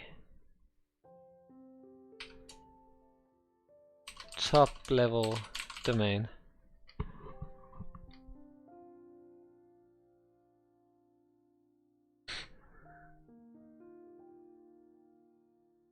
Equal to new regexp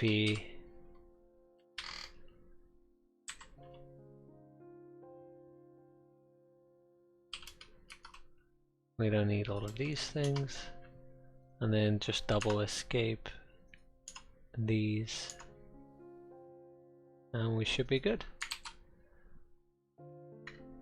Yeah, this fall I'll be heading to my freshman year of college for computer science. Oh, that's amazing. Yeah, computer science is definitely, you'll definitely be sorted then. So we got subdomain, domain, and top level domain. That's basically the structure of it.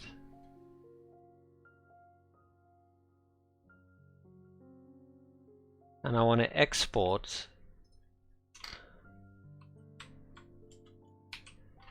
I want to export subdomain, domain, and top level domain.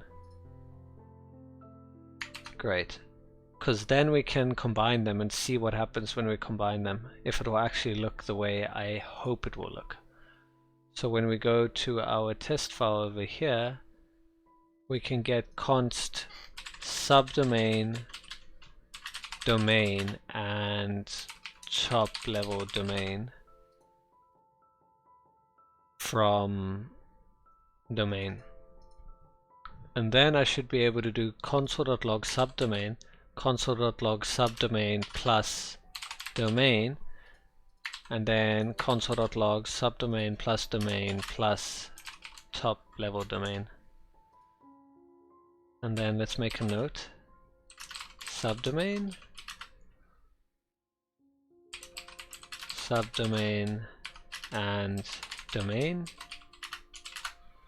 And then lastly,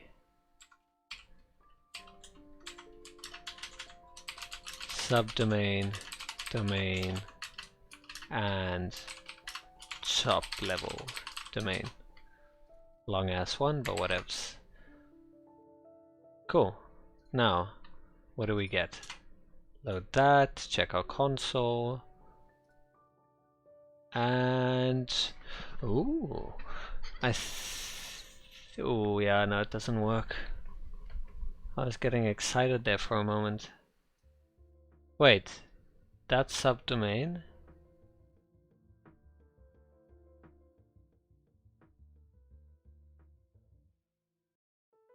it adds the extra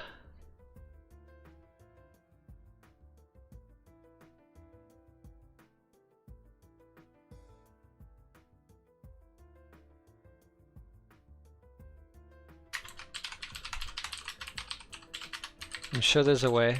Let's Google, whoops, misspelled JavaScript, combining regexp.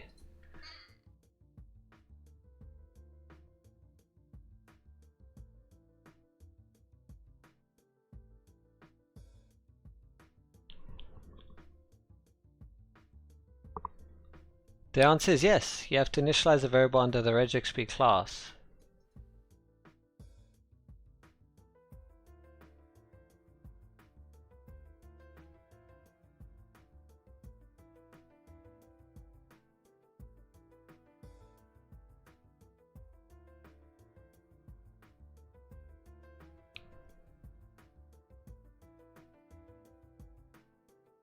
Wait, what?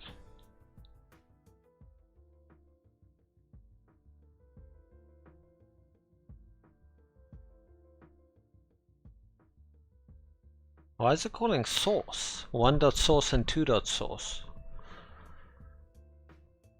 What is .source? Because everyone's saying source, but no one's referencing a source.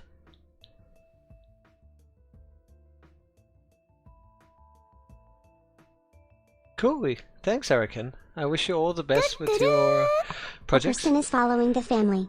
Arperson, thank you so much for that follow. Really appreciate it.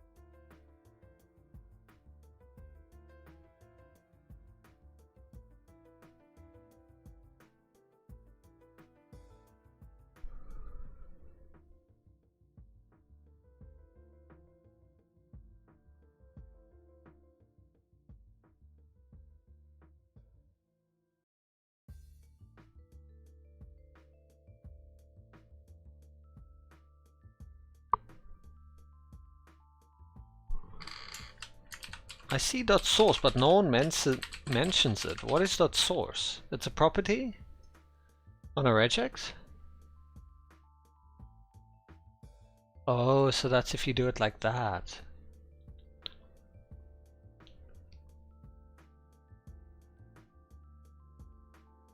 So we have to, okay, I got it. So we can't do it this way, but we can do it this way.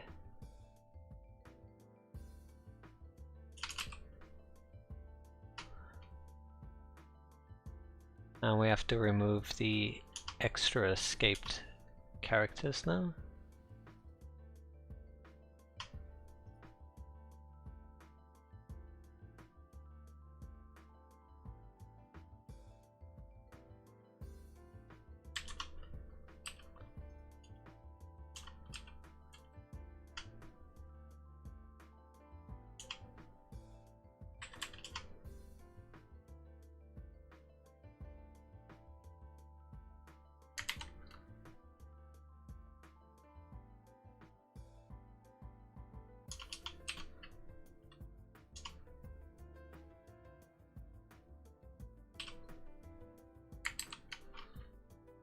And remove this and that as well. Oh, and that and that. Didn't notice these, geez. So anywhere with this double escaped characters.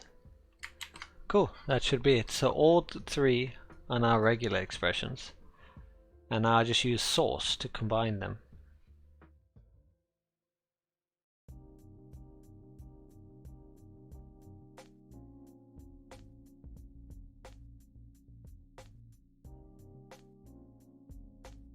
But obviously these wouldn't work by themselves, would they?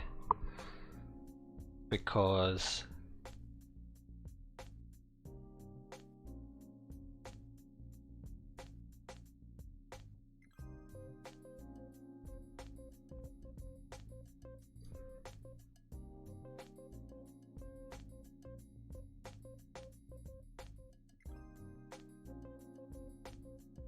Can't just match a domain like that. Because you wouldn't know it could match anything.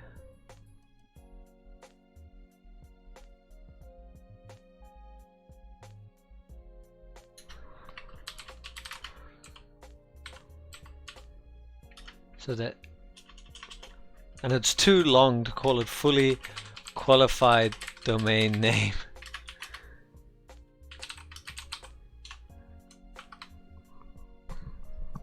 So apparently you just do .source on each of them. So subdomain.source. It's pretty cool. Plus domain.source plus top level domain. Really? That's not what I typed. .source. Why is there a comma there? And that's a bit too long to type, I think. So we're just going to stick with FQDN. Well, if you Google FQDN,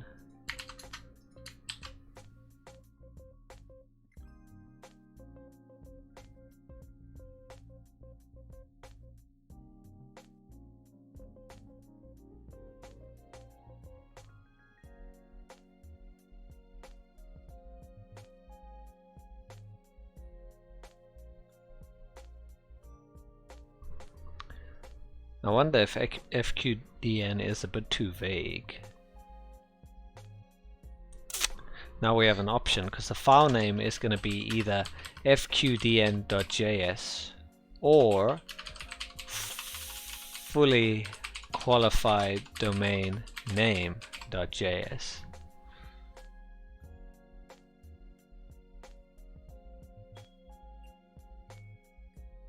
As much as I like short things, I feel this might harm us.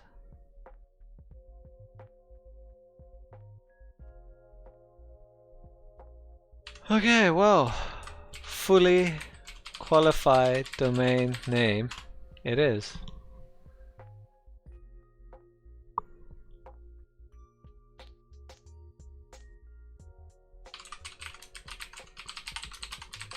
Rather know more than less, right? And then we can export just fully qualified domain name.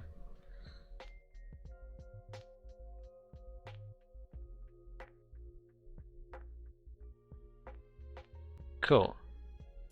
Now under auth, the controller, we're not going to have access to this anymore. And this is now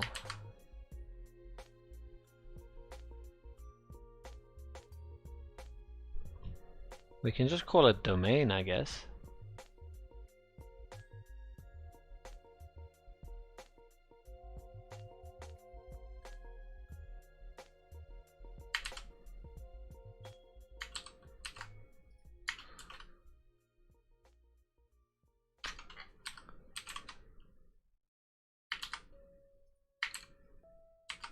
There we go.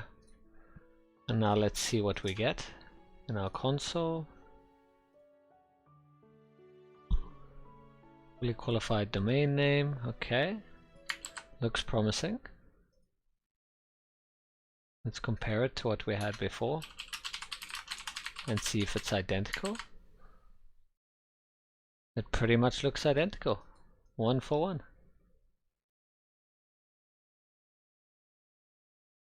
Yeah. Looks identical. So now that's how we can use it.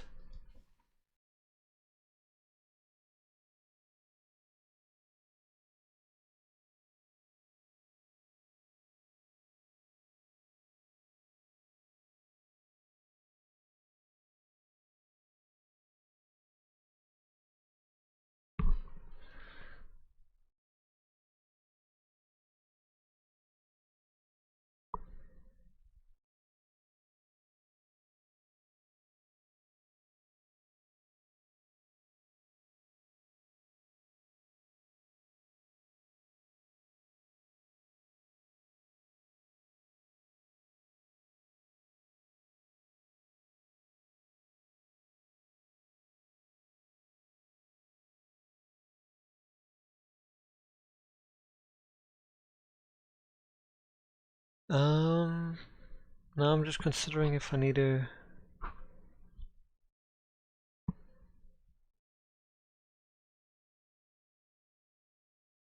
have it all in one file. I guess that's fine.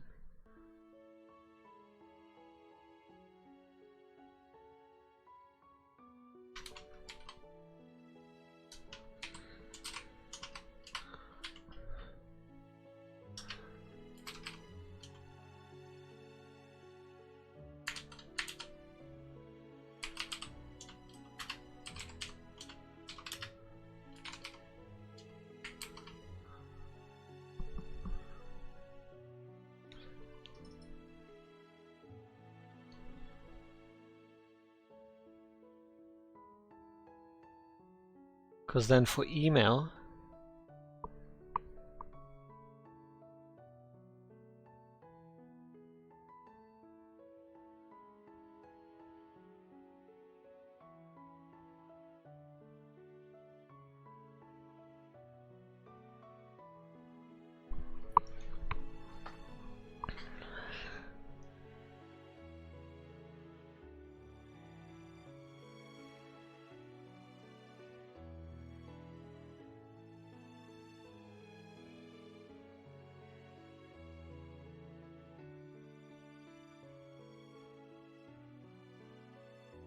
we also need to deal with the optionals. I love how this turned into a regex session.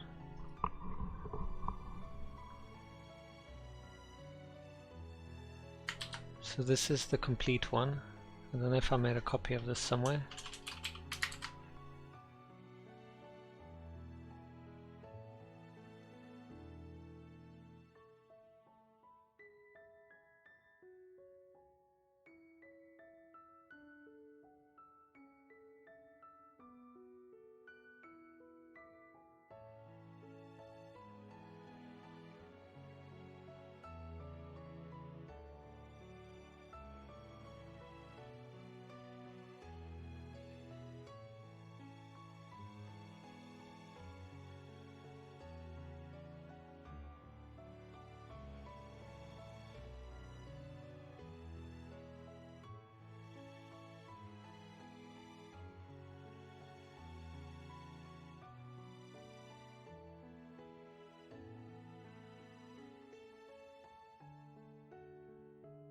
I just realized something. Our regex for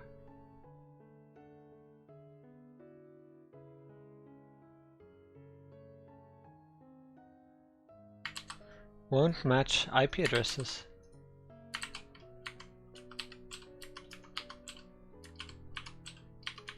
Oh, it will. Never mind. What it won't match though is brackets. Brackets are apparently valid, at least according to that one we're looking at. So that should be as part of email then, I guess. Optional bracket and closing bracket.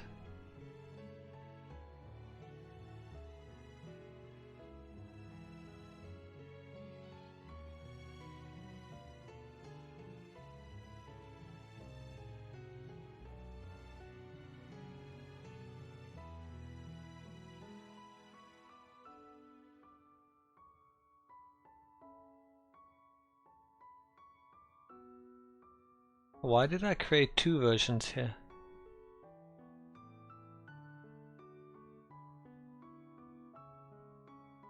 This version is purely for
There. Email.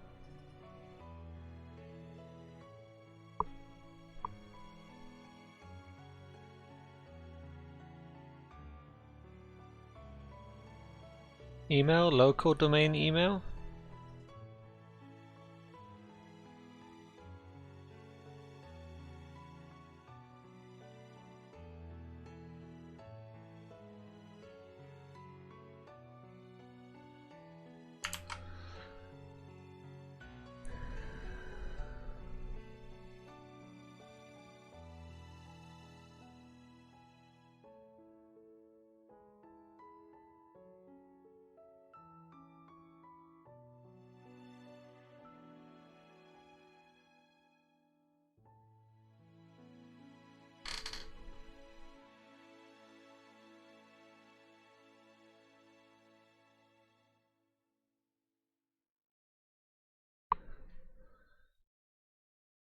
I just realized this will fail for the local one.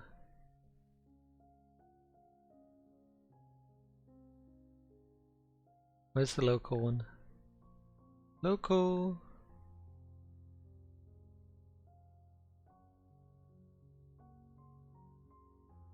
There it is.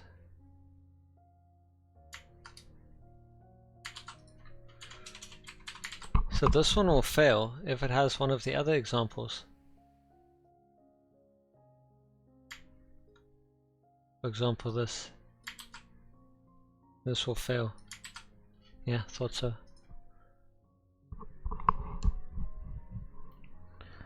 So if we change it to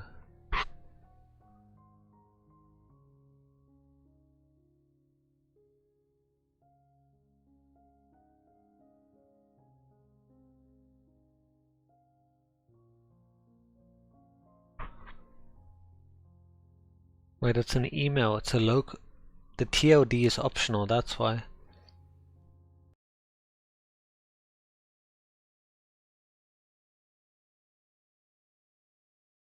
It's a TLD that is tripping us up.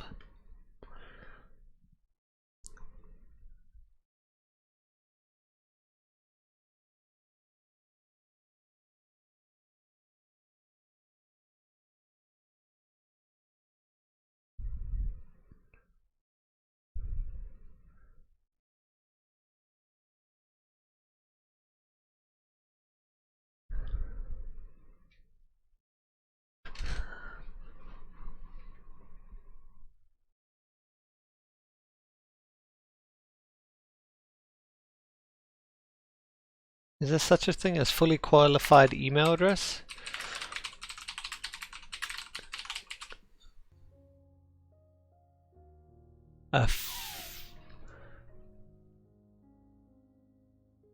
Fully qualified domain address? Wait, what? That's a thing?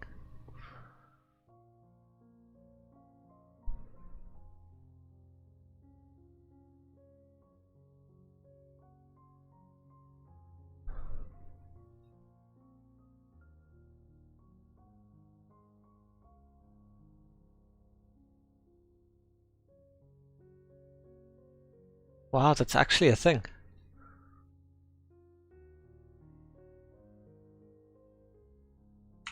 FQDA.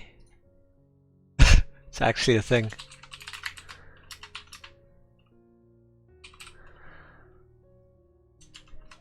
Wow, we're actually doing this, huh?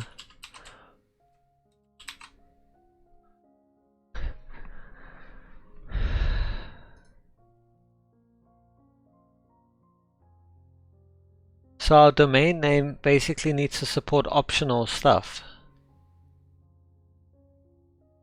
That's what needs to happen. We need a regex that can support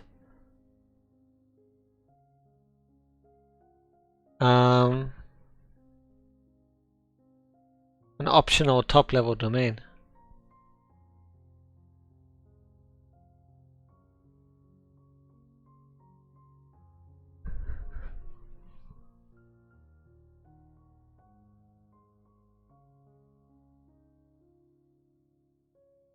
Right, so this is already optional by default. And this is required. Admin at domain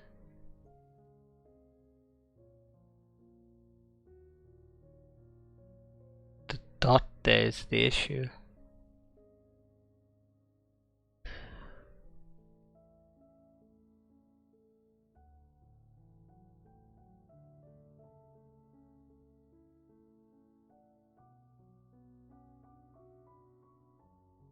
Wait. What if I were to move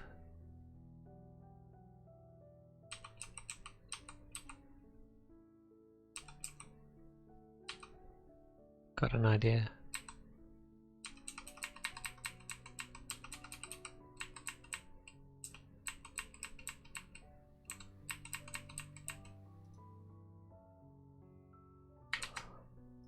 What if, where's the domain? Do I have a list of domains?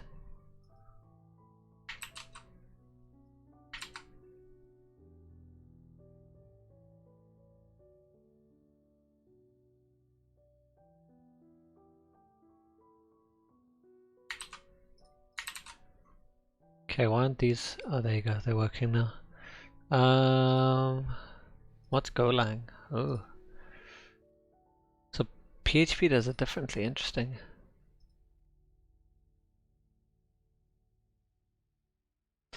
Okay, so these work right now. My question was, what if I move it from there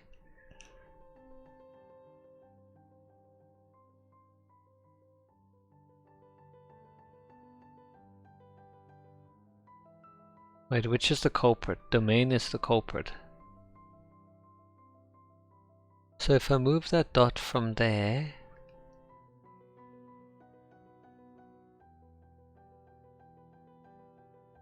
if I make it optional, what happens? That's the first question. What happens if I make this optional? We get 6 matches. We get subdomain subdomain.net. So it's subdomain, net is a TOD, not really.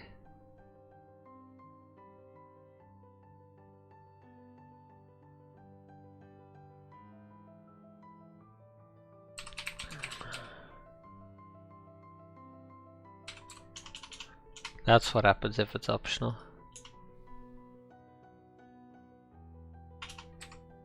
And if I add it in there,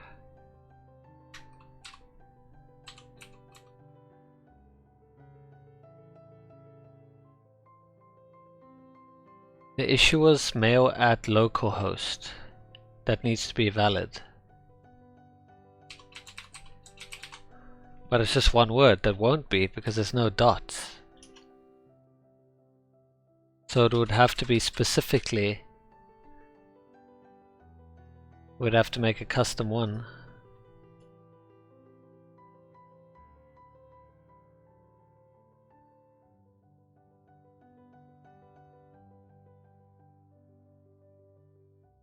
Yeah, we'd have to make a custom one. We can't use any of those.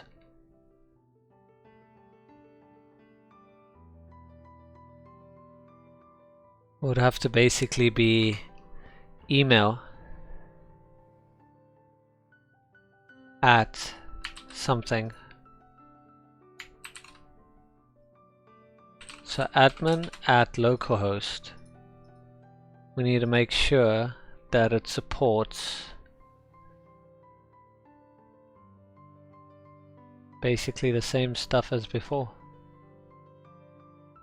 That same group repetition.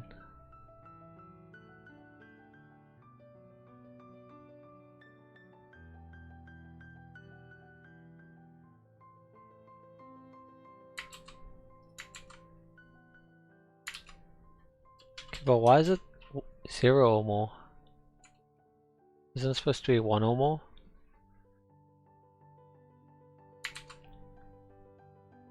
At 0 or more. Okay, now why is it matching the entire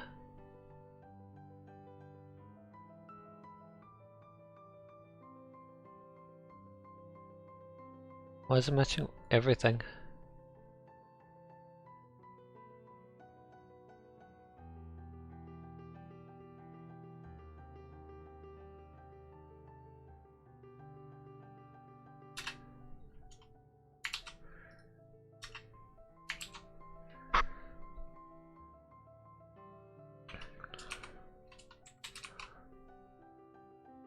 I'd have to anchor it. Even anchoring it doesn't change anything.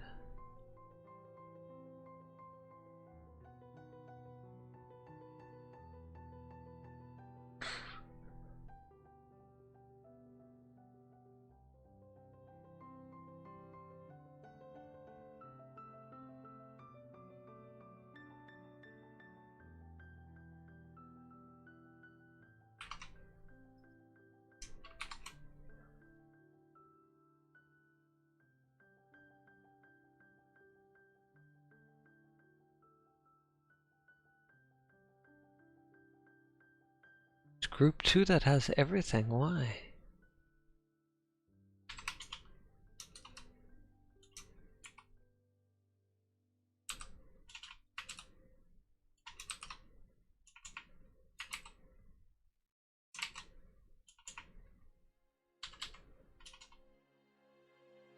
Pretty sure it's that, the S, that's causing it to do that.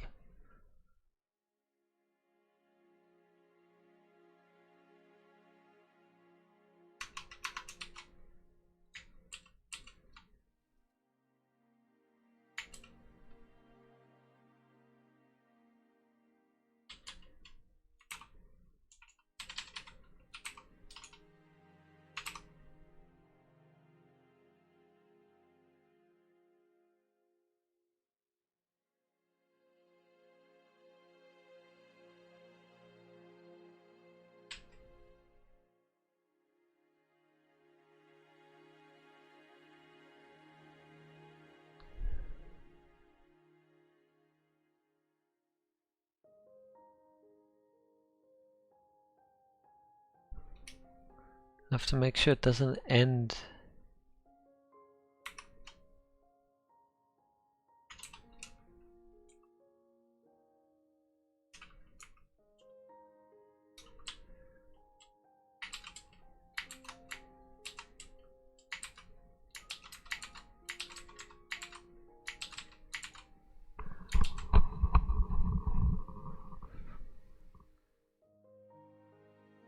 Oh wait, that's not valid. The S's aren't valid. This has to be part of a normal domain name.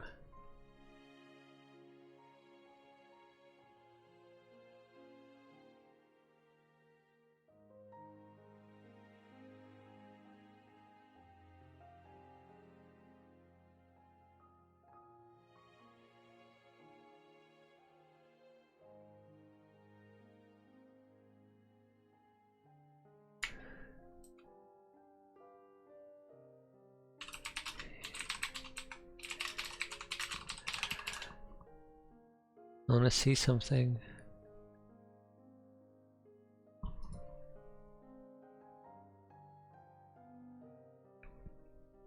The local part.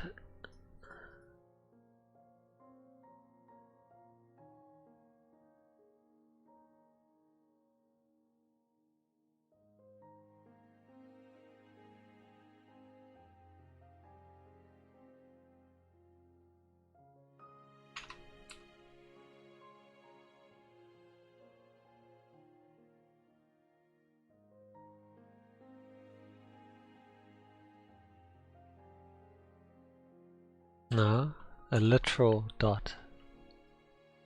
Okay, so it can't start.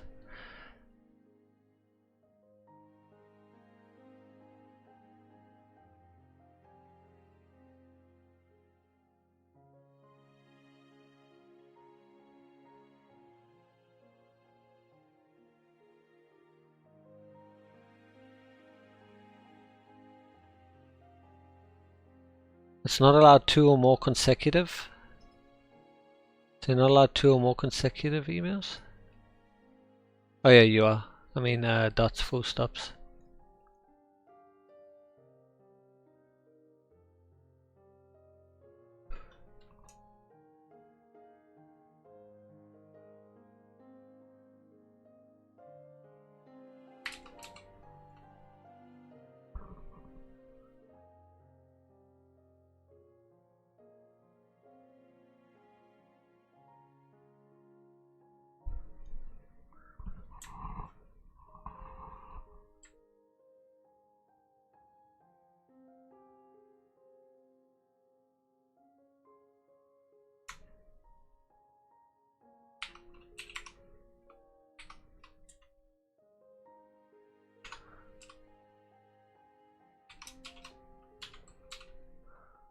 This means 2, right?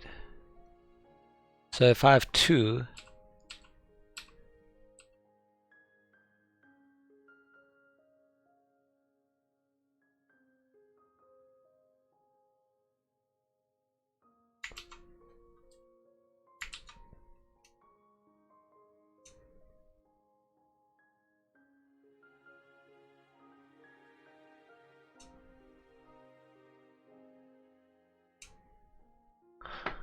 all right.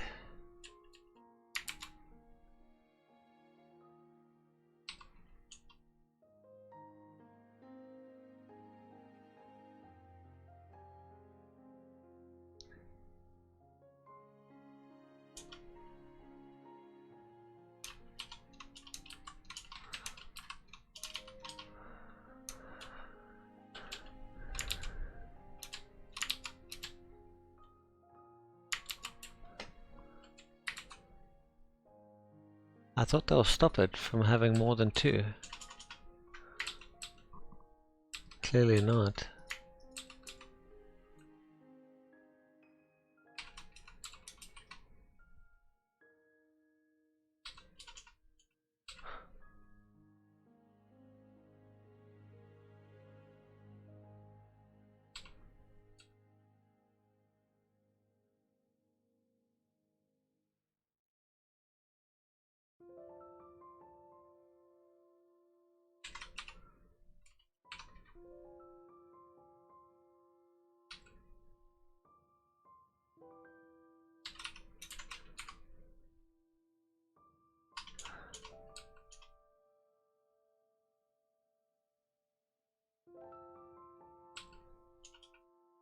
Yeah, so 2.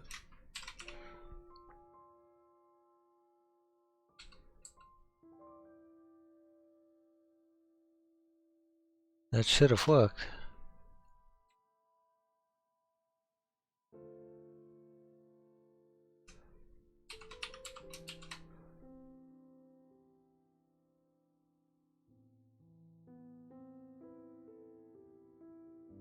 Wait. Or a dot.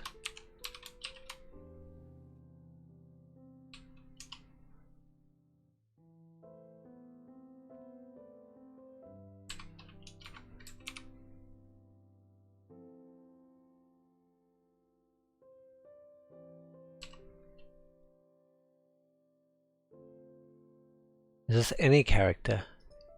Yeah, that's why. Come on.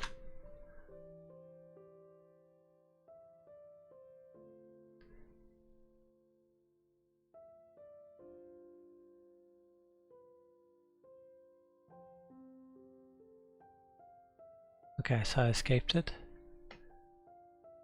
0 or 2 times. That should have worked. No?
Oh, so it times out if I do that.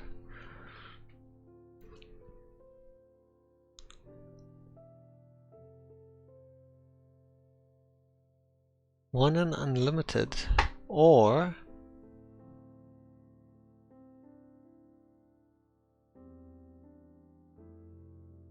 I think I need to split them into groups, into their own separate non-capturing groups.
Interesting. I want to remove this extra capture group with the OR until I can figure out why this isn't working.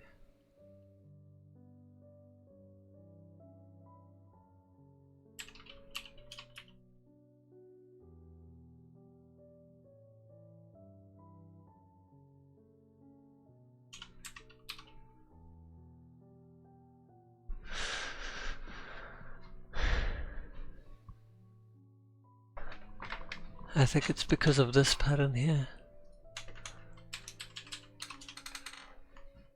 No, it's not. What?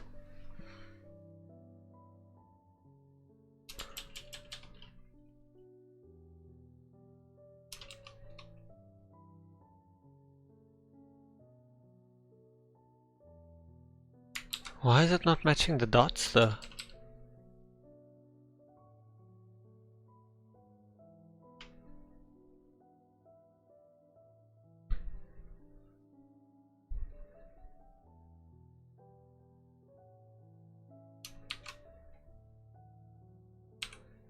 Oh, that's why.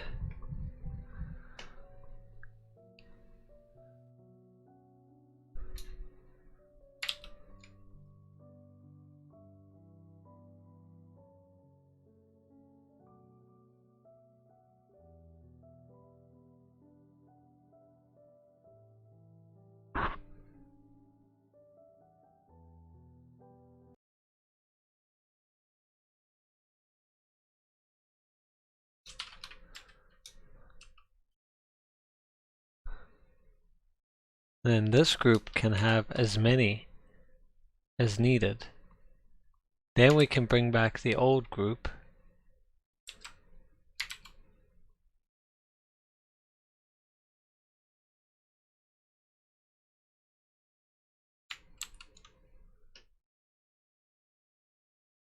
Which went something like that. Now we get a timeout. Why? Or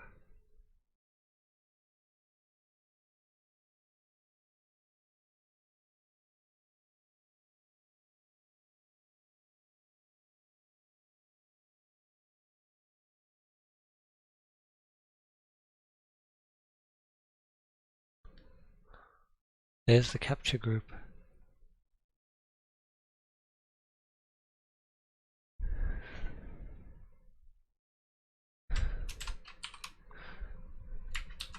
I think it's because of the S in there.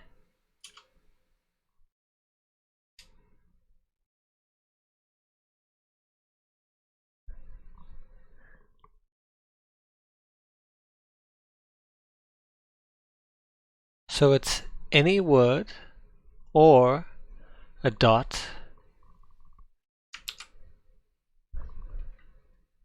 I just realized it was working now. Right? Oh, it was working.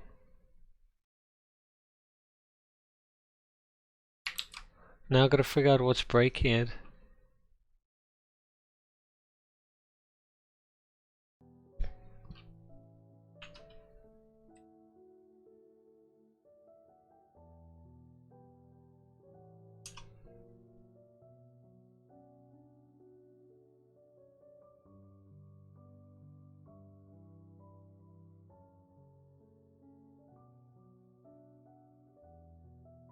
No wonder. It's escaped them all, literally.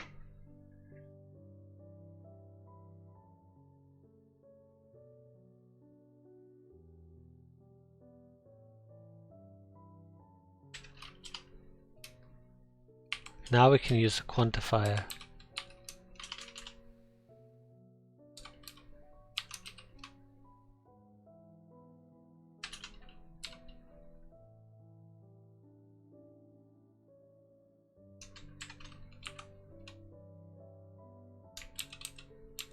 Whoops, I changed the wrong one.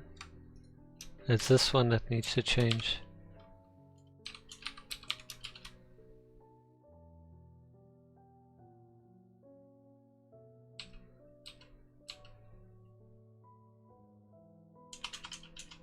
Wait, but it's supposed to be only allowed up to 2 max.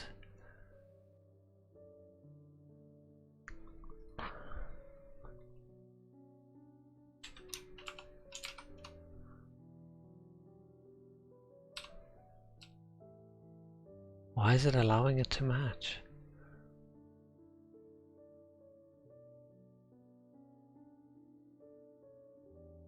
I like how it's greedy.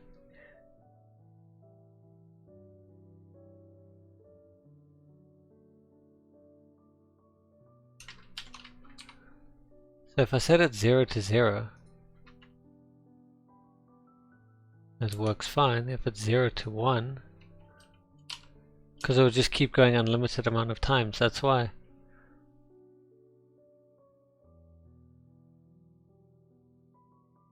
Ah, there must be another way. There has to be another way.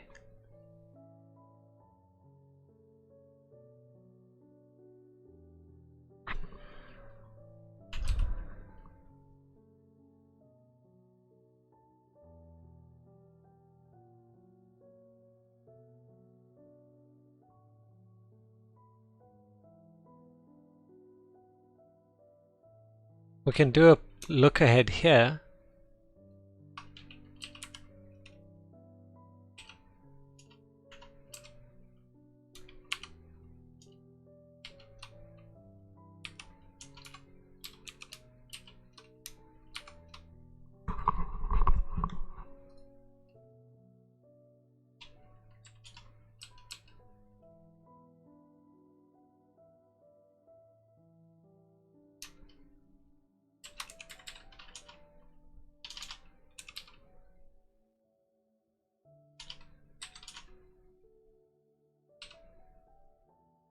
Oh, I think I got it. If I set this to 3, now it will allow for 2.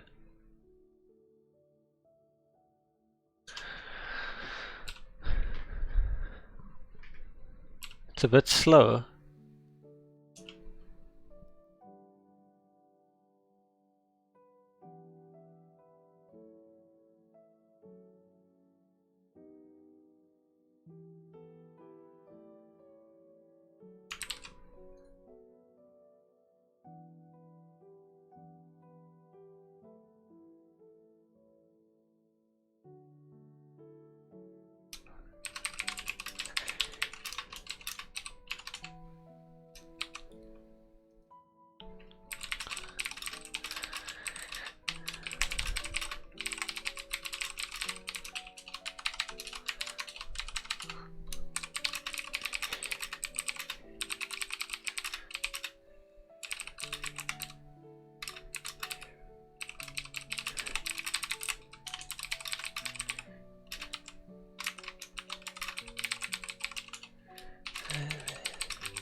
This is not okay because it takes 1 second.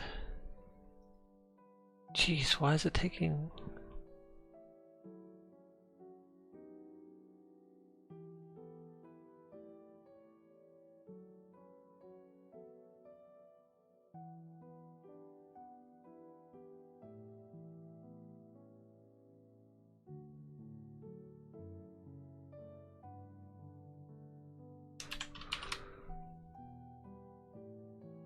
And that takes 1.4 seconds.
Wait, what happened when I had the dots here again?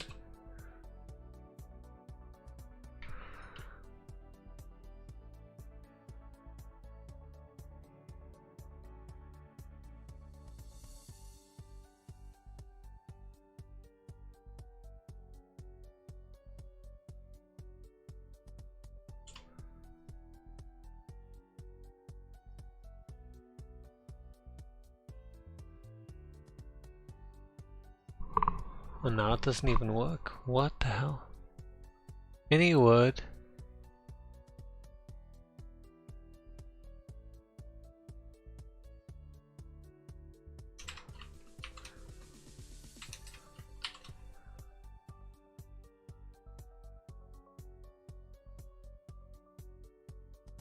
And this times it out now? That's so strange.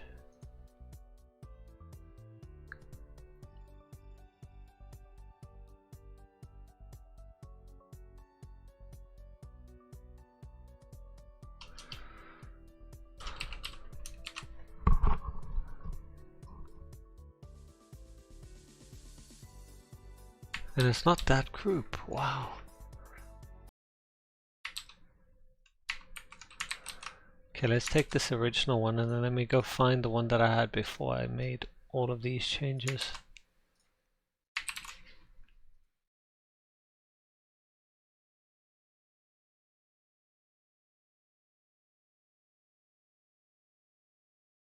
Why is admin at not matching now? Now it's a timeout? Since when?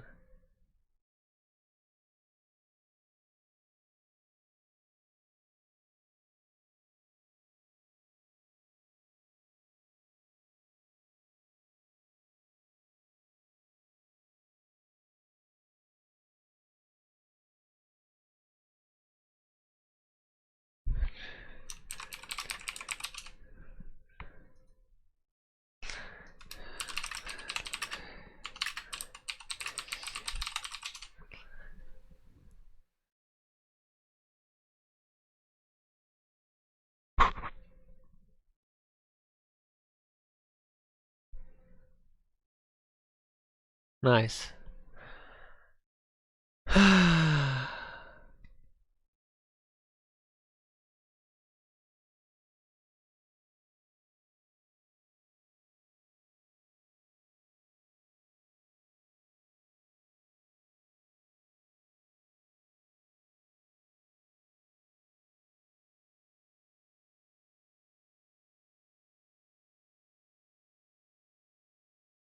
Okay, whenever this thing decides to respond, okay, it's responding. Okay, perfect. Now let's make these literal.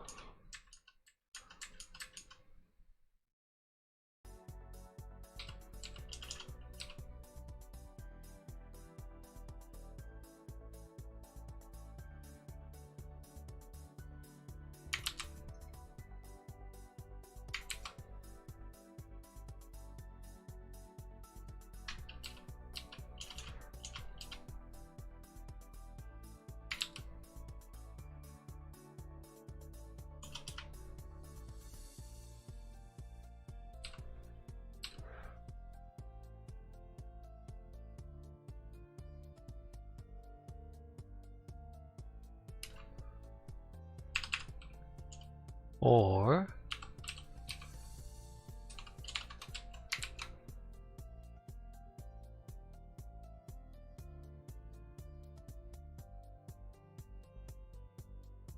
I need these to be combined though.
Why is it not matching the admin?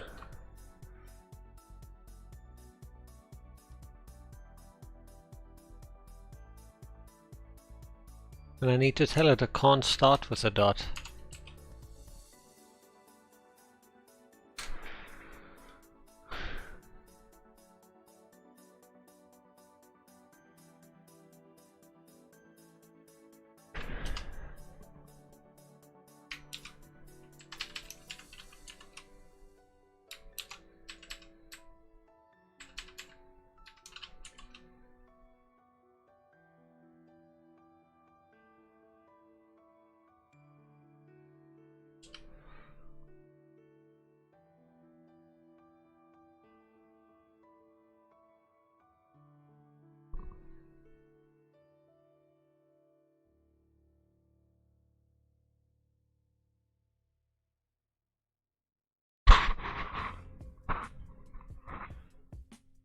This is so confusing.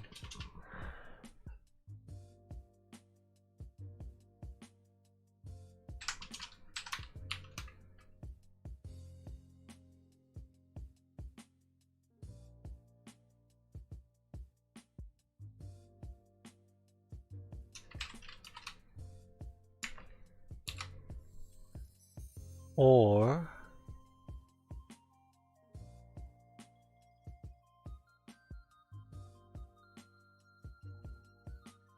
oh, there you go.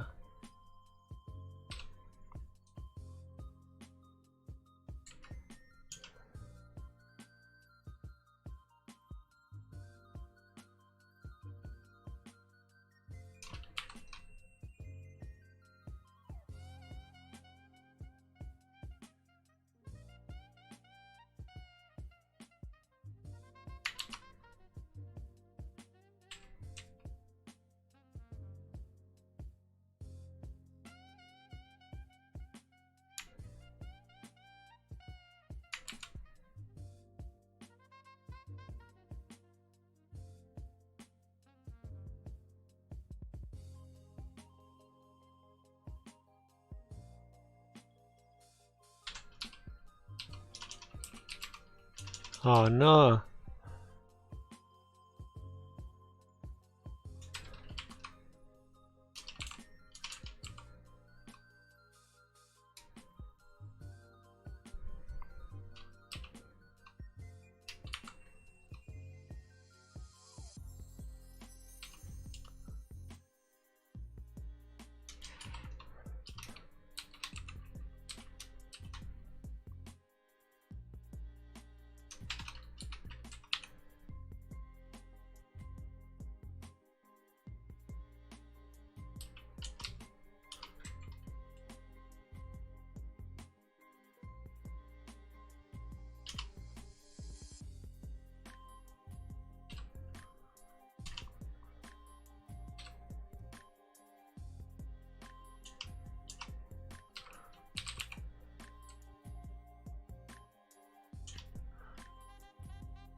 Okay, so let's see how this handles the other emails now that should be matched.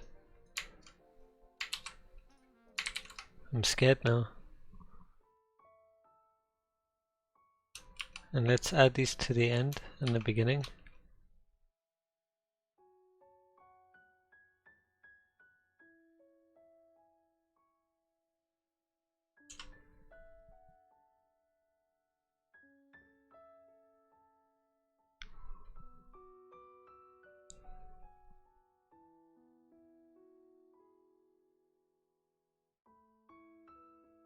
There we go.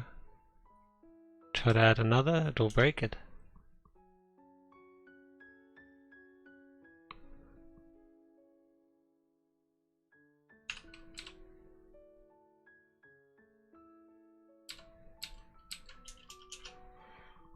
God damn it.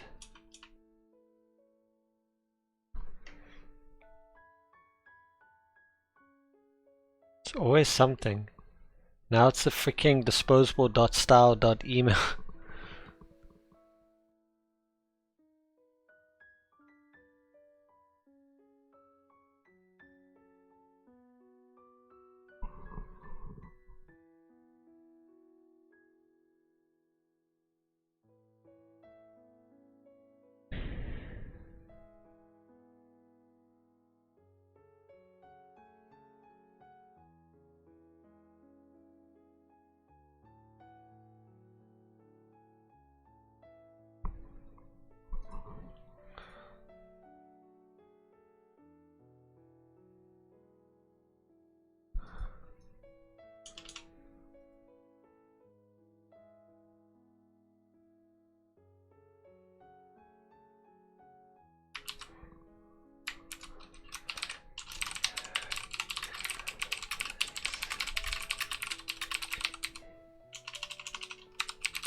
Is it because of the... No, it's not because of the pluses. It's definitely because of the dots.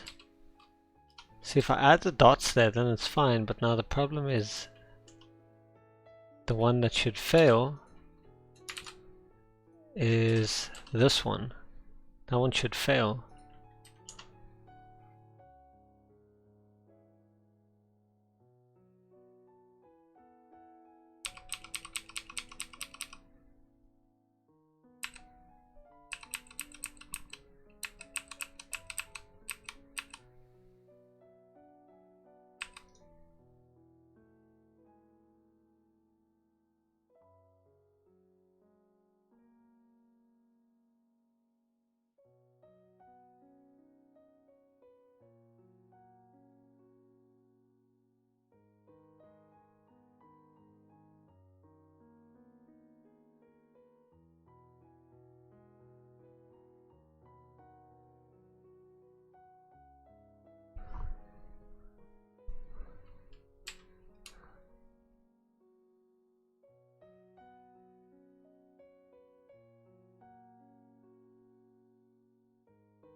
But now it matches that. If it's 0 to 2,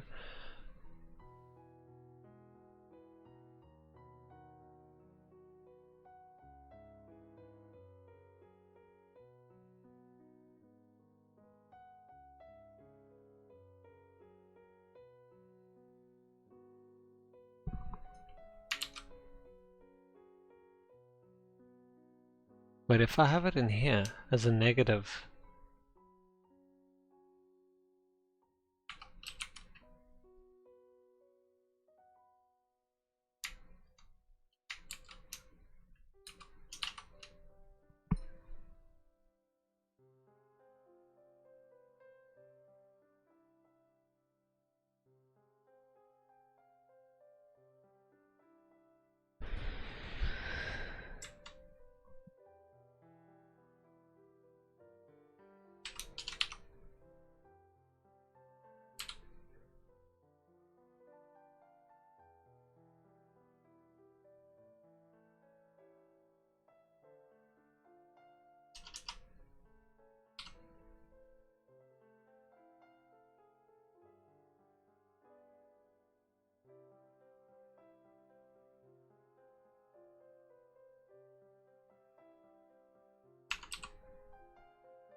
oh, damn it.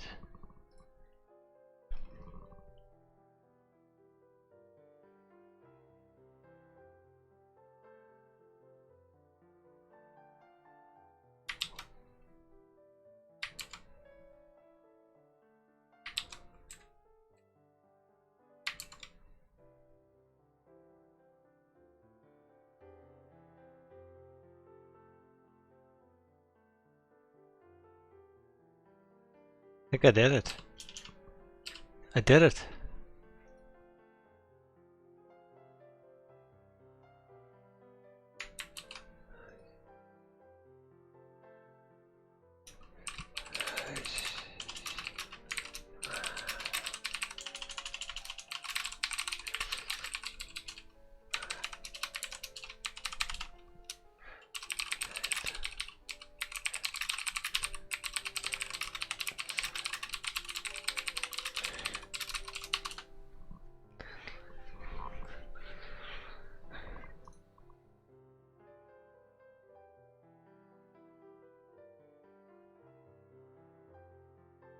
We actually did it.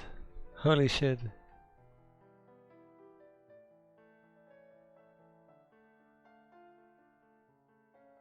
Where's the second group?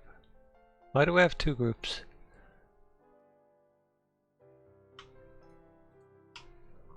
Can I just have one group?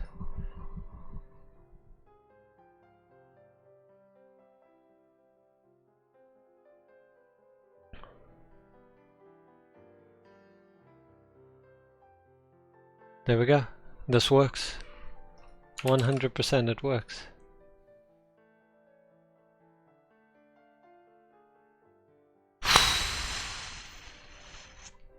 Okay, it works for the positives, but what about addresses that are not valid? I'm scared now.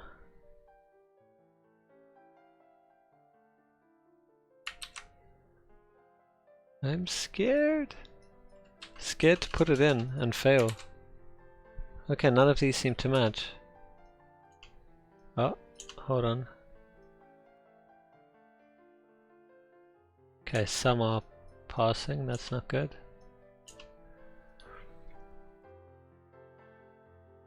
Okay, so the local part cannot be longer than 64 characters.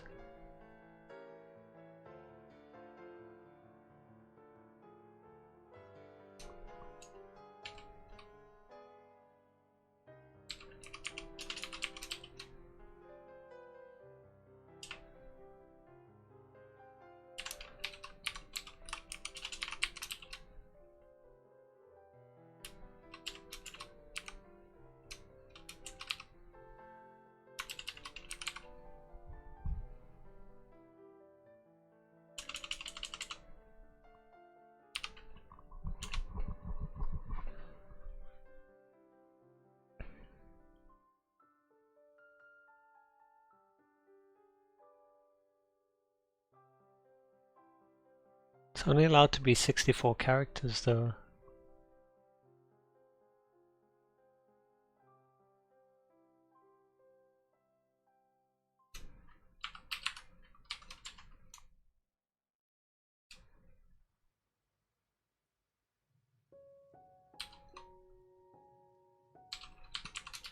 Wait, I can't do that without anything, without specifying, can I?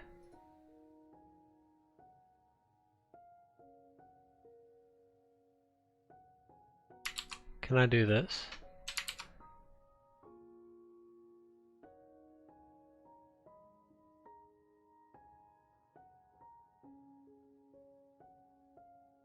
Why doesn't that work?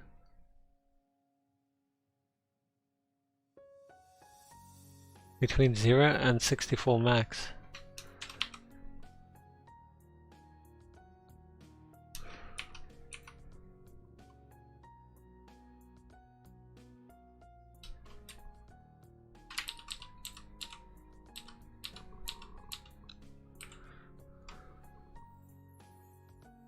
Okay, let's solve the other ones first.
Quoted strings must be dot separated, or the only element making up the local part.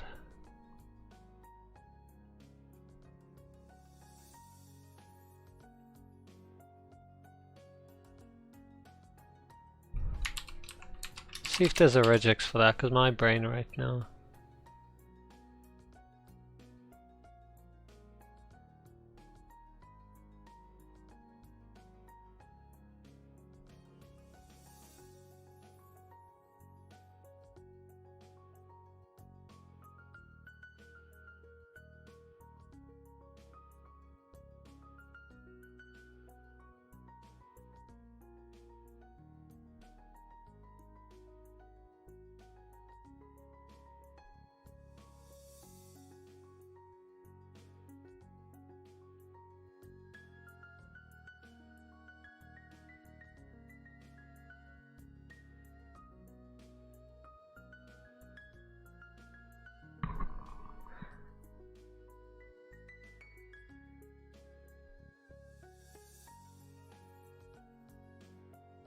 We've done all that. Limit whole email address to 254 characters.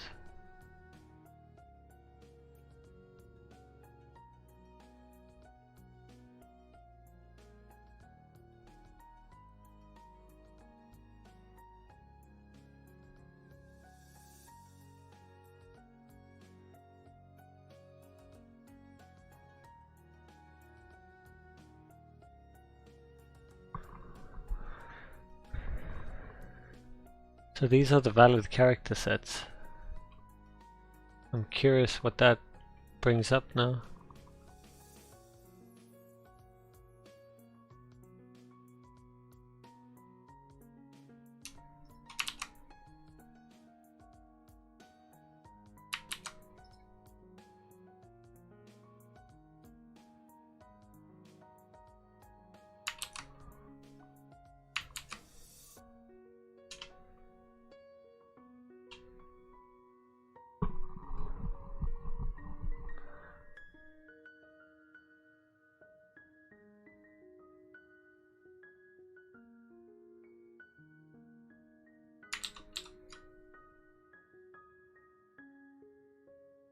So all of it's valid.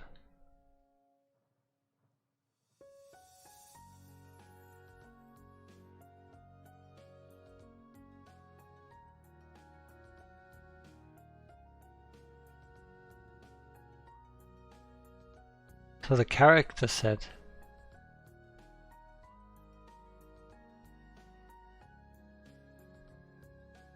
Wait, does that mean it will match these things?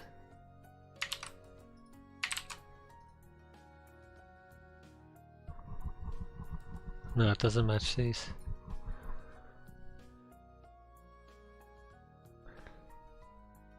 So let's see if the format is valid.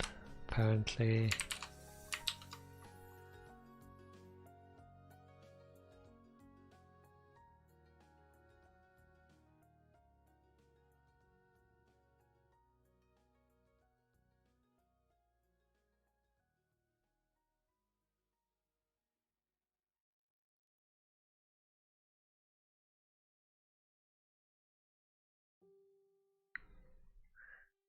Doesn't quite work. I don't know how they got this set up.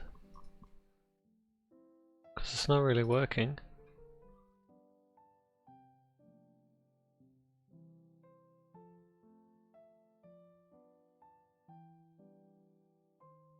How did... Yeah, I'm confused. Because this is not valid, is it? Because it returns everything.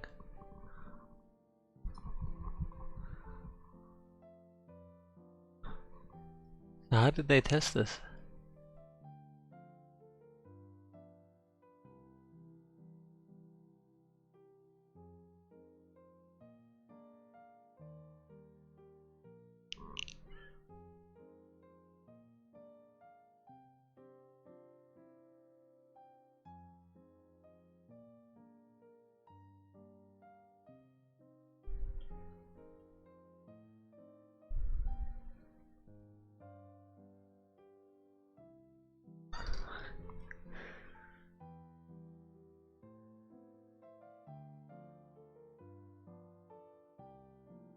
What now? That's funny.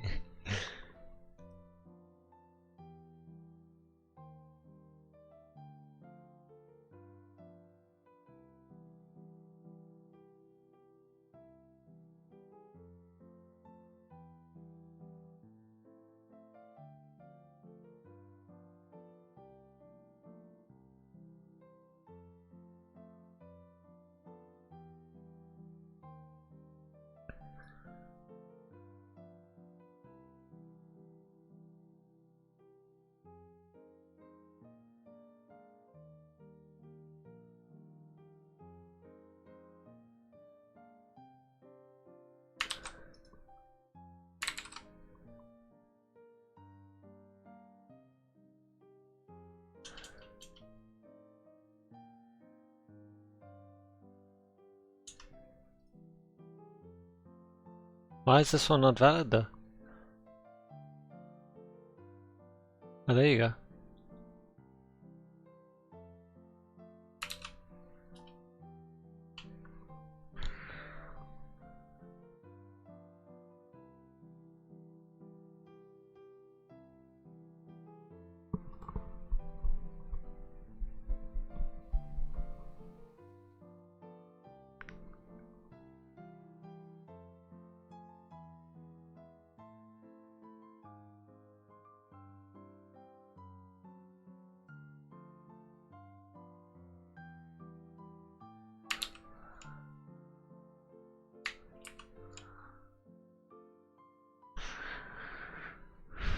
How is this valid though?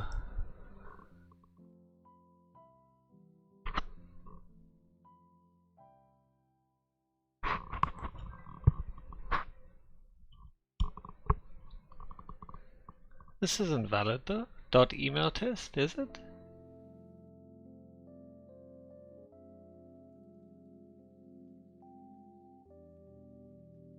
No, it's not valid.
How did they get that to match though? I'm curious.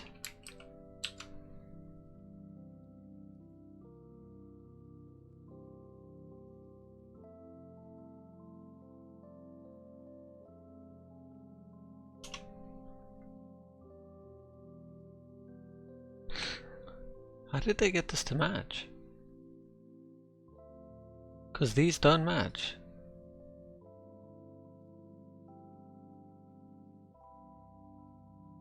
Oh, they don't have the spaces, that's why. Okay, so let's go back to ours because I've got an idea.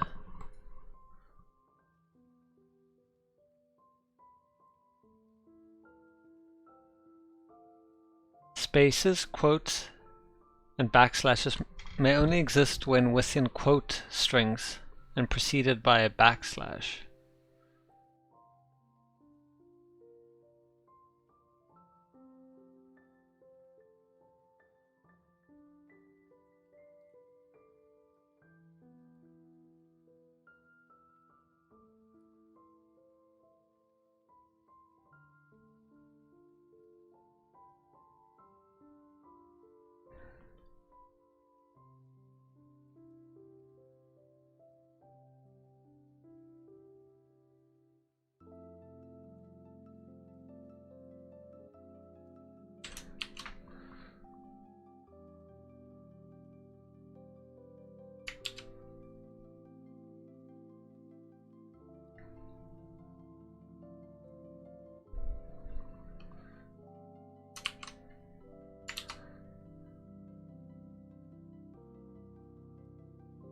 This would have failed if we had a domain anyway.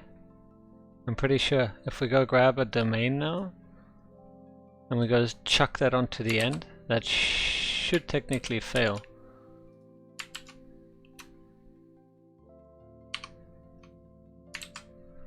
Yeah.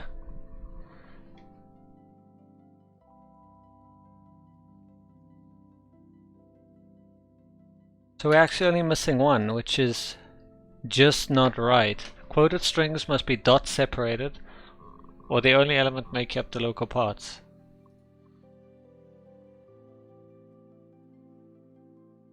So you allowed quotes, they just have to be from the beginning and the end.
Okay.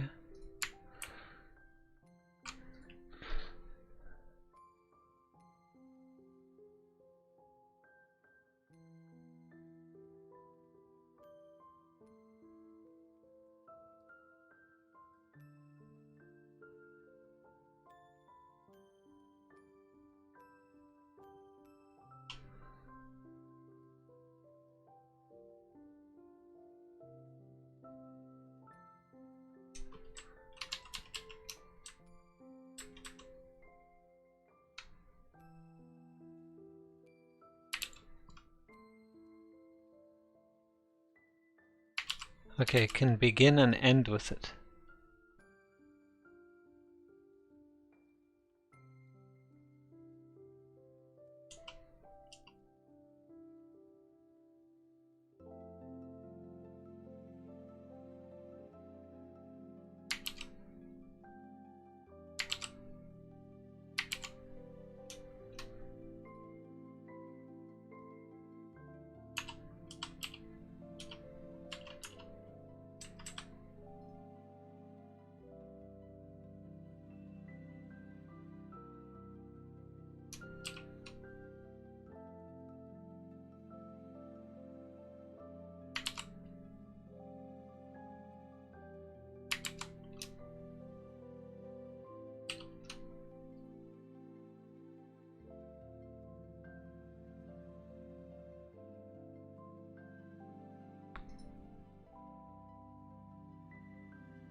Wait, what if this is optional like that, and then at least one, and then this is a group too?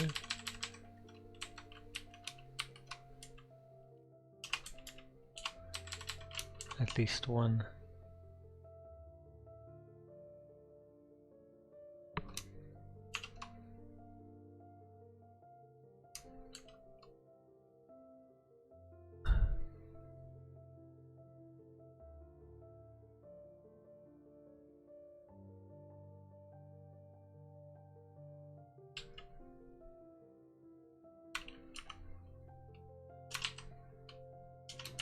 There you go.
I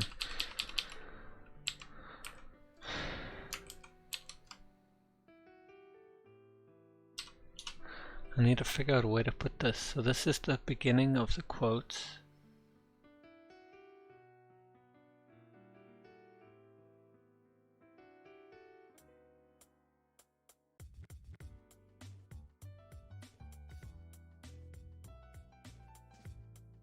Wait, why is this here? Why are these quotes here?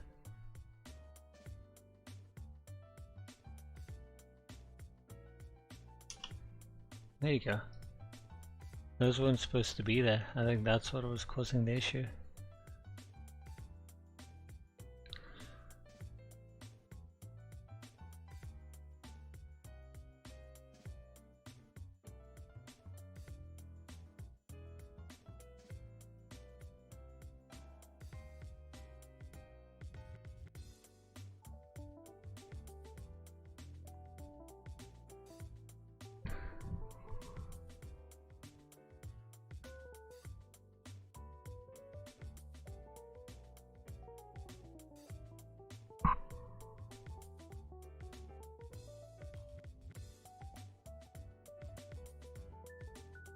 Okay, now this entire thing, can I drop that there? Oh, but it doesn't work.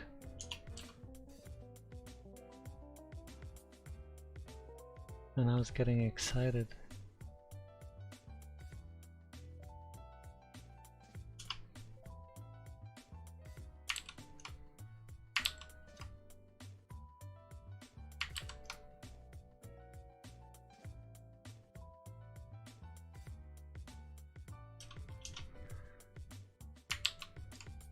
Maybe in this.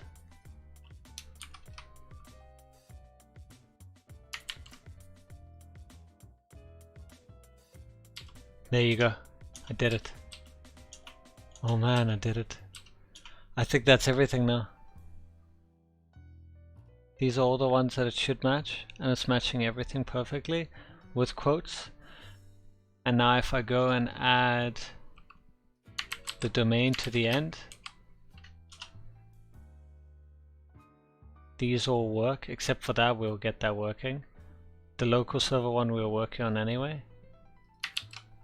Okay, so it's working. We just have to figure out now how to limit the characters.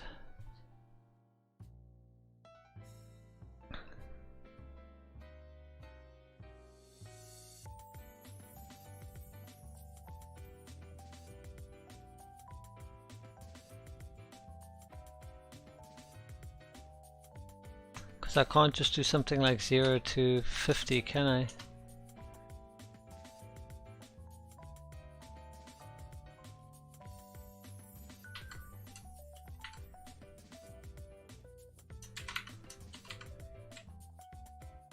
No. But in here I should be able to match.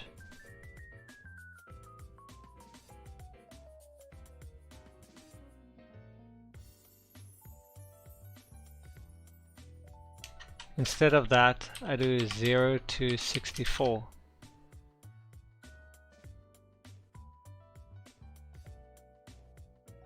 So 64 characters. 1, 2, 3, 4, 5, 6, 7, 8, 9, 10, 11, 12, 13, 14, 15, 16, 17, 18, 19, 20, 21, 22, 23, 24, 25, 26, 27, 28, 29, 30. I can't believe I'm doing this. 31, 32, 33, 34, 35, 36, 37, 38, 39, 40. 41, 42, 43, 44, 45, 46, 47, 48, 49, 50, 51, 52, 53, 54, 55, 56,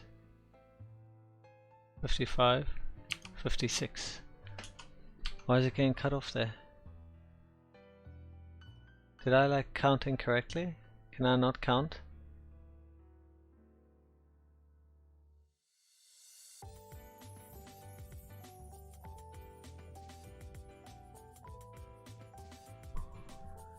This is not longer than 64 characters though.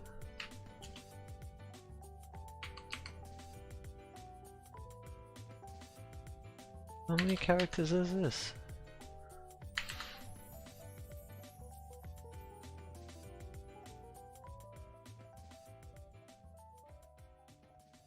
That's 56.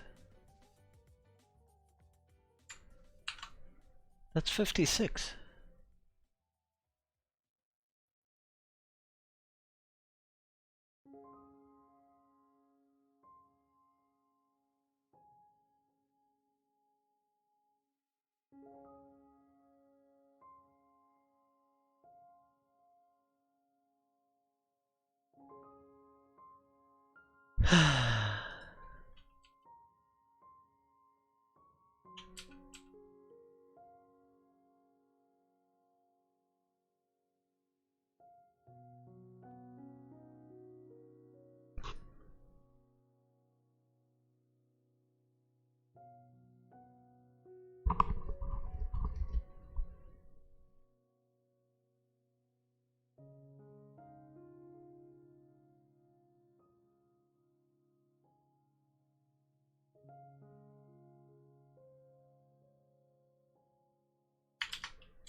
That's weird.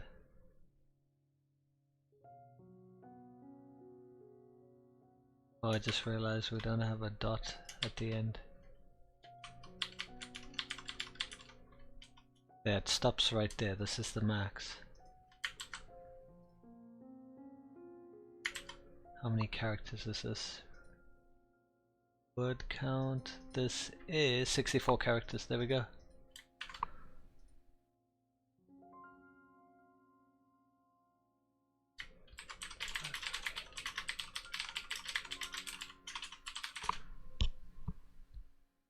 "64 characters before the at, and a maximum of 255 characters in the domain part after the at."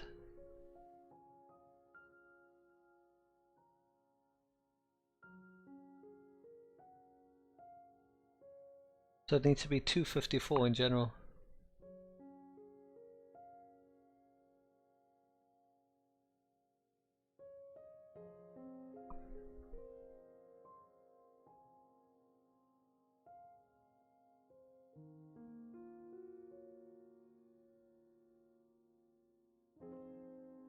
"254.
I think we're doing pretty good.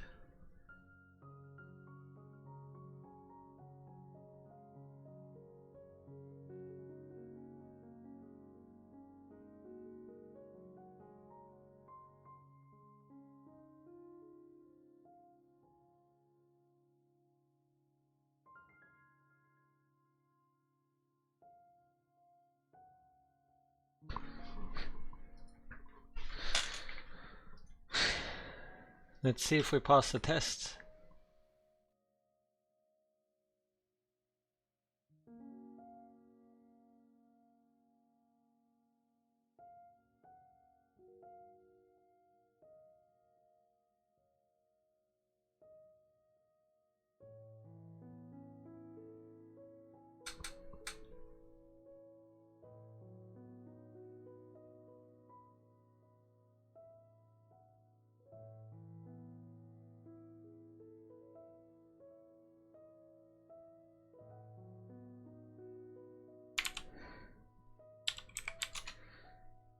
Let's see what RFC 5321 says.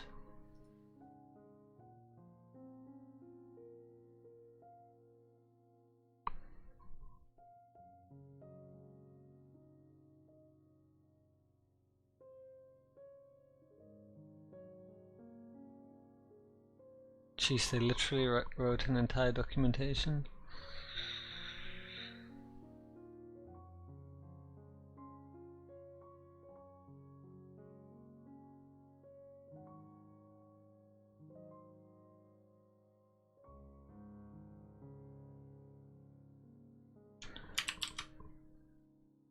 Okay, let me save this to our file before we lose it all and we start crying.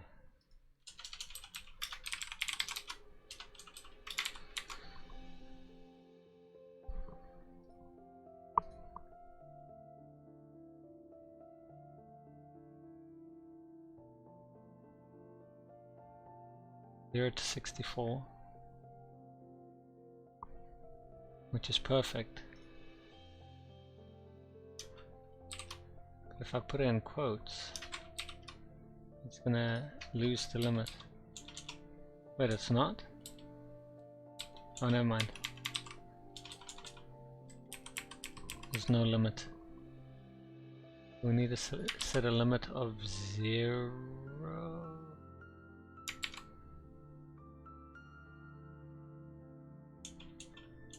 We need to set a limit of 0 to 62. Taking 2 into account for the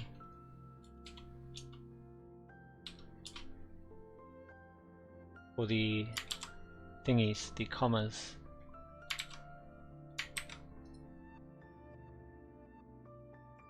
Let's check the word count. There we go, 64. Okay, that takes into account that.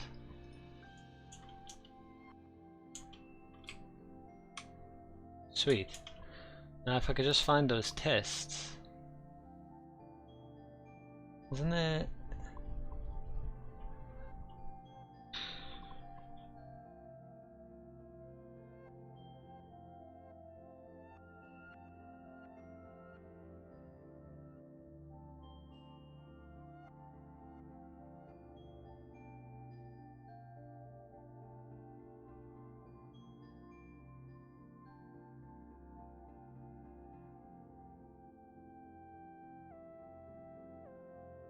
Can we just copy this entire thing and go through it one by one?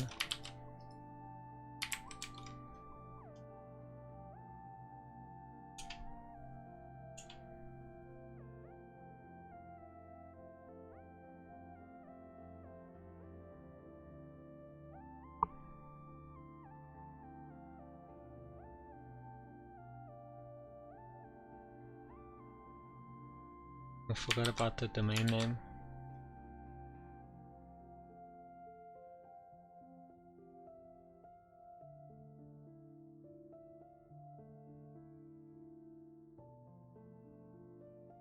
Why did this bomb?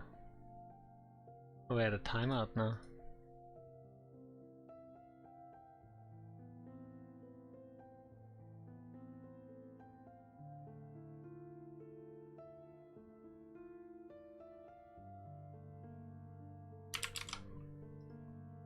I have an idea.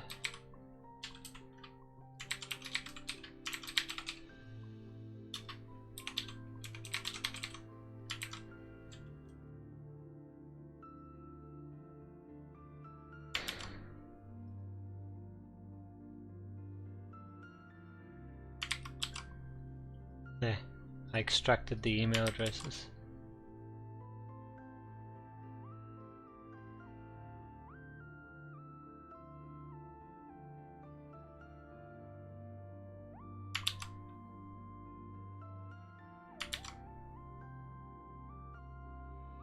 Why did my expression time out?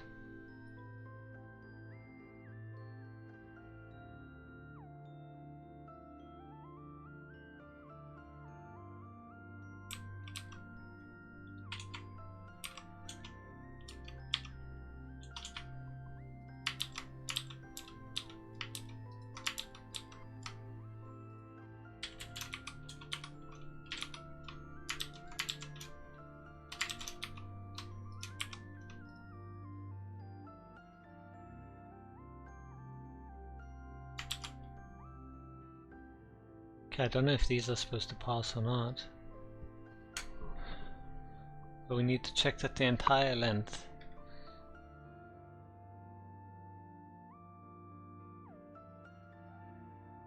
is less than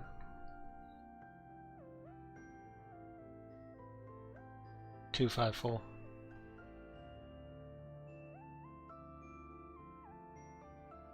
How many characters is this one? I'm pretty sure this is more than 254.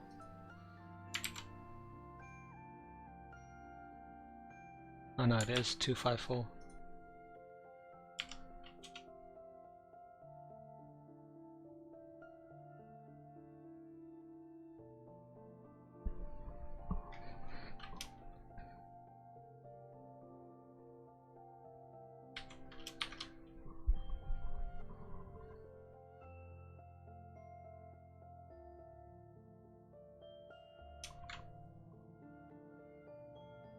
See, if only if it was easy as something like this.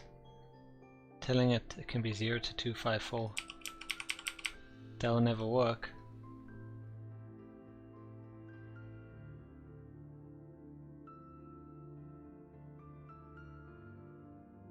Wait, what?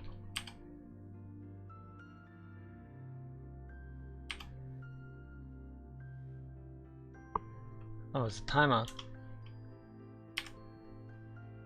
I got excited there for a moment. It's just a timeout.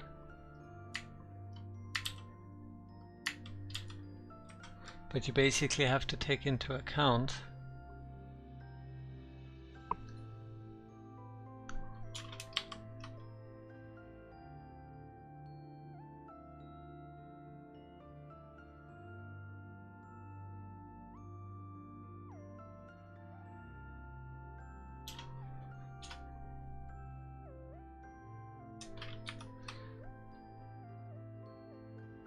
so that's the email address part.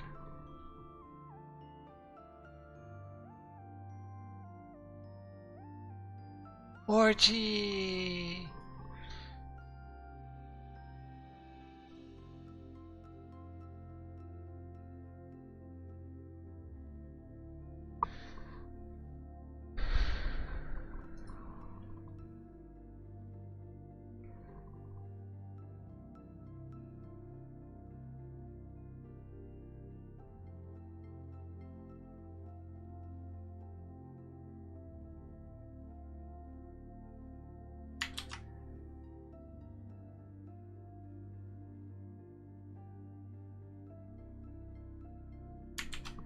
So this is a subdomain. As you can see, it clearly matches it.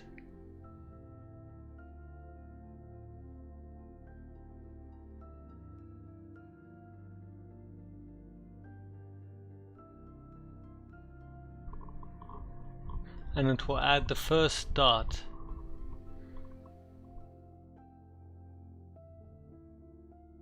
Now if we had a domain,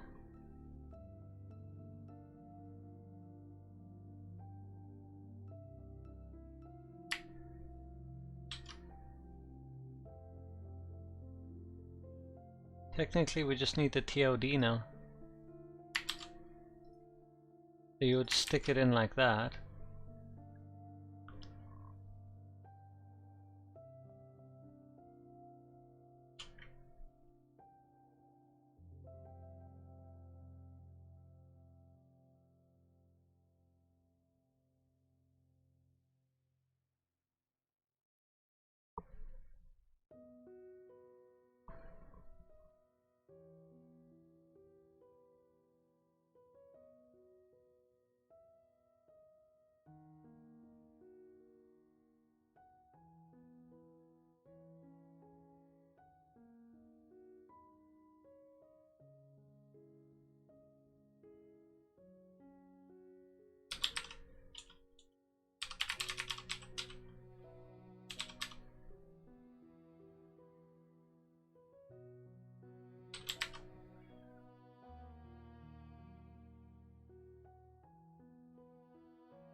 Flash, I told you I'd be up when you get back. Hello. How are you? Man, I've done so many advanced things. You should see. I created a email regex validator that matches all of these email addresses that are valid. The hardest part was making sure that if there are quotes, it's only valid if there's a matching pair, and if there are spaces or special characters, they can only be inside those quotes. And this is my regex. So it's beautiful, it works, but now I've realized there was a flaw in my domain regex, which I'm trying to iron out.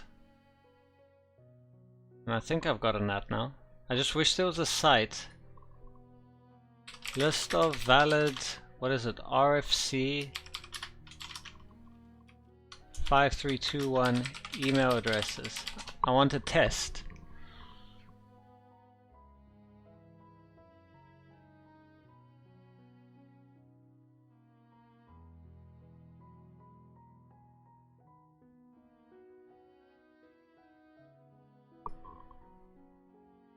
Yeah, it's hell apparently, huh?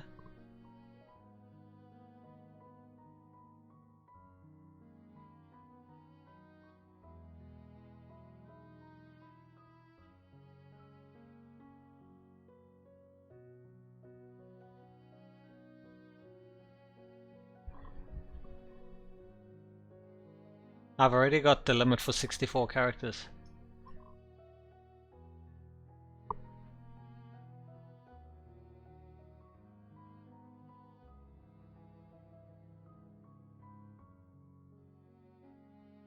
These are all valid email addresses. Let's see if I pass any of them.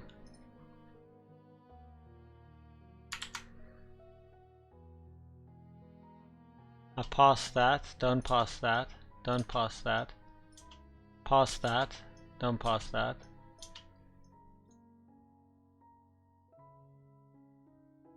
Oh, because escaped characters are allowed? Okay. So I just add an escape character.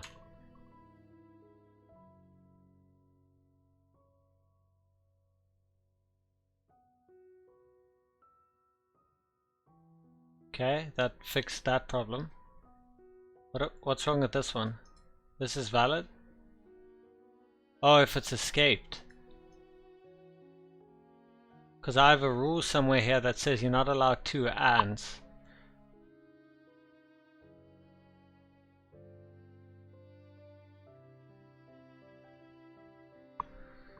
Wait, what is my rule that says you're not allowed 2 ands?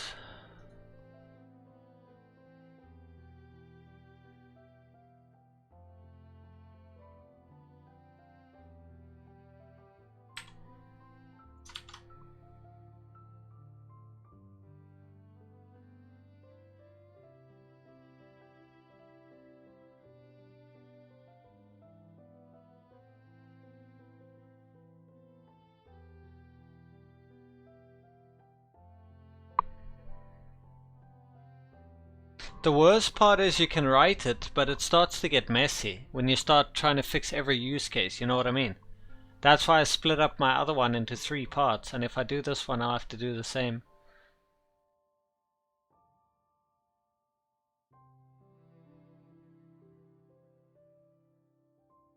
Oh, if it's inside of quotes, the at is allowed. I've got a rule for that. Check this. It's nice when I know where all the rules are. Where's my...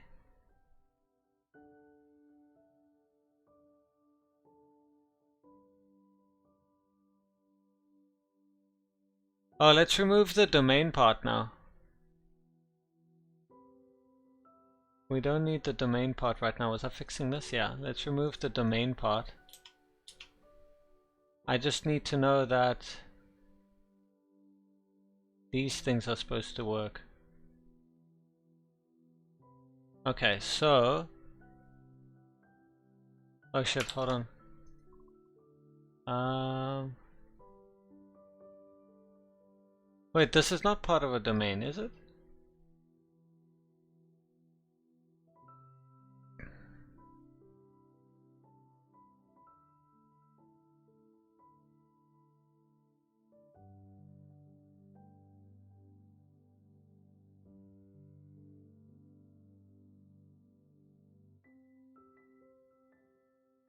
These are parts of domains. Oh god, why did I add the domains now?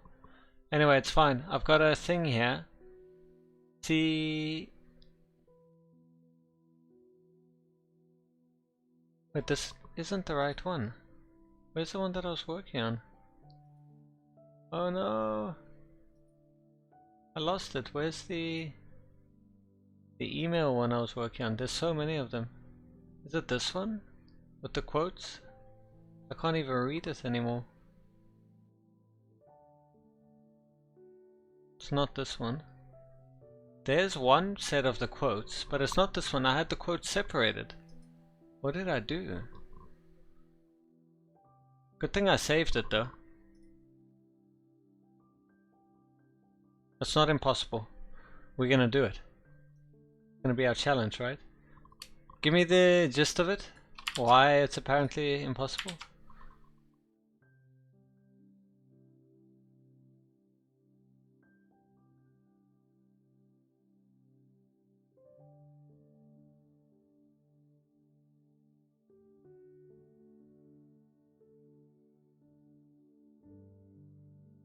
Okay, either I'm going crazy, or I'm just not seeing the parts where I added the...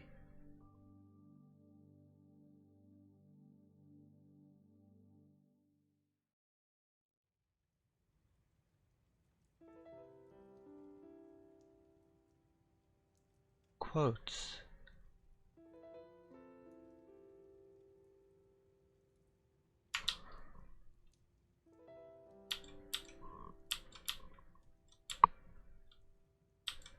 Oh, here it was. What did I do with all of this?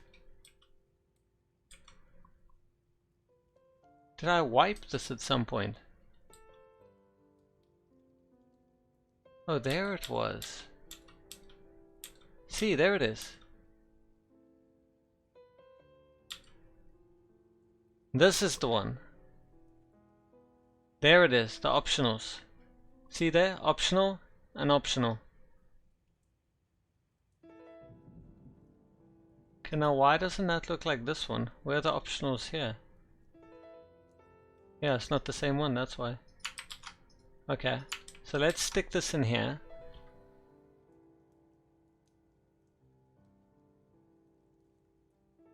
Until we find the literal escaped at. Okay, cool. Now all these email addresses match. Do you see this? I got it working with all the ones at least on Wikipedia. And the thing is, if anyone else has other ones that aren't standard, like, should we honestly care about it, Flesh? I just feel like it's trolling. You know what I mean? Like, fuck, if you don't match any of these, then you don't deserve to be on my site. Is that bad? Okay, so I can fix this one now, look. The reason I say I could fix it is because I have a separate one that says open quotes, close quotes. So I can say, in part of the stuff that are allowed, an @ sign is allowed. And there you go. Fred Blogs is now working. Now I also need to allow escaped thingies like that. Okay, that's working. Now we're missing customer.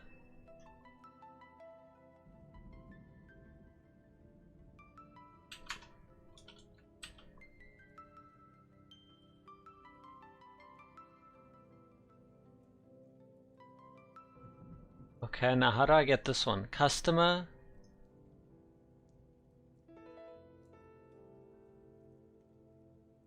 What would be the issue with this? Matches the character literally. Why doesn't it? Do I have to escape it? Oh, and if I escape it, it causes another issue.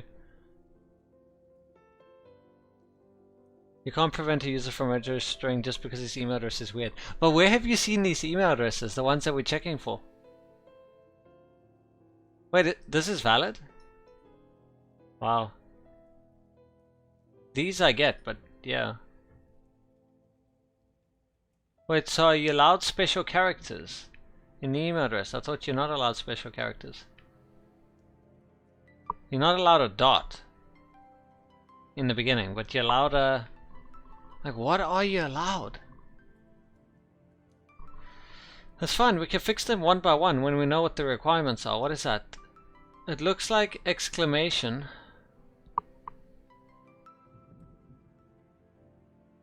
And percent. What special characters are allowed in email address?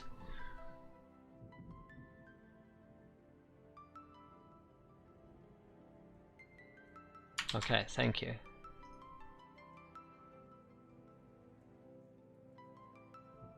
So the local part is allowed these. And it's allowed a dot.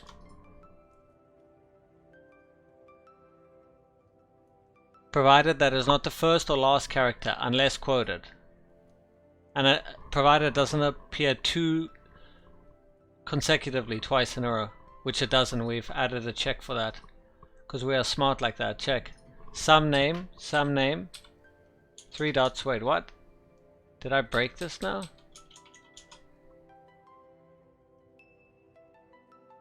What happened? Just when did this break? Wait, that's so strange. It really depends on why you want to check the email address.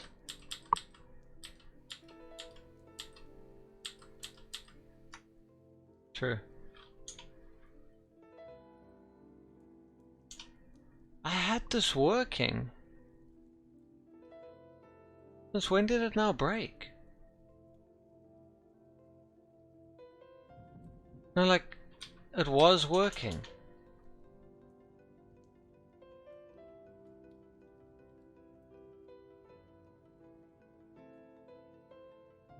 Wait, I saved it on the email.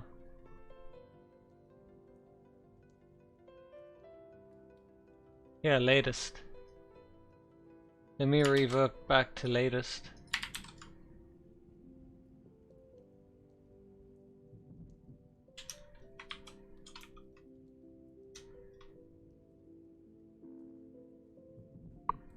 Okay, there. So if you try 2, doesn't work. There you go. Okay, perfect. So now to fix these, what was it again? Double escape for that. That works. You're allowed an at.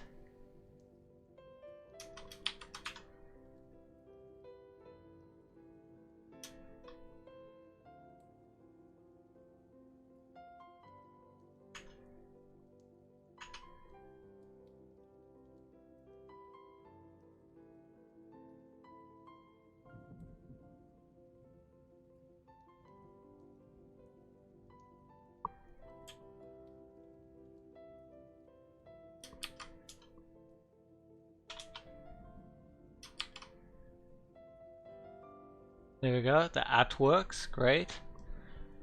Then the special characters that I was told you can have.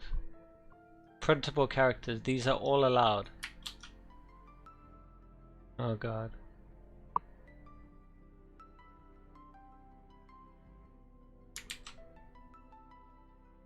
Should I escape them all?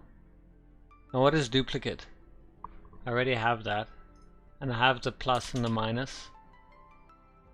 Exclamation I don't have.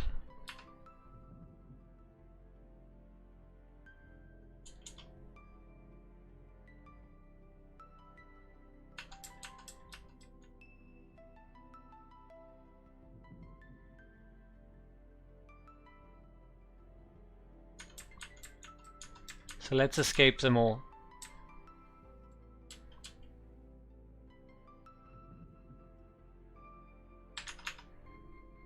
And then double.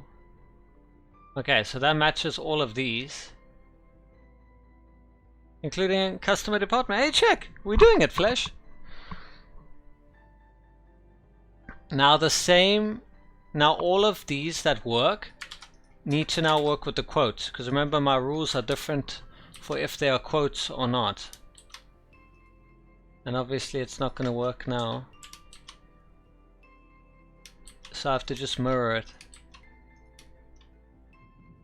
Thread blocks already works. We can do this. If not, we had fun trying anyway, right? So the rules that are missing needs to basically be all of these. Again, copy.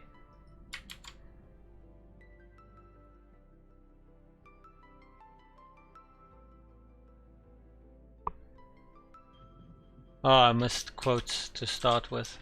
There you go. So those all work. Boom. Quotes or no quotes, it works.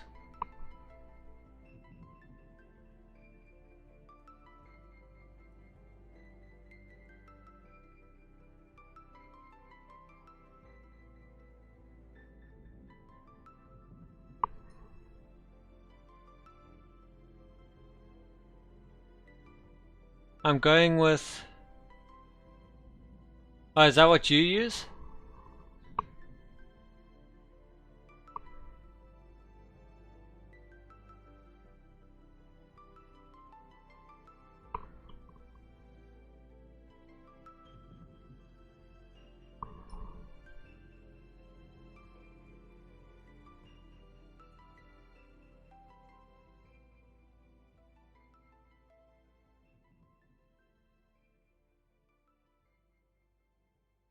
I think we got the local part down. I wish there was tests we could do.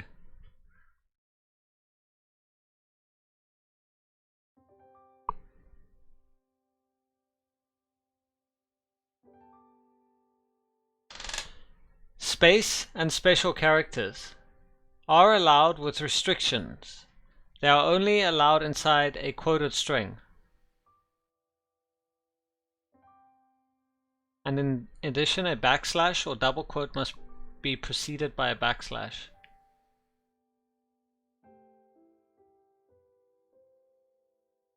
Space and... Wait, so printable characters are not the same as special characters?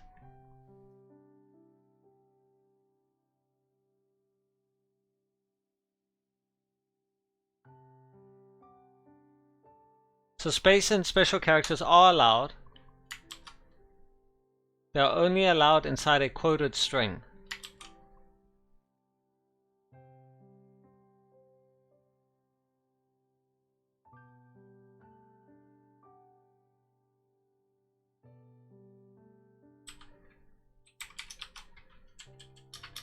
I wonder if that's valid. The space in an email address. I think the space is only valid inside of quotes, I think. Yeah. I'm removing the space from here.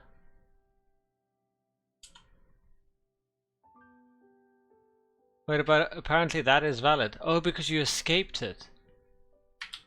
You escaped the space.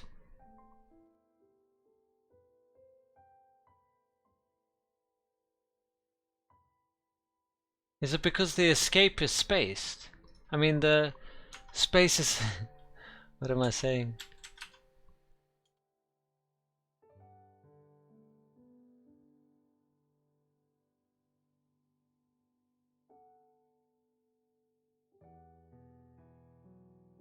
Is that the only reason it works?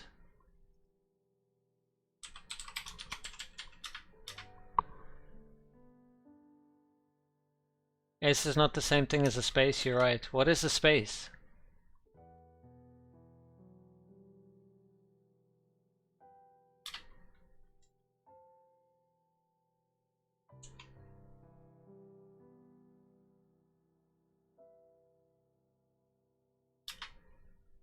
There, I think I escaped the space.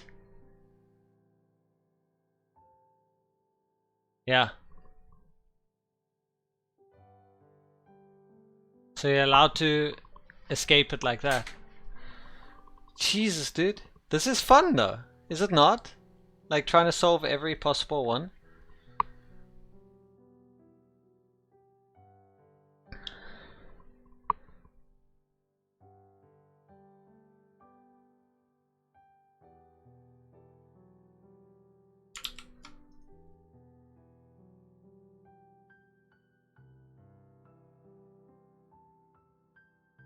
Okay, so now I did that, there was something else.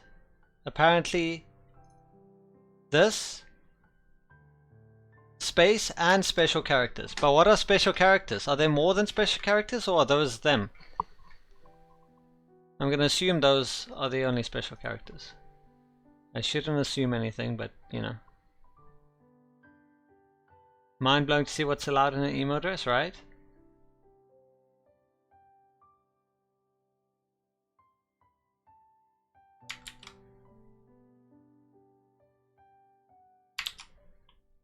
Wait, I need to escape all of these before I put them in.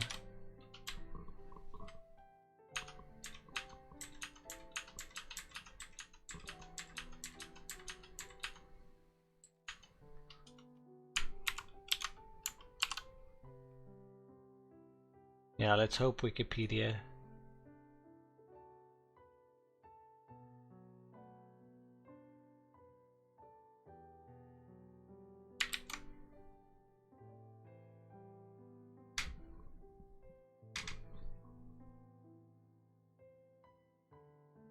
Do I have any duplicates now?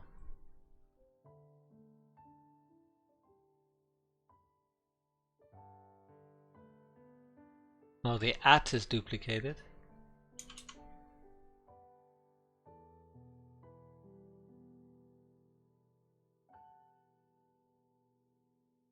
If I see any duplicates afterwards, I can remove them. But I think that's good. We're still matching all my emails. Wait. Why are you matching? You're not supposed to match.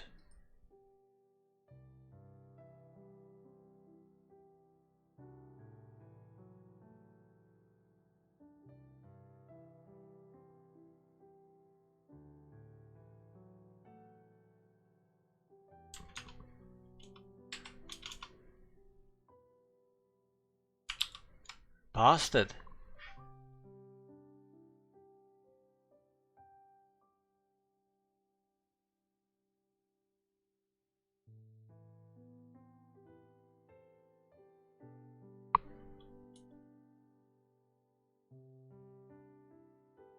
So this is the part that's breaking my regex.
I need to somehow match that now.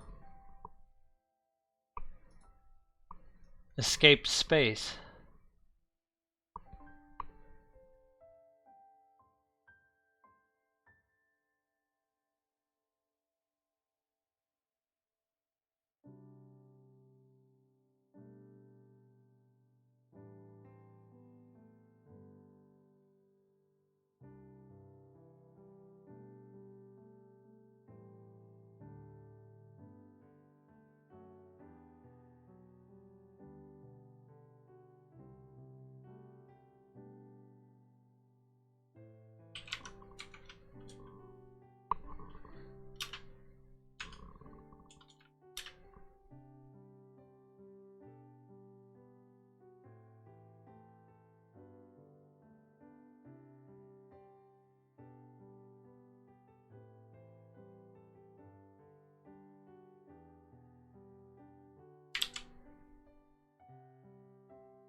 Do you have any idea how I'm going to match, allow that, but not allow actual spaces? So allowing an escaped space. Do I need a look ahead for that?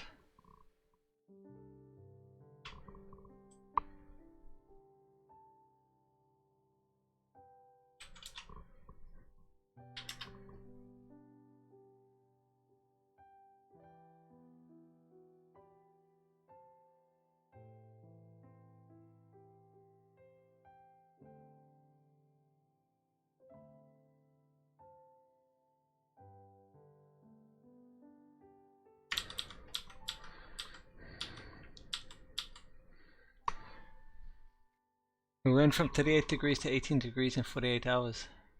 Jeez. Where are you again, Flesh?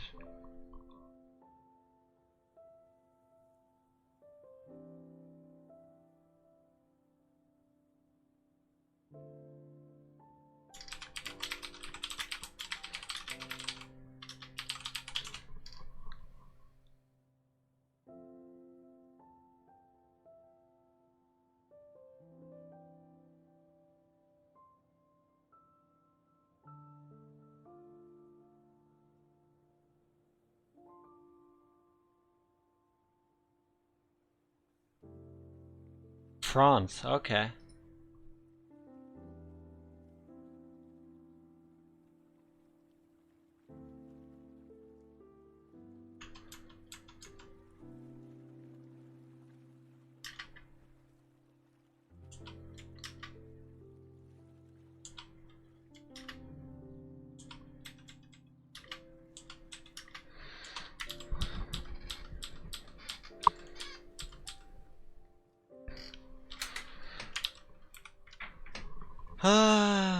How do we match that? Escaping intensifies, right? That's exactly it. Okay, it's like Inception. You want to backtick, so you gotta escape the backtick. Then you want a space, then you need to escape the space.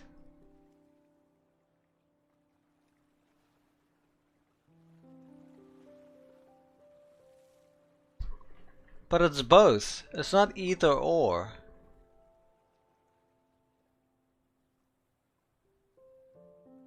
Oh, hold up.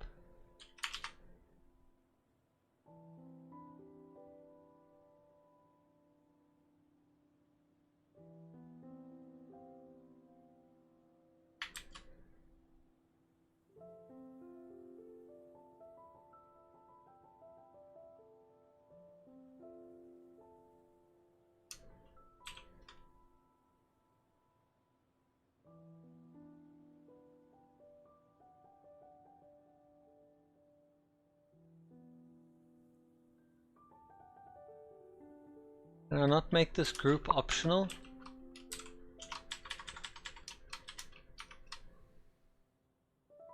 Did I actually did it. Holy shit, I actually did it. I actually fucking did it. Yo, I did it. I did it. I did it. I did it. I escaped and I put it in a group and I made the thing optional. Holy shit, I did it.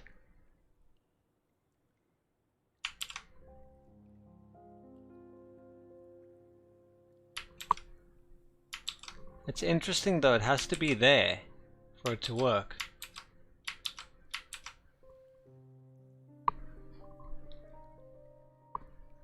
Right? I'm gonna be the first person to make a fully working like thing.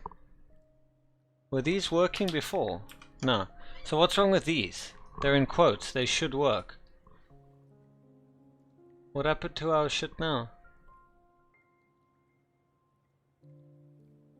Oh, is this new or something?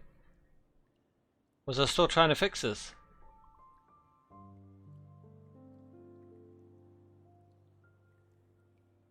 Wait, this is valid. Oh, it's escaped. It's an escaped at.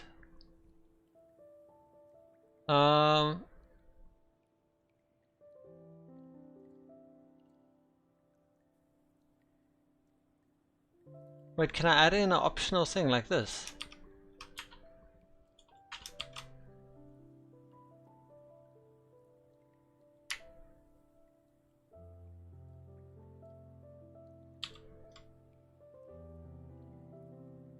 Why can't I add that?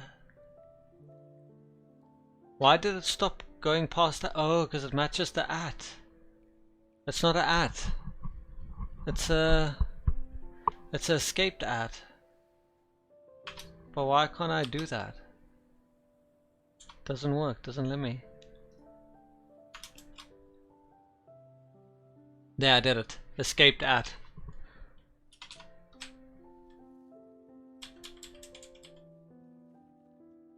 How's it any different to a normal at? I'm just adding two ats.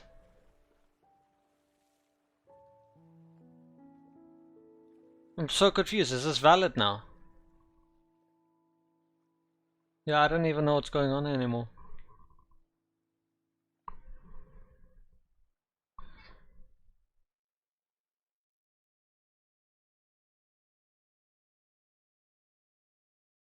These are all valid.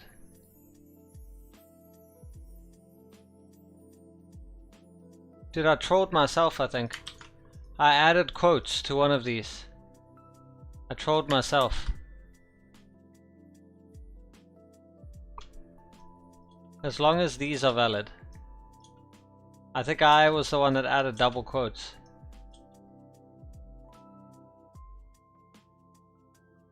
Okay, phew, it's working. My issue now is, did you see that one? There was one that had like 3 quotes and it looked valid.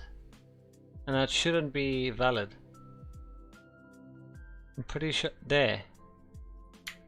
That's not valid. Is that valid? I don't think that's valid.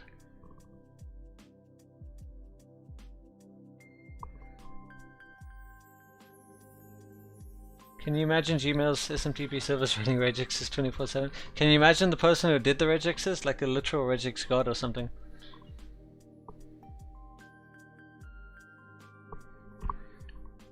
After this, you're saying I can go work for Gmail? For Google? Okay, this is not valid. But what is our rule? Our rule is you have to start with 1 quote. And you have to end with 1 quote. Oh, let me guess. There's a freaking quote in here, isn't there? There's a single quote. Why is it like double quotes? You're not allowed. This would be not. This would be invalid. But if I add 2 quotes, it's valid. So how the frick did this pass?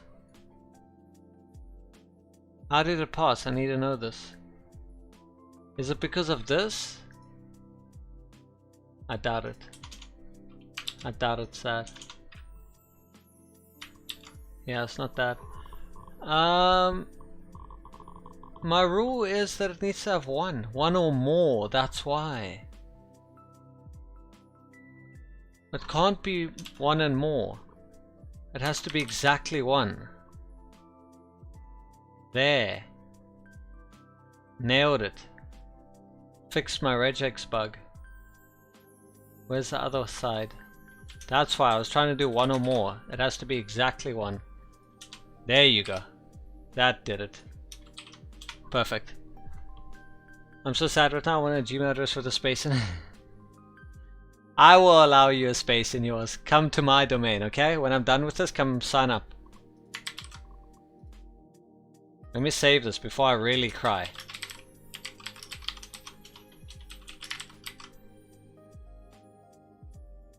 Problem is it gets so freaking messy. You know one thing I'm proud of though, right?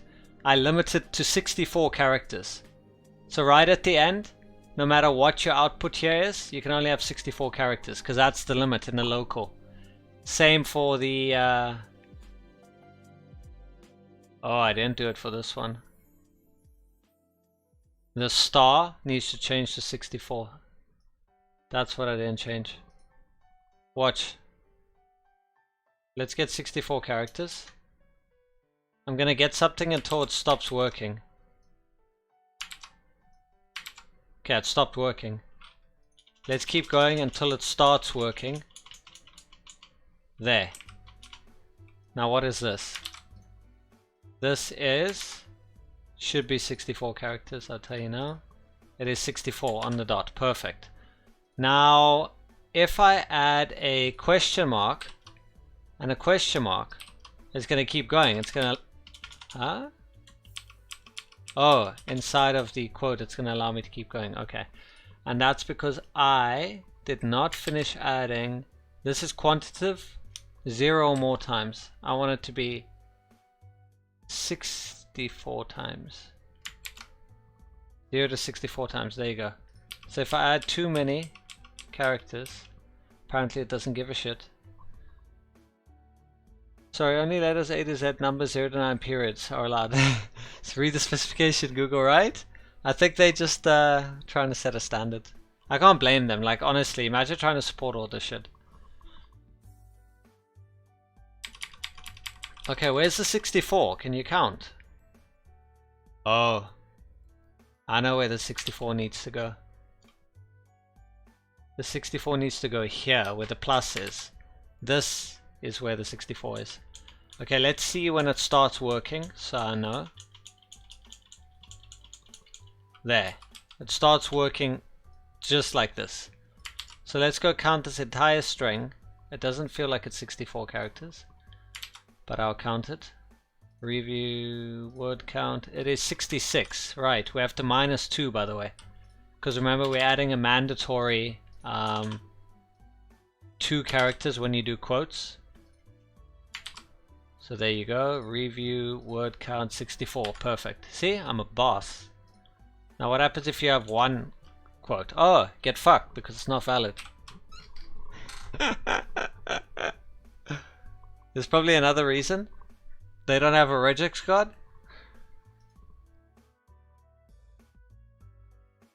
Because it's hard. But look at us. We're literally nailing this. Okay, wait. Are these valid? Yeah, these are valid. With the quotes. Wait, they're the same as above. They just have quotes now. Oh, because my quote doesn't have a escaped at. Wait, it does. So confused. This is my... what? It has an escaped at. The fuck? Why is it not matching? Why? Oh, there's 2 ads. No, but we already know about the ad. This ad.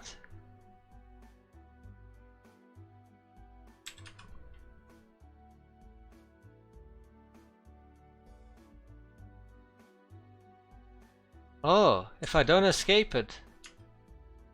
Wait, what happened now? when I do it like this? Why does this work? When I have 2... Oh, because it's an escaped at.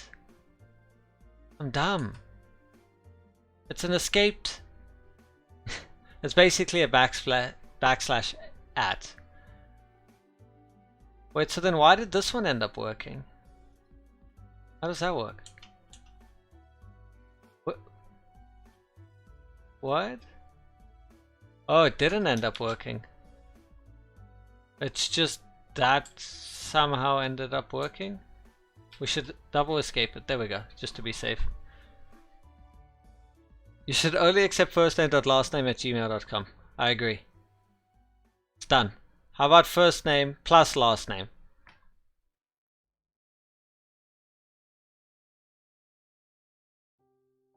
Why is this one failing? Mail? Oh, because we don't have a... Okay. Hey, we did it! Bro, we did it! Let's go. Let's continue. What else do we need? This is going to be the fun part. Comments are allowed with parentheses at either end of the local part. E.g. John.Smith, comment at example.com. Either end of the local part. Okay, so we allowed comments. What is allowed inside the comments? Let's go deeper. Tell me. No, you can't just say comments are allowed. What is allowed in the comment? Let's go. We need to go deeper. You need to tell me what is allowed inside the comment. You can't just say comments are allowed.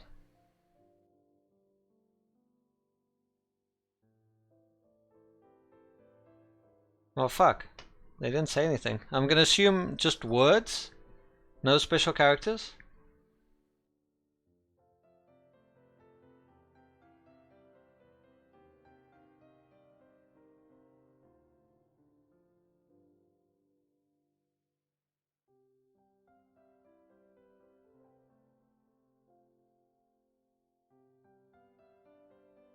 That's not a comment.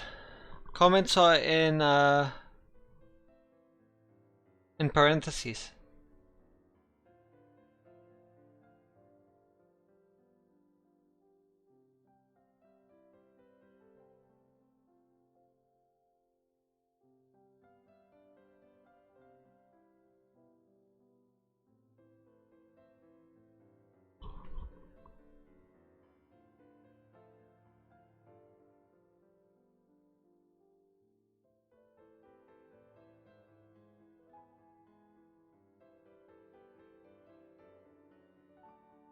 Okay, so a comment is designated at the beginning or the end. And it's optional.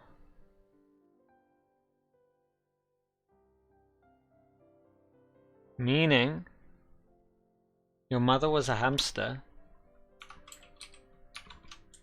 This is a comment.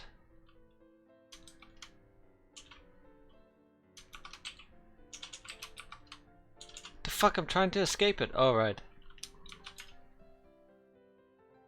Are you escaped now? You're not escaped, are you?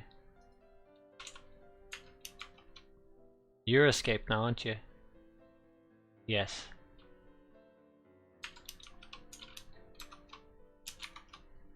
Are you escaped? You both escaped. You escaped from prison. There. There. Comments are allowed. John Smith. Let's go, John Smith. We've got some work to do.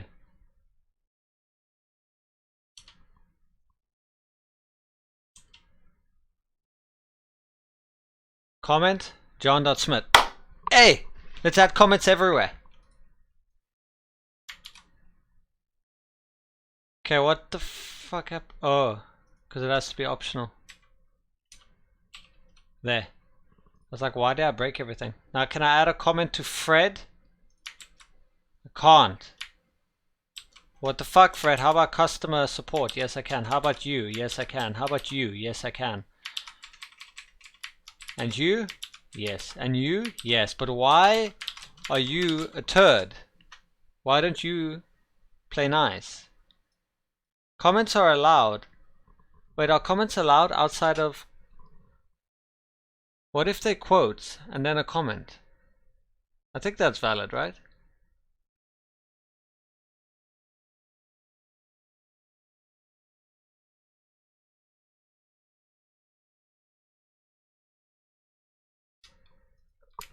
I have to add it to the other side now, to the dark side.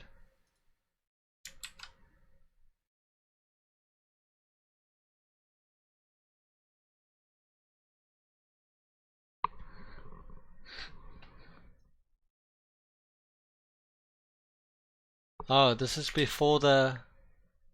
It has to be added before the quotes. There you go. I'm assuming that's you're allowed to put a comment in front of... Like, they don't specify. At either end of the local part. What if you had quotations? Is it still valid? I wonder. Sorry, did you say something, Flesh? I disconnected a bit.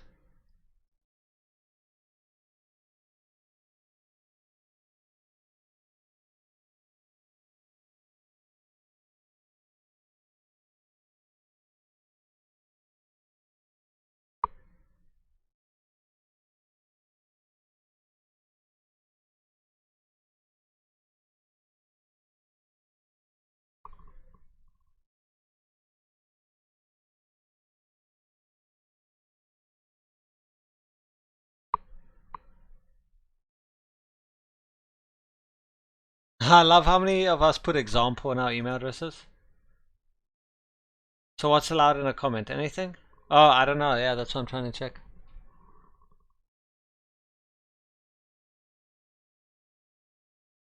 I want to see where comments are allowed.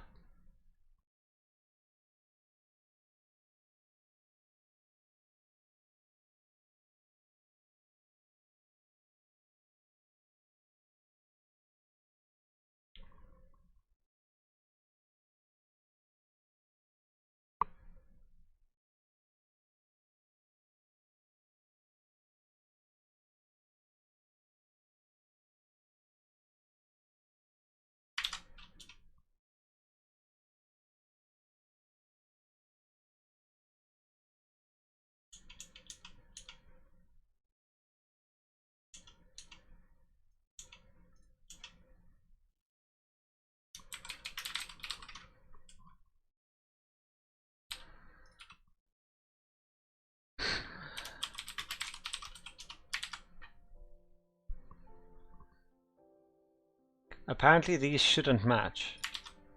I'm scared now.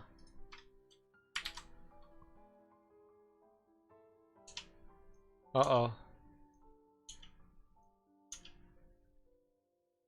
Scared. Oh, we only have one that made it. Rat bastard. Only one at is allowed outside quotation marks. Oh. So this little rat here needs to go.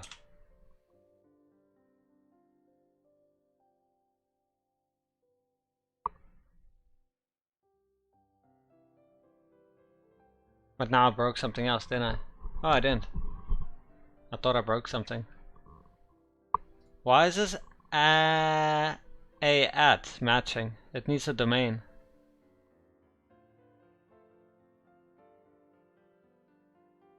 Well, technically, once we slap a domain on there, it will be invalid, right? So we don't have to worry right now. Because I'm only matching the, what do you call it, local, with local at. And this is valid for local at.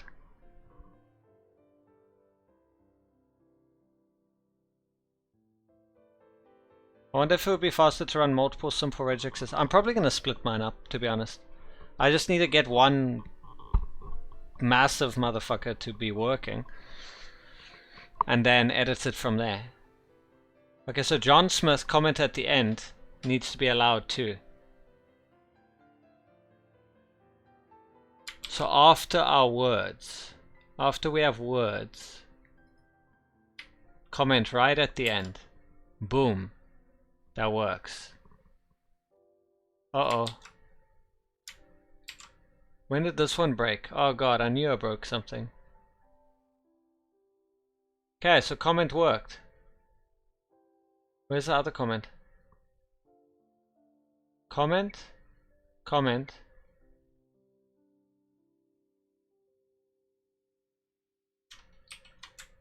This should be valid. Yes, it is. Sweet.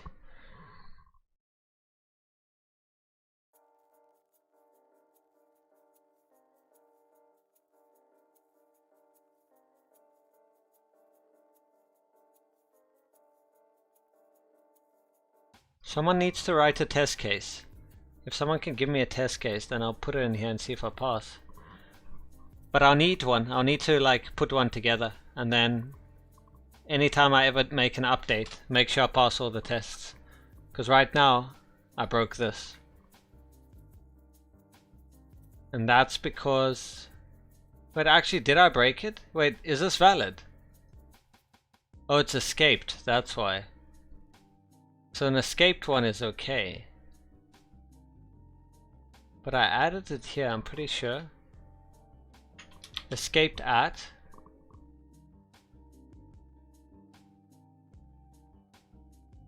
Oh, because I need a double escaped at. Then escaped at. What the shit? How does it do that? Matches character literally.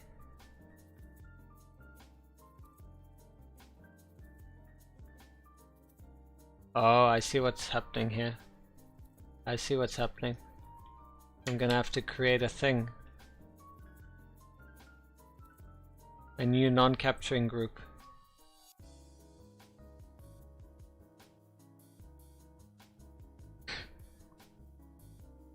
Let's create a new group. Man, I'm gonna have so many groups.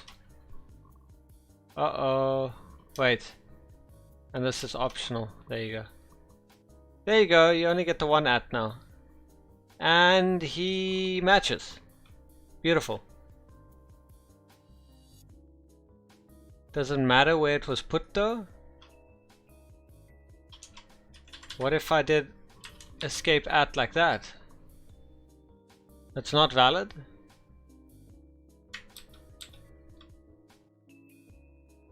Oh, because technically this needs to be before or after. Before or after the words. Before or after I have words with you. So that this can be, what is the other one? If it starts with it. There you go. Cool. Details of the Cloudflare outage. Yeah, I did. I heard about it. About the one regex, right? That messed everything up. Look, if you test it properly, there shouldn't be an issue. And that's what we're doing right now. Look, I've passed all my tests. Are there more tests? I've passed all the not valid. There must be, like, more.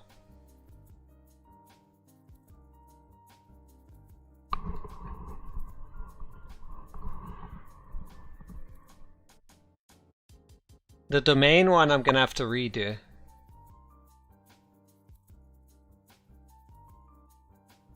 Would not be handled by 5322, but permitted by 6530. Wait, so would not be handled, but would be permitted. So maybe I should have two regexes. Let me add this to my thing.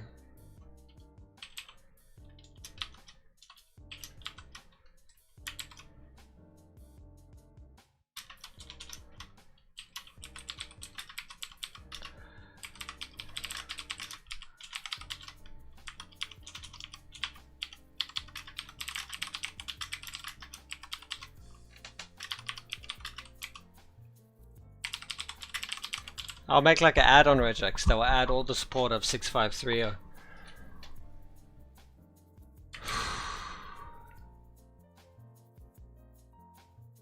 Yeah, but that's easy. You should know based on your server. So I'll just allow someone to be like, here's the plain 5322. You want 6530 as well? Cool. Just add this extra thing and you're good to go. So it's nice and modular.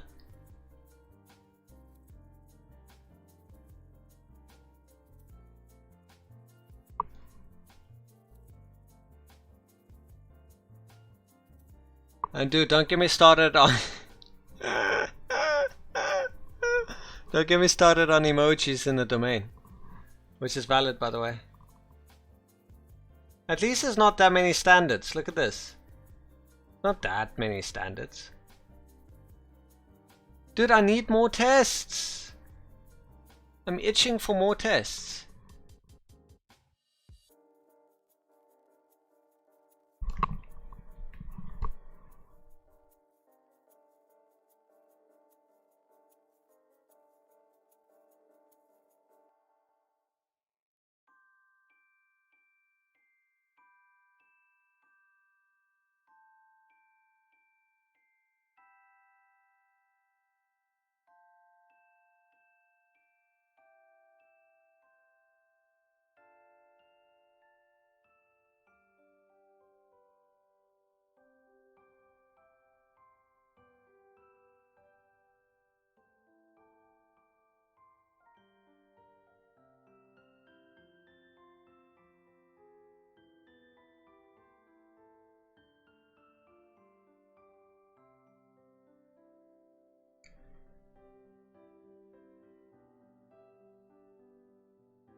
Wait, I read something about spaces.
Oh my god.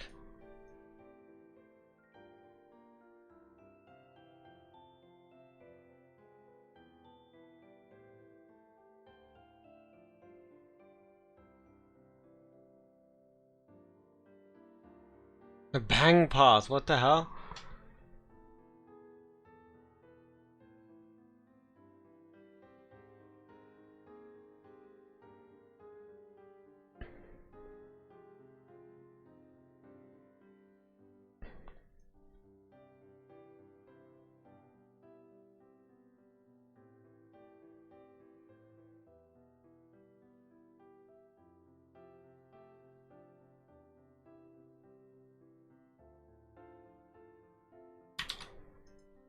Wait, does mine handle these?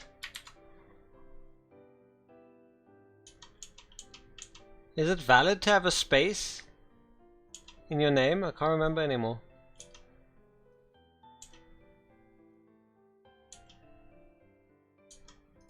Well, if there's no spaces in there.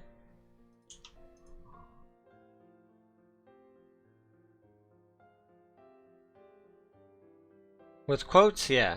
But then why was that there, no quotes? Wait, is that allowed? That's not allowed. That's not valid. Is that valid?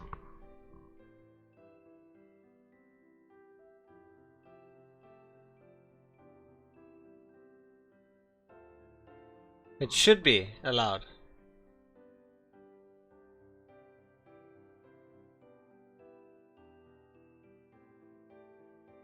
Is it escaping the space here? Wait, let's see what's going on. So there's a quote, and everything's inside the quote. That's fine. Dot, very, open quote.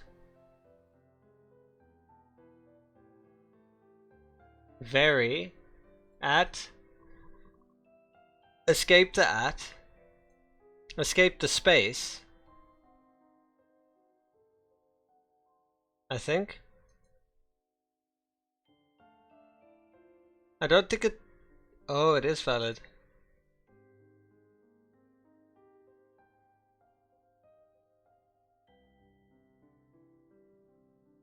Thank you for this. very, like someone made this just to like piss you off. Yeah, everything's allowed. So I just need to add double quotes to my allowed list.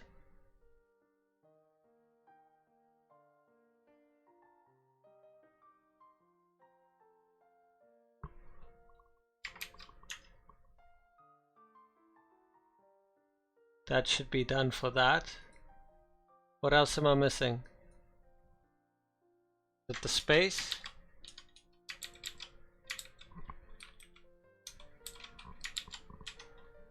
Is it the quote? Is it the quotes? What part of it is failing? Do I have the special characters allowed? Oh. I don't think I have the special characters allowed. Don't you have an S somewhere? No, I don't. Not that I could tell. I mean, I do have an S there. But it's not that.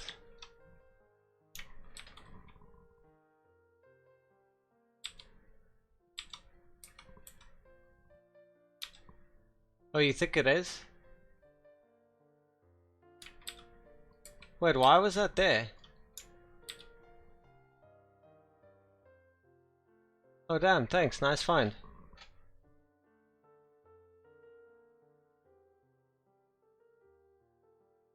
Wait, we allowed a space in the quotes though.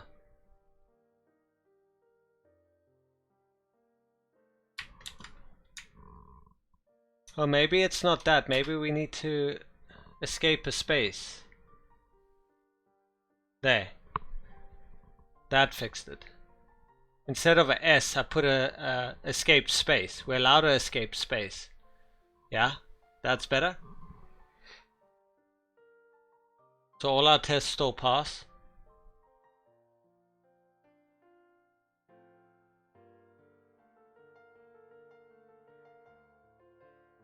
Okay, now I need the special characters. Let's go back to the special. I don't know what I didn't drop these back in. I can't remember why I didn't. But I didn't. So let me escape them.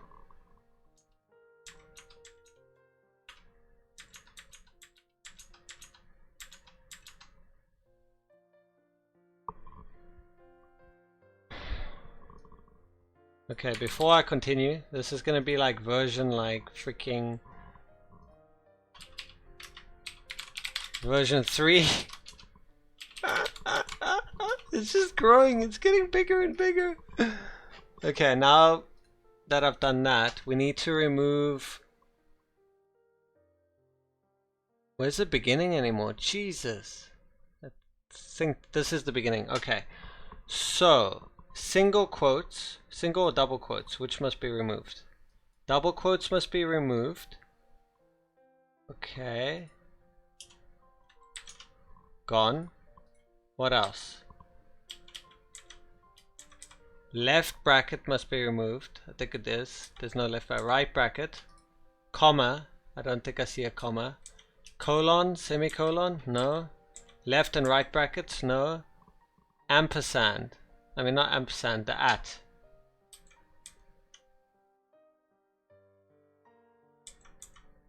I'm not sure if the at... Yeah, I'm gonna remove the at. And then bracket. And then a literal...